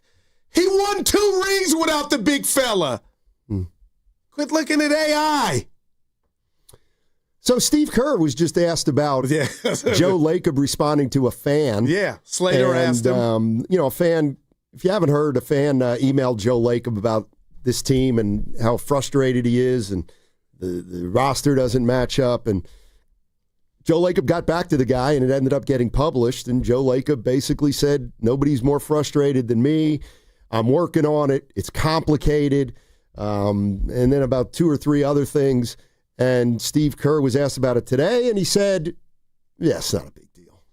I loved it. He's so presidential, but I do want to ask a guy that covered the league and this team, I'm being real with you all like I am every day, every single second. Is there any unfairness or out of bounds that somebody posted the email? Well, so that's Evan's answer. I mean, I was thinking about it. Is that a little, or is public consumption? I think Joe Lacob knows anything he puts out there is somehow going to get out. Especially to a fan. Now I'm being naivete. Thank you, Evan. Yeah, I don't knew where that was going. I'd be shocked if Joe was like, I can't believe that guy did that. I got you, Steiny. I got you. Because, Joe, the one thing about Lacob, he'll answer questions. Steve did say it's incredible just to think, and I told Raymond there needs to be a doc on him, Raymond Ritter, the great Raymond Ritter, just his job and what it entails, because Steve Kerr said, Raymond came up and told me, it's like, could you do that job, you or Evan? I don't think I could. Of course. Of course. I see you with the reads. I could get a job with waste management tomorrow being a communications officer. Wow. You think? Yes. Get in front of the podium during a strike. No, but I'll calm everybody down. Yeah, you got to get in front of these bullets everywhere. I'm just judging you on the reads, and that wasn't a good, like that. See, the one thing, but I guess one reason why I would have been a great priest and I could be a great spokesman is because I tell the truth. I'm not afraid of the truth. I'm not afraid of the truth. Well, no. The truth will set you free. Yeah, you would have been. I could see you being It'll also get you locked up. Yeah, you keep your hands to yourself. Yes, I do. I don't know what that means. Let's go to Kev in Pleasanton. Let me tell you something about what this call is going to be. This call is going to be solid. Trust me. Because I know what he wants to talk about. Hey, gentlemen. What's up, baby? Hey, listen, Goose. So you got to understand, man, when you're dealing with Steiny and Willard guy and Diz, because you know Diz going to chime in what Willard says. No, he don't. But go ahead. But you got to shoot them with stats and facts. Otherwise, they're just going to railroad you, bro. Yeah. Because I feel your passion, and you're right, but you got to have the stats and facts to back it up. Well, now, yesterday's crossover, I didn't need stats. Yesterday's crossover, I didn't need stats. That was from the core. I stood up for myself. No, and you were no. I said stats, not Steph. I said stats, but you were right. Everything you said yesterday, you were right. I wanted to get through, bro, to back you, but I couldn't get in. My man. The lines were on fire. But listen, Steiny would be a good communications person. I didn't call to talk about this, but Steiny would. You know why? Because he can take the bullets. He don't care. He's taking bullets every day. He don't care, bro. Curry stinks. To do this, man. Well, that's a compliment he's giving you, Steiny. Yeah, go ahead, Kev. Totally. I give Steiny compliments from time to time. But listen, Goo, did you see the game last night between Houston and Denver? Evan and I watched it together. He was at his spot. I was at mine. Yes, I watched it. I watched all of it. It was fire. Yeah. It was fire. And I know you were having thoughts of Warriors going through and all that, bro. So was I.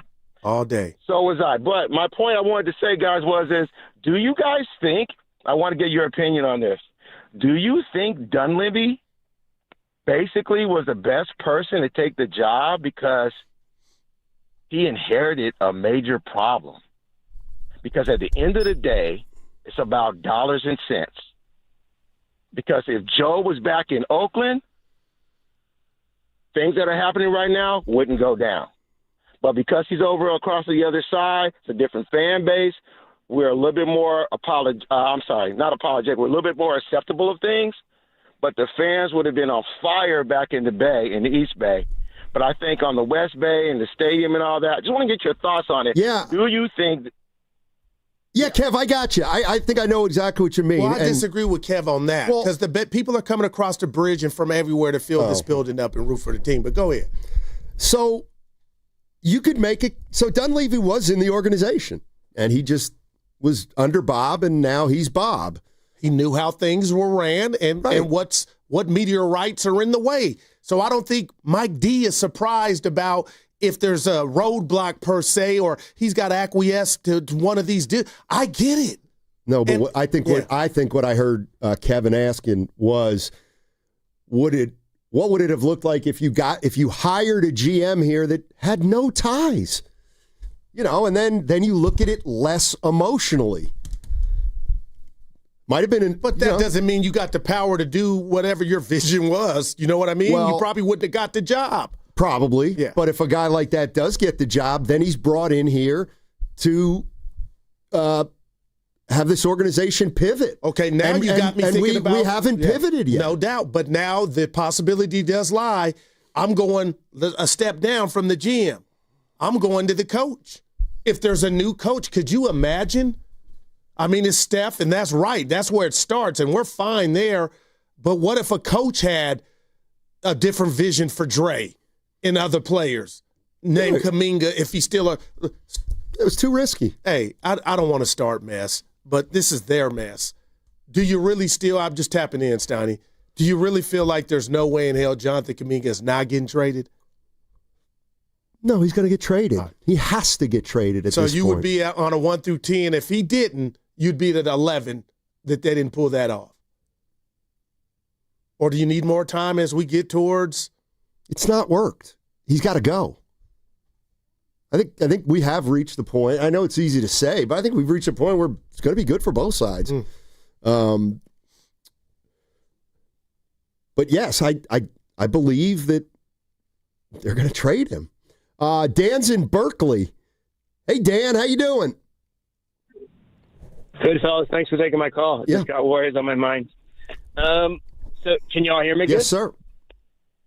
All right. So my point is, since they won the last championship, and I know I'm going back, but I feel like watching games back then, without two sharpshooters, I don't think our formula works. And I think since Clay was gone, since Clay was hurt, we've never really had it since then. We've had Curry coming superhuman and kind of fooling everyone. And these days I feel like building anything on that same foundation is ruinous. So Curry, Draymond, Kerr, they're all part of it. So I think actually trading Kuminga is a mistake because he's part of the changing. Like, if we're still trying to build around Curry winning at 37, missing 9 out of 25 games already, we're throwing bad money after worse. Thanks, Dan. That's how when I hear the name, where's the jar?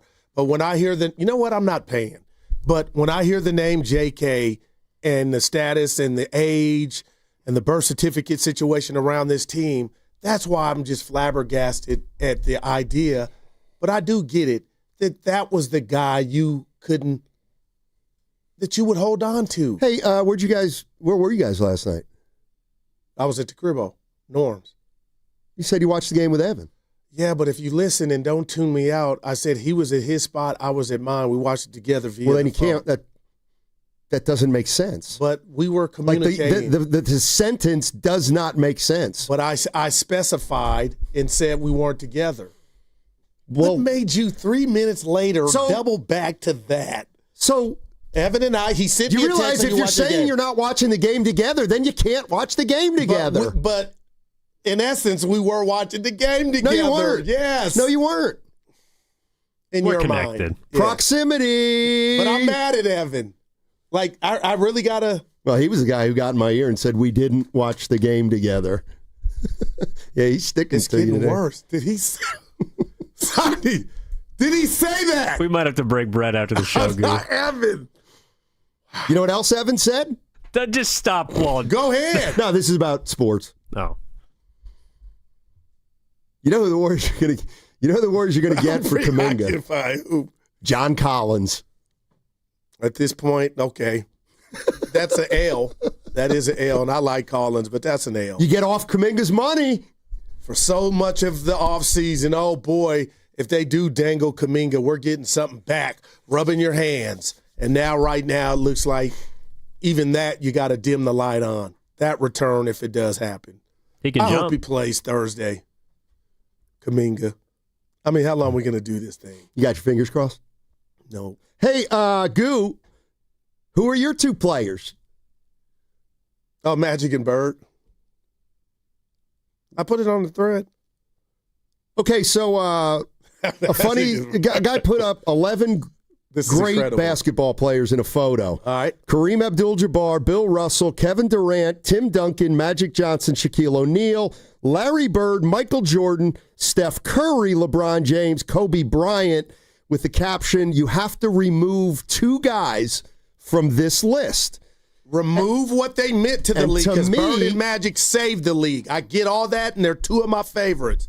But you talk about the round ball and talent. Irvin, I love you. And Larry, I ain't Kevin been to Durant Indiana. was not in those guys' league. The Durantula, Scotty. Okay. The real Wemby. Okay, I'll give you Durant has Bird on scoring, but not by much. Who's a better passer? Bird. Who's a better rebounder? I don't want to. Bird. No, these are your Bird. These are basketball metrics. They're not made up. If I needed a bucket on any Bird walk of couldn't life get you that. during any era, Bird hit more. Bird has give hit me more the clutch shots. Durantula. I Bird's didn't hit more say he clutch shots than didn't. Durant. Watch your tone. No, you watch your knowledge. I'm just telling you, you know what I'm saying. I know how fond you are of Kevin Durant. I do. You cannot take Bird and Magic out.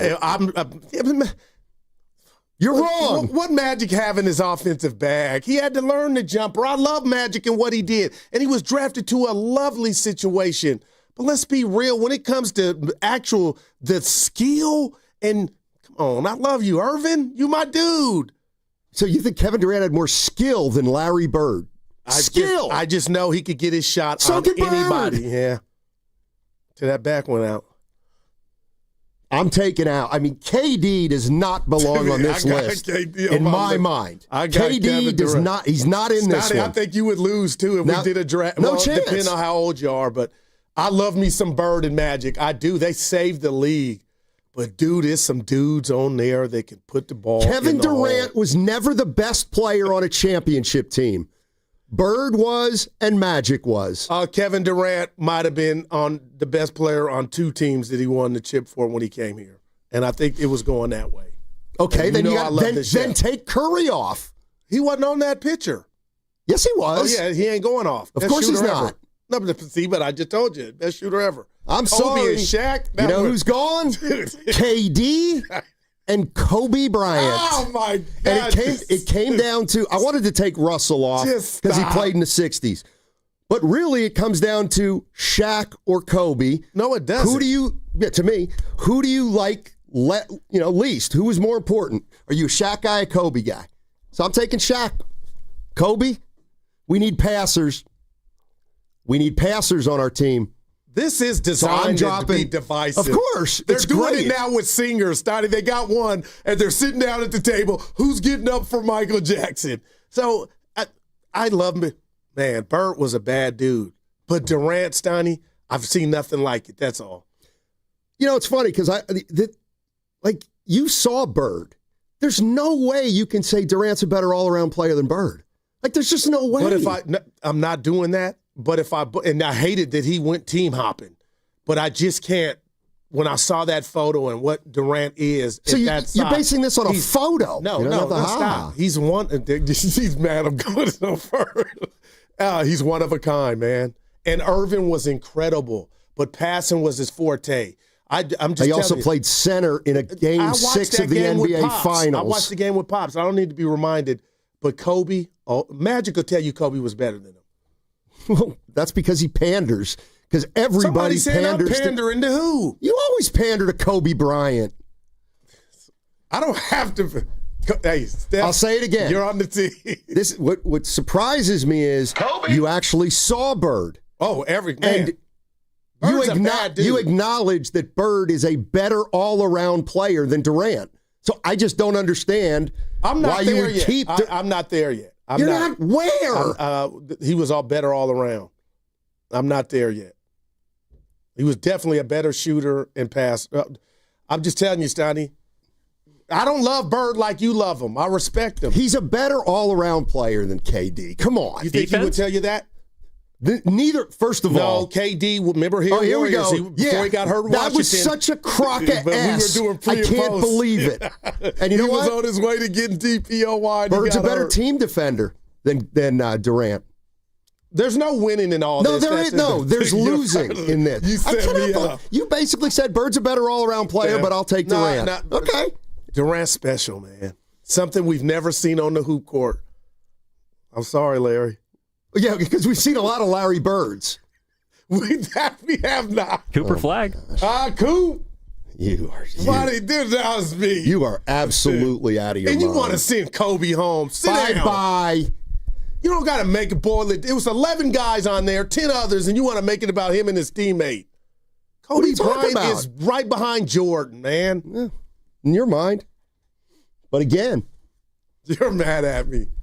No, you're just wrong on that one. I met the criteria to be selected. Where was Isaiah at? He didn't make the photo. Oh, boy. I love you, man. Yeah, I mean, I'm not taking Duncan out. Duncan, I thought about TD, but I couldn't. He's just too bad. You're going to take KD, over a Tim Duncan? No. Dude, I mean, you're looking at all the... That's right. Stuff that I want to say doesn't matter, but when Kevin Durant is a savant. He's in a league by him. Forget I forgave him for Kevin Durant. Okay, so just acknowledge that you... Go ahead, talk to me. Tim Duncan was one of the best defensive players. I got you. I didn't take him out. He made the team. But you'd rather have... You think Durant's better than Tim Duncan. It's why you could never be a GM. No, look at Will. I had Duncan over Karl Malone on my... well, no kidding. Duh. One guy's got 5 rings. The other's got none. One guy's one of the best defensive. Come on, dude. You're better than this. Can I say something to you? I'm sorry about my tone. Yeah, no, you're all good. Can I say something to you? Yeah. What if, and I'm going to put Norm on this. What if I told you Norm thought James Worthy was better than Magic? I'll just leave that there, man. Norm. James gets James Worthy was skilled, man. And you had to be tough as you know what. I love me some Magic. Okay, but when we talk about the offensive bag and come on, man. Ain't nobody coming off that. Irvin, you got to go. We got passing on here. From who? Not Kobe. Larry Bird. Okay. But you took him off too. You think Kobe couldn't pass? You know what? You think Kobe? No, hold on. You think Kobe couldn't pass? It says it all. You think Kobe was a bad passer or deficient? He was unwilling. Kobe won 2 chips. He was a gunner. Bynum. Okay, there it is. Kareem, Russell, KD. I see what you did. This is who you're at. It's who you are. You said, you looked at 11 players and said, well, clearly the 2 best passers are Magic and Bird. So we'll get rid of them. You are great, but please. My list is my list, Evan. Evan, who you sending home? I would send home. Well, KD's automatic. I mean, that's the one thing that is surprising about this. You're sending home? There's a clear guy off the list, and it's not any of the other 10. It's Kevin Durant. And then from there, it becomes a discussion. I went with Bird. He's out. But the Durant part has me shocked. Durant doesn't belong on that list, Goo. Look at these names. Kareem, best player. I got you. Russell, best player on a team. Duncan, 5 rings, offense and defense. Magic, Bird, this is where there's no winner. Durant is, on my mind, one of the best scorers to ever do it. There it is. Yeah. Scores. That's what I'm looking for. There's not on this team. But Goo, he could be the 12th best player of all time. He's just for sure not in the top 11. We had a bad day, Evan, you and I. Yeah, but we agreed on Bird. We did agree on Bird. Yeah, I have Kobe over Bird. Who would Grandy send home? Did you see the pick? I did. I don't know if I like this or not, but I agree with Steiny. I'd send home KD and Kobe. I want to throw this ball through the window in here. I want to kiss you. Oh, man, Grandy. But I can't be mad at y'all. There's no winner in this exercise. Well, you're coming up on the short end. Wow. KD. And where was Patrick Ewing? He would have been sent home. Better than Durant. He would have been sent home. Wow. But can we put a rat on the table real quick, brought to you by Atco Pest Control? There were whispers we were doing pre and post where they were saying Kevin Durant had risen just a little above Steph Curry when they were winning the titles. And you never said that at the time. Because I don't feel it. Okay, but you're keeping him on the list? No, but I'm just saying that's so the now gravity. you're acknowledging that Kevin Durant has never been the best player. He's never been the best player on his team. But some viewed him as that. That wasn't why he stayed. But not you. He was nobody could guard him. So I could find somebody to guard Bird. Was Durant better than Steph when he was here? No. Okay. I'll never give him that. Okay. Because you had to come here and eat off a Steph. Why would you take Kevin Durant over Larry Bird, who was the best player on a team that won 3 titles, and Kevin Durant has won 2 titles? In your mind, is the second best player. Because I could walk from here to downtown Macy's and 5-6 dudes that could guard Bird, and can walk to Alaska and couldn't find any that could guard Durant.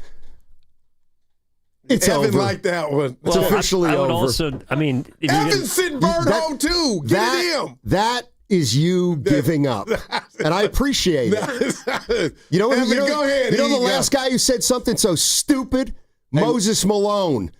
I could take 4 guys off the streets of St. Petersburg and beat Bird and the Celtics. Why are you taking it so the Celtics literal, won man? in 6. Go ahead, E. I'm taking Jokic and Giannis over KD. Of course. Of course. Yeah, but that's the point. They're not in the photo. Yeah. I ain't mad at that. All right. Tough segment for Goo. I tried to raise your blood pressure. Tough segment for Goo. That segment, it's read time.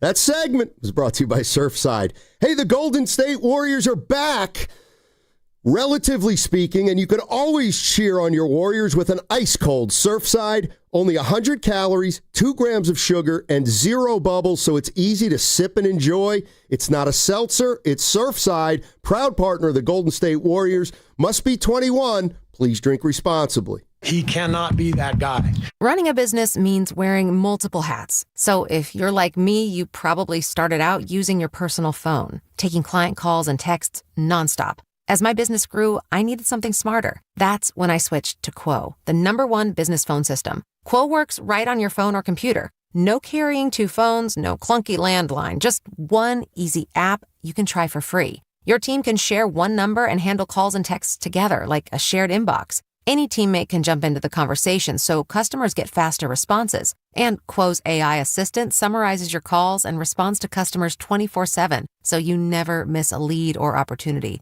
All this starts at just $15 a month. That's basically 2 coffees. You can even keep your current business phone number. Find out why 90,000 businesses trust Quo. No missed calls, no missed customers. Try Quo for free at quo.com/sports. That's quo.com/sports to try Quo free. QUO.com/SPORTS. Want to interact with the hosts but can't call? Text the Boxer and Gerson Work Injury Attorneys text line at 888-957-9570. Boxer and Gerson, Northern California's premier workers' compensation law firm, helping injured workers get their lives back for over 40 years.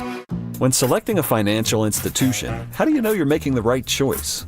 As Bay Area bank customers find themselves at a crossroads, maybe it's good to consider if you want your bank to be community-oriented or corporate-minded. Fremont Bank has grown by providing stable, consistent service to the region, its families, and its businesses for 60 years, all without a single merger. And we intend for more of the same for the next 60. Fremont Bank, here for you, here for good. Jack here with the sound of a freshly cracked egg, sausage grilling, you busting out of your front door?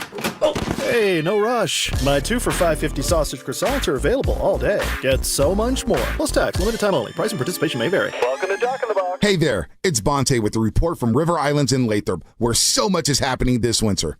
The home selection has never been better, with neighborhoods designed to fit a wide range of lifestyles. Whatever is on your list of must, an amazing kitchen, a home gym, a private office, or a separate suite for your in-laws, the home builders have designed a home just for you. Priced from the low $600,000s to over $1 million.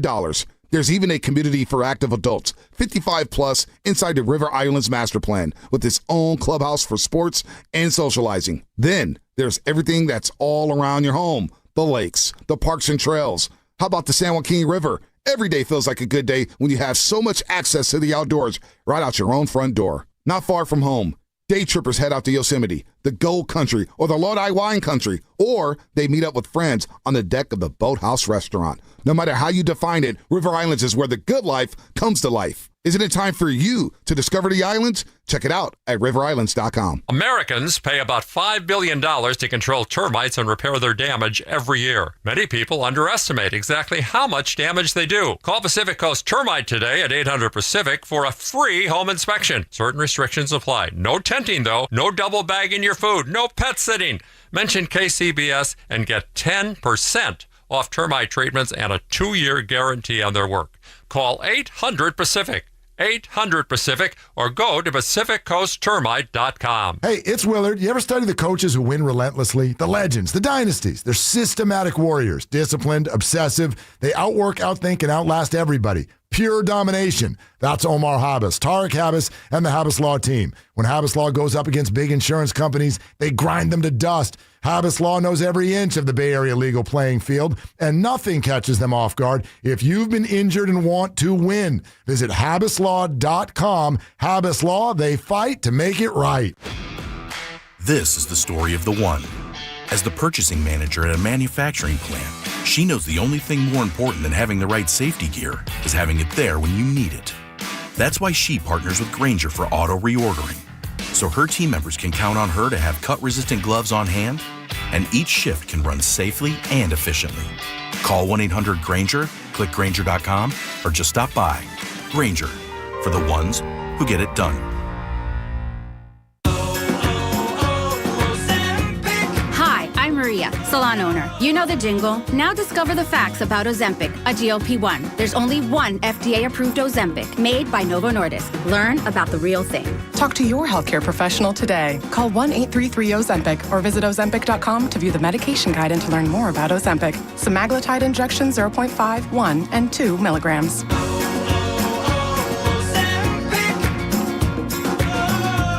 It all comes down to this, folks. Yep, the entire season is on the line. But my throat has officially thrown in the towel. Sounds like you need Vicks VapoCool drops. They're max strength and vaporize sore throat pain. Whoa! These VapoCool drops hit fast. Speaking of fast, did you just see that play? Yeah, he vaporized that ball. That pun should have come with a penalty. Vaporize sore throat pain with Vicks VapoCool drops. Use as directed. VapoCool.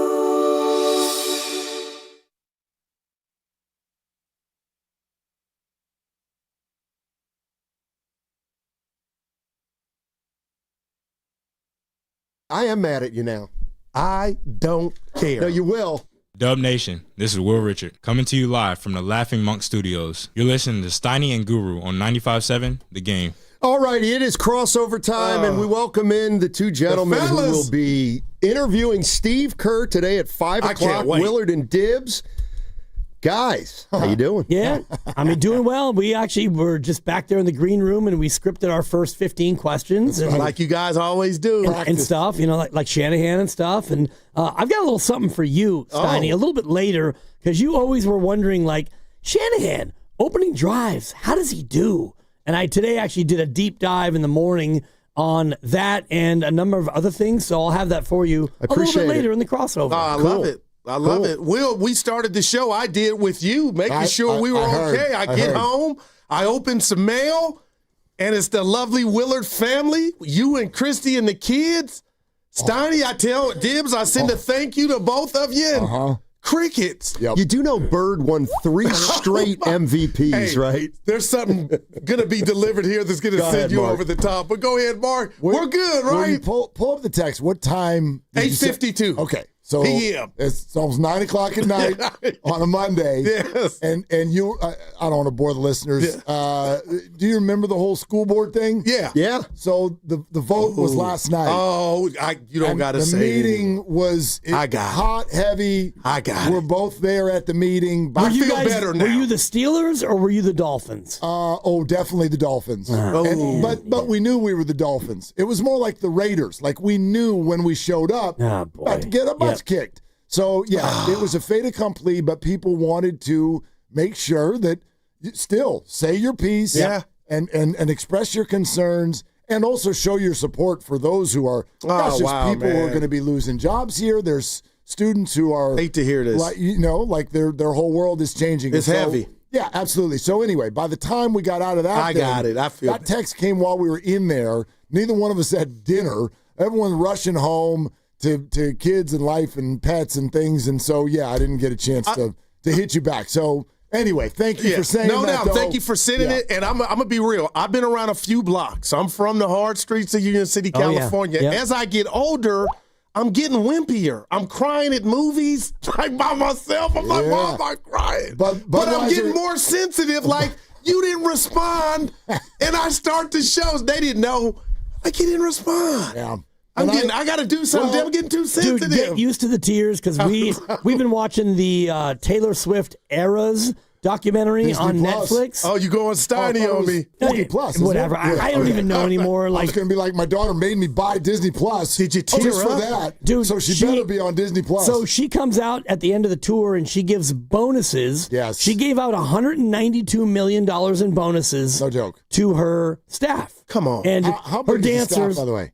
probably 100 people. Okay, so you think everybody got 7 figures? The dudes who drive the truck, Right. they got 100K. That's incredible. So you're the Now truck I driver. like her. You're the truck driver who just sits there and then they load up the truck and you drive from Hamburg, Germany to Berlin. Here's your check. I appreciate 100K. you. And then there's one dancer that they have who you is handle it? a very large, plus-sized African American, and he's awesome. And I'm sure she gave her dancers each like $2 or $3 million apiece. And so I'm watching this, and he's crying, and the boy's like, oh my God. his life changed. If it makes you But feel I any call better, you the Tupac at the station, Yeah. and you Dude, crying over not the as hard as I used to be. don't look at me because like when you shed one? I was born this way. Like I've been doing that since I was 11. So like don't look at me. Real men cry. Yeah, Okay. yeah. This man will cry. When Yeah, you drop a tear last. Yeah. Sleepy Noid on the chat. Well, basically, the Warriors just give out paychecks too. Right. Good point. I mean, Good point. What did you make of what's going on with Lacob's comments? and who shared? I'm trying to remember who shared that on our thread about Jimmy being Robin, and that person who's That like, was a Lucas, nine. Lucas shared it, but it was a tweet from a rando. Yeah, Right. that was a yeah, nine. he's man. Robin. He's I robbing saw him it. of $60 million. Yeah. And I gave it a 5. I would have given it a 9, but I don't believe in that. But that was amazing. And so Stoney and I discussed it. I am sitting here literally waiting for Nick Friedel to ask Jimmy that question just to see his response.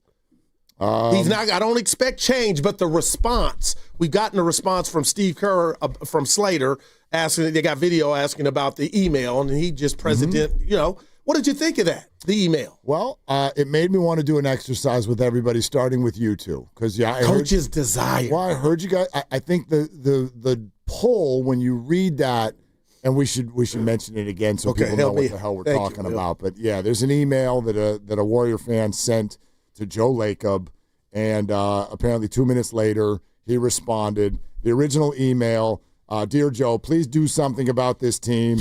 What does Steph need to do every night to win? Drop 50. Team is in need of a real second option. Jimmy's tools are being underutilized because he's playing as a power forward due to small position players. We have no center. I'm so frustrated. Joe responds, you can't be as frustrated as me. I'm working on it. It's complicated. Style of play, coach's desires regarding players, league trends. Jimmy is not the problem. Joe sent from my iPhone. Wow. I love it. Yeah. I love it. Except just run this through. Okay, go ahead. Because everybody wants to pick apart each sentence. Like a category. Style of play and the coach. The coach's desires on players. That one really gets everyone. Now do this exercise. What if at the bottom, instead of Joe Lacob, it said Jed York? Or it said Greg Johnson? How would you feel about it? We'd say they're meddling. Exactly. But he wasn't. Somebody reached out and asked a question. I'm sure that they all get emails. Oh, they're the owners of the teams.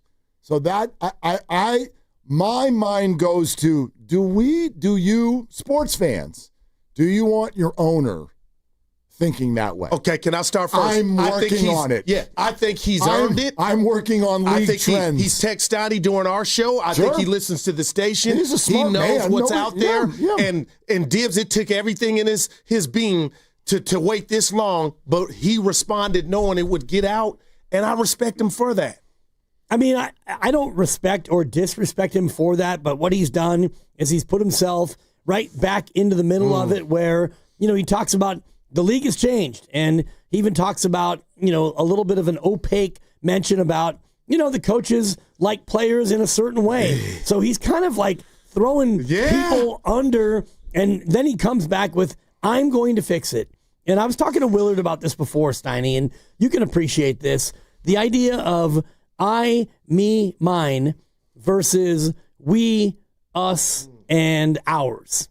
Like that whole approach of I, me, mine, or we, us, ours, it goes a long way toward speaking to how an organization, a family, a group approaches what they're trying to do. Because it feels to me like Joe Lacob is more of the I, me, mine. I am going to fix it. This is about me. This organization is mine, even though he only owns about, whatever percent. He's the majority owner, but he's not the owner, etc. And that's where it kind of hit me about the Joe Lacob part of this, where it's I, me, mine, and he kind of threw Steve under the bus, and Dunleavy like, no, Mike. I'm going to fix it, Mike. And that to me is a little bit alarming. Yeah, I mean, he's obviously running the show, and I think a lot of times he says we, but there's no doubt he's running the show, and everybody knows that. If one guy emails me, I might respond, I'm working on it, as opposed to we're working on it. If it's a one-on-one conversation. But if the email was like, hey, what's going on with your station? Like the morning show, your show, Willard and Dibs, you wouldn't say, I'm working on it. No. You would say, I'm going to do what I do. And then, I mean, but he would I don't be even know out how of you spell pocket that. real quick to say he's working on it when he's not the PD.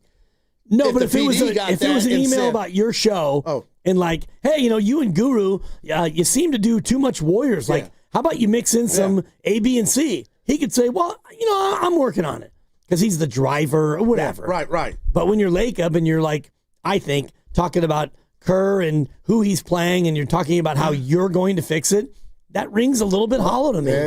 And it's a unique situation, sports ownership, because he's allowed to do whatever the hell he wants. No doubt. He's the owner. But there are very few businesses where the person in charge who runs the whole outfit actually is seen as not knowing what the hell's going on with the industry. And I'm sure some do more than others. And I don't think Joe is like a basketball dummy. I don't think that. I don't even know exactly. Maybe he's a damn expert. Yeah. But I don't think that in general that's comforting to fans when the owner is like, I'm on it. And by the way, it's complicated because, the coach thinks a certain way about certain. It's just like, whoa. And Joe, it doesn't land that crazy with people because they've won rings. I used the word, you and I yesterday, personal, and we differed on that. In any crazy way, because Joe's the boss to me, do you think this was premeditated to where he wanted these answers to get out? No, I don't think that. That's getting into a little bit of a conspiracy thought. But why respond then? I don't know. I mean, that's who Joe Lacob is. That's how it just really is. And when you respond in 2 minutes, that suggests to me that some sort of an emotional chord was hit. Because you have 1,000 emails and you responded to the one that's on. Yes, and we know that, and that's why Joe's a good owner. How would you feel if it said Jerry Jones at the bottom of the email? I would respect it because I know he cares. He messes up, but he cares, and Joe does. Yeah, and I think Joe is tired of being quiet. But aren't you tired of Jerry making football decisions? Yeah, no doubt. And talking about it on the radio every week? No doubt. Okay. But he's won a title, 2022? Yeah, you know what I mean? I get it. He's won. He's Joe. He's a great owner. He puts his money where his mouth is. So you wouldn't have responded if you were Joe. You'd have just said, hey, we're working on it. I don't know what the hell I would do if I were a billionaire owner. I think I would have did what he did. Yeah, probably. I don't. It's not that like he did something wrong. Right. It's that is it a window into the larger approach of this entire operation? And as a fan, is that the way you want it? Do you want your owner, quote, working on it? You're listening to 95.7 The Game, KGMZ FM and HD1 San Francisco, an Odyssey sports station, always live on the free Odyssey app and now broadcasting from the Laughing Monk studios. I mean, I would say, and we probably knew this already because they're 13 and 14, but I do think that email back or text back tells me they acknowledge they got bigger problems than 13 and 14, I think. Yeah. And I think when I saw that, my first thought was, boy, I guess Kerr might be a part of this whole thing that they're trying to figure out. You know what I mean? What do you mean, this whole thing? Not like the problem? Well, just that.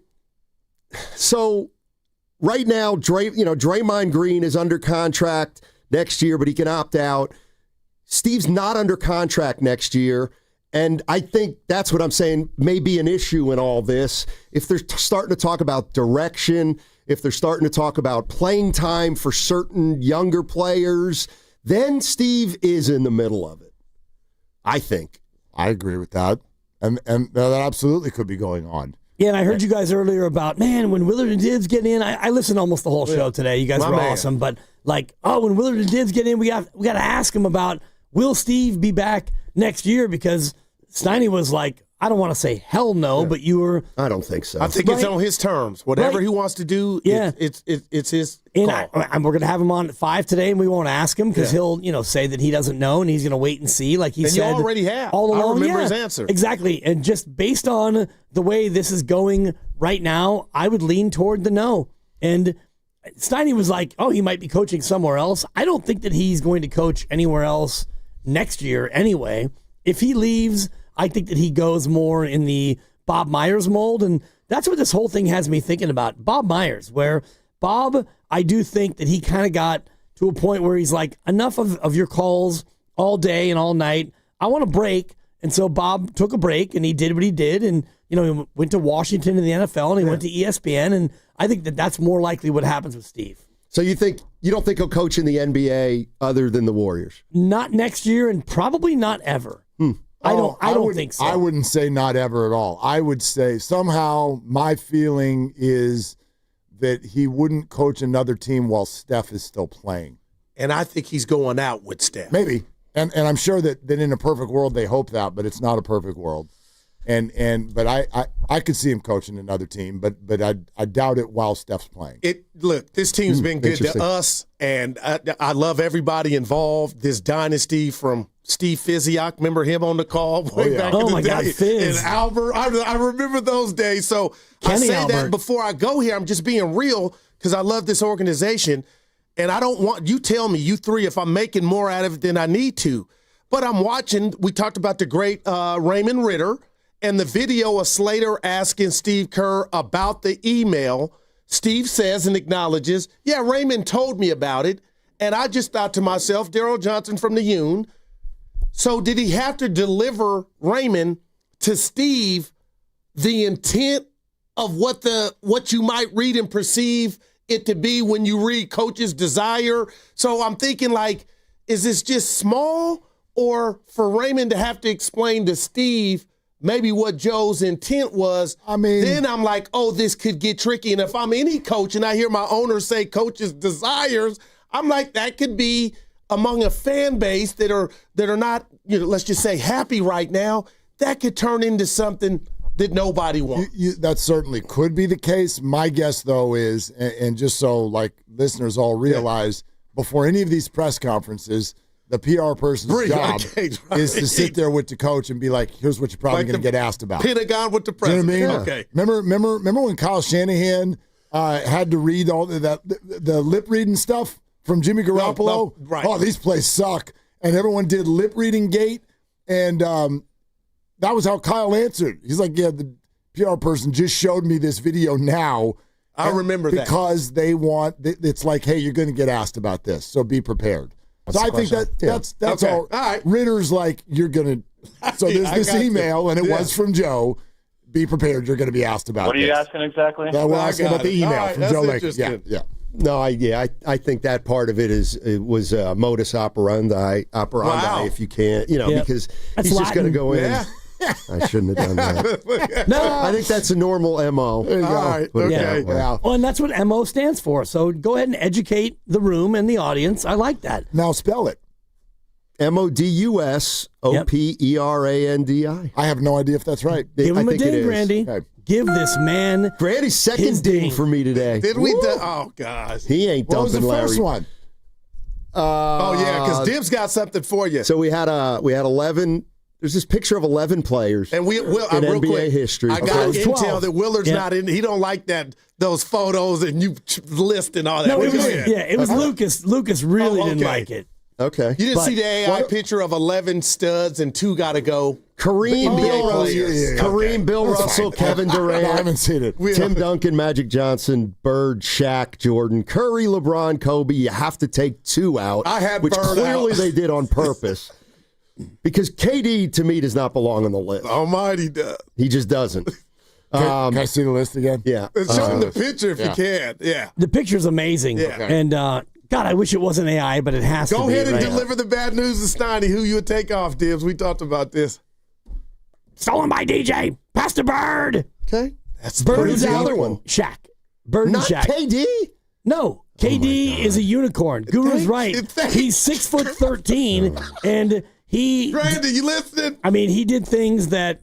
Larry Bird, great career, but he was absolutely hobbled by injury. If he would have played 5 more Look at years, Steiny, where's and the you know what, vitriol? Steiny, you know what?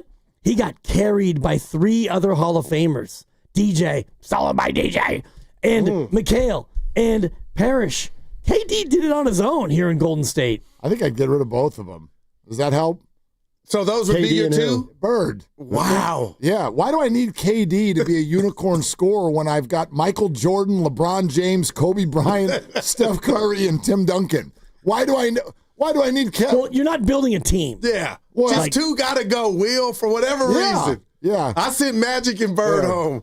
No, Magic stays. Wow. He's special. Yeah. Magic and Bird. How can you split What are up you, Magic and Grandy? Bird? That's a whole. They saved the league. I love Exactly. both of them. Grandy. That's a whole era. But as far Magic as and Bird. I couldn't make a distinction between those two. Well, also. Magic is more special, more unique, and I hate that because you can't be more unique. You're But either I get unique or you're 6'9" not. point guard. I got you. Yeah, and just the show. Just the show. Magic But it's Johnson. designed to cause friction. Because now they got singers, they're doing it with actors. Who's getting up for Michael Jackson? Right. How many of them played? If I get rid of KD and Bird, how many of the remaining? What'd you say? 9? Yeah. How many of them played for the Lakers? Kareem, 1. Kobe. Kobe, and Shaq. Magic. LeBron. Wow. Kareem, Kobe, Shaq, Rakeem Magic. Stop. LeBron. Oh, yeah, LeBron. Damn. Most of them is the Yeah. answer. Most of them. I had, man. Steph. Stop. Stop it. Steph the only warrior. Well, Russell. You're on the 10-second timeout. You don't get to decide Yeah, that. that was only 2 seconds. Well, I mean, tune into the show. I'm It's the always dumbest on thing I've 10-second ever heard. timeout. That's a lot more than that. Did you hear usually. Spencer out Thursday? Personal reason. Yes. Yeah. I don't know. I mean, we'll ask Steve. Yeah. But I mean, I personal. miss watching them play. That's all. I mean, By the way, that's personal. Go. There, look at you. I give a 3. yeah, I mean, we probably won't ask it, but I think Steiny, you might have said it earlier. Like, it's probably not a bad thing when you're trying to like preserve his 50 games. So yeah, if you have a day that you need, take the day, and we're going to go ahead and use you down the road as a thing. I don't know. Maybe it'll be more than a day. Could be. Yeah. I mean, they could shelve him for 3 weeks if they want, and then be able to use him whenever they want. If Yeah, they want and to go apparently that way. that's what they're doing with Will Richard. I was just going that. What were your thoughts on that? And if you're Will, I know you're a rookie. Oh, he's a I'm not two-way mad, guy, but right? I'm shocked. Is he a two-way guy? I don't think he is. Will? But yeah. No, I think Will's Yeah, he's just great. a He guy. got a Okay. contract. Yeah, he's a guy. But we did the whole like Warriors Survivor thing. It must have been last week going into the weekend. Like Wow. who's going to Nice. sit? I And missed it. he said Kuminga. I thought Kuminga would have played, and now he hasn't played in 3 straight. And I we was both with you. agreed that Seth would sit, and with no Horford, TJD had to play. But I didn't think that Will Richard would sit, and now it's kind of where he is. Think we'll see him Thursday? Just your gut? Which one? Richard. Probably because no Pat Spencer. Well, yeah. There's Yeah, probably that'll open up. Maybe he grabs Pat's minutes. That'd be my guess. What time you got him today? 5? Coach 5 Kerr? o'clock. 5, and Friedell's at 3:15. Okay. So we'll get the newsy side Yeah. and then we'll go sweet. inside the Yeah. building. I think Kerr's going to give something up today. What do you mean? I think he's going to like his job? No. Okay. No, like I think even though there's ebbs and flows to every season, and he knows it's ups and downs and blah, blah, blah, I think he's going to acknowledge that they're in a precarious spot and that there's maybe there's a lot on the table. It is one of those moments that feels like there's a lot going on. It does. No doubt. It feels like there's a lot going on. But what's a lot on the table? Like, what do you mean by that? Somebody can be moved? Yeah, but that's not solely what I think Steve Kerr's contract situation is part of it. Wow. I don't know how big. Yeah. Kuminga's obviously a big issue within the team, but I also think now the veterans are getting questioned. You got to maybe it's time we got to start talking about some of the veterans. Last time we did this, you won the award. Remember, Steve gave you the best question of the group award. Oh, that's right. So, what question would you like to ask? That's great. We can make that happen for you, Steiny. So, if you a little pressure, okay, that subject you just brought up, if you were to drop a question around it, what would it be? I would say something like, I'm gonna write it it's down. 2:11, so he'll come up with something fast. That's a 4. Although technically you've been in this situation before without a contract for the following year, we must acknowledge times have changed. Could there be any negative aspect to the fact that you're not under contract next year? In a team-building sense. You criticize Guru for his length of question? Could there be any negative? Dude, that was one. To the aspect that you're not under contract for next year in a team-building sense? Correct. Okay, I got it. Yeah. Actually, I'd probably reword that. How'd you like to reword it? I can edit. But it would be along those lines. Okay. Along those lines. And then Steve, you have no contract. Is it affecting your ability to team build? How about that, Steiny? Just cut to the chase, Jamar. How about... I have no idea. Steve, did we lose you? But do any of us feel like if that was his answer, that I don't think that would be sufficing like that. That doesn't explain it. Just his contract status leading to not knowing what the rotate. You know what I mean? It's on the players. I get that, Dibs, but man... I wonder, is there more going on than the rotations? Oh, God, doesn't it? Yes. Yeah. That's all I'm saying. It feels like big yes. What comes to mind real quick as he gets out of here? As far as what's going on? Minutes? Oh, well, yes. Relationships. Yeah. Relationships. Agendas. Wow. System. Fit. You could Everything. Go because Lacob did mention the style of play. That was wild. Give me that category. You could go about it this way, but I don't think it would work for you because you're more steady than me. But I'd be like, Steve, no way you're coaching next year here, right? You coaching? I mean, there's no chance. Steve, come on, Steve, no chance, right? Are we heading for a Weber Nelly with Kuminga and Kerr?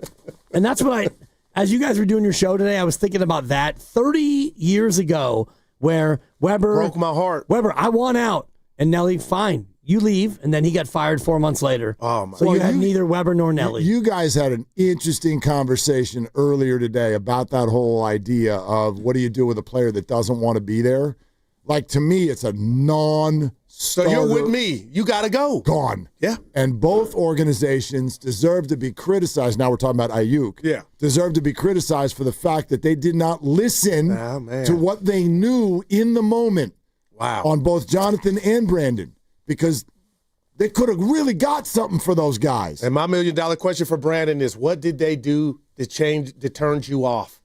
They gave you everything to me. Just I would love to know that. What did they do for you to want out? I thought about the timeline today where he kind of holds out or holds in, and then they draft Pearsall, and then he finally signs, and then he gets hurt, and he misses the rest of the year, and then they go ahead and sign Demarcus Robinson. They re-sign Juwan. They draft Jordan Watkins, and now he's trying to rehab, and he's thinking, You already got like 5 or 6 receivers, and I'm trying to get healthy. But none of your caliber. You played with Debo. I do think that he was in his feelings.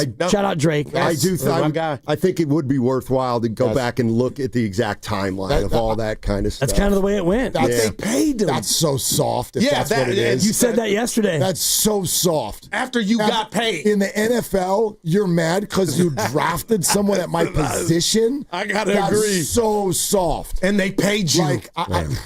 Overpaid you. Nick Friedel, 3:15. Yep. And then Steve Kerr, 5 o'clock, all right here on 95.7 The Game. Yeah. I had my Niner stat for you. Never mind. All right, tomorrow. All right. No, Okay. no. Never. No, it's gone. It's over. Are they the smartest show in the Bay Area? You guys are an intellectual feast for the smart sports fan in the Bay Area. Wow. You're pretty much the smartest guys on the radio. I agree. Good Lord, how big is your ego? Are they the funniest show in the Bay Area? Give it a laugh. Come on. You're a funny guy. Come on. Give me a laugh. You are funny, dude. Hit that S again. Are they the coolest show in the Bay Area? And no white boys. They're cool. That's what people are saying. You guys are phenomenal. This is one of the most perfect ways that I could end my day, getting the chance to talk to Mr. Mark and Dan, you know? We'll let you be the judge. Oh. All I know is it's a couple of Bay Area boys talking sports. I know nothing. Thanks. It's Willard and Dibs on 95.7 The Game. Okay, let's go. Boy, what a boomer sounding way to start a show. Let's talk about an email. Somebody wrote a firmly, this is so out of your playbook. An email. My dad does this. He writes firmly worded emails to people. Oh, yeah, that's me. But this one got a response in 2 minutes. That's some serious customer service, Mr. Lacob. My gosh, what a response time. How's this make everybody feel? I honestly, we can do and we will do pulling apart each of the sentences that Joe Lacob wrote back to said Warriors fan. I would love, by the way, Lucas Sleuth Job, find the Warrior fan. Try. See if you can find the emailer. What the hell? I don't know. Like, everything's all blacked out, so you can't see who it is. Right. But let's find the emailer. There's an SF Gate writer, who Alex Simon, who was able, you can do that noise all you want, but he actually found him and interviewed him. He's a Panamanian cruise ship employee. Okay, great. Let's find him. Yeah. Let's get him on. I'll reach out to Alex and see if we can't get a contact. Great. Tell him I said hi. Yeah, I won't. Anyway. He's a big Willard fan. Huge. It goes both ways. Anyway, so the email goes, Dear Joe, please do something about the team. What does Steph need to do every night to win? Drop 50? Team's in need of a real second option. Jimmy's tools are being underutilized because he's playing as a power forward due to the small position players. We have no true center. I'm so frustrated. Thanks. And then there is actually there's a first name attached to it. I'll leave it out. But anyway, that's a good fan. Like that's a measured, smart, simple, direct basketball, not aggressive thought. Yeah, like you don't come off like a lunatic fringe at all. It's a Warrior fan that was just like, you know what? I'm gonna take this frustration and I'm going to my laptop and I'm gonna email Joe Lacob. And Joe Lacob emailed right back. What do you mean by right back? Like 2 minutes later? 2 minutes later. That's right back. Yeah. Yep. Yeah, right back. Quote, you can't be as frustrated as me. I believe that. Fair. I believe that from Joe. Quote, I'm working on it. It's complicated. Style of play. Coach's desires regarding players. League trends. Jimmy is not the problem. The teacher in me wants to go. Those are all sentence fragments. And he uses a period at the end of them, so that's a problem. But we can figure that out later. It doesn't matter. And then signed Joe, sent from his iPhone. So Joe, like everyone I know except for Dan Diddley, is an iPhone user. But I think that the real conversation, we can pick the sentences apart, such as it's complicated, style of play, coach's desires regarding players. That's a big one for people. I get it. That one's kind of juicy. League trends. Jimmy is not the problem. I mean, I largely agree with Joe, and let me start with the cool aspects of this. The cool aspects, and I think there are two of them, is one, Joe really, we knew this already, boy, he really cares about Warriors basketball. And that is wonderful because there are owners out there, one of them just left the East Bay not too long ago, they don't care about their fans, they don't care about... Who do you mean? What's the... John Fisher. Fisher, thank you. You can always just say, what's his nuts? Yeah, that what's works. his nuts? John Fisher. Yeah, A's guy. Anyway, he really cares about Warrior basketball, and not every owner does. And so that's wonderful. And then the second part of this is, I think the openness and the accessibility that's awesome. That's wonderful to not think that you're too big to respond to this man who is frustrated about Warrior basketball. I would bet that Joe saw that email the same way you and I did. Hey, that's kind of smart, direct. He's on to something. Non-threatening. Right. Not too crazy. I'm going to respond to this guy. Yep. I think all that's awesome. Now here's the bigger picture. You don't want your owner thinking this way? Is this, and it's not just about Joe, in a general sense, and we will take your calls on this. I think it's a really interesting conversation. 888-957-9570. Do you want the owner of one of your favorite teams thinking this way? Because this is where my mind went, and I mentioned it to you guys earlier on the crossover. What if that did come from Jed York? What if that came from Greg Johnson? I do believe that for many of you, the response and the thought would be different. I think your thought would be, hey, get out of the sports room, Jed or Greg.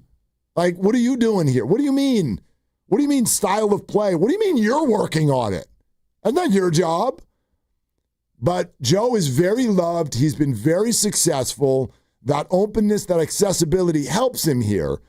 But it's still, to me, a very fair question. It is concerning to me when there's a basketball question and an owner says, I'm working on it. I find that to be a little uncomfortable. That's just me. I think it's less uncomfortable for me when it's Joe Lacob because he's been here for 4 titles. And so he gets credit for whatever you want to give him credit for. Steph was here before him. Draymond and Clay were here before him. And Steve Kerr came in. They moved to the best arena maybe in the United States. And, they've been stacking chips. And so there's a certain amount of it, I believe, that you have to give him credit for. Does that mean that he has full license to talk about, I'm going to fix it? That's where it kind of hits me in a little bit of a way. And also his comment about, coaches are going to play who they want to play, basically, to paraphrase. And that's one where it feels a little bit like, he's throwing Steve Kerr kind of under the bus where, Steve Kerr, coaches are going to do what they do. And yeah, maybe that's not exactly what he wants to have happen. No doubt. Everybody's resume, it affects things. The way we see people, the way we react to people, you know what I mean? It's sort of like the example we've used before about your family. Like if you heard about somebody acting up at school, but it's your kid, you're going to be like, oh, well, yeah, I'm going to see that kid's side of the story. If you hear someone else's kids doing it, you'd be like, that little punk, a little jerk. So like Joe has earned that, and I understand that. At the same time, you have employed a lot of really, really smart basketball people, whether that's Steve Kerr, Mike Dunleavy, and then we could go on and on. The rest of the Warrior staff, they've all been very successful. They've all been involved with championships, have they not? So when we get to a point like this and we hear, I'm working on it, and maybe we're going a little bit exact words too much. I don't think it's like a problem that Joe is involved. Joe's going to be involved. He has been involved. That's not a bad thing. But in a general sense, I don't love the idea of, in times of trouble, especially when an owner sort of decides, okay, this is now on my back. I'm the one who's going to go fix the basketball, especially because if we do want to get into all of the talent evaluation stuff, I mean, Joe has planted his flag on a couple of players that have sunk. Well, That's true. I mean, we think it's true. Well, Wiseman Well, he's never come out and said, like, I made that pick. I saved the day. No, and it's not about who made the pick, but he definitely planted his flag with Wiseman. Well, and we can talk about Jonathan Kuminga, and that to me becomes the more like modern and current question is that what he's talking about when he says coach's desires regarding players? It has to be one of them at least. Right. So absolutely. The coach's desire regarding players, maybe it doesn't match up with what Joe Lacob actually wants. And that's to where it becomes interesting for me because he might love Kuminga more than he wants Steve Kerr to be here for the next 5 years. And if that's the case, then yes, Steve Kerr won't be here into next year, maybe not even for the rest of this year. I don't know. That feels like a difficult one for me to think that they would all sort of like that's the hill they're going to die on because they were trying to trade Jonathan Kuminga all off season. And Joe would have had for Kevin Durant. Well, sure, that's different than, They were in at least substantive talks with many other teams. Kings. For Malik Monk, But Joe would have had to have signed off on the concept. Right. Right? And that to me is the bigger question here is what you just said. Joe would have to sign off on the concept. And Joe would also, if he wanted Kuminga so badly forever, he could have walked in and offered him the contract that Jonathan wanted. Right. He could have done it. He didn't do that. He's a businessman. So he's not just going to give a guy, he's not just going to shovel money to the guy just because he really likes him. Okay, so let's talk owners of your favorite teams. Is this the way you want them thinking? And how would you feel if this came from Jed York or Greg Johnson? We're sponsored by Crystal Geyser Alpine Spring Water. We'd love to take your phone calls. We're less than an hour away from Nick Friedel coming in to help us out with all of this. 888-957-9570. Your call's next on Willard and Dibs. What makes Crystal Geyser Alpine Spring Water different? We always bottle our Alpine Spring Water less than 1.5 miles from the spring source, and all our bottles are made with 50% recycled plastic from our own recycling plants. Crystal Geyser, bottled at the spring source. Xfinity is the network you can rely on. Like a close friend who will give it to you straight. The friend who will tell you that new haircut, it's not great. Friends make sure friends get good haircuts.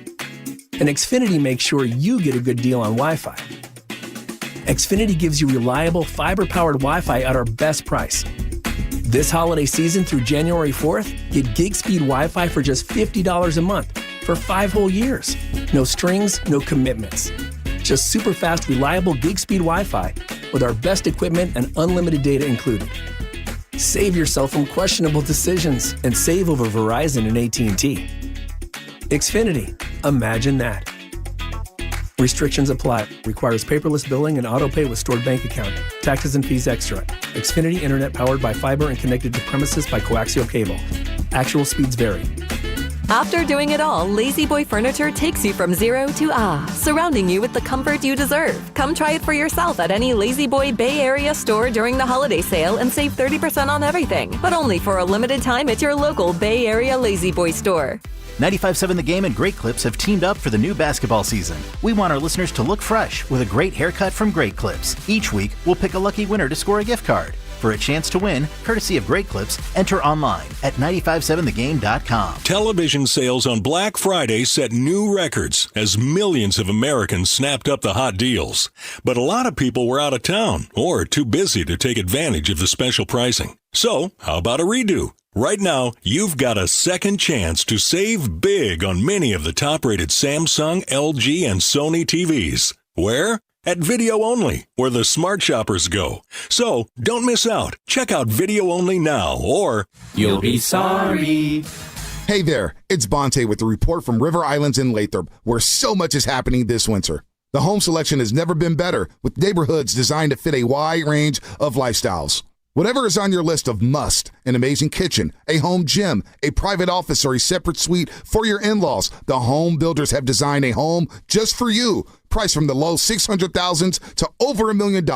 There's even a community for active adults, 55 plus, inside the River Islands Master Plan with its own clubhouse for sports and socializing. Then there's everything that's all around your home. The lakes, the parks and trails. How about the San Joaquin River? Every day feels like a good day when you have so much access to the outdoors right out your own front door. Not far from home, Day trippers head out to Yosemite, the Gold Country, or the Lodi Wine Country, or they meet up with friends on the deck of the Boathouse Restaurant. No matter how you define it, River Islands is where the good life comes to life. Isn't it time for you to discover the islands? Check it out at riverislands.com. Ragnar the Terrible is interviewing at a big bank. Let's listen. Everyone, this is 5th century warlord Ragnar the Terrible. He killed it in his first interview. Not literally, but close. Ragnar, what would you do if a customer complained about high loan rates? I make video presentation.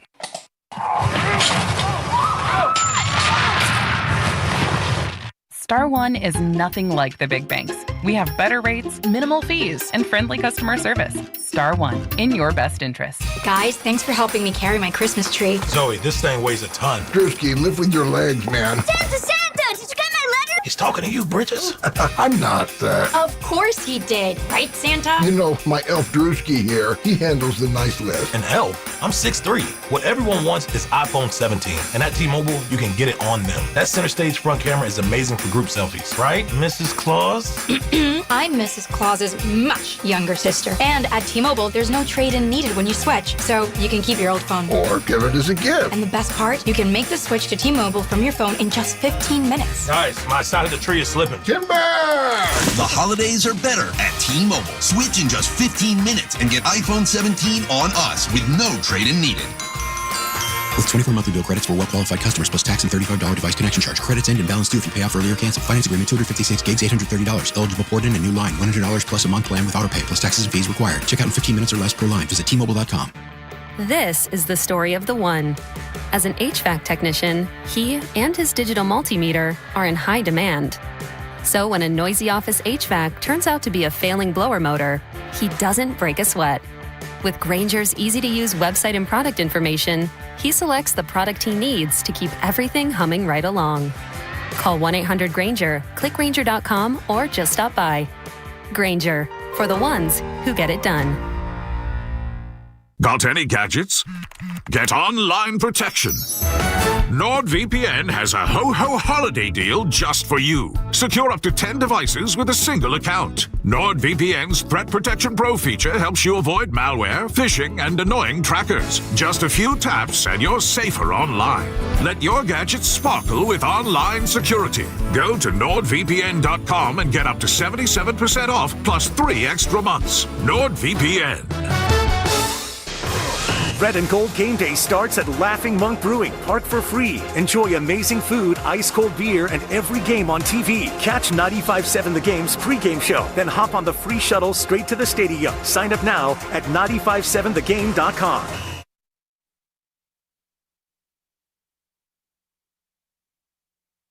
Trades are hard. Dub Nation, it's Steve Kerr. You're listening to Willard and Dibbs on 95.7 The Game. Coming to you live from the Laughing Monk Studios. Yep, and that man Steve Kerr is going to be on with us in 2.5 hours. 5 o'clock today. Seems like a good day to do it. To reboot, and then we'll go to the phones. A man named emailed Joe Lacob in frustration as a Warrior fan. And the email stated, Dear Joe, please do something about this team. What does Steph need to do every night to win? Drop 50? Team needs a real second option. Jimmy's tools are being underutilized because he's playing as a power forward due to the small position players. We've got no true center. I'm so frustrated. Thanks. 2 minutes later, and authenticated, and you know what that is. It's an authentication sensation, Mark. Yeah, an email back from Joe Lacob. Welcome back, Randy. That's an anticipation sensation. Yeah, do it again. Thank you. Hi, Grandy's feeling better today. Look at everybody. It's Mark Grandy. What's up? How we doing? I miss you guys. The champ is back. I texted him yesterday. I'm like, come back. Yeah, what are you doing? Lucas is annoying. No, that was the text. The show changes when Lucas He did say that. Yeah, when Lucas can see Dibbs, things change. A little bit more interactive.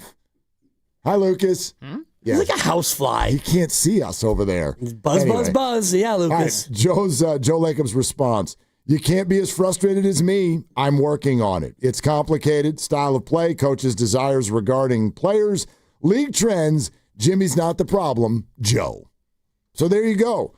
I don't think there's anything controversial in there. I don't think that it's wrong that Joe emailed.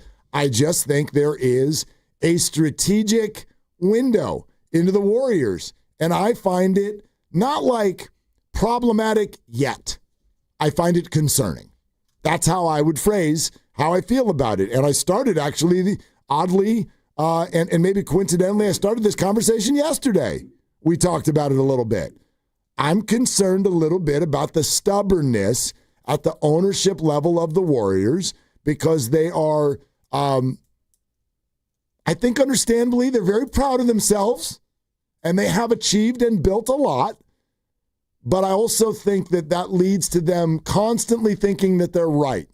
And they haven't always been right, and they stick with their rightness too long when they're wrong. It's okay to be wrong. We're all wrong. Right. But in the Wiseman situation, the Kuminga situation, you've had organizational clarity that it's not going well, and you held on too long until the asset has been devalued. And we all have the same question, I think, about how effective is this ownership group when Steph Curry's not on the team? And we're going to find out, and we don't yet know what the asset's value is because the asset has not been turned into, and this is Jonathan Kuminga, he's not been turned into whatever is next, and I do believe that he will be traded in the next 30 days or so when he can be traded. So I won't speak about the asset yet until we actually see what the asset can command, but you ran down all of the 5 lines in that response from Joe Lacob. The first one, I am working on it. That one to me is a little bit troubling because it speaks to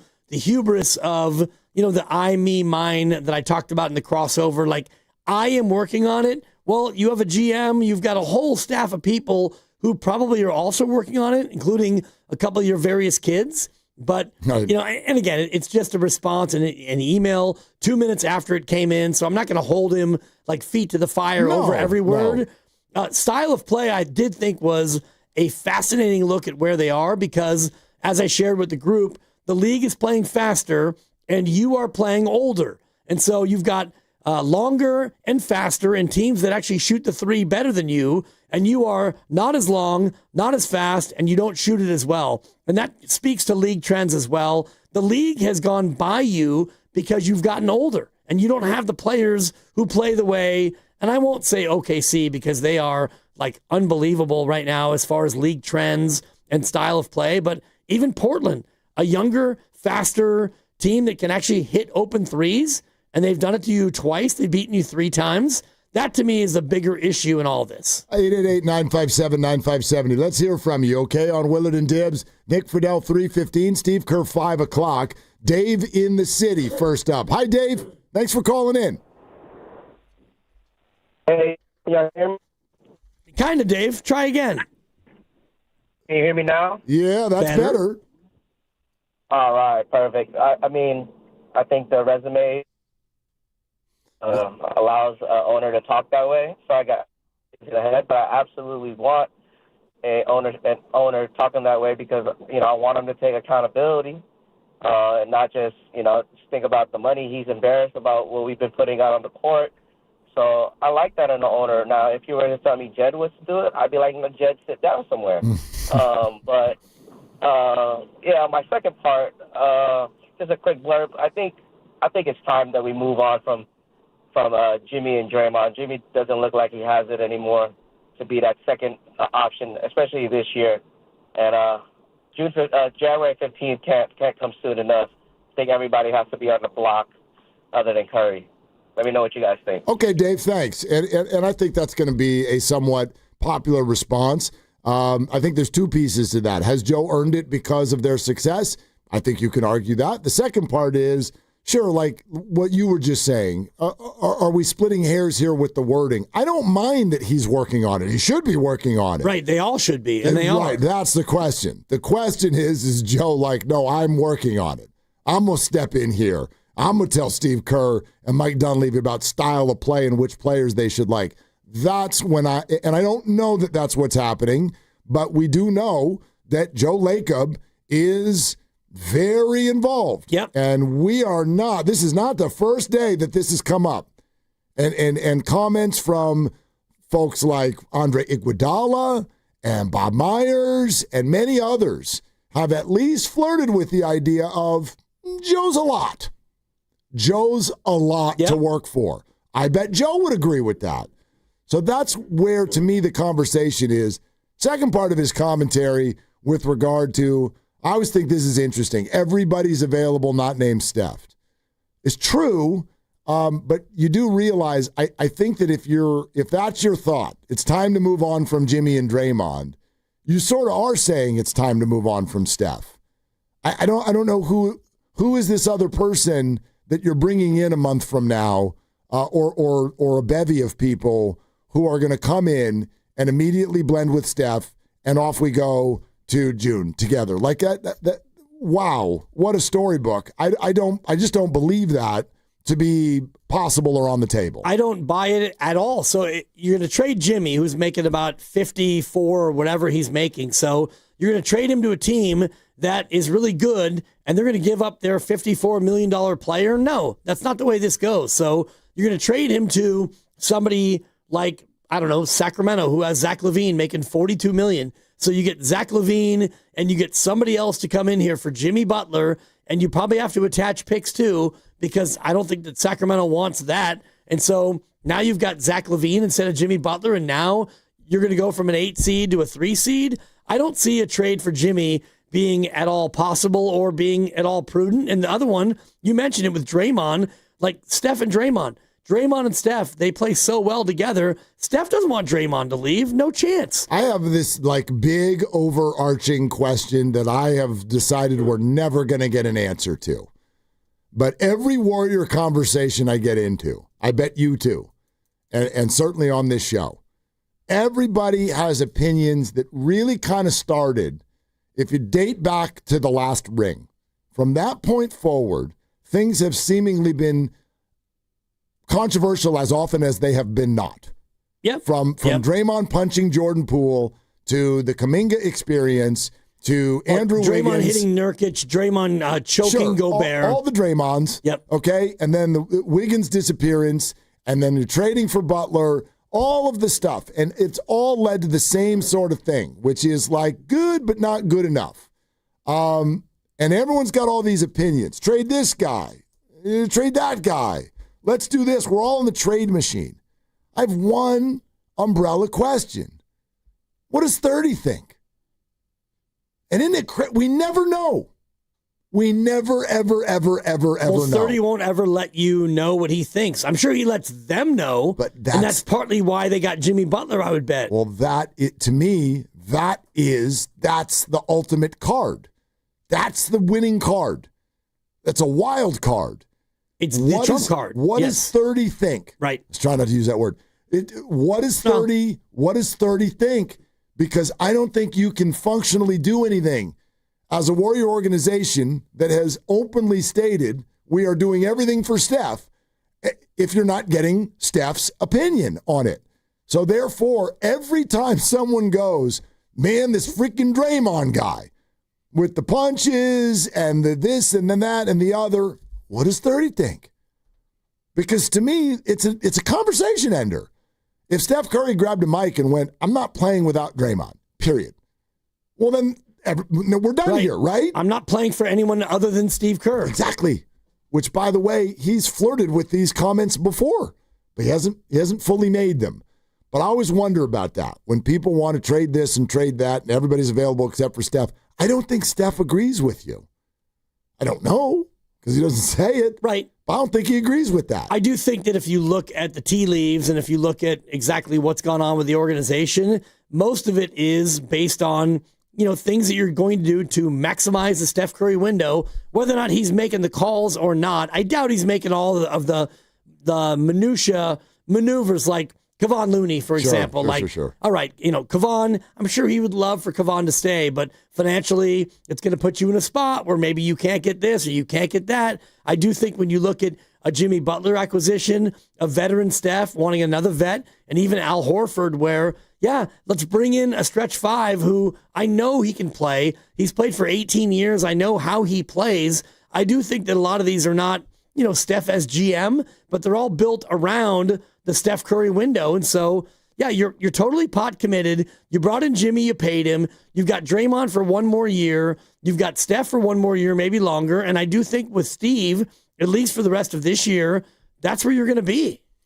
The most recent text here on the Boxer and Gerson work injury attorneys text line. Another way that you can interact with us, by the way, we do see him. 925, Draymond is dead weight. They should have gotten rid of him after the previous contract and never signed him again. Same response. What does 30 think? Right. Does 30 agree with you? Because couldn't I flip 95% of Warrior fans who think that if I had said, oh no, Steph absolutely said you have to keep Draymond. You have to. Or else. Right. Or else I don't, maybe we just won't do this together anymore. I mean, we don't know how he really feels, but. I mean, the thing is we don't, but there's so much Warriors organizational evidence through the years that they feel that Draymond Green is a must. Right. They wouldn't even suspend him after he punched a teammate. It was ring night, Mark. He had to get his ring. They've backed him every time. Every single time. And I think it's a very fair thing for fans to feel like that was a mistake. But my mind goes to, well, where's 30? Where's 30 in all this? Look around the league.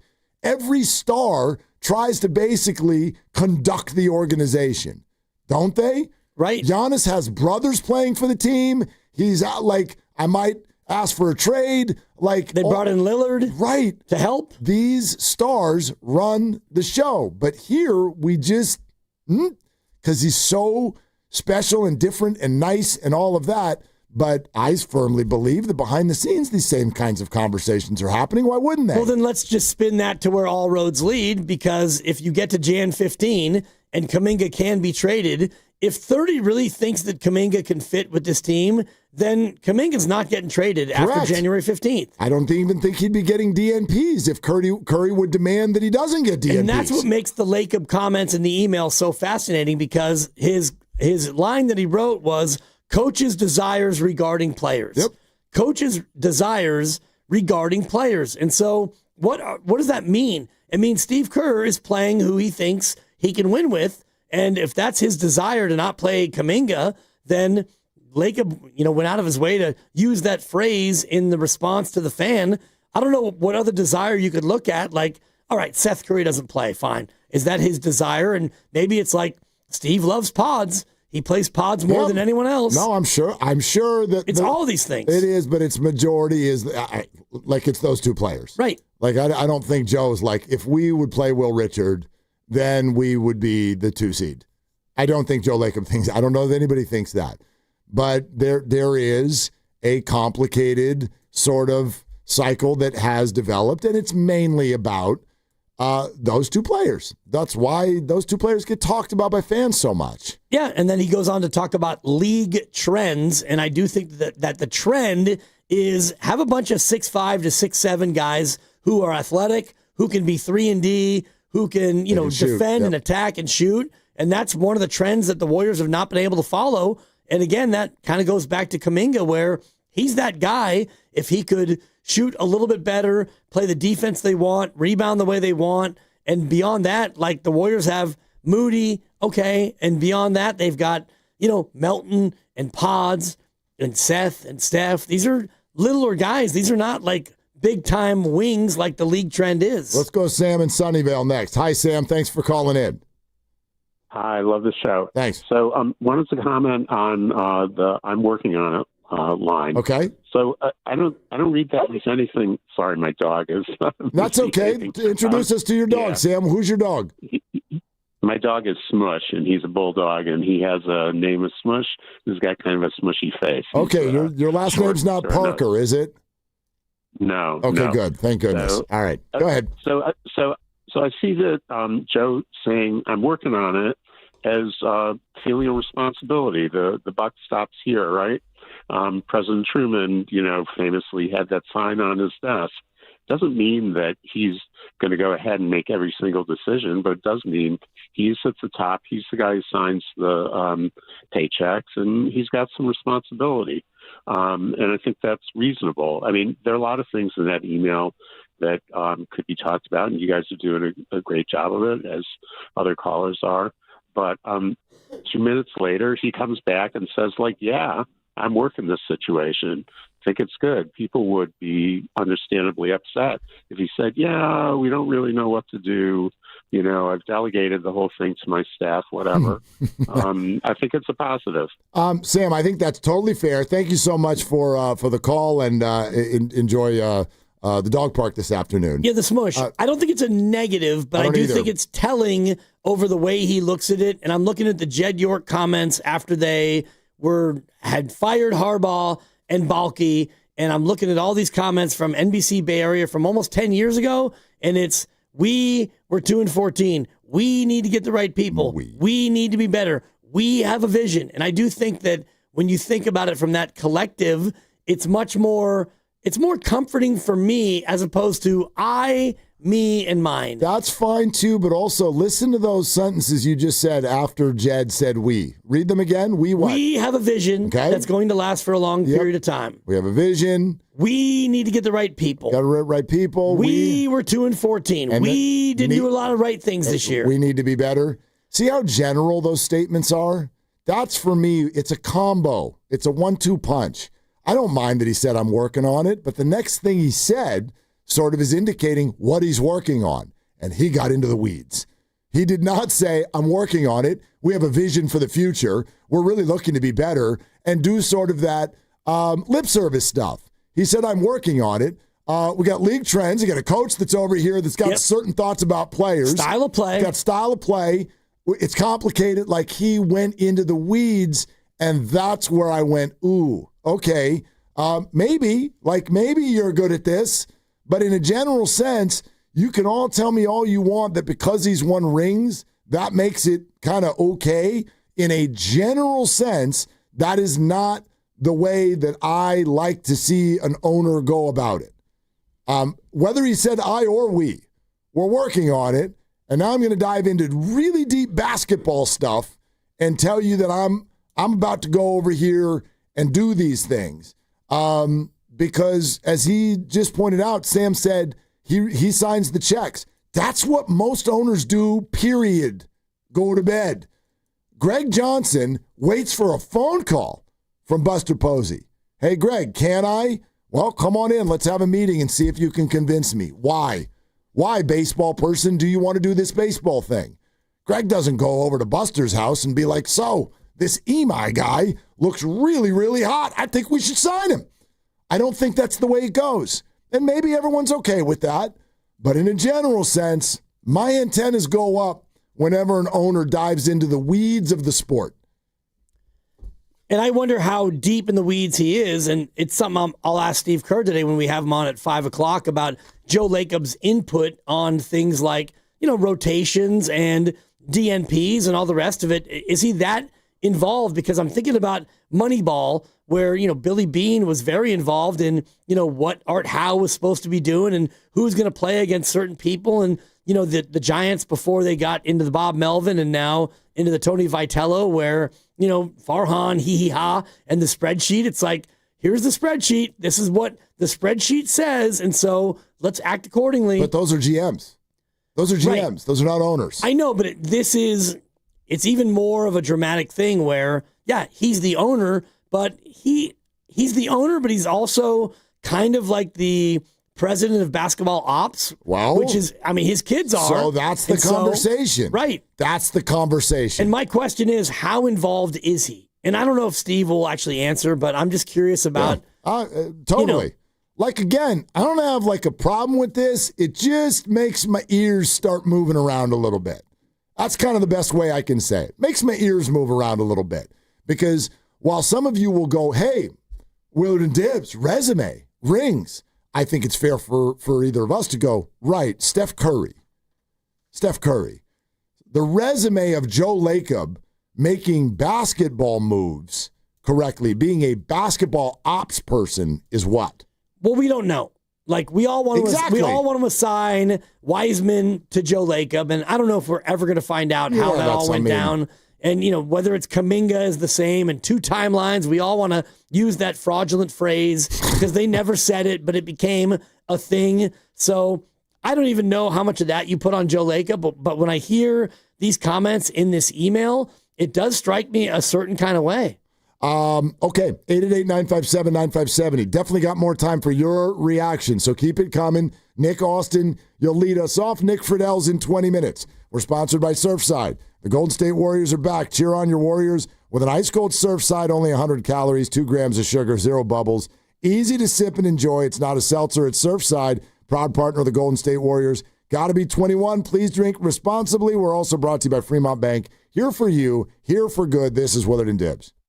Don't watch the game alone on your tiny screen. Ghostwood Kitchen is the ultimate destination for every major sporting event. They have huge screens, energetic atmosphere, and ice-cold craft beer. Their bar is ready to pour your favorite drink, and the menu is packed with delicious game day food perfect for sharing. Bring your team spirit, rally your friends, and catch every single moment with us at Ghostwood Kitchen, where the game is always on. And when the game is not on, we have the arcade to keep you going. Ghostwood Kitchen, 911 Main Street in Redwood City. Thinking about selling your house but hesitant to move during the holidays? Imagine finalizing your sale now, enjoying the holidays, and move later. Call Wedgwood Homes to discuss your options. Do you want to downsize, relocate, or selling an inherited property? Does your house need repairs or updates? Wedgwood Homes buys homes as is. No repairs, no commissions, no hassle. Secure your future plans and move forward with a no-obligation, all-cash offer from Wedgwood Homes. Close in as little as 3 days. Or enjoy the holiday season and move after the new year. Skip the stress of a traditional listing that can be slow and unpredictable. Lock in your sale now with a firm offer from Wedgwood Homes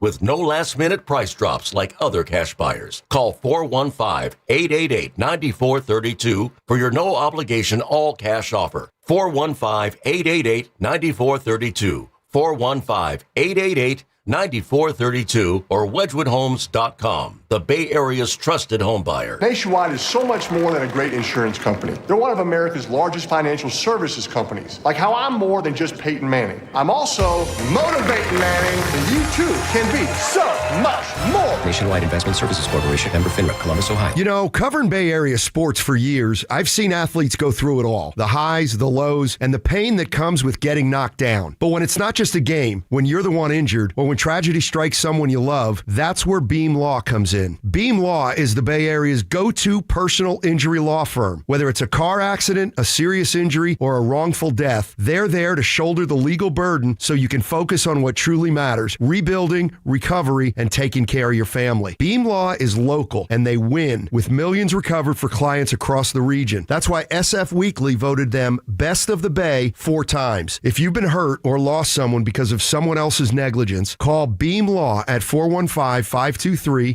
415-523-5555. That's 415-523-5555, or visit hurtinthebay.com. That's hurtinthebay.com, because it's not whether you get knocked down, it's whether you get back up. Beam Law, they've got your back, Bay Area. Running a business means wearing multiple hats. So if you're like me, you probably started out using your personal phone, taking client calls and texts nonstop. As my business grew, I needed something smarter. That's when I switched to Quo, the #1 business phone system. Quo works right on your phone or computer. No carrying 2 phones, no clunky landline, just one easy app you can try for free. Your team can share one number and handle calls and texts together like a shared inbox. Any teammate can jump into the conversation, so customers get faster responses. And Quo's AI assistant summarizes your calls and responds to customers 24/7, so you never miss a lead or opportunity. All this starts at just $15 a month. That's basically 2 coffees. You can even keep your current business phone number. Find out why 90,000 businesses trust Quo.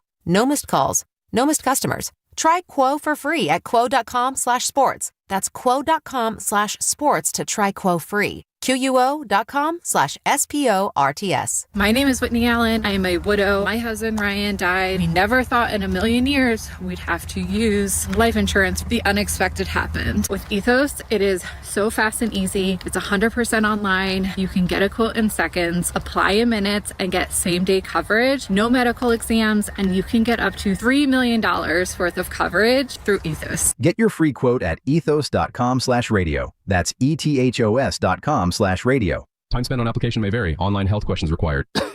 Honey, that flu keeping you up? Did you take NyQuil Intense Flu? Nah, I got this. Okay, I don't got this. Yeah, you need NyQuil Intense Flu. Undo your flu with NyQuil Intense Flu. NyQuil Intense Flu provides powerful relief of your flu symptoms so you can sleep. You do got this. NyQuil Intense Flu. The nighttime sniffling, aching fever. Best sleep with the flu medicine. Use as directed. Keep out of reach of children. I know that hiring can be challenging. You sort through tons of resumes and you get too many so-so applicants. You're just waiting for someone to match your role perfectly. Well, now there's a place where you can meet them fast. ZipRecruiter. Need to hire right away. Start your search for strong candidates. The right fit awaits. Build your team. Build it sooner. Meet your match on ZipRecruiter. Just head to ZipRecruiter.com/free right now to try it for free. And you're on your way to meeting your match. 4 out of 5 employers who post on ZipRecruiter get a quality candidate within the first day. So try it now. Go to ZipRecruiter.com/free. Once again, that's ZipRecruiter.com/free. Meet your match on ZipRecruiter. Try it free. You're listening to 95.7 The Game, KGMZ-FM and HD1 San Francisco on Odyssey Sports Station and the home of the Golden State Warriors and Valkyries. Always live on the free Odyssey app and now coming to you live from the Laughing Monk Studios.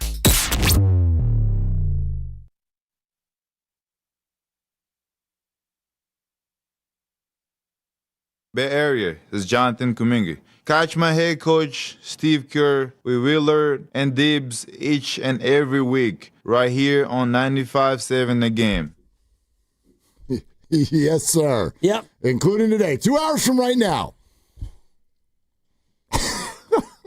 Catch my head coach until January 16th. Yes. At which point, you won't be able to catch my head coach because he'll be a different human being. And he won't be on 95.7 The Game. What's the actual date? Like when he gets dealt? Yeah, set a date. Like you've been the countdown guy. Yep. He's not getting dealt on January 15th. I don't think so, but I don't think that it's going to be like butting up against the deadline, which is February, whatever, 8th, or I don't even know. It doesn't feel like that actually matters. I think it gets done between JK Day and the deadline, probably closer to the beginning as opposed to the end.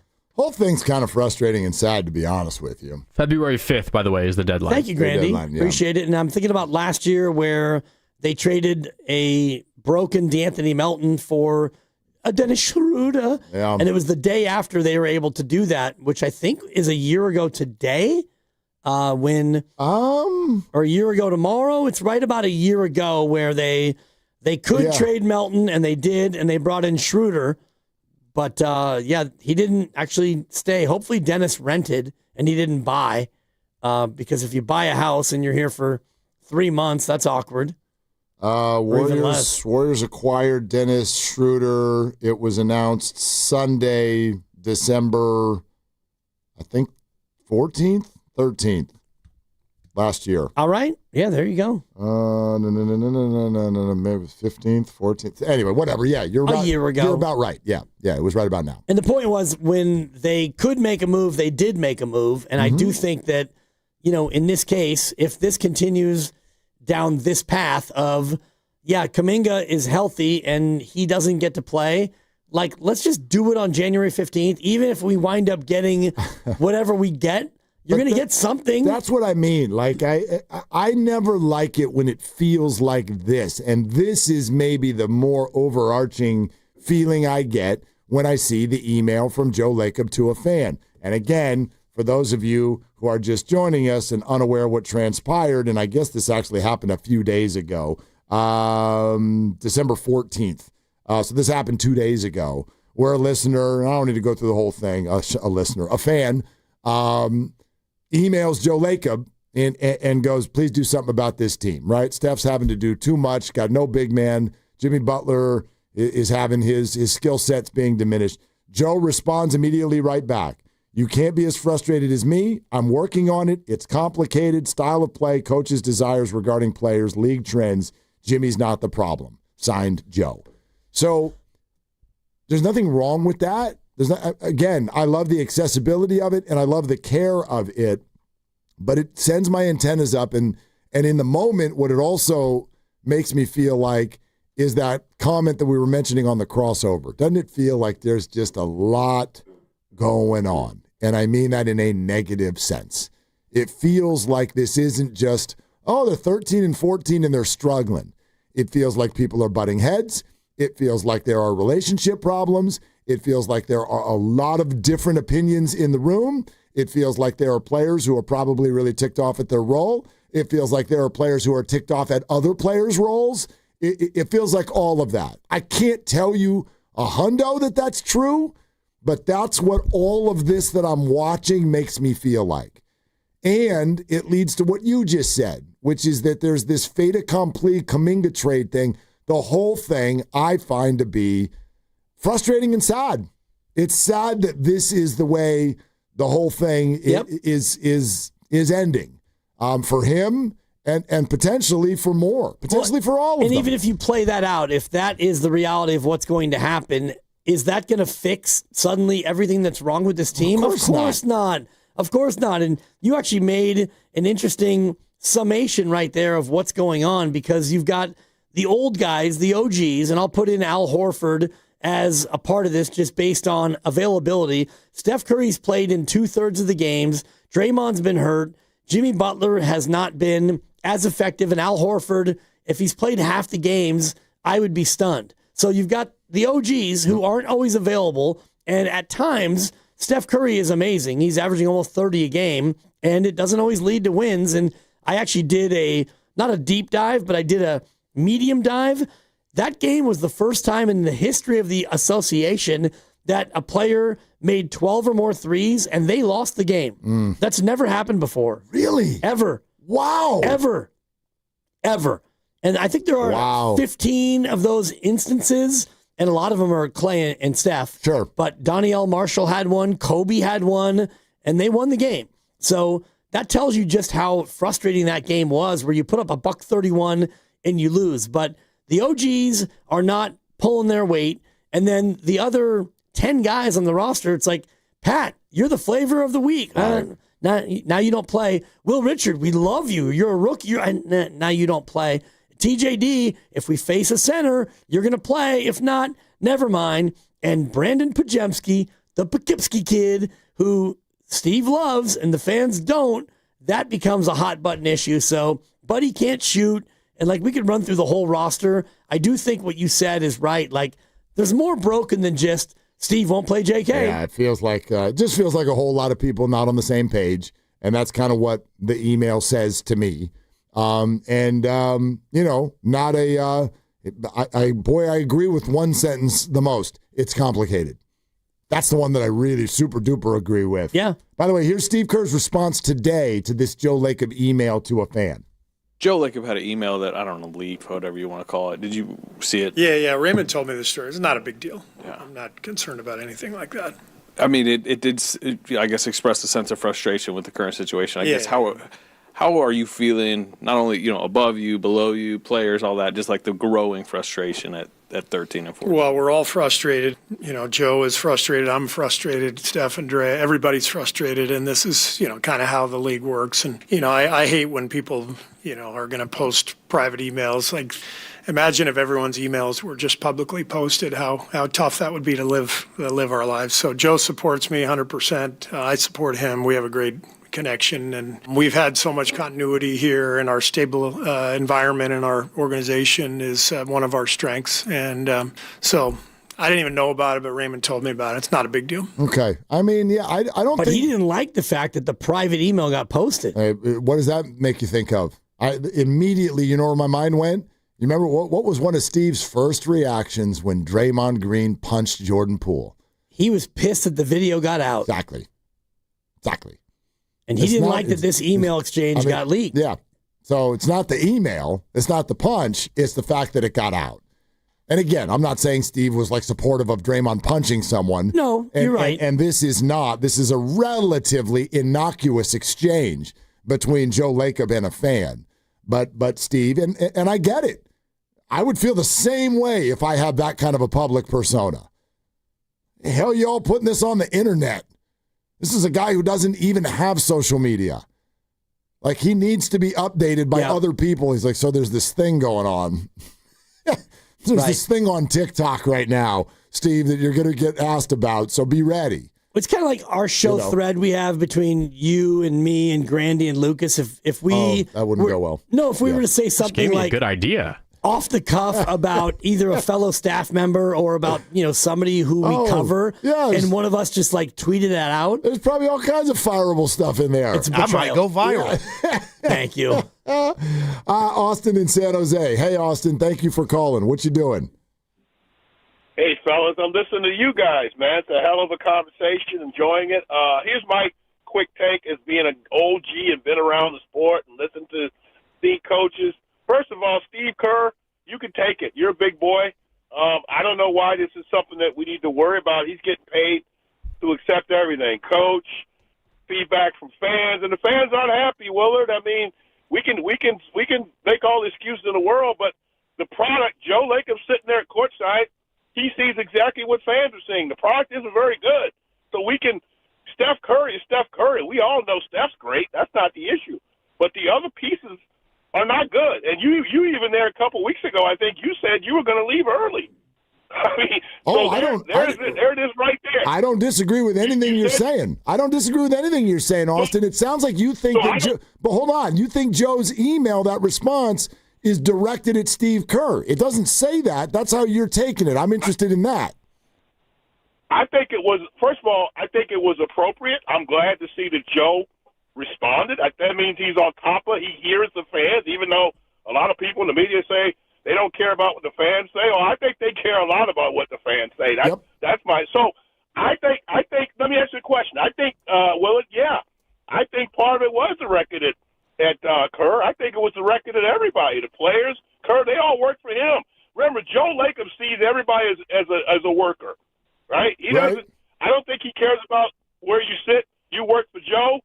They get paid a lot of money. They get criticized. Hey, they're big boys. They can take it. That's my opinion. And Steve needs to go fix it. He's 13 or 14. There's no excuses, man. He can't live with what he did before. This is not that team. This team is not the team that won championships. So we got to stop acting like Steve Kerr gets a pass because he won championships. This is not that team. I don't think anybody said otherwise, Austin. That's good points, Austin. Yeah, these are all fair points. What's interesting, though, is you said, hey, Steve, it's your job to go fix it. That's not what Joe said in the email. Joe said, I'm working on it. Right. Now, maybe by I'm working on it, he means I'm yelling at Steve. I don't know. I look at more at like style of play and league trends. Sure, coaches' desires regarding players is a thing, but if you want to look at this team versus a lot of other teams, they're not composed the way other teams are to be successful. That's very true. And that's, I think, what he's going to go out there and try and fix. If Joe Lacob is that involved, then doesn't he share in where they are? Which is why he's working on it. Okay. Then, so that's right. If he gets to be the one working on it, then that also means he's got to share in the blame for where they sit, no? How many calls a day to Mike Dunleavy, you wonder? I got over under 5.5. Oh, I'm going over. 18? 5.5? That's more than every hour. Nick Friedel joins us coming up next. We're sponsored by California Office of Traffic Safety and Caltrans. Boy, Nick's going to have some insight on all this. Better stay right where you are. Willard and Dibs. My mom, my dad, works for Caltrans. On the freeway. Right next to speeding cars. Please be careful. Flashing lights mean move over.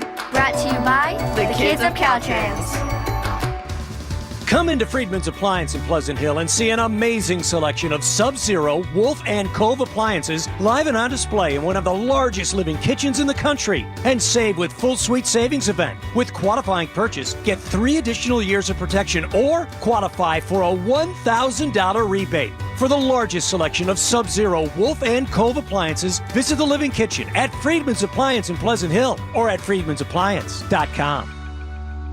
When the new year hits, every business could use a little something to stay ahead.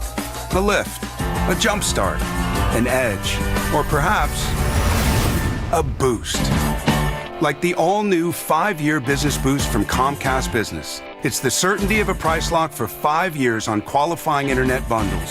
Plus, you'll have the most reliable Wi-Fi with our best equipment, so your whole team can stay connected at a great rate. And to sweeten the deal, ask about a $500 prepaid card when you add 2 lines of mobile. It's the boost your business deserves. So sign up for the 5-year business boost and get a 5-year price lock on ultra-reliable Wi-Fi. Plus, ask about a $500 prepaid card. Comcast Business, powering possibilities. Ends 2/22/26, new customers only. 1-year contract required for guaranteed rate. 5-year pricing applies to monthly service charge excluding taxes and fees. Best Wi-Fi based on Open Signal Awards USA. Fixed Broadband Experience Report, May 2025. What's your financial future look like? At Pettinelli Financial Partners, we help you shape it. Whether you're planning for retirement, buying a home, or saving for something special, our professionals are here to provide clear guidance and smart strategies. Visit PettinelliFP.com today and take the first step toward a more secure financial future. The financial consultants at Pettinelli Financial Partners are registered representatives with and securities offered through LPL Financial, member FINRA SIPC. Investment advice offered through Stratos Wealth Partners, a registered investment advisor. Stratos and Pettinelli are separate entities from LPL Financial. Hey there, it's Bonte with the report from River Islands in Lathrop, where so much is happening this winter. The home selection has never been better, with neighborhoods designed to fit a wide range of lifestyles. Whatever is on your list of must, an amazing kitchen, a home gym, a private office, or a separate suite for your in-laws, the home builders have designed a home just for you. Priced from the low $600,000s to over $1 million. There's even a community for active adults, 55 plus, inside the River Islands Master Plan, with its own clubhouse for sports and socializing. Then there's everything that's all around your home, the lakes, the parks and trails. How about the San Joaquin River? Every day feels like a good day when you have so much access to the outdoors right out your own front door. Not far from home, day trippers head out to Yosemite, the Gold Country, or the Lodi Wine Country, or they meet up with friends on the deck of the Boathouse Restaurant. No matter how you define it, River Islands is where the good life comes to life. Isn't it time for you to discover the islands? Check it out at riverislands.com. Neuropathy is a debilitating condition that is sometimes misdiagnosed. Symptoms can include pain, numbness, and tingling in your hands, legs, and feet. Neuropathy is a progressive condition that only worsens unless you get effective treatment. SF Bay Wellness is a leader in neuropathy reversal and uses FDA-cleared, non-invasive electric cell therapy to restore nerve function with no injections, no drugs, and no surgery. The treatments have a 95% success rate. If distance is a factor, ask about our virtual consultation option. Call SF Bay Wellness at 844-94-NERVE for the $99 neuropathy evaluation and receive a personal treatment plan that is tailored to your needs. Don't wait another day. Call 844-94-NERVE. That's 844-94-NERVE. Why keep suffering with the painful symptoms of neuropathy? You deserve to live a pain-free life. Start getting the treatment you need for your neuropathy symptoms. Call today. Hurry, it's your last chance to donate your car to Cars for Kids for 2025. Any car, running or not, can be picked up as soon as tomorrow. Act now for your maximum 2025 tax deduction and vacation voucher. Call 877-CARS-FOR-KIDS to donate. That's Cars with a K. Oh, no. Ah, that's the sound of someone who's misplaced my debit card. Their debit card. Where'd I leave that thing? Not at the gas pump, or the checkout counter, or the roof of your car.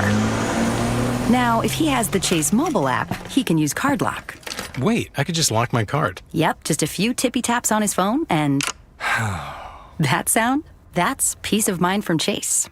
Chase mobile app is available for select mobile devices. Message and data rates may apply. J.P. Morgan Chase Bank N.A., member FDIC. Nationwide is so much more than a great insurance company. They're one of America's largest financial services companies. Like how I'm more than Saquon Barkley, the NFL's reigning leading rusher. I'm also the NFL's leading husher. Shh, hush up back there. Wow, I might have just set the hushing record. Well, almost. For your insurance and financial needs, Nationwide is on your side. Nationwide Investment Services Corporation, member FINRA, Columbus, Ohio.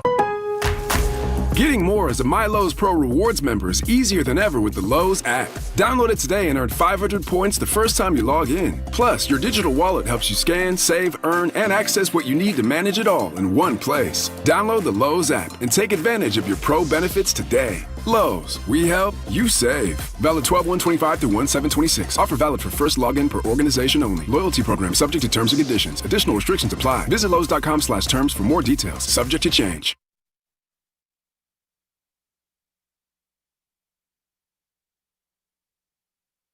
I'm going to be completely honest with you, Nick. I did not hear a word you said. No way. Now, back to Will and Dibby on 95.7 The Game. Dog, you got some nerve, dude. Yeah. You got some nerve. All right, hold up. Wait a minute. Let's put some orange in it?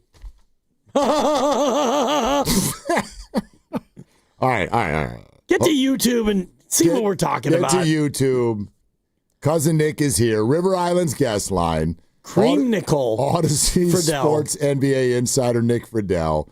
Check out all Odyssey's newest sports podcast on Spotify or Apple Podcasts. We got a lot to talk about, but the first one is how you are just absolutely thumbing your nose at number 30. Like unbelievable for you to come in here with a Buccaneers lid and an orange shirt on after what took place last week between the two of you. Are you two okay?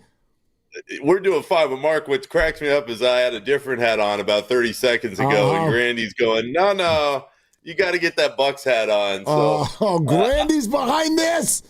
Yeah, Grandy was the engine behind the Bucks hat today. But what's hilarious is I was just wearing it the other day because the Bucks were playing, and I started asking Steph that question. He's like, man, I don't even know what you said because he is a legit Panthers fan. And then after that game that they blew in New Orleans the other night, I see him walking through the tunnel, and he just looks at me like, we can both be miserable together because I think we both acknowledge that neither one of those teams is going too far. But as true fans on both sides, we know that there's always a chance. So having been around him for enough years now, I respect the fact that he is still loyal to the team he grew up with. And I think on the other side, he respects the fact that I've been going to Bucks games since they were in the old sombrero. NFC South football. Boy, it's phenomenal, isn't it? What a division.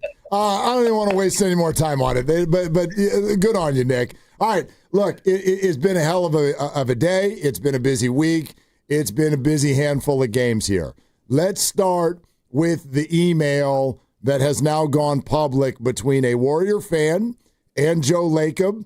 It's cool that he's that accessible. It's cool that he cares that much. Everybody agrees with that. And there was nothing in there that was like inflammatory. But I do, and I think we all wonder, how did you translate him saying things like style of play, coaches' decisions and feelings about certain players? Nick, where is this directed in your mind? I read it when it started popping up this morning, Mark, and I didn't think twice about it at all. My first thought was, well, this is Joe Lacob being a guy who's very passionate about what that team is doing and their struggles. I respected the fact that he responded to the fan because it's interesting in the context when we're talking about the Bucks, the Panthers. Fans have feelings too. I mean, they're part of how this whole thing runs. It's why we all have jobs. People are really, really into this Warriors team because the standard has been as high as it's been for so many years. So as far as that went, I respected that he talked to the fan. I couldn't believe that, the guy made it public. But as far as hidden meanings and what was said, personally, I can only speak for myself. I didn't think much into it because Lacob has always been a more hands-on owner. That's always been part of the conversation as far as the Warriors go. Kerr's going to do what he's going to do. Dunleavy's going to do what he's going to do, and things will just keep moving. And things will keep moving, but he says that he is, quote, working on it. And if you're trying to work on it for this year ahead of the deadline and JK Day is coming up on Jan 15, what can he actually do to work on it to the extent that this can actually be better than what it is? Dibs, your guess is as good as mine.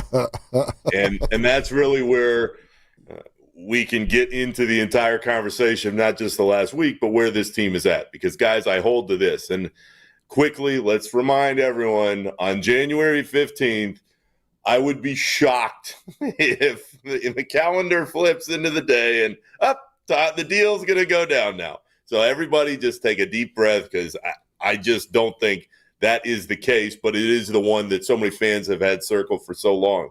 As far as potential deals go, guys, I don't think there is a deal that takes the Warriors from where they're at right now, 13-14, a mediocre team, to the place everybody wants them to be.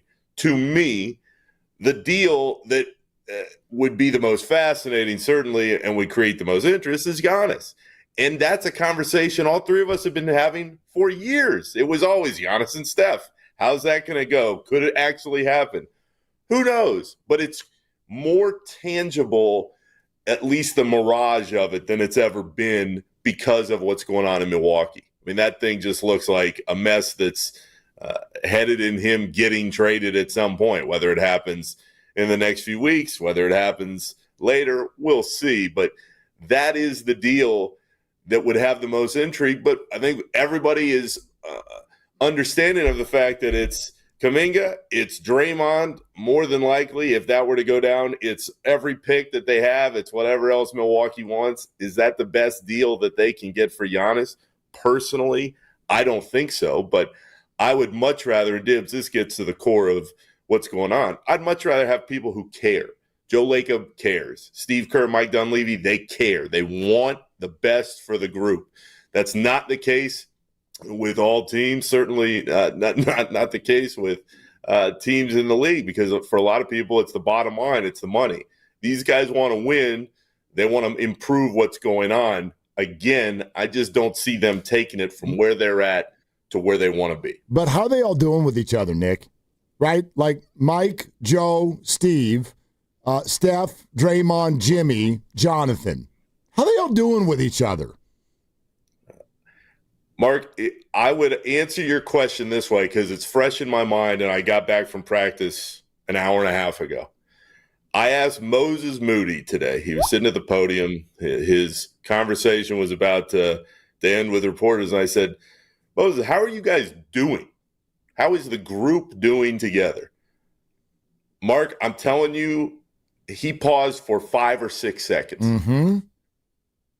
And I was like, is the mic not working? I was like, whoa, what's going on? Is he going to start crying? What's going to happen? Yeah, what is happening? Right, it was weird. It was like, whoa, okay. I'll give him this. He didn't want to just say something like, oh, yeah, everything's fine. And I'll always give an athlete credit for trying to put context behind what everybody's feeling. I think what he said makes lots of sense, though. He's like, nobody's really happy with the record, of course, but he said it's a bunch of grown men who are trying to figure it out. And so all the characters in the play, they're all interesting. Mark, this is the most interesting 13 and 14 team to me that I've ever seen in my life. The amount of content, the amount of intrigue, it's every single day. But I would bring it back around to an hour and a half ago because I think internally everybody's trying to figure it out. What was been fascinating the last couple of days is Steph goes absolutely nuts in Portland, 12 threes, he's awesome, and they lose. When that starts to happen and you start to see guys, because our job as reporters is to ask what's going on, and they're kind of like, we're trying as hard as we can, we just cannot find the rhythm. That's where it gets even more interesting. So I don't think that they have the answer. I think they're trying to find it still. I don't get the sense, at least right now, that everything's kind of breaking apart behind the scenes. But there is nonstop interest in a team because of the characters in play and because of the years that they've put together in the past. But every day there is some new storyline, and there is so much interest because of the fan base out here in the Bay. And is part of the interest and the intrigue in that players 4 through 12 don't know if they're going to be in or if they're going to be out. It reminds me a little bit of Wu-Tang Clan, Nick, where you had, a couple of the big-time frontliners and everyone else is fighting for their bars and fighting for their verses. It's kind of like that, where if you're Pat or if you're Gee or if you're, I guess Pods is the golden child, but the rest of them, nobody really knows when they're going to get their bars. I just want to take a moment and, Dibs, this is why you make the big bucks, my friend. Oh, thank you. You just got Pat Spencer, Guy Santos, and Pajemski in a Wu-Tang reference. Thank you. That is incredible. And that is why you guys are great at what you do. To answer what's going on, I think that's a huge part of it. We know seemingly night to night what Steph, what Draymond, and what Jimmy, although I think he needs to be more assertive offensively. But in theory, you know what you're going to get from those three guys. The rest of the roster night to night is just kind of up for grabs. And I know people laughed a couple weeks ago, guys, when I was like, I really think Steve Kerr is going to ride the hot hand. That's exactly what he's done. He's basically said to these guys, whoever is playing well, I'm going to reward you. You are going to get your chance. It's happened over and over again this year. The problem is, and I thought he was very honest in this before and after that game in Portland, the separation between 4 through 12, 4 through 13, just isn't that much. There just are not a lot of guys consistently providing the same performance. I think it's a huge reason why the Warriors are at where they're at. It's a huge reason why Dunleavy and Lacob are trying to figure out what to do next. But if you're really trying to read what's happened this year, the short version is Steph is still incredible, but he's already missed 9 games. Draymond, we know what he's giving you defensively, but the lineup absolutely does change offensively when he's out there on the floor. And Jimmy still has shown moments, but he hasn't been the dominator they need him to be, especially offensively. When you combine those things with the fact that there's not a lot of separation behind them from the rest of the group, you have a mediocre team, which is exactly what the Warriors are right now. We're hanging out with Odyssey Sports NBA insider and our guy, Nick Friedel. Check out all of Odyssey's newest sports podcast on Spotify or Apple Podcasts. All right, let's dig into Jimmy a little bit more because I know that you've been doing some writing about it. Steve Kerr admitted after the game in Portland, he said he's done a bad job of figuring out how to get Jimmy a little bit more involved. I guess my question is, how did we get here? Why does Jimmy this year not look like Jimmy last year? I think the biggest issue there, Mark, is that Jimmy still hasn't even been here a year within the system. And I thought Kerr was just deflecting for not just Jimmy, but all the players, because he's saying, I haven't done a good job. I mean, fans jumped all over that, but I think the reality is he's done about as well as can be expected given what the players have shown. The players will tell you how a team looks on a daily basis. And the players this year with this group just haven't played up to the level of their capabilities most nights. Or the flip side of that, Mark, is maybe they have, and that's the problem. They're just not as good as everybody hoped that they would be. Specific to Jimmy, though, I think the problem is he's trying to figure out still in his mind, how can I do what I do best in this system where Steph, as he's called him himself, is the ultimate cheat code. When Steph's out there, and you saw it a little bit in Portland the other night, there's now almost this like awe, like, oh my gosh. And maybe there always was, but I think guys had a better feel because they had played with him a little bit longer on how to work around and kind of fill in the gaps. I think Jimmy's still trying to go through that in his mind. I absolutely believe he has another level within him. We've seen it, and the nickname is what it is, Playoff Jimmy, for a reason. Mark, the problem for Jimmy is the Warriors need him to be that guy now.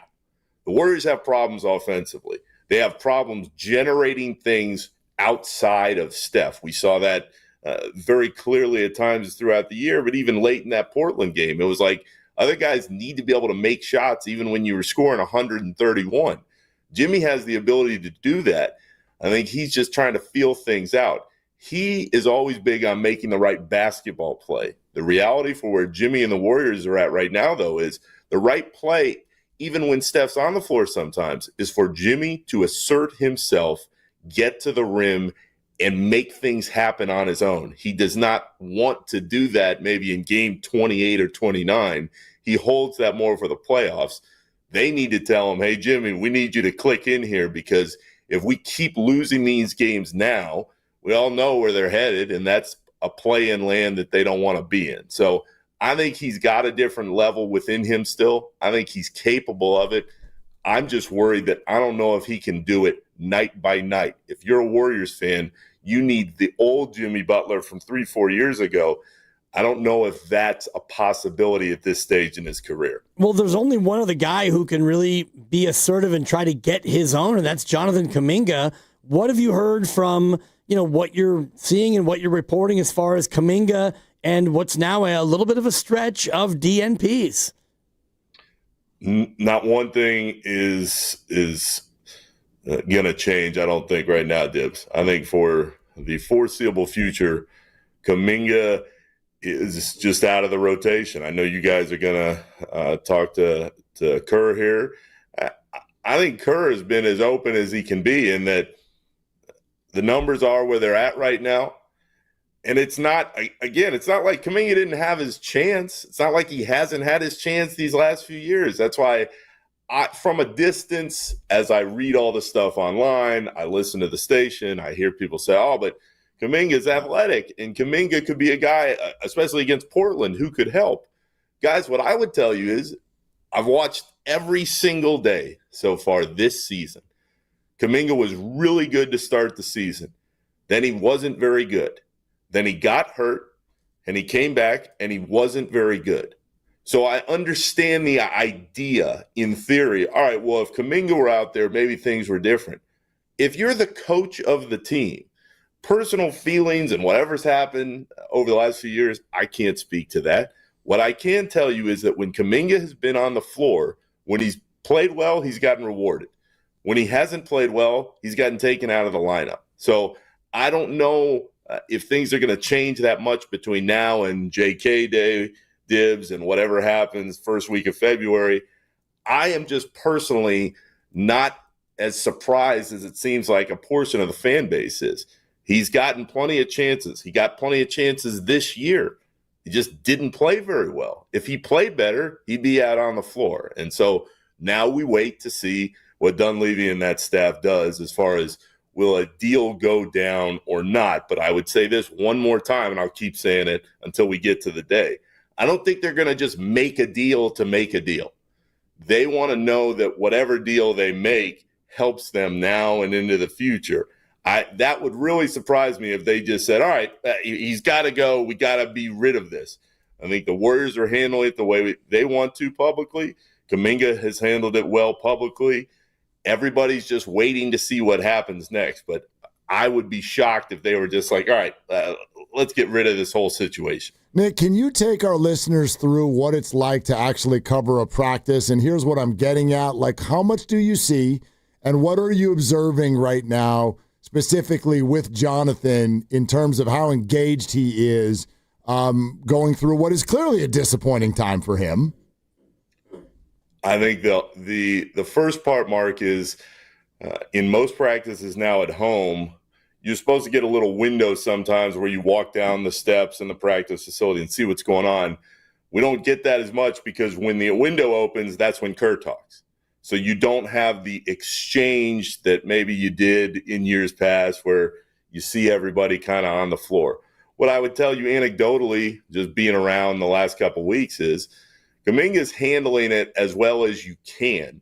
What's fascinating, and I go back to the Portland game the other night, Steph, this is post-game, is in the weight room, makeshift weight room, kind of going through his progressions, the same thing he does after every game. You've got Jimmy, who's silent in the corner, maybe talking to a couple teammates, but he looked very frustrated, and he left while Steph was talking to the media, so we didn't get a chance to talk to him. Well, here comes Kuminga, and I'm not saying he was in a good mood by any stretch, but he walked out of the locker room, was getting his dinner, and it was kind of like, okay, if you're not gonna play me, then what else can I do? So I don't really blame him for that. Like, it's a weird variety of emotions right now is how I would describe what you're getting at, in that Steph is doing his thing because he's so regimented. This is what he does all the time. You've got Kuminga, who realizes that his future is not in the Bay and is in this holding pattern of where am I headed? You've got Jimmy, who's trying to figure out, all right, how do I fit in best with this group and where does it kind of go from this point forward? And then you've got the rest of these guys, again, Mr. Dibbs, to your point, 4 through 12, that are kind of up and down every day because they don't know where they're going to be rotationally, and they haven't earned the right to be in the spots consistently that they should be in if you're on a really good team. So, again, the most interesting 13 and 14 group I've ever seen in my life. Kuminga making $274K a game. So, yeah, go ahead and don't play me. I mean, and he gets a good ticket. He gets a good ticket, great too. Seat. Yeah, no doubt. It is why there's so much interest in the whole thing. But as far as Kuminga goes, I can't hammer this point home enough. If he played better in his spots, he'd be on the floor. He didn't. I think that the time has come for everybody to change directions and for him to go and proceed in his future somewhere else. But making a move in the NBA is a whole lot different in theory than it is in practice. And they have to like something that they're getting back in return to make it happen. All right, Nick, great stuff. And go Bucks, am I right? Where are you and Steph watching the game together this weekend? Well, I was joking with him because I don't think there's a Warriors game Sunday. There isn't. Both of us.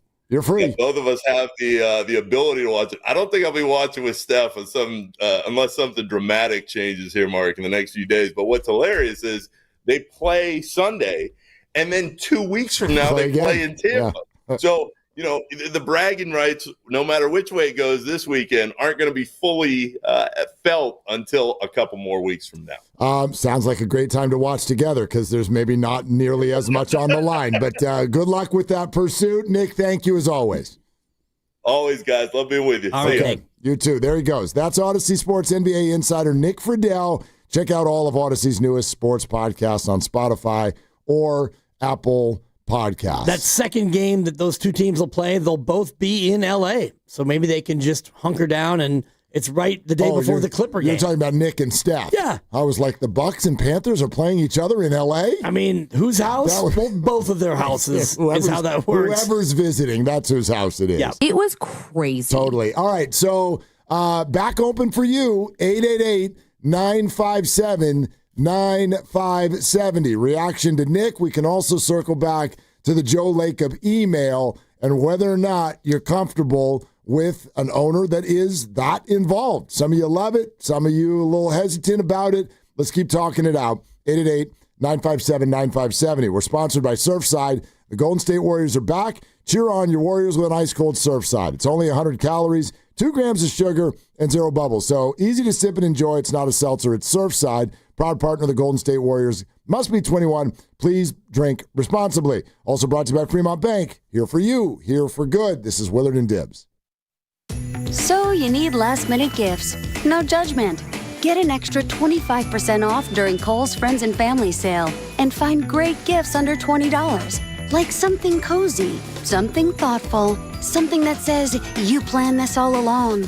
Yep, you're just one quick trip away from checking off the last gifts on your list. Save now at Kohl's and Kohl's.com. Select styles. Offer ends December 24th. Some exclusions apply. See store or Kohl's.com for details. Running a business means wearing multiple hats. So if you're like me, you probably started out using your personal phone, taking client calls and texts nonstop. As my business grew, I needed something smarter. That's when I switched to Quo, the #1 business phone system. Quo works right on your phone or computer. No carrying 2 phones, no clunky landline, just one easy app you can try for free. Your team can share one number and handle calls and texts together like a shared inbox. Any teammate can jump into the conversation so customers get faster responses. And Quo's AI assistant summarizes your calls and responds to customers 24/7, so you never miss a lead or opportunity. All this starts at just $15 a month. That's basically 2 coffees. You can even keep your current business phone number. Find out why 90,000 businesses trust Quo. No missed calls, no missed customers. Try Quo for free at quo.com/sports. That's quo.com/sports to try Quo free. QUO.com/SPORTS. You know, covering Bay Area sports for years, I've seen athletes go through it all. The highs, the lows, and the pain that comes with getting knocked down. But when it's not just a game, when you're the one injured, or when tragedy strikes someone you love, that's where Beam Law comes in. Beam Law is the Bay Area's go-to personal injury law firm. Whether it's a car accident, a serious injury, or a wrongful death, they're there to shoulder the legal burden so you can focus on what truly matters: rebuilding, recovery, and taking care of your family. Beam Law is local, and they win, with millions recovered for clients across the region. That's why SF Weekly voted them Best of the Bay 4 times. If you've been hurt or lost someone because of someone else's negligence, call Beam Law at 415-523-5555. 415-523-5555. That's 415-523-5555. Or visit hurtinthebay.com. That's hurtinthebay.com, because it's not whether you get knocked down, it's whether you get back up. Beam Law, they've got your back, Bay Area. 250 years ago, a promise was made to connect families and friends near and far. And during the holidays, that promise is more important than ever. That's why USPS is building a better network to meet your needs, with timely deliveries, easy and affordable ways to ship, and everything you need to make your season full of holiday cheer. Our purpose is delivering your peace of mind, knowing your love will arrive, bringing joy to all. The United States Postal Service. Learn more at USPS.com/holidays. Tune in for the Ghost Report on Fridays during the Morning Roast with Spadoni and Jasky. Brought to you by Ghostwood Kitchen, your neighborhood brew pub on Main Street in Redwood City, where we are talking about who's scaring the competition this week. Guys, thanks for helping me carry my Christmas tree. Zoe, this thing weighs a ton. Drewski, lift with your legs, man. Santa! Did you get my letter? He's talking to you, Bridges. I'm not. Of course he did, right, Santa? You know, my elf Drewski here, he handles the nice list. An elf? I'm 6'3". What everyone wants is iPhone 17. And at T-Mobile, you can get it on them. That center stage front camera is amazing for group selfies. Right, Mrs. Claus? I'm Mrs. Claus's much younger sister. And at T-Mobile, there's no trade-in needed when you switch, so you can keep your old phone. Or give it as a gift. And the best part, you can make the switch to T-Mobile from your phone in just 15 minutes. Guys, my side of the tree is slipping. Timber! The holidays are better at T-Mobile. Switch in just 15 minutes and get iPhone 17 on us with no trade-in needed. With 24 monthly bill credits for well-qualified customers plus tax and $35 device connection charge. Credits end and balance due if you pay off early or cancel. Finance agreement, 256 gigs, $830. Eligible port in a new line, $100 plus a month plan with auto pay plus taxes and fees required. Check out in 15 minutes or less per line. Visit T-Mobile.com.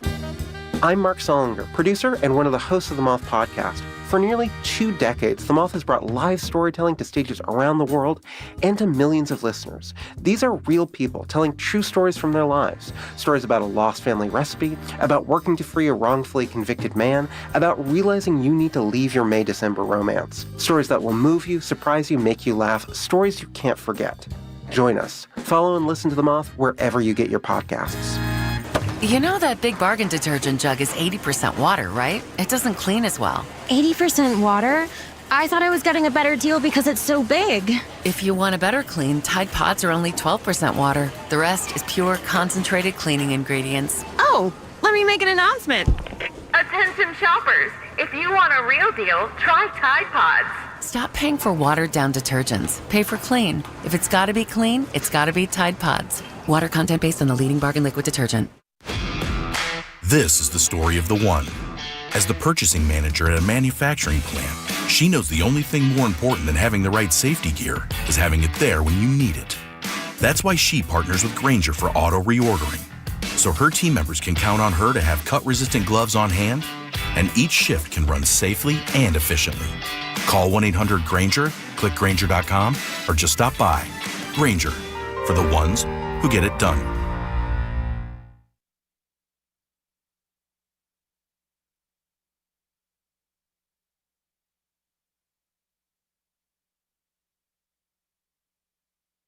Hey, it's Joe Shasky from the Morning Roast, and you're listening to Willard and Dibs. And you know, as much as I love Willard, I'm more of a Dibs guy. So if you want to do what I do, go check in on Dibs and say hi to him. Get in the YouTube chat. Do it right now on 95.7 The Game.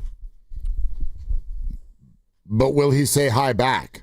Probably not. Probably not, yeah. But, I mean, I'm but much... you just appreciate the support. Yes, I do, and I'm much more active 10 to 2 because when we get to our show, I try to yak in on what we're doing. And if we're having a conversation and we were talking about Kuminga not playing well, so I was looking at the 2-man combinations and the 3-man combinations and seeing, where he ranks. What'd you come up with? Well, in the 2-man combos, he doesn't do that well.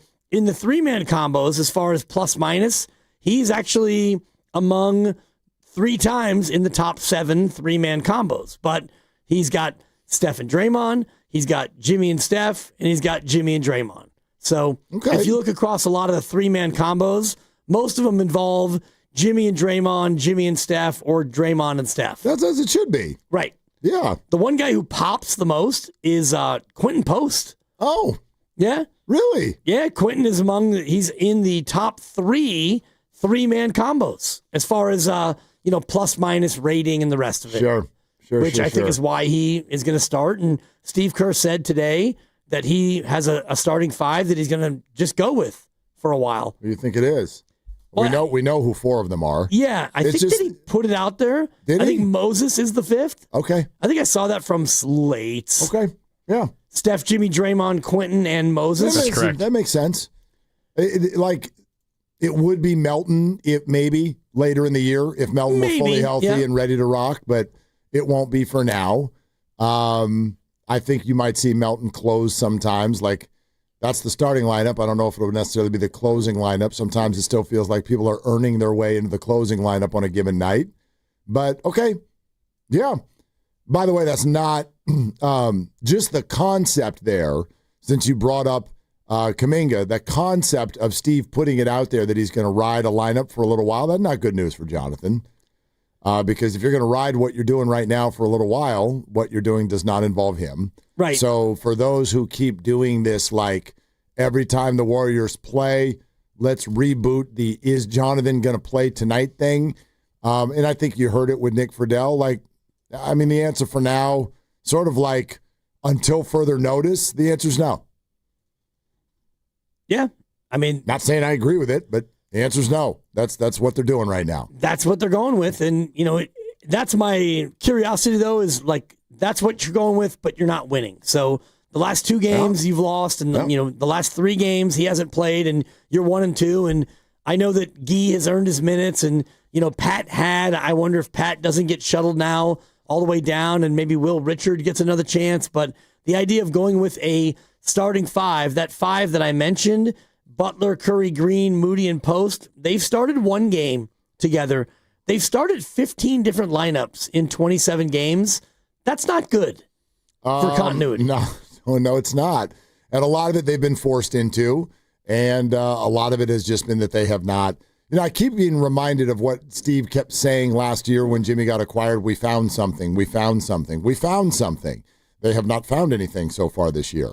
So I don't know. It lands me sort of in I feel like as a fan, an awkward spot with all of the players, because everybody can yell at each other about Kuminga or Pajemski all you want. That whole thing has denigrated into a schoolyard level type of an argument as far as I'm concerned. I don't know who the hell you can count on. I don't know what combination you can count on. That includes everybody. Every single Warrior has been a part of it, both looking good at moments and bad at moments. All of them. Jonathan, Brandon, and all of the other people who wear jerseys have been a part of good games, and then they have been part of what feel like ridiculous games, just in these 27 that we've watched. Yeah, it's looked good at times. Win over Denver, 2 wins over San Antonio, impressive, and then it's looked really bad at times. And you could look at the Indiana game, the Giannis-less Milwaukee game, these last couple of games. You have no answer for Portland. If Portland's going to beat you every time, then what are we even thinking about as far as going on a run? Because Portland is I guess they're a bad matchup. They're young and athletic, and maybe if you leave them alone, they can shoot threes. Apparently they can when you don't guard them. So if you're having trouble with Portland, what happens when you face the Lakers and Denver and Houston and OKC? Yeah, right now, a bad matchup means a capable team. Anybody who's a capable team is a bad matchup. Not saying the Warriors don't have a few good wins this year. They do. But even that 13 and 14, to a degree, has been built on the backs of, you've been able to handle the Pelicans when you play them and stuff like that. You had that nice game in Chicago a week and a half ago. All right. We started off the show, and we'd really love to kind of reignite your reaction. That's what makes this whole engine go. So 888-957-9570. We will take your phone calls right now on what all of us will admit on the surface is kind of an innocuous and in some ways really good thing, which is it's been made public, an email exchange between Joe Lacob and a Warrior fan. There's nothing in here that's like crazy or controversial. Warrior fan basically is just like, you got to do something with this team, Joe. This isn't working. What does Steph need to do? Drop 50 every night? Anyway, the point is that the owner of the freaking Warriors immediately hit reply. 2 minutes later, he replied. I want to know where the guy found Joe Lacob's email, by the way. Is it like just posted on the Warriors site? Can you just go to warriors.com and email Joe? I think he might have reached out to Joe Lacob's private email with the private firm that he works for. Right. Like, how did he know that? I have no idea. But anyway, Joe's response is, quote, "You can't be as frustrated as me. I am working on it. It's complicated. Style of play, coach's desires regarding players, league trends. Jimmy is not the problem," which had kind of been suggested a little bit by the emailer. And then he signs it as Joe. Steve Kerr had to respond to it today when asked about it. Joe Lacob had an email that, I don't know, leaked, whatever you want to call it. Did you see it? Yeah. Raymond told me the story. It's not a big deal. Yeah. I'm not concerned about anything like that. I mean, it did, I guess, express a sense of frustration with the current situation. I guess how are you feeling, not only, above you, below you, players, all that, just like the growing frustration at 13 and 14? Well, we're all frustrated. Joe is frustrated. I'm frustrated. Steph and Dre, everybody's frustrated. And this is, kind of how the league works. And, I hate when people, are going to post private emails. Like, imagine if everyone's emails were just publicly posted, how tough that would be to live our lives. So Joe supports me 100%. I support him. We have a great connection, and we've had so much continuity here, and our stable environment in our organization is one of our strengths. And so I didn't even know about it, but Raymond told me about it. It's not a big deal. Okay, so Steve's going to join us in an hour. We'll talk about it further for sure. But one thing we've done so far, we've kind of talked about, do you want an owner to be this involved? Yeah. And, look, Joe Lacob's got a great history here. Joe Lacob cares. He's accessible. These are all very good characteristics. I get a little tense whenever, like, an owner is like, I got the basketball. Let me handle this. I don't think that's great. But honestly, if that's the biggest problem you might have with Joe, that's not necessarily a huge deal. One thing we haven't done yet is piece apart these sentences. And I think that that's interesting.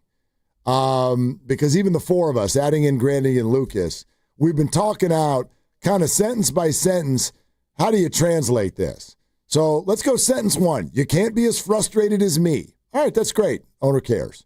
Next one, I am working on it. We talked about you've talked a lot about the I word, but okay, not a big deal. He's working on it. That's good, right? It's complicated. Okay.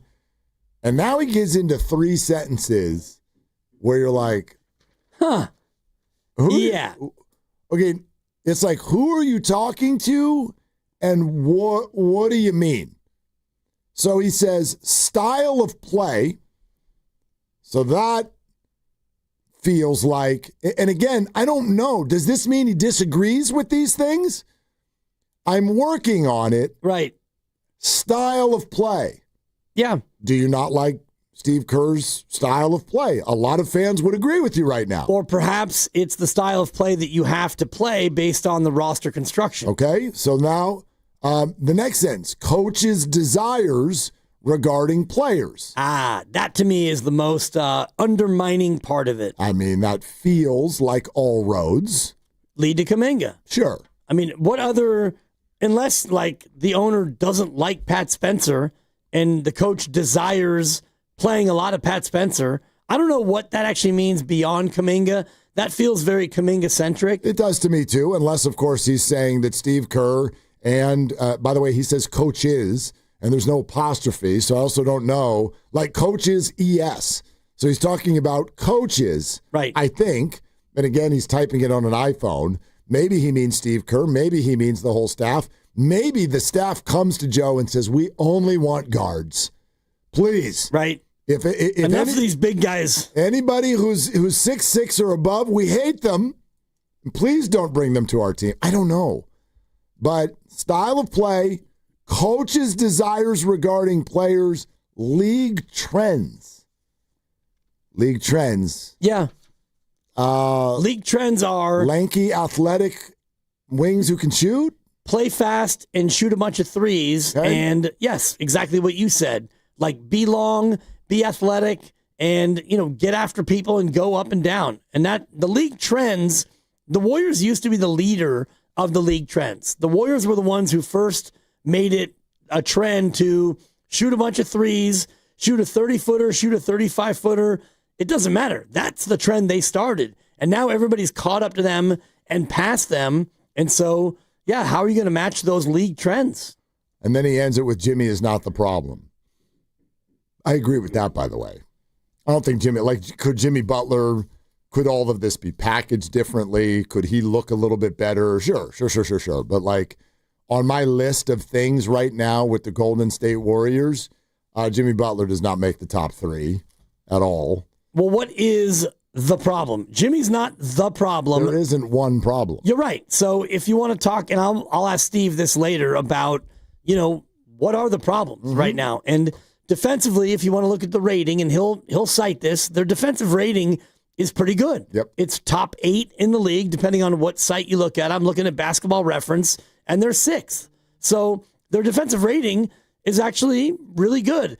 The offense is 21st out of 30. So what is the problem? Jimmy's not the problem. What is the problem? And the way I look at it, Mark, is you don't have anybody outside of Steph who you can consistently count on to score the basketball. You've got your shooter group, including Buddy Hield, who can't shoot. Your stretch 5, Al Horford, who's got sciatica, and he can't play. And then you've got your defensive guys. GP2 had a few nice games, and he doesn't really play much anymore. TJD, God love him, has a hard time catching the basketball. So, what is the problem? And you're right, it's a myriad of problems. I don't know how I would whittle it down to the problem, but... what are the problems? Why? Just a few words that pop to mind. The team turns the ball over too much. Yep. Okay? Both he and Kyle Shanahan and many others love to use the word connected. They are disconnected. This is a disconnected group. And for a myriad of reasons, whether it be injuries, whether it be changing lineups, and then that leads to maybe the third word that I would bring up, which is relationships. I think that there is too much discord and tension in the room right now. And that probably has a bunch of spider legs on it. You know what I mean? If you sequestered everybody in the room, I bet you'd get a bunch of stuff. And you can sort of see it. Draymond is Draymond. So Draymond rubs some people the wrong way. And Draymond can be difficult. He's also kind of brilliant. He's a savant. He's turning the ball over a lot. He's getting older. There's all the Draymond stuff. Jimmy's the new guy, but the honeymoon is over.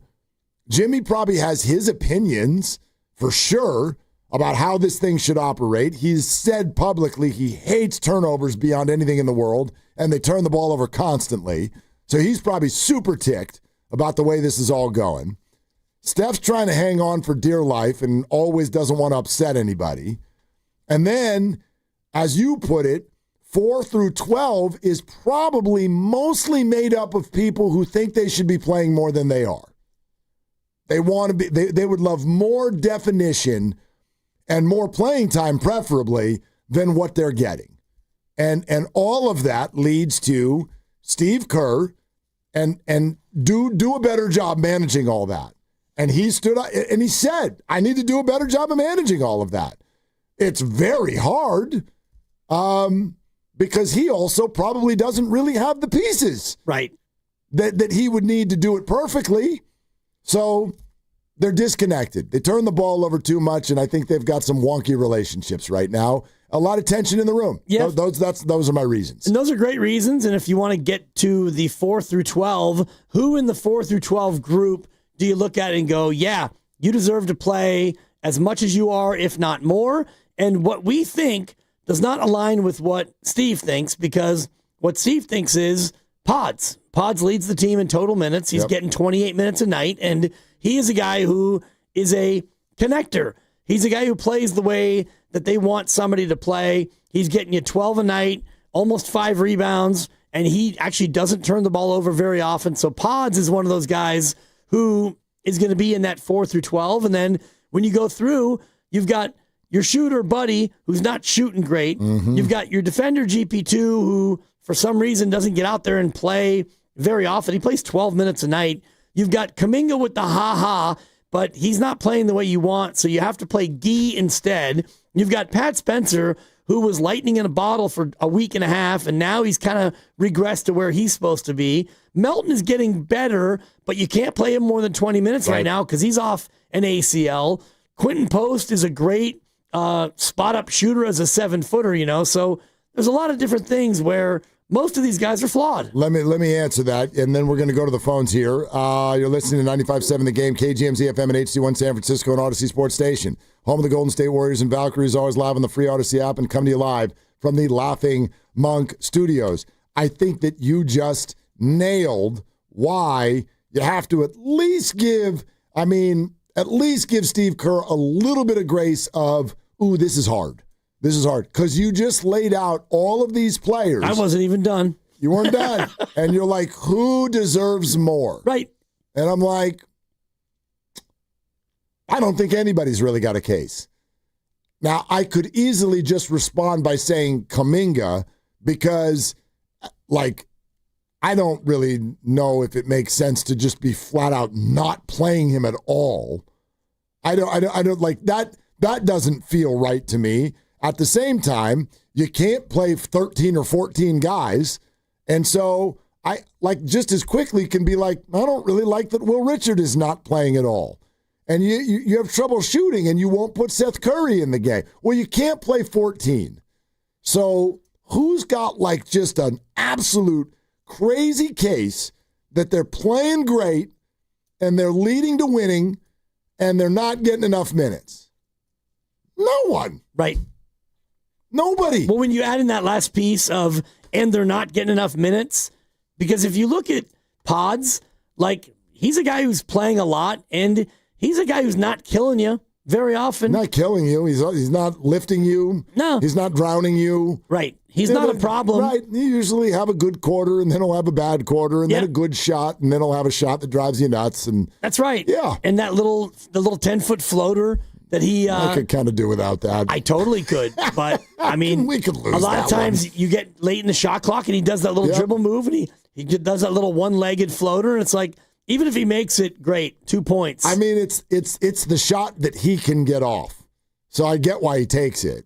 He's hit some very big threes. What's his 3-point percentage this year? What's he doing from beyond the arc? He's at 30. Where's Pods? Pods, he's at 40.6. That's great. That's legitimately really good. Yeah. So, again, I will go to my grave thinking that y'all hate Pods, which has nothing to do with Pods. It's completely circumstantial because this thing has been denigrated into a schoolyard argument of he started it. That's what this feels like to me. You're mad at Pods because he plays a lot, and he's not. I don't think he's necessary. I don't know that he's better than Jonathan. He's better than Jonathan at some things. He's worse than Jonathan at some things. He's nowhere near as athletic. But, pound for pound, he's a better rebounder or has been in his career. He also plays a completely different position, so I've never understood why they get compared, but I get it. He represents something to people. Steve loves that guy, and Steve doesn't love that guy.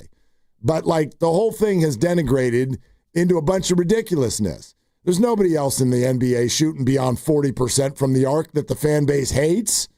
That doesn't exist anywhere else. And it's because he gets, caught in switches with, bigger guys, and he gets dominated down low, and he runs up to take a charge and somebody goes around him. And it's easy to, make him the pincushion when you're frustrated at other things. And just looking at the plus minus, the box score plus minus, you've got a lot of guys in the same range of -0.3, Pods, Moody, TJD, GP2, Draymond's a -2, all the way down to Kuminga, -4.6. So a lot of your guys players 4 through 13, they are net negatives on the floor. Going to go out to the phones. Also mention the Boxer and Gerson work injury attorneys text line. Emotional moment for me. My grandmother from heaven has texted in. Apparently she's got a 318 area code and says the word. Well, it says the word is devolved, not denigrated. Okay. So my grandma, who is my grammar police, is clearly listening to the show. Thank you, Grandma. Grandma's great to see you. It's pretty awesome. It's great to hear from you. Yeah. All right. Not that you're wrong, but still, nobody likes the grammar police. Alex in Oakland. Hi, Alex. Thank you for calling. What's up, fellas? You guys said most of the stuff that I wanted to say. Far as what's going on with the team, the main thing is your core is too old to run the offense like you want to run. It worked 10 years ago when everybody was 10 years younger. It's not working today because your core is too old to run those plays. Thing number 2, and I'm going to say it again every time I call about the Warriors, play your younger players more. Guys keep saying, oh, well, we don't know how they play, and we can't figure out how they play. Well, you're not letting them play. When Draymond went out of that game, I forget the game, but Draymond got hurt that game, and they were losing.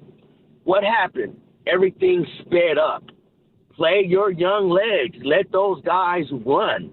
Give Steph and Draymond and Jimmy another 3 minutes rest, and let them guys run. Because as soon as Draymond went out of that game, that whole game sped up. You're talking about Jimmy, no Steph. No Draymond. You're talking about the game in Philly, Alex. Thank you very much. I think Alex speaks for many. I can't argue the point. Like the Warriors, I feel, though, they've been stuck in that vortex for not just weeks, not just months, but years. Of the concept of you got to get younger, you got to get some of these guys minutes, and how that butts heads with Steph Curry and the old guard and them still wanting to hang on to doing it the way they used to do it. Those two things butt heads. Yep. And I don't think either one of them lead to a long playoff run. I agree with you, and that ship has sailed when you went ahead and brought in Al Horford and you traded for Jimmy Butler. You doubled down on this, and the thing that's really most galling to me is what's happened in 4 years in the association from when the Warriors won the chip to now. Most teams are playing faster. Most teams are obviously younger than the Warriors, so it's kind of a two-headed monster of the game is faster and you're slower. There's really no elixir. There's no cure. And you were kind of old then. Right, you were old then, but teams didn't play like they are now. Right, but I'm just saying, like, you're still trying to do the same thing, which is too slow, and you're 4 years older. Right, and 16 teams now play fast. Right, and you turned Andrew Wiggins into Jimmy Butler. He's even older. He's not just 4 years older. He's like 8 years older. And Jimmy's not an up-and-down speedster. He's effective in the half court. Okay, 888-957-9570, the number. Steve Kerr in less than an hour.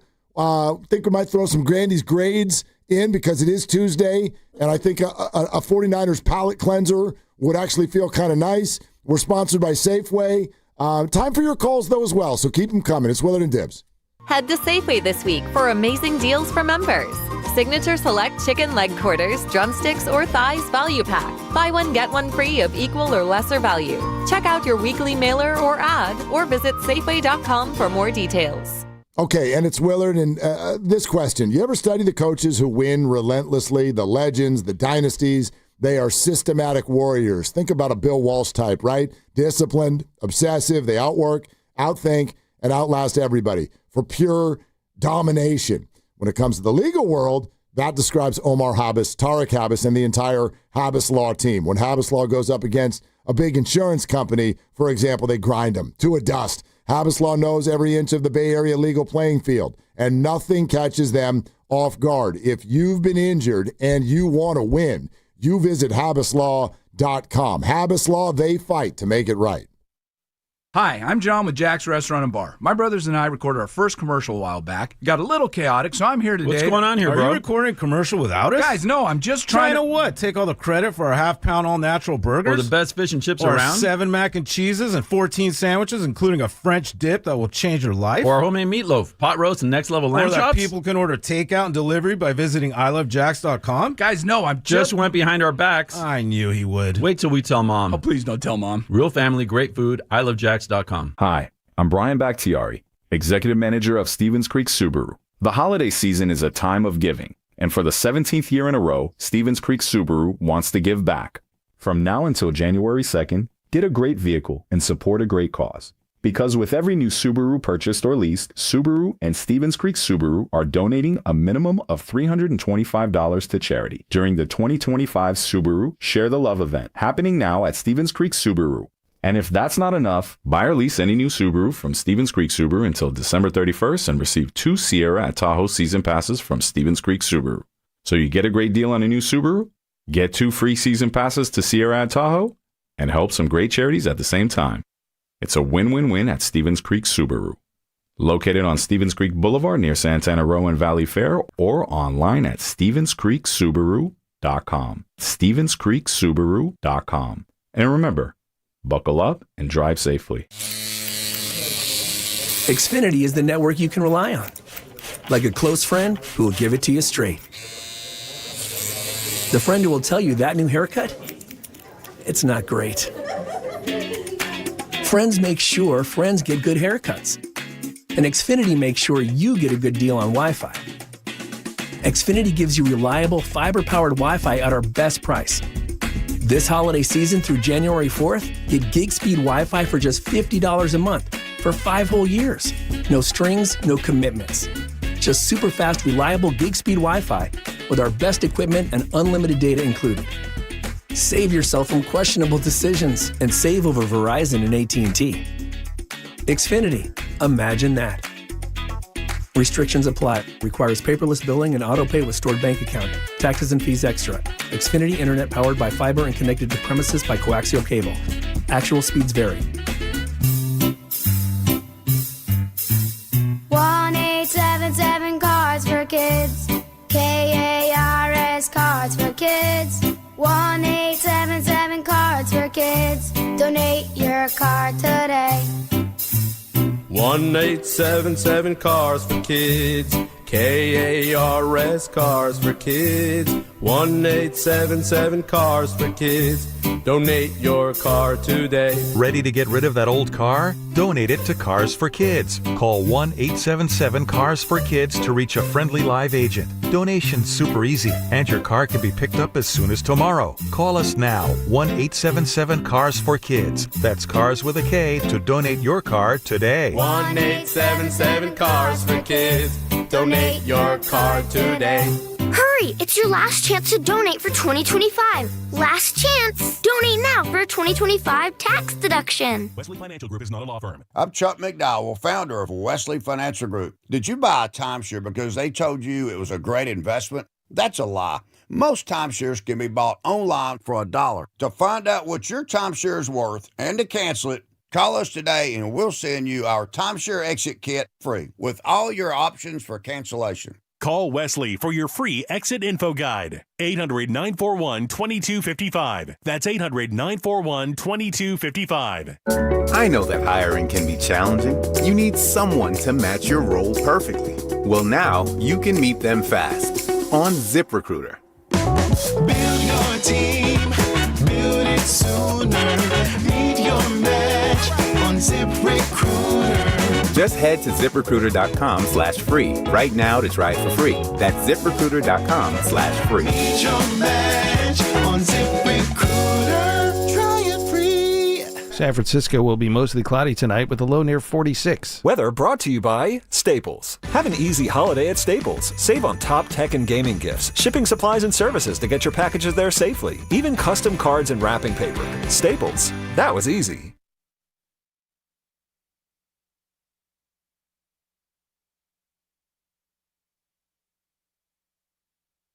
Bay Area, it's Brandon Pajemski. Catch my head coach Steve Kerr with Willard and Dibbs each and every week right here on 95.7 The Game. Yeah, that's happening in 42 minutes. Steve Kerr. All right. Okay, it's a good day for it. There's a lot going on, and we're fully aware that there's a lot of frustration, and we're fully aware that a lot of you want us to hold his feet to the fire. Yeah. Steve, when it comes to head coach of the Warriors, you cannot be that guy. Wow. Let's not look. If you listen to the internet, which, guess what, everyone? We don't. And he doesn't.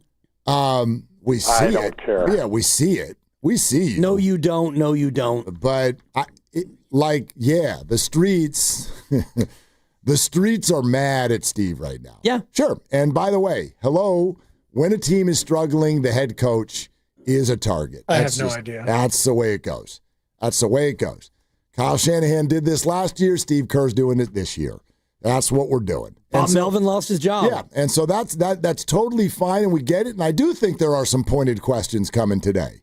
Right? Absolutely. If you want someone to attack Steve Kerr on the air, you're going to have to find a podcast or something. I actually don't even think that exists. I don't like that's not what anyone with the Warriors has earned. But I think that there are some direct questions that will be asked. Sure. Today, for sure. I mean, for sure. There have to be, and it's about more than just Joe Lacob and his email response and Kuminga and his playing time. I just am really interested in what Joe Lacob said about Jimmy's not the problem. And I agree with him. Jimmy's not the problem, but what are the problems and what are the solutions? And Steve's not going to be able to say, well, this guy and this guy and that guy and that guy. And there really are a lot of problems, and there aren't any easy solutions. Like the one solution is, well, how about the guys who shoot, they shoot better, and the guys who defend, they defend better, and the people who have the ball, they stop turning it over. Those are definitely things that are problems. When Draymond Green has 8 turnovers, that's a problem. When Buddy Hield, who is supposed to be your sniper 1A, I saved the day, and you're shooting 31%, that's a problem. So we can go through all the problems, and we will, and I don't know what the solutions are other than, hey, guys, play better, you know? Well, I think you're spot on, and this is, for me, still where the conversation falls short,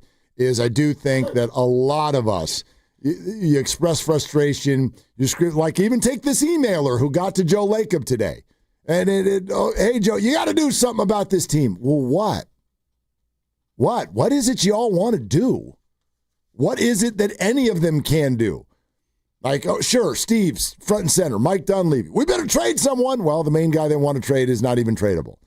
What? Like, Joe Lacob's response, the first words out of his mouth, it's complicated. It's complicated. So, I get the frustration. I get it. The Warriors are tough right now. In fact, Samita in Los Gatos says the team is unwatchable. Samita, thank you for calling. Is that your thought? The team's unwatchable?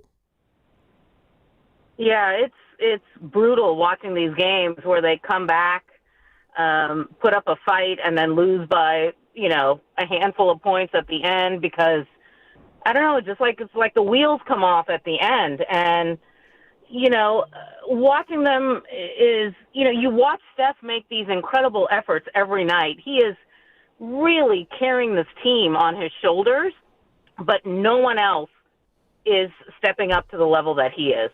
And when Steph Curry is scoring 40-plus points a night and you are still losing, you have a very deep-rooted problem.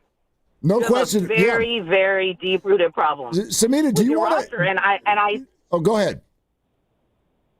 No, go ahead. No, I was going to say, do you want to take a crack at what you would do though?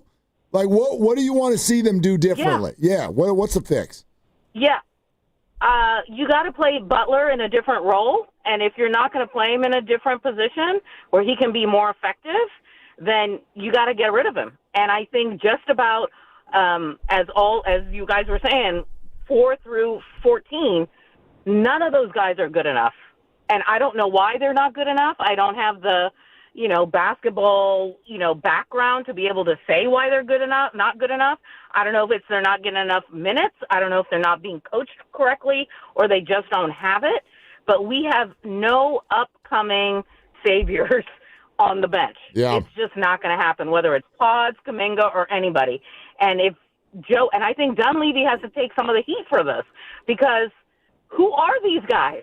Why are we so invested in these guys who cannot come through when we need them? And we have Steph Curry at 37 years old scoring 40-plus points a game against teams like the Blazers.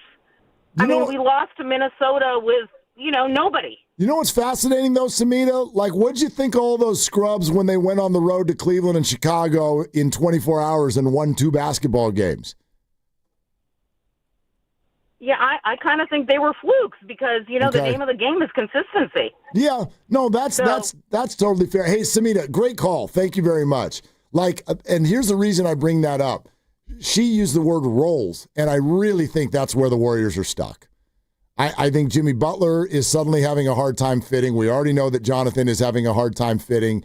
And all of these people who look like scrubs, and maybe they are, but at the same time, you're playing with Steph Curry. Therefore, you automatically know your role is kind of like, hey, just be in a certain spot and see if you can pass 30 the ball. And that's kind of like, I think that a lot of players get stuck in a spot of, I don't know how aggressive to be or not be when we're out here with Steph. And so, again, I'm not saying the Warriors are better off without Steph. That's stupid. But I do think sometimes in a small sample, you get what you got last weekend, which is Steph's not there. And same thing, Draymond leaves at Philly, and here we go. All of a sudden, these guys are like, woo! It's like a dog arriving at the freedom. Right, yeah, they ride at the dog park, and they're just like, wow! Like they start running 1,000 miles an hour. And you're like, you walked here, but now I took the leash off, gone. Yeah. You know? It's the freedom, and it's a certain amount of, the role is defined when there's no Steph, and there's no Jimmy, and there's no Draymond. You're Pat Spencer, and you're going to start, and you get to cook, and Will Richard, the same thing. Quentin Post is a little different because no matter who's out there with Quentin Post, he knows what he's supposed to do. On offense, go ahead and get to your spot right there below the break, not quite all the way in the corner, but just go out there, Quentin, and we're going to find you, 4 to 8 times a game, and you catch and shoot, and you knock it down, hopefully, and we'll go from there. The thing about Jimmy, and I was just looking at his game log last year when he joined the Warriors, and it's almost identical to this year. Field goal attempts, points a game, rebounds, shooting percentage, 3-point percentage. So Jimmy is really, for the most part, he's kind of been what you expected last year when he came and before the playoffs and before Steph got hurt and the rest of it.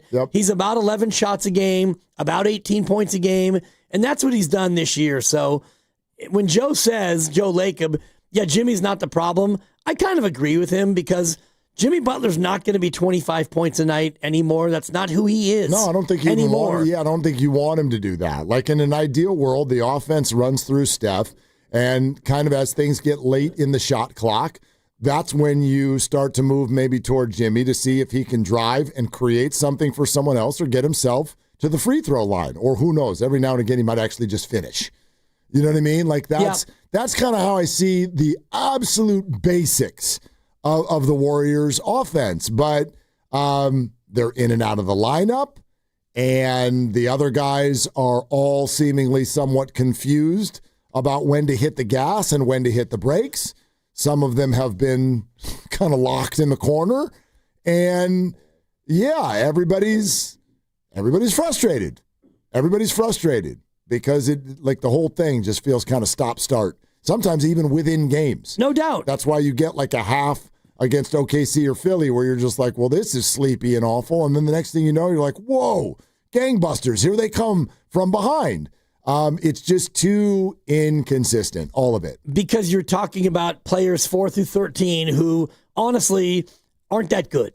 And if you want to look at all those individuals, they are probably on a very good team. They're probably players 7 through 13. But on this team, somebody's got to be player 4, player 5, player 6, etc. Yeah, and that's where it's a good point. It's a little bit harsh, but I'm just going to say it because, if it's Moody and Pods, and if it's Post and Heald, and if it's D'Anthony Melton and TJD and Gee and Pat, these are all like some of those guys are true third stringers. The other guys are second stringers. No, like D'Anthony Melton is a great example. If he's playing at his best and you are a really good team, he's probably your 6th man or maybe your 7th man. Maybe. I mean, he can be. I don't mind if he's a starter on the team. I think the question that you're getting to, and I wonder even how you'd answer this, who do you want to be the Warriors' third scorer?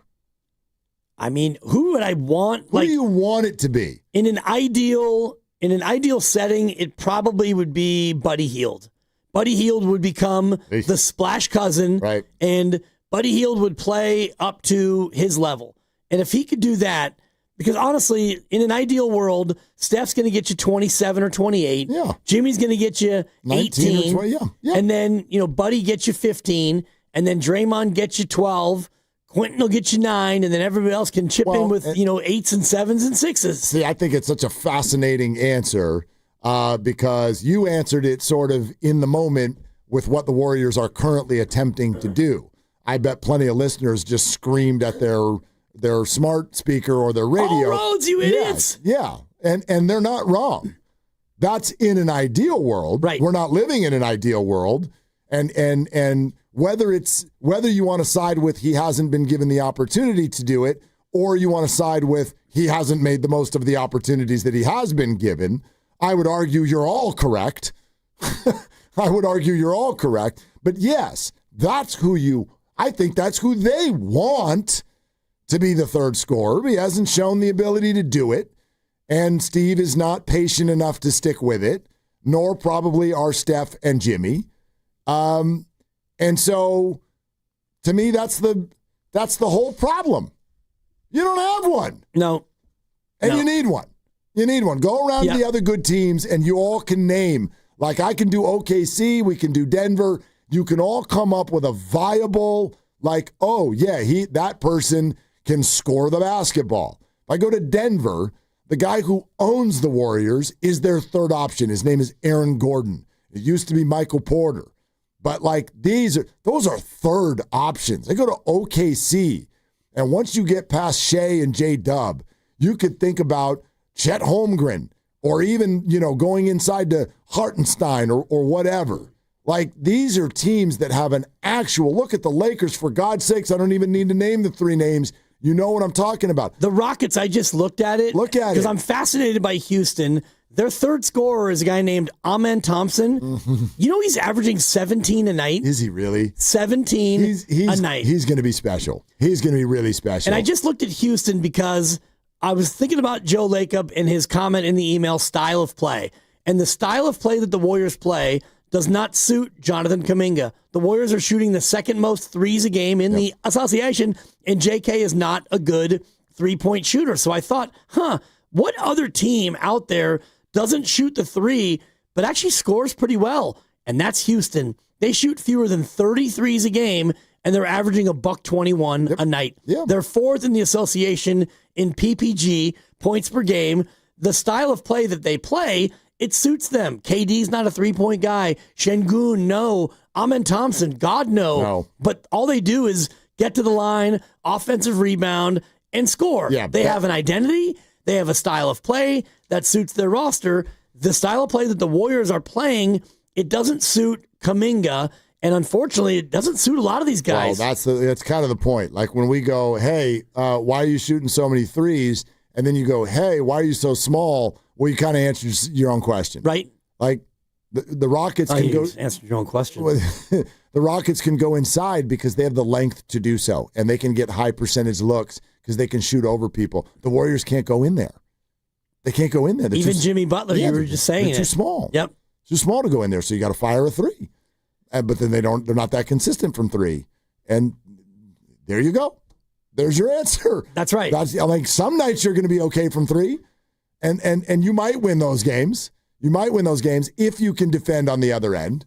But if you're going to be cold from three, you're going to get 5 points in the first quarter in Philadelphia.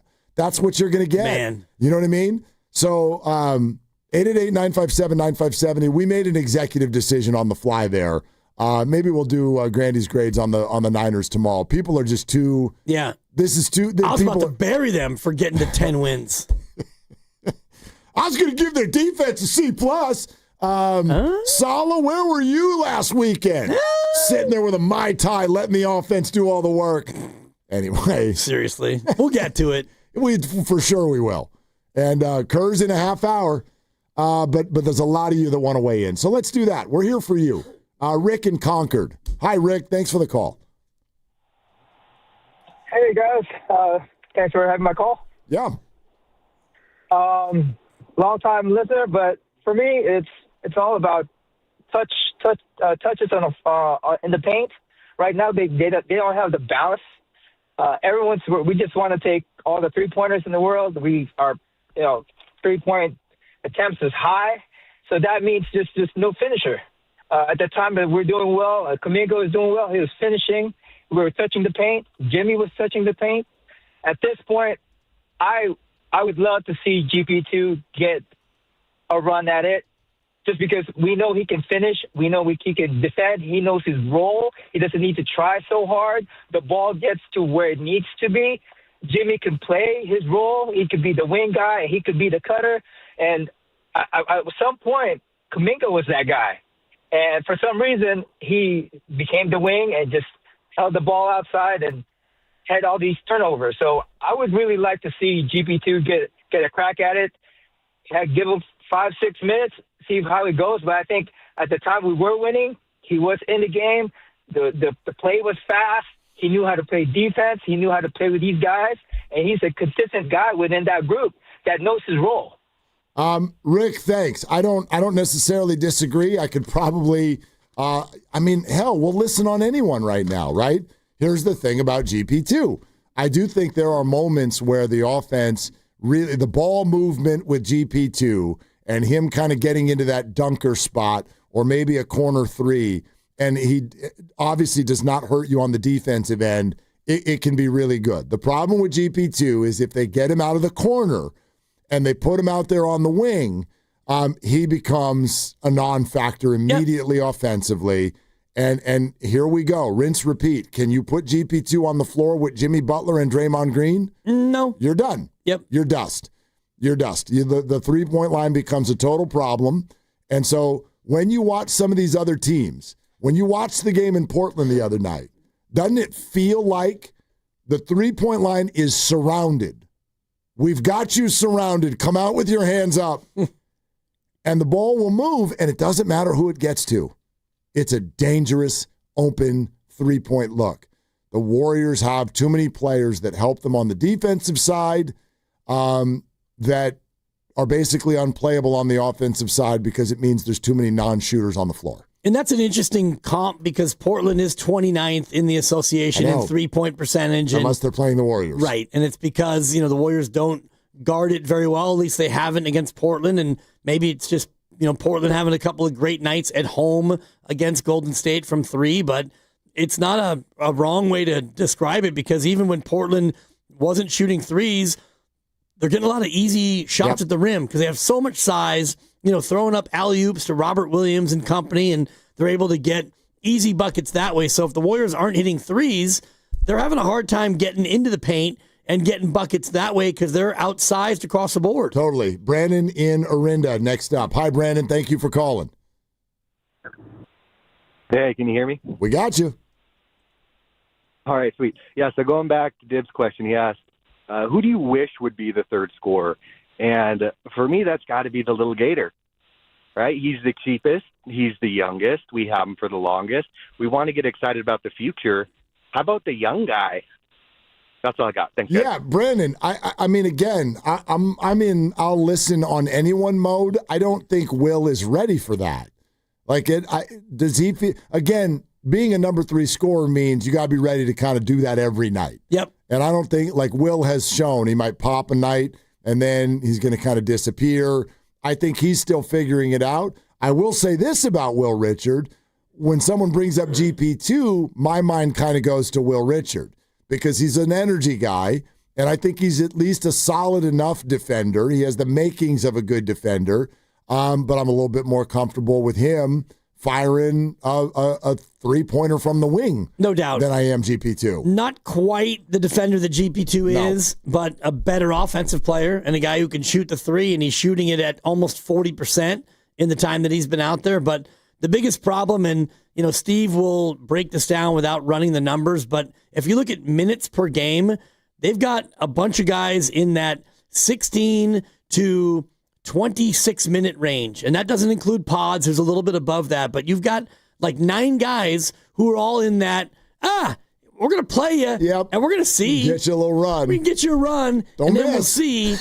I mean, don't miss or don't blow a defensive assignment. Don't turn the ball over. Yeah, and then there's Kuminga, who's averaging 26 minutes a game, but he's only played in 17 of the 27. So that's the one where, and you said it before, like, if you wanted to say, who would you want your third scorer to be? What do you want it to be? It would be Kuminga. Yeah. It would be Kuminga with the ha-ha, playing the right way, defending and rebounding, hitting the occasional three. Dunker spot. And he hits a three a game. He's about 33%. Hit a three, have 4 or 5 dunks, hit a few free throws, give us 15 and 7 every single night. Perfect. That's who you would want to be. And both sides have not been able to figure that out. Right. Super frustrating. You can't score when you're getting DNPs. That's true. That's my whole high school career. Matt on 101. Hi, Matt. Thanks for calling.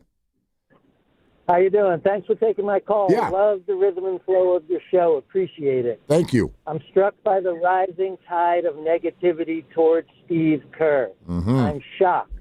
Lute Olson, Phil Jackson, Greg Popovich, Steve Kerr. He knows how to do the hardest thing in sports, which is get to the finish line. He knows how to get to the end of games, even though we're struggling with that right now. He knows how to get to the end of a season. Incredible. 4 championships as a coach, 5 more as a player. Indisputable excellence. About the current team, I see the role for Kuminga exclusively as the third scorer. He should be starting the second quarter of every game along with Podziemski. I'm an avid basketball fan for over 60 years. One of my first memories is Mike Reardon and Dave Stallworth. Wow. Those 69-70 Red Holtzman Knicks starting every second quarter with the liberty to shoot the ball. We know Kuminga is a flawed player, but we know he could get double figures off the bench every night. I'd start Steph and DeAnthony Melton so that we can have on-ball defense to start the game with DeAnthony and have Buddy ready to come in and score as well with Draymond and Jimmy and QP. And then Kuminga and Podziemski coming off the bench to light it up. We know Kuminga's flawed. He'd excel in that role. Matt, thanks. Appreciate it. Thank you, Matt. Yeah, I mean, look, the thing is to all of us, it seems like it's so simple. And after talking about this for 2 years, I don't think most of us still understand why that seems so hard for the Warriors. But there have got to be reasons. Like, why can't they just say, Jonathan, just come in and be crazy energy off the bench, and you can score. You can do some scoring, but it's going to be in spurts. Yeah. I'm sure they've said that. I think they've tried that. Your analogy about being a parent with children, and Kuminga's not a child and Steve's not a parent, but the whole overarching idea of you're able to tell somebody something, and our boss, he's told us a lot of things about how we should go about doing our job, and we don't all listen to what he advises. Grandy's telling me to go to break right now. You don't have to. I don't want to. I don't want to either. I was making a good point. Yeah. I love when people have that whole thing. Like, well, you know what you need to do? You need to sit him down and talk to him. Yeah, I could just turn your mics off, too. You wouldn't do that. Look at the power-hungry, grandiose I control it all over here. That would backfire on your ass. Yeah. You can't spell grandiose without Grandy. That's true. Mm-hmm. All right. Whatever. Steve Kerr in 18 minutes. It's Willard and Dibbs. We're brought to you by Fremont Bank. Here for you, here for good. We're here for your calls. Keep them coming because we're going to have 10 minutes to hang out with you before Steve gets here. So 888-957-9570. Sure. That question seems to be playful enough. Who do you want to be the Warriors' third option? Let's go. Let's take some calls, and then Steve will be here. It's Willard and Dibbs.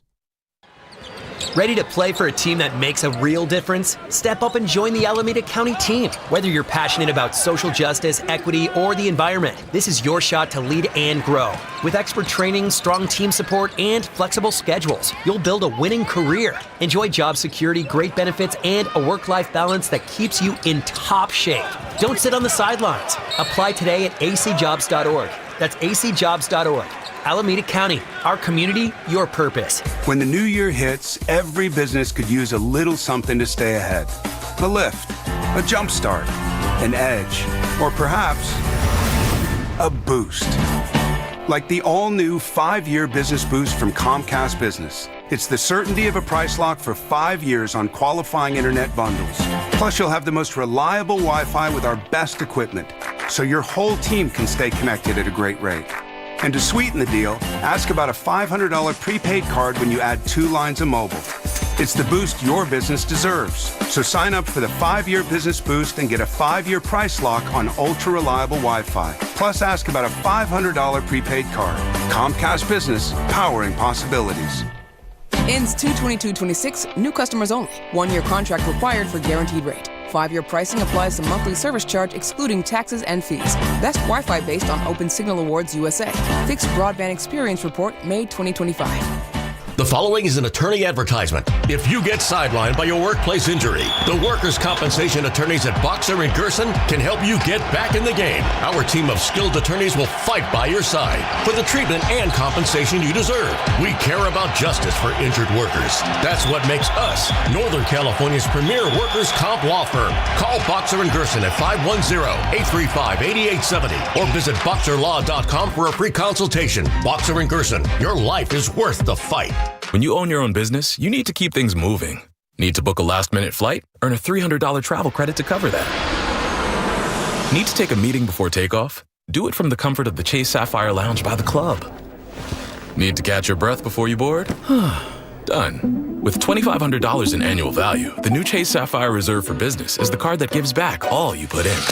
Visit chase.com/reserve business to learn more. Cards issued by JPMorgan Chase Bank, N.A. member FDIC, subject to credit approval. Terms apply. Neuropathy is a debilitating condition that is sometimes misdiagnosed. Symptoms can include pain, numbness, and tingling in your hands, legs, and feet. Neuropathy is a progressive condition that only worsens unless you get effective treatment. SF Bay Wellness is a leader in neuropathy reversal and uses FDA-cleared, non-invasive electric cell therapy to restore nerve function with no injections, no drugs, and no surgery. The treatments have a 95% success rate. If distance is a factor, ask about our virtual consultation option. Call SF Bay Wellness at 844-94-NERVE for the $99 neuropathy evaluation and receive a personal treatment plan that is tailored to your needs. Don't wait another day. Call 844-94-NERVE. That's 844-94-NERVE.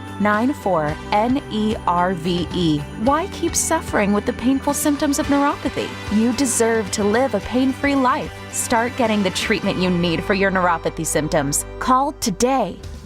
Come into Friedman's Appliance in Pleasant Hill and see an amazing selection of Sub-Zero, Wolf, and Cove appliances live and on display in one of the largest living kitchens in the country. And save with Full Suite Savings Event. With qualifying purchase, get 3 additional years of protection or qualify for a $1,000 rebate. For the largest selection of Sub-Zero, Wolf, and Cove appliances, visit the Living Kitchen at Friedman's Appliance in Pleasant Hill or at friedmansappliance.com.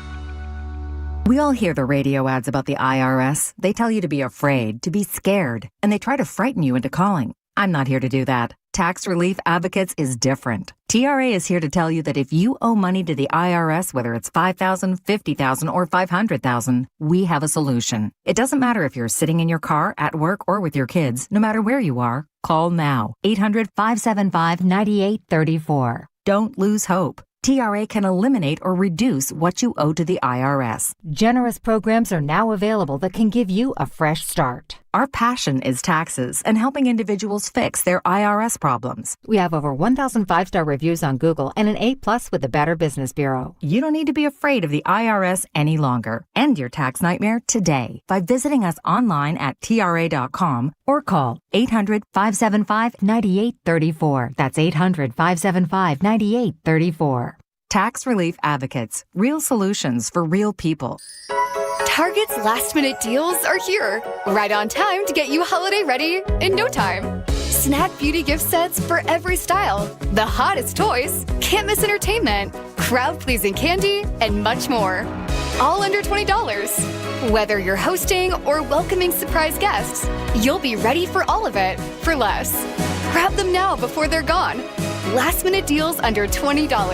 Happening now, only at Target. Restrictions apply. Whether you're gifting, decorating, or treating yourself, Lowe's December deal drops are here to help you save more all month long. Get up to 50% off select holiday decor. Plus, get up to 45% off select tools and accessories. Shop new December deal drops every week this month and get so much more out of your holidays. Lowe's, we help, you save. Selection varies by location while supplies last.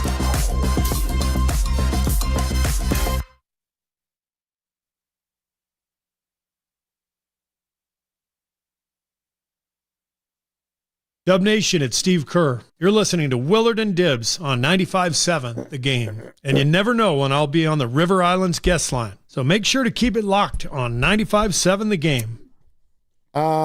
You do? I do. You do. It's going to be in 10 minutes. I cannot wait. Steve Kerr. He cannot be that guest.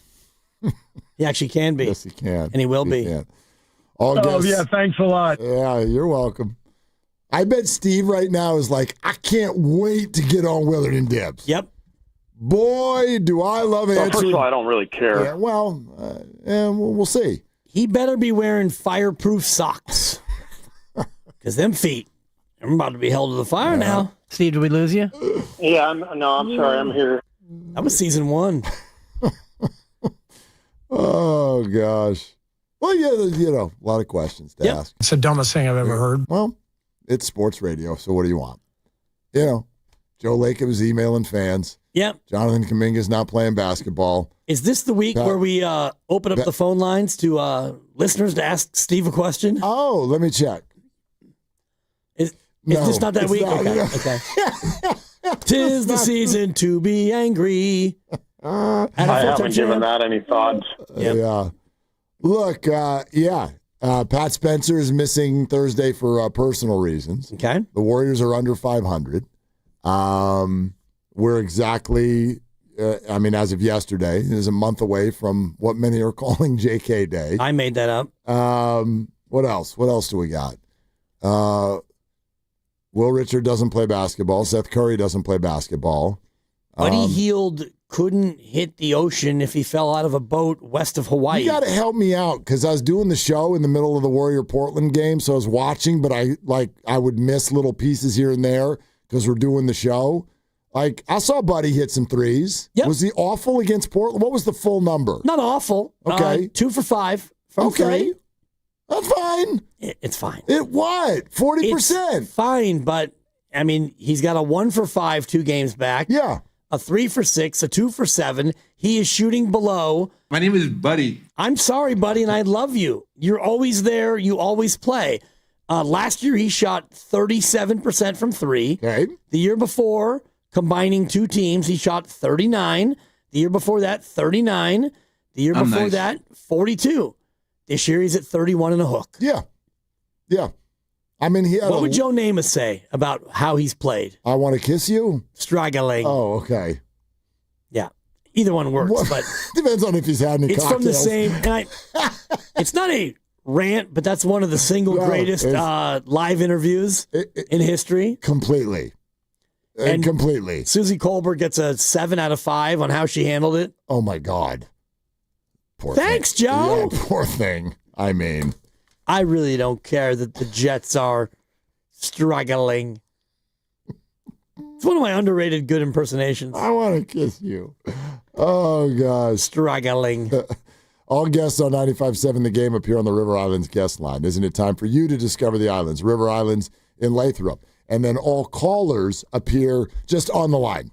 So let's go to Burns in Fremont. Hi, Burns. Thank you for calling. Gentlemen, how are you all this evening? So good. What's up? Happy holidays. Happy holidays, man. I got a beep, beep, beep, beep, beep, beep message for the Bay Area. Morse code? And Warrior fans especially. It's time to keep Kuminga out your mouth. I'm tired of it. This is the sound I make when my wife asks me to do something. Oh, that's the same sound I hear when people talk about Kuminga. It's just ridiculous, man. And this is the thing. This is the thing about the Warriors right now. I asked your screener, and man, me and him had a nice little combo. But I asked him, I said, hey, would you be okay with what the Warriors are doing right now if they make a serious run at the Western Conference Finals?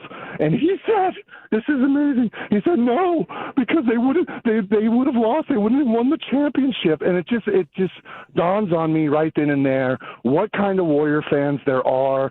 There's Warrior fans that have just been born in this time of the Warriors, and there's Warrior fans like me that have been through the struggles, seen the downs, seen the ups, and enjoy it, right? And then he started coming back at me, hey, well, we have Steph and this and that, and it's like, yeah, we do have Steph. Enjoy it, my friend. Enjoy it. Whatever happens with Steph is all gravy right now. We got the rings, and yeah, we want another one, but, man, it's time. And please, if you are a caller, I swear, man, if you are a caller and I find out who you are, the ones that call and want Kerr fired, man, don't ever come down the same street I'm coming down. And that's for real. Love you guys. Have a great one. See you, Burns. I mean, Burns aggressive. Wow. I thought he was going to threaten somebody there. First of all, he's the director of sports. He's not just a screener. No, he has a name.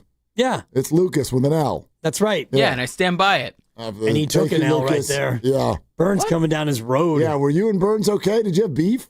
I don't know. He started real hot. I was kind of nervous of even putting him on the air, but he did great. But you went for it. Yeah. Yeah, Burns did great. Burns has a lot of energy. Way to go, Burns is the little, in general, I kind of like where Burns is coming from.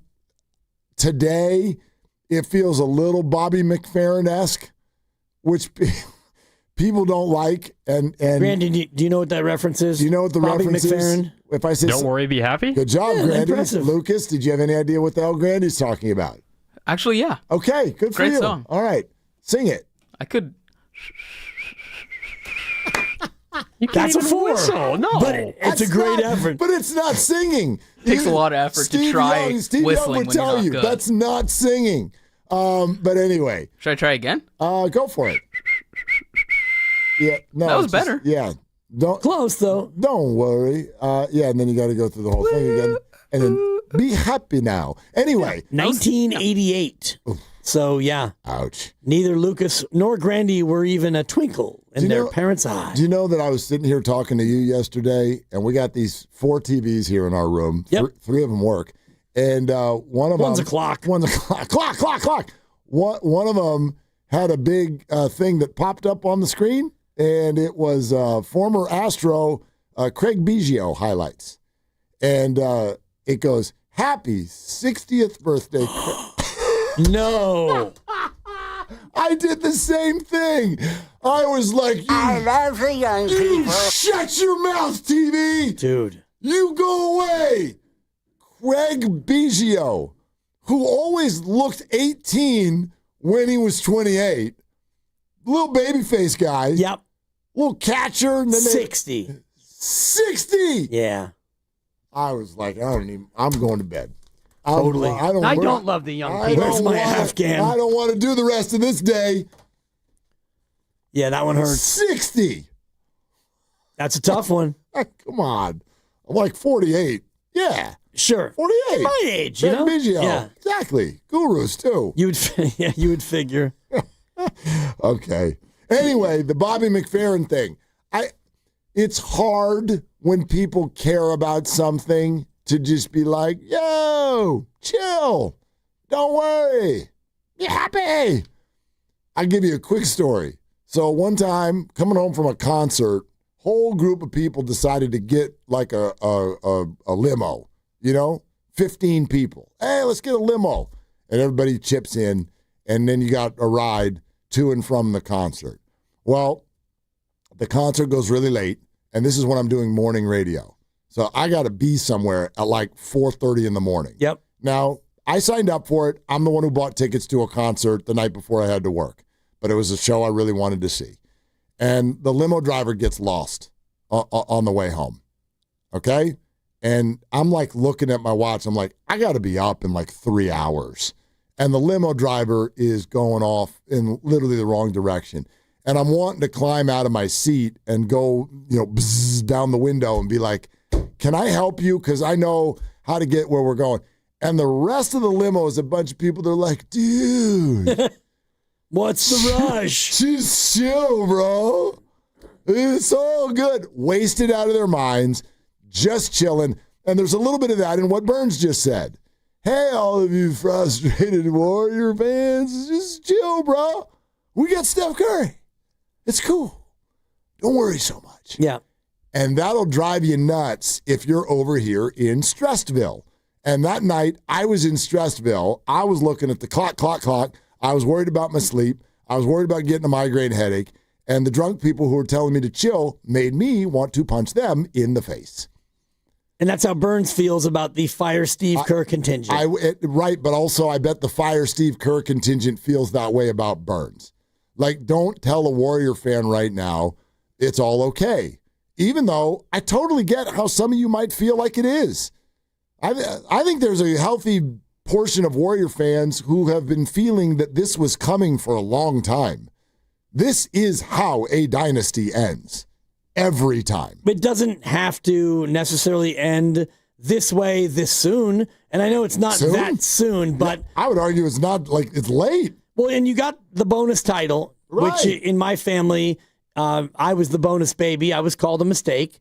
Baby number 4, which is kind of like... I would never call you that, by the way. I was called that repeatedly, and I was also told that I was adopted. And it's part of my past. It's part of why I have this hunger and this edge. But that 4th title is like the Danny Dibley of titles. You didn't expect it, but oh my, what a blessing. And so now, you still have Steph, so you're virile enough, and you've got a team of vets, and you're thinking that you might still get a 5th, but the reality of getting a 5th doesn't really color the way I look at this team. However, when I look at this team, I do expect better, and I expect more than what we've seen. So it's not championship or bust. Well, it is, and you're right, dynasties all end in a certain way, but the way that this thing has gone through 27 games, for me, doesn't feel like an ending of a dynasty. It just feels more troubling on what we're seeing. I get that. I think it's also just a matter of whether you're in the moment or not. And you all get to choose where you want to watch Warrior basketball.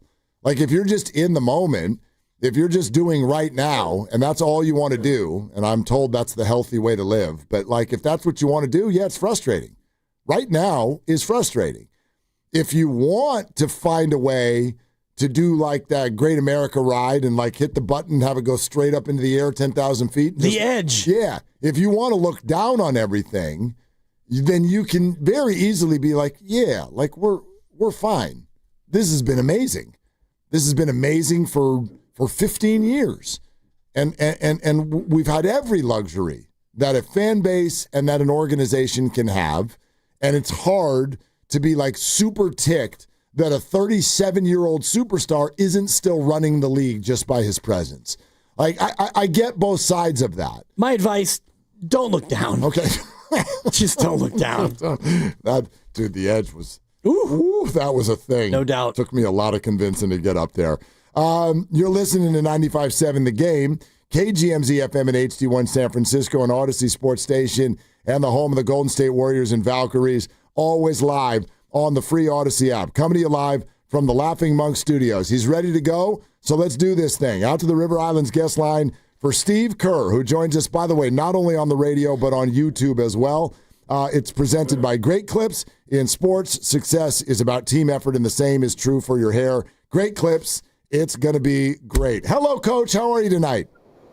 I'm good, thanks. How are you guys? We are fantastic. We're talking it out. I bet, I don't know if this will surprise you. We've been talking about you all day, Steve. Oh, wonderful. I'm sure nothing but great things. Absolutely. You nailed it. No, actually, I would like to start about that because a lot of you have talked about the frustration of this moment, and especially with, for instance, that Joe Lacob email that I know you addressed today and said no big deal. I'll just give you my take. When you read that, it just sort of feels like there's a lot going on with relationships and opinions and everything. So how would you answer the question of, like, as a group, how are y'all doing with this frustration? We're doing fine. I mean, this is part of how this business works. You know, there's frustration and there's all kinds of communication and It's not that different from last year. I think we were below 500, 50 games in, and everyone was frustrated then too. So you have to be able to navigate the ups and the downs, and you only do that with stability in the organization and alignment, and we've had that for a long time. And obviously, the email that Joe sent was you don't really want stuff posted, like private emails posted. I understand it. Like, we all have emails that if they were exposed out there, it could open up some cans of worms, and it's just part of it. So I don't worry about it too much. Can we ask you to maybe put a little bit more definition, though, on the frustration? Like, what if I asked you, what specifically are you frustrated about? How would you answer that? Well, I personally am frustrated that we're losing all these close games, and games that I felt like we should win, and obviously I'm the coach, and so I've got to do a better job of helping our guys close these games out. But we're 5-9 in clutch games this year. I feel like we could very easily be 9-5, and if we were, then everybody would be fine, but we're not. And so when you lose close games and you're not clicking, then there's going to be frustration. It's professional sports. There's a lot at stake, and a lot of passion around all of this stuff. So this is the job right here, what we're dealing with. Does part of your personal frustration stem from not being able to really find a starting five or a core 10 or 11 players who can really play consistently and guys you can bank on night to night? Yeah, some of that has been unavoidable, just with the absences, guys in and out of the rotation. Some of it, I like to reward players who are playing well. So, Pat Spencer gives us a couple of great games. I'm going to start him. This is how I operate. But when you add it all up this season with the injuries, with the absences, with guys, some guys playing better than others. I've been juggling the roster, the starting lineup night in and night out. And I think we do have to try to gain some continuity and some consistency here. So hopefully, I'm going to start the same way I did in Portland. I'll start Moses and Quentin Post and in Phoenix, and hopefully we can establish that as our starting lineup going forward. But you always have to adapt to whatever's happening during the season. Steve Kerr with us, as he is every week on Willard and Dibbs, 95.7 The Game. Interesting to listen to you kind of address, and I guess we should probably let our listeners know who are just joining us kind of what Joe Lacob's email said, because I think there's some interesting sentences in there that I'd love to get your perspective on. His email read, "You can't be as frustrated as me. I'm working on it. It's complicated. Style of play, coach's desires regarding players, league trends. Jimmy is not the problem." When he says style of play and league trends, I'd love your perspective on those two things. You know the main criticism, which is you guys are too small. Like, is the style of play that you've been employing for a number of years, has something happened around the league that has passed that by, in your opinion? No. I think that where the league has changed is everybody now is playing fast. Everybody's shooting threes. Portland went into that game the other night as the 30th ranked three-point shooting team in the league, dead last, and they went 21 for 40. This is how the game is played now. It's played fast. Everyone shoots, and every night you're vulnerable to a hot shooting night. The pace at which we played 10 years ago was the fastest in the league at that time. We're now middle of the pack. I can tell you, if you watch our team play 10 years ago, you watch our team play now, we're playing very differently. We have adapted as the league has adapted, but the roster has changed, and you always have to adapt according to your own talent and your own players. And we do have a small team. It's just the way it is. So, as coaches, we try to do the best we can to maximize the roster, to help each guy be the best version of himself and win as many games as we can. And Obviously, every year is different, and it's a long year, and I have a lot of confidence that we're going to get it going with this group. Interesting you mentioned that about pace. I was looking at the championship year from 4 years ago, and you're almost exactly where you were then, but so many more teams play fast, and your team is older and your team is smaller. Is there a counter that you can make as a coach to try to help your team account for the fact that so many younger teams are playing faster? Yes, there is a counter, and that's take care of the ball. You may have heard me say that once or twice. Maybe once, yeah. Yeah. Sometimes this stuff isn't really as complicated as everyone wants it to make it out to be. When we take care of the ball, we win. When we don't, we lose. I've been saying that every week on this show. I say it to the media. I say it to our players. And that's the bottom line. And when we take care of the ball, we get our defense set up. We control the game. That allows Jimmy Butler to do his thing. And that's what this is going to come down to. If we can consistently take care of the ball, I think we're going to be a really good team. We saw it a year ago. You know, after we got Jimmy, we went 23-8. We were in the top 5 in offense and defense. We rarely turned it over. We turned other teams over. It all clicked, and that's the same formula that we're looking for now. And I have to help our guys get there. Dubs are on the road Thursday, but a lot of home games are coming. Phoenix will be here on Saturday, Orlando on Monday, obviously the Dallas Mavericks on Christmas Day. We push you to Warriors.com if you want to attend any of those games. And, oh, by the way, even if there's a sellout, tickets are always available at Warriors.com, where season ticket holders and other fans resell tickets 100% guaranteed by the Warriors organization. I'm glad the topic of Jimmy Butler just came up there, Steve, because you talked about this after the other game, and I think the quote was something along the lines of, you don't feel like you've done a good enough job sort of positioning Jimmy Butler. Let me ask it to you this way. In your eyes, why does Jimmy this year not quite look like Jimmy last year? Well, I think the circumstances are different. When he came to us last year, there were only 30 games left. It's kind of a sprint to the finish line. It's a completely different deal when you go through the 82 games for the players, for the coaches, for the team.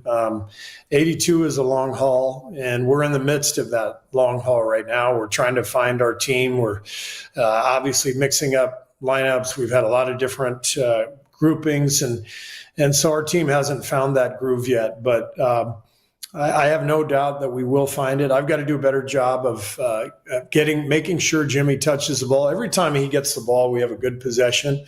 But there were some possessions the last couple games where he never touched the ball, and that's on me and that's on our team to figure that out together.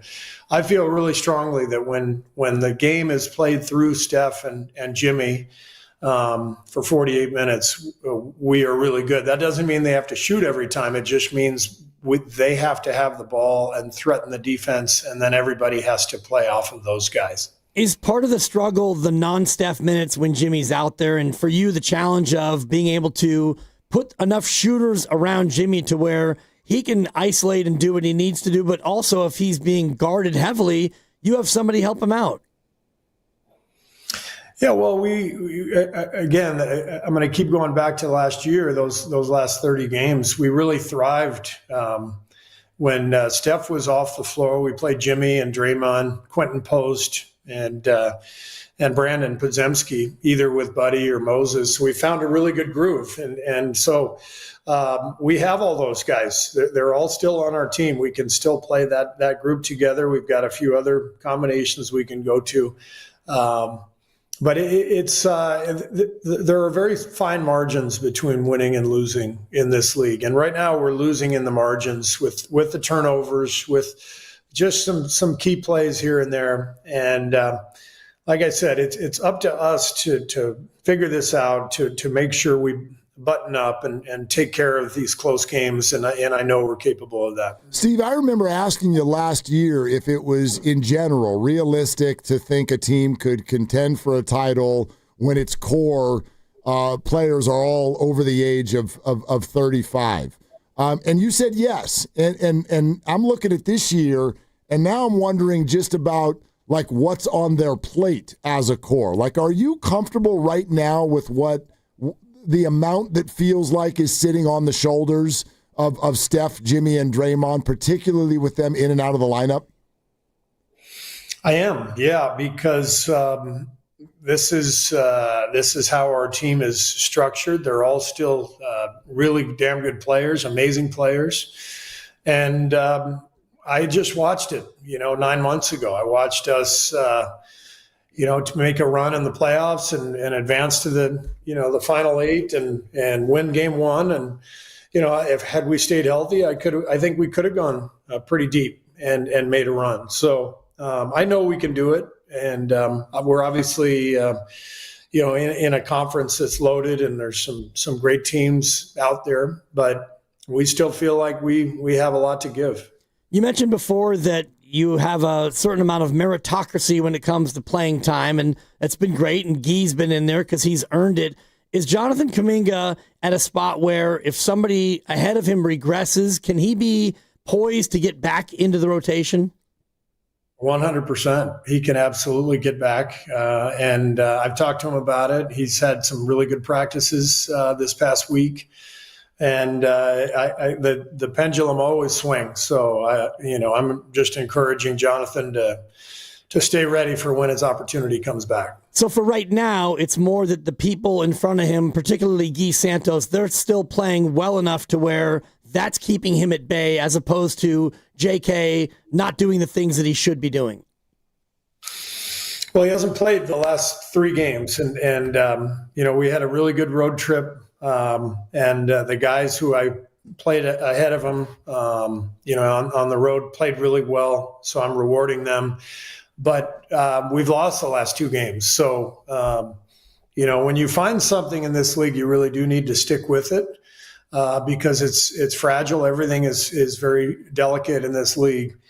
But the flip side is also true. If you're losing, then you've got to shuffle the deck and try something different.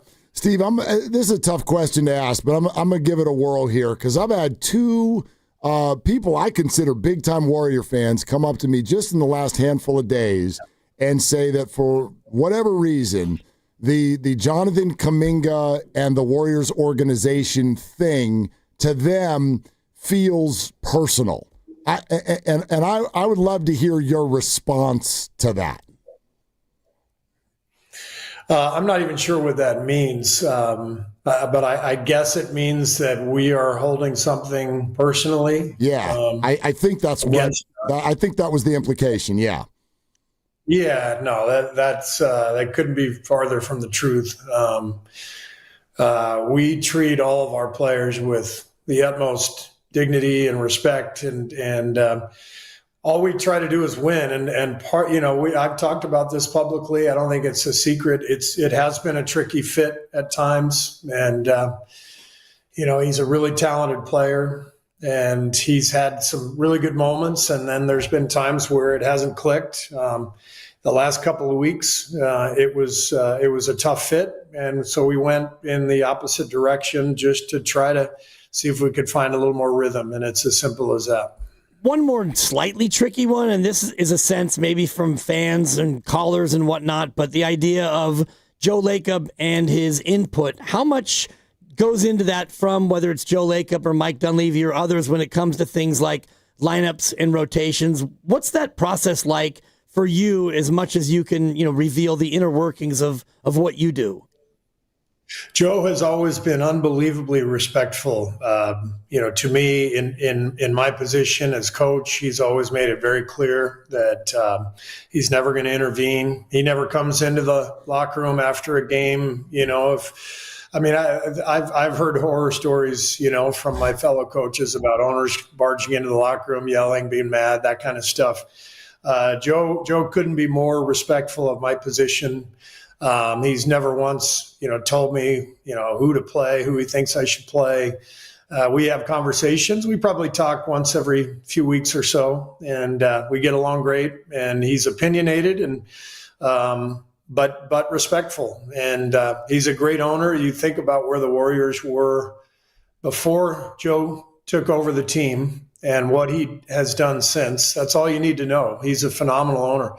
He's incredibly passionate, so sometimes that passion spills out, as it did with the email, and I'm okay with that because he wants to win, as badly or even more than everybody else.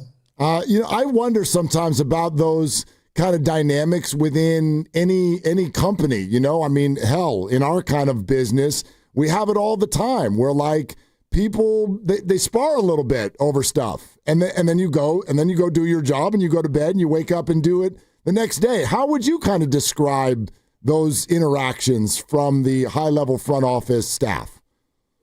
Well, Mike and I talk every day, sometimes twice a day. Okay. He's become a great partner, great friend. He's been a great partner since day one. Phenomenal at his job, putting together the roster that he has, the draft picks, over his time here. But more than anything, just constant support and challenge at the same time. He supports me, but we have such a good rapport and friendship that he gives me his thoughts, I give him mine. We can spill our guts to each other, and in the end, we just forge ahead and try to help make the team the best team we can. And he helps a lot in the communication with players, just like Bob Myers did. And I look at coaching this team as really a collaboration with Mike, with Steph, with Dre, and with Joe even. Despite the fact that Joe is not involved in the day to day. We have had great alignment here and an amazing, stable organization. And I don't think that's any different now. It's just that, an email got out there that was reposted. And like I said, I know I wouldn't want all my emails, exposed out there. I'm sure you guys have yours too. So this is all part of life. Yeah, So. Mark and I were joking that we'd be so fired weeks ago, months ago. Totally. If that happened. Steve Kerr joining us here at 95.7 The Game. We had our live summit, and we had every host ask you a question, and you picked Matt Steinmetz's as your favorite or the best, and so we thought we'd give him another crack at it. So he actually has a question for you if you are willing to accept that from Steiny. Sure. He's curious about the contract, and you've been in this situation before, and he acknowledges that times have changed, and he was wondering, is there any negative as far as team building when your future with the team is uncertain? No, not the slightest. I don't think the players have any concern about that. So yeah, that's a simple answer. No. Yeah, take that, Steinmetz. Yeah. Yeah, the last one was better. That was a stupid question, Steiny. Stupid.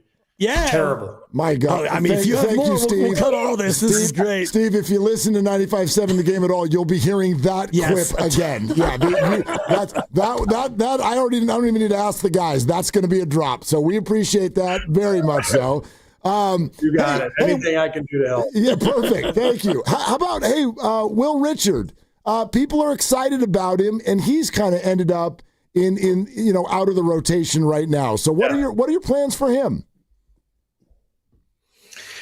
Well, you just can't play more than 10 or 11, and we're getting healthy, not completely healthy, but we're almost there, and so it's been tough not playing him because I'm a huge fan and a believer, and he offers us stability and decision making, good shooting. So he's just got to stay with it. Right now, he's sitting because he's a rookie. And I'm honoring what the older guys have done over the years. I think that's good for chemistry. I think this is kind of how it goes. You have to, guys have to earn their stripes, and you give everybody a fair look, and then you continue on through the season. So he could very easily find himself back in the rotation. He's obviously a good enough player. But there are times where you just, you can only play 10 or 11. 3 or 4 guys are out of the loop. Right now it's Jonathan, it's Will. Gary Payton's barely played the last couple games. So we could have this conversation every week. It would just be 3 or 4 different guys that we're talking about. And I know Pat Spencer won't play Thursday, personal reasons. I won't ask you to reveal what those are, but is there a sense that he could be back on Saturday, or would this maybe potentially be a longer absence? No, the hope and the expectation really is that he'll be back Saturday.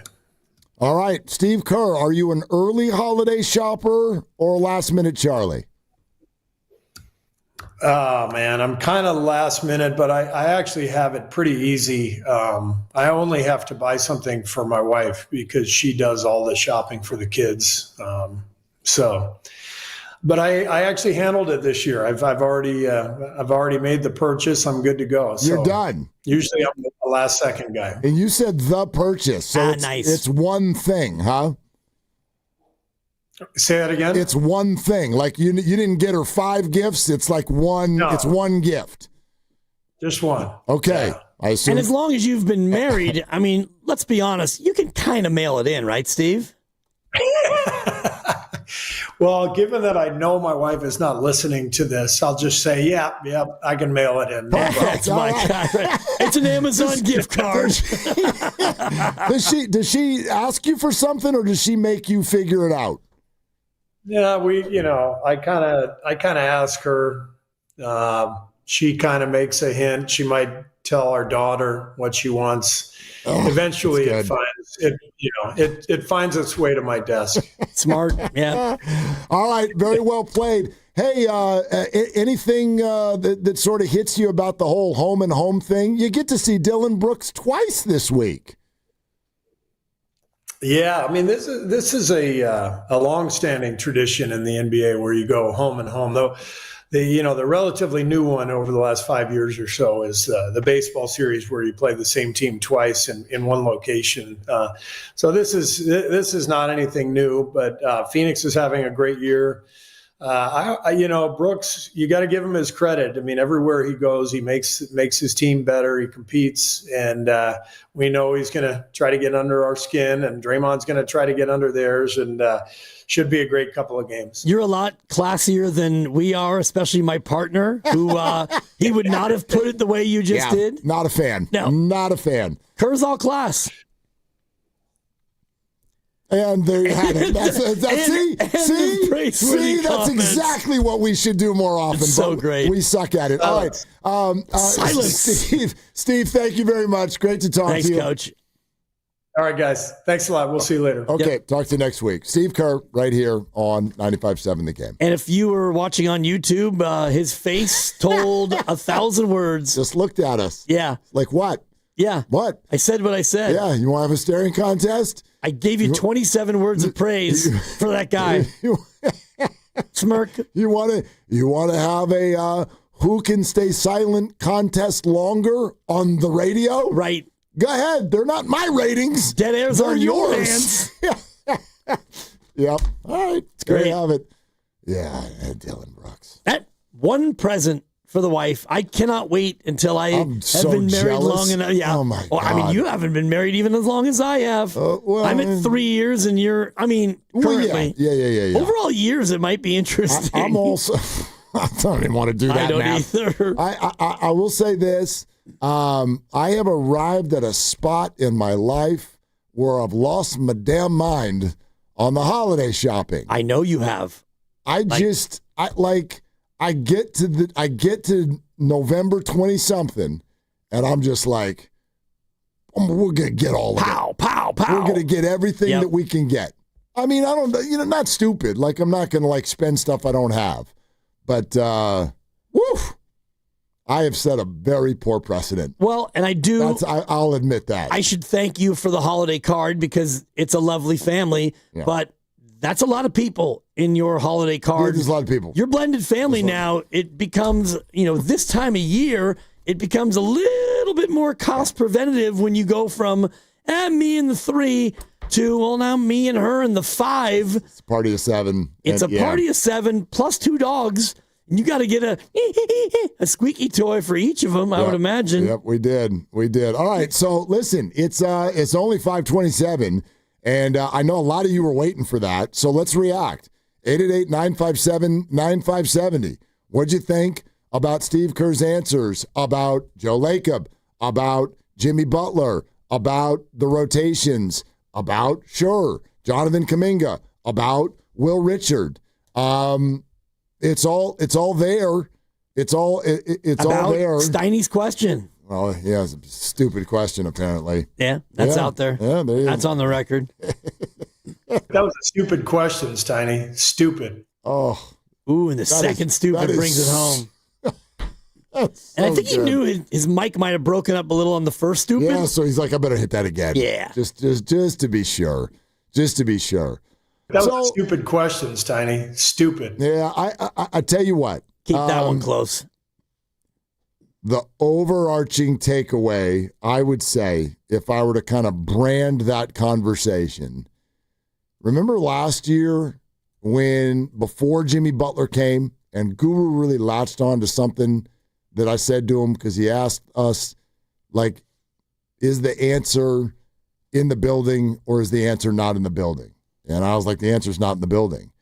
And then they went and got Jimmy Butler. And for a time, that looked like the answer. Obviously, this ended in the second round. Steph gets hurt, et cetera, et cetera.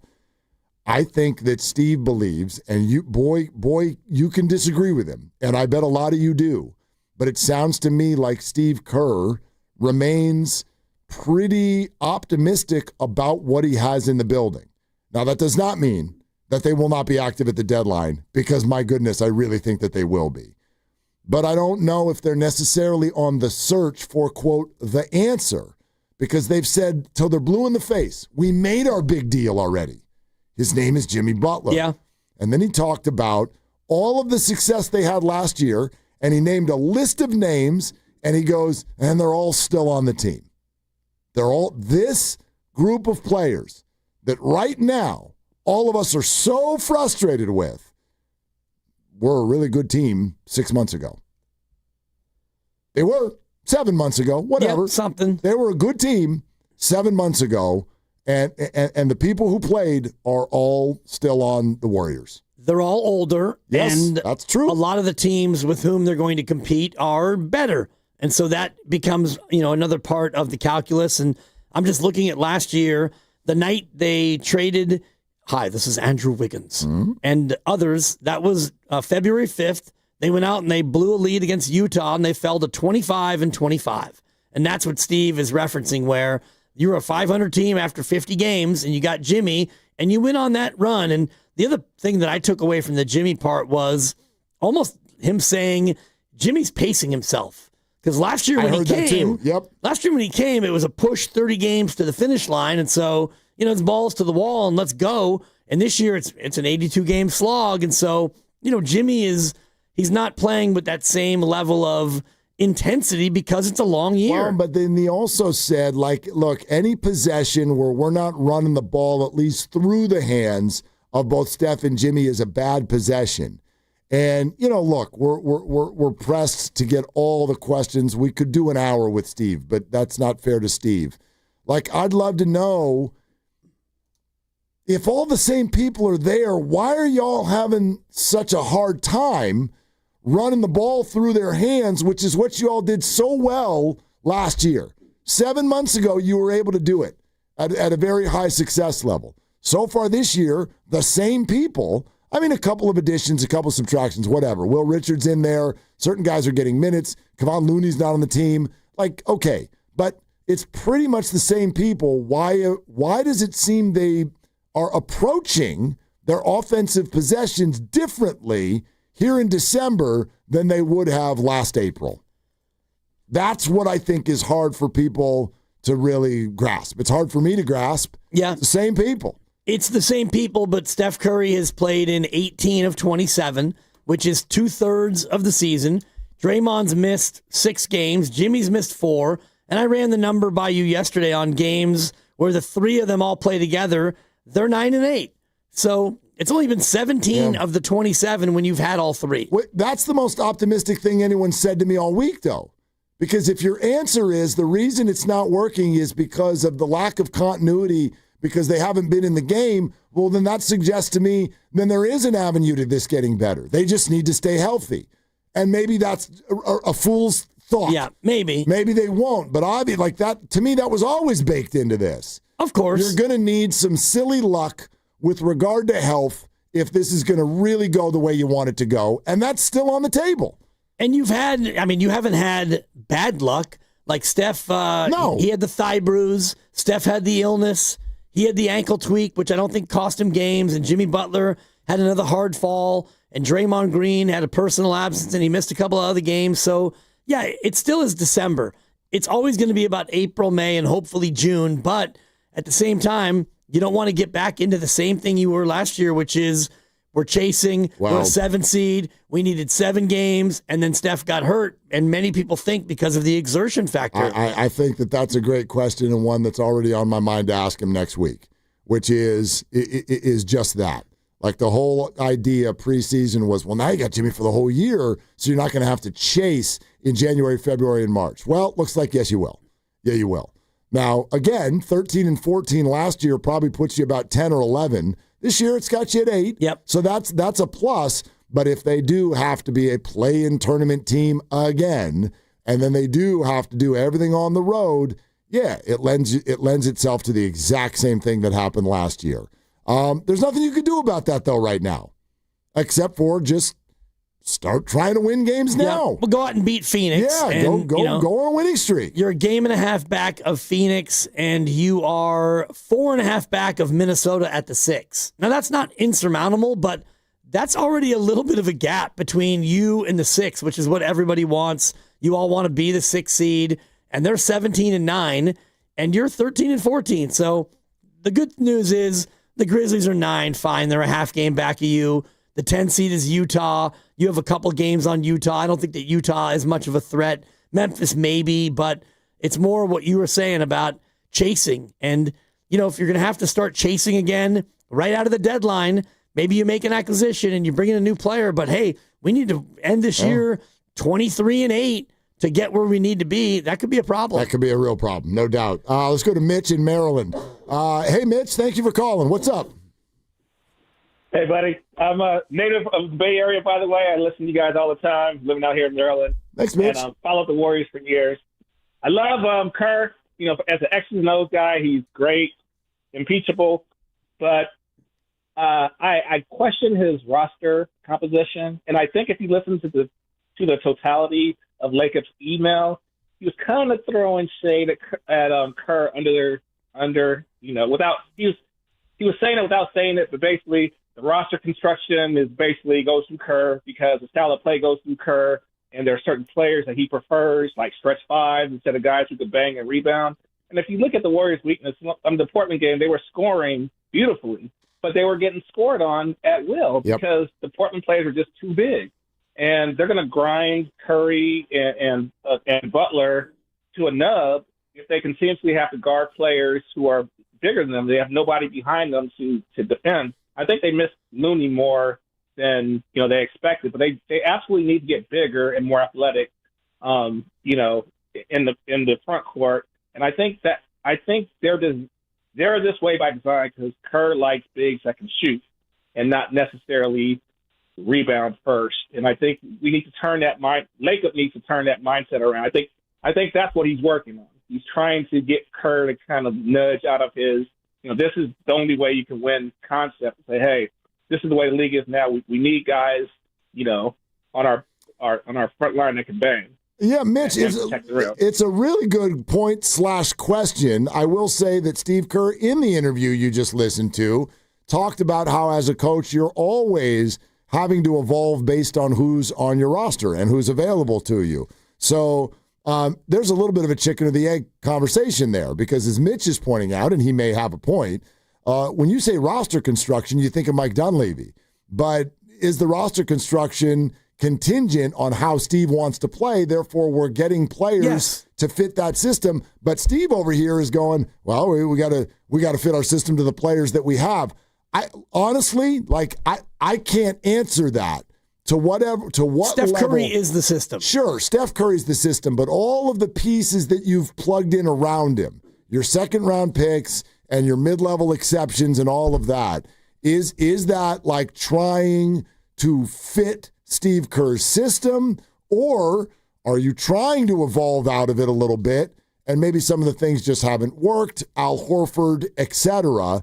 And then obviously you have to blend it also in with who's available to you when you're out there shopping or drafting. Well, I want to go back to the James Wiseman pick. When you thought about what James Wiseman could be as a stretch 5 in ways, and also a guy who could score in the interior, he could rim protect. And if James Wiseman was the player that they thought he was and the player that he could have become, well, then maybe he would fit the system and he'd be a guy at 7'1" who would be more impactful. But since you've gone down the road, Quentin Post, he's a big, but he's not a banger. He's not a rim protector. He's a stretch 5, and that fits the system. And the system is Steph Curry. The system is basically watch him run around, set screens for him off the ball, get him a catch and shoot, or get him the ball wherever he wants it, and let him go to work. That's the system. You like Daniel Gafford? I do, yeah. Yeah. I do. It was like 2-3 weeks ago, Bill Simmons threw out a mythical trade, 3 teams, and the idea was Kuminga ends up in Chicago, Kobe White ends up in Dallas, and Daniel Gafford ends up at Golden State. 6'11" young center. Okay. A couple years left on the deal. Those are the kind of players that are making in the 20s. Right. Or a little less or a little more, whatever, that you could have a conversation about. Yeah, it's an eyebrow raiser. It is. I don't hate it. I don't either. It just comes down to who's available and what you think is going to fit your system. And the system is Steph Curry. So you can't go out there and just get a big, stiff center who can't, set screens and pass and, be somewhat of a perimeter threat. Anybody want to weigh in real quick on how the Steve Kerr conversation sort of made you feel, how you react to it based on all of the things that have been going on? Rotations, Joe Lacob, and more. Kuminga, too. I got a couple Kuminga takes. Yeah, you did. We'll rapid fire through as many of you as possible right now. 888-957-9570 is the number. We're sponsored by the California Office of Traffic Safety and Caltrans on Willard and Dibbs. In 2023, 1,355 people were killed in alcohol-related crashes throughout California. Driving under the influence of anything is dangerous, illegal, and has serious consequences. Don't be the I in DUI. Go safely, California. Hey, Dan Dibley here to talk about Fremont Bank. It's a family-owned bank with a family-owned feel. I just was recently into the Oakland branch, and yeah, it definitely feels like family. They can't wait to help you when you walk in the door, and they always give you such great customer service. I've been a client now for 7 years, and I love being a part of a good local bank that takes care of people. They've been doing it now since 1964, 61 years in business as a bank. And when they created it, they wanted to build more than just a bank, a financial institution, but also a community that supports each other. When you deposit your money with Fremont Bank, it gets reinvested into home ownership and philanthropy and businesses and loans and home ownership and everything else that makes our community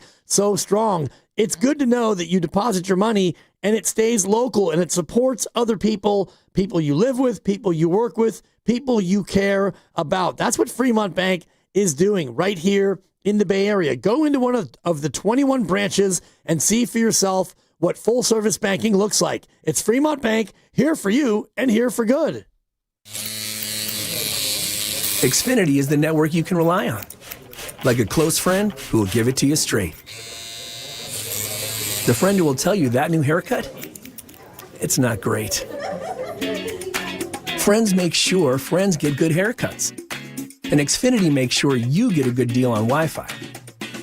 Xfinity gives you reliable fiber-powered Wi-Fi at our best price.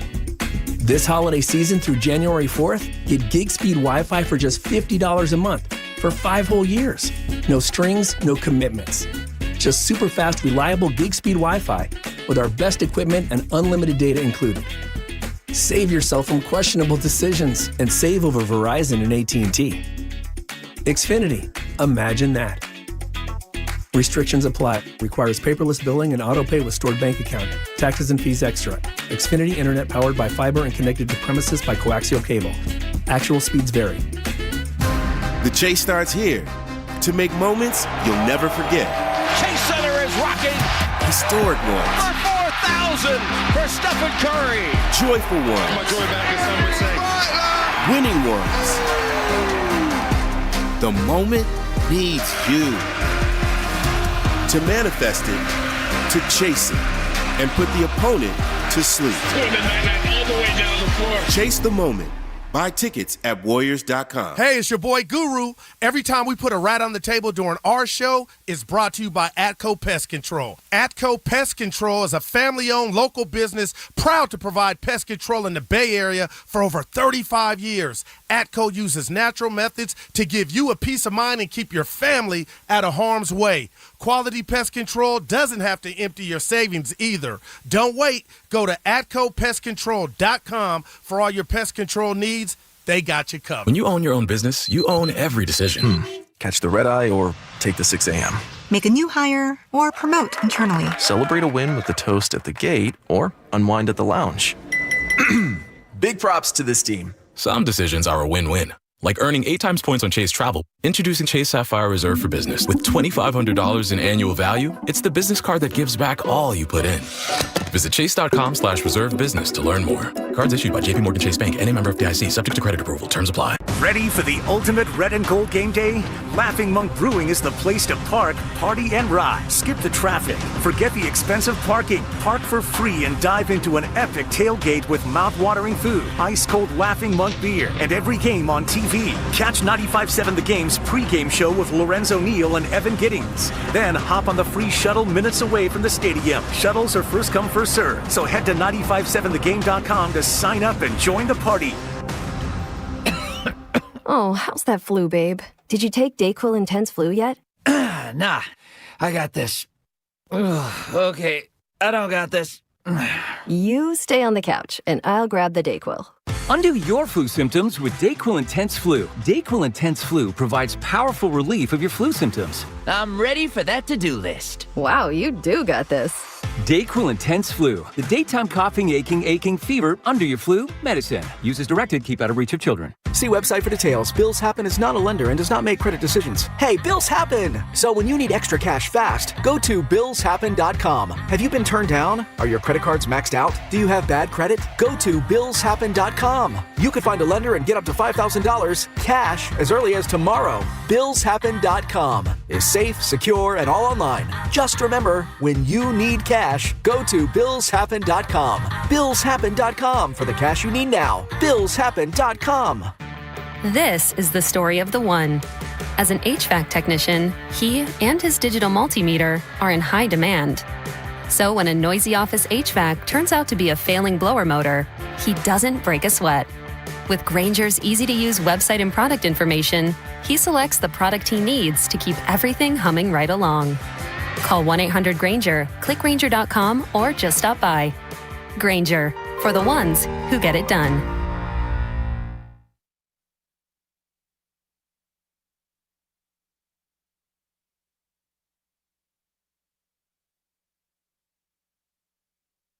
That was a stupid question, Steiny. Stupid. This guy is such a D. Dub Nation, it's Steve Kerr. You're listening to Willard and Dibbs on 95.7 The Game. I can't wait for tomorrow's crossover. It's going to be good. Grandy, Evan, Carter Chickering, everybody involved with the Wheels of Steel at 95.7 The Game. From Willard and Dibbs, you're welcome. Happy holidays, everyone. You're going to be able to use that for the rest of your lives. That was a stupid question, Steiny. Stupid. Every single time he asks anybody anything. Hey, Goo, how you doing? That was a stupid question, Steiny. Stupid. Man. Really excited about that. Yeah. I'm really, really excited. Tuesday just got better. By the way, he started the show today with Tuesday's the worst day of the week. I was Steiny did? Oh, Steiny, I found some common ground there with Steiny. Yeah. I'm like, yeah, it is. But it's almost over. And this is a good Tuesday because we got a Steiny drop out of it. Yeah. Willard's bugging me. Well, that's why I'm And here. that was some quality Kurt. And my one JK takeaway, and we'll go to the phones, is, if I take Steve at his word, and I usually do, he's not in the doghouse. So next time somebody doesn't play well, JK is going to be back in the rotation. I don't think Jonathan's going to not play for the rest of the year or something like that, or even the month. Right? I don't think that. Well, and Steve's tune was different than last time we asked him, and he said, yeah, effort and want to. Those are things. And, today he was much more like, and that's why I wanted to follow up on his idea of, you play the guys meritocracy. If they merit PT, they get it. Well, now you've got Pat Spencer, who's not going to play personal reasons, and Guy hasn't been amazeballs, so maybe JK gets another shot. Wouldn't be surprised at all. 888-957-9570. We said we'd get some Steve Kerr reaction from all of you. Let's do it. Rich in Daly City is first. Hi, Rich. What's up? Hey, how's it going, guys? Yeah, my issue is I don't think we hold Kerr accountable for his input in designing this roster. When he inherited this team, they had shooting guards and wings that were 6'7" and above, and they had bigs that they would use as well. And now it's just you have 6'5" or 6'3" guys that used to be 6'7", and I understand you're trying to run and keep it quick, but it just has me as a longtime fan getting PTSD over the Don Nelson days where it's a lot of the same stuff. And so I just want to make sure it definitely contributes to what I believe is their failure this year or the last 3 years in trying to maximize Curry's years. Rich, I think fair point. Can I ask you, and maybe you're not solely putting it on him, but if it's a roster construction thing, I'm curious why only Steve Kerr needs to be accountable for that.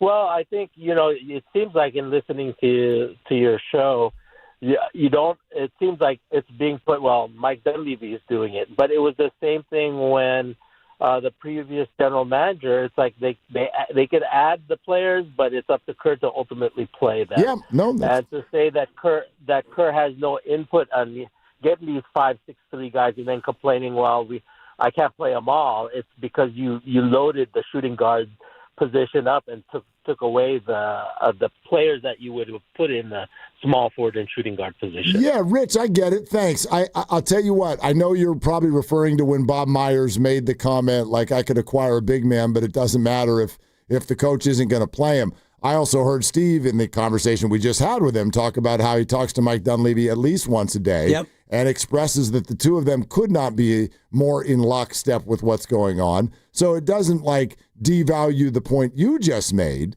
but I don't want to paint a picture that Mike Dunleavy, Joe Lacob, and everybody else upstairs with the Warriors is we'd sure love to run it this one way, but we can't. Because of that stupid Steve guy, he won't do what we're I think that the group, I'm sure they have disagreements, but I think the group sees it largely the same way. I don't think Steve is going rogue on how to build that roster. No, and the way they see it is through Steph. And that's why I say Steph is the system. Yep. And you think about Houston and what they're doing now, Ime Udoka is building that team around his image, and it's also now around his star, which is Kevin Durant. So the way they play, they don't shoot a lot of threes. They run it through KD. They've got Şengün and a lot of good, young, talented players around them. That's the system. And when you're here and you've got Steph Curry, the best three-point shooter ever, you're going to run things through him, and so you're going to build everything as he being the sun and everyone else a planet revolving around. How about Matt in Orinda next up? Hi, Matt. What's up? Gentlemen, good evening. Yo, man, this all feels pretty stressful, doesn't it? Oh boy, I need a drink, Matt. I don't know about you. Hey, you're in the Laughing Monk studio. You might be able to have somebody send you over something. Good point. Hey, so first thing out of the gate. And, I hope you guys take this as a compliment and not a backhanded compliment. I don't generally consider a strength of Bay Area radio in general as asking the difficult questions. And I never would have believed that email would have been read on the air with Steve on the show. And I think you guys did an exemplary job of handling that with a high degree of class. but also no softballs. You guys were clearly prepared, and it was a really great interview. Well, thank you, Matt. We're just puppets, and we're actually AI. And Lucas went to ChatGPT before the show, and so we spit out what the internet told us to do. Well, that legitimately, that totally makes sense because it was a pretty significant derivation from normal, non-critical Bay Area radio. But thank you, Matt. Thank you. Yep. You said you're welcome. You deserve it. You set me up for that one, and I digress. I think if I was to, if there was a follow-up question that I wish you guys had asked that I hope you guys were going to get to, and maybe you save this for next Tuesday. What's different from the first 5 or 6 games of the season, where you beat the Nuggets, you had some good road wins, you beat the Lakers, you were playing high-quality defense, and I know Steve's going to come back with injuries, but it's not just injuries, right? There were different combinations then. You had players playing differently. That's the question that I haven't seen answered yet, is what was so good so early that led Anthony Slater to write an article titled, "The Warriors are legit in the West," right? Like that to me is the question I think needs to be got. It's a good question. Yeah, Matt, thank you. It's a very good question, and I think it's at least the cousin of the question we did ask, which is what's different just about Jimmy Butler last year versus this year? And I mean, we could all kind of guess and go through a myriad of possible answers about availability and about when you find your flow and when you don't have your flow. The Warriors are disconnected right now. Why? On some level, whether they're miscast, whether the players just aren't playing well, whether they're not accepting the roles. I don't know. It's kind of like Bagger Vance, man. You ever watch that movie? Oh, yeah. Yeah. They've lost their swing, and they got to go get it back. And they can. They can go get it back. Yeah. I still think better days are ahead. There should be. And, the schedule, which was a monster early, it really lightens up in January. And, it actually lightened up over the last couple of weeks, but that didn't really help them. So go out and win the week, as Steve Kerr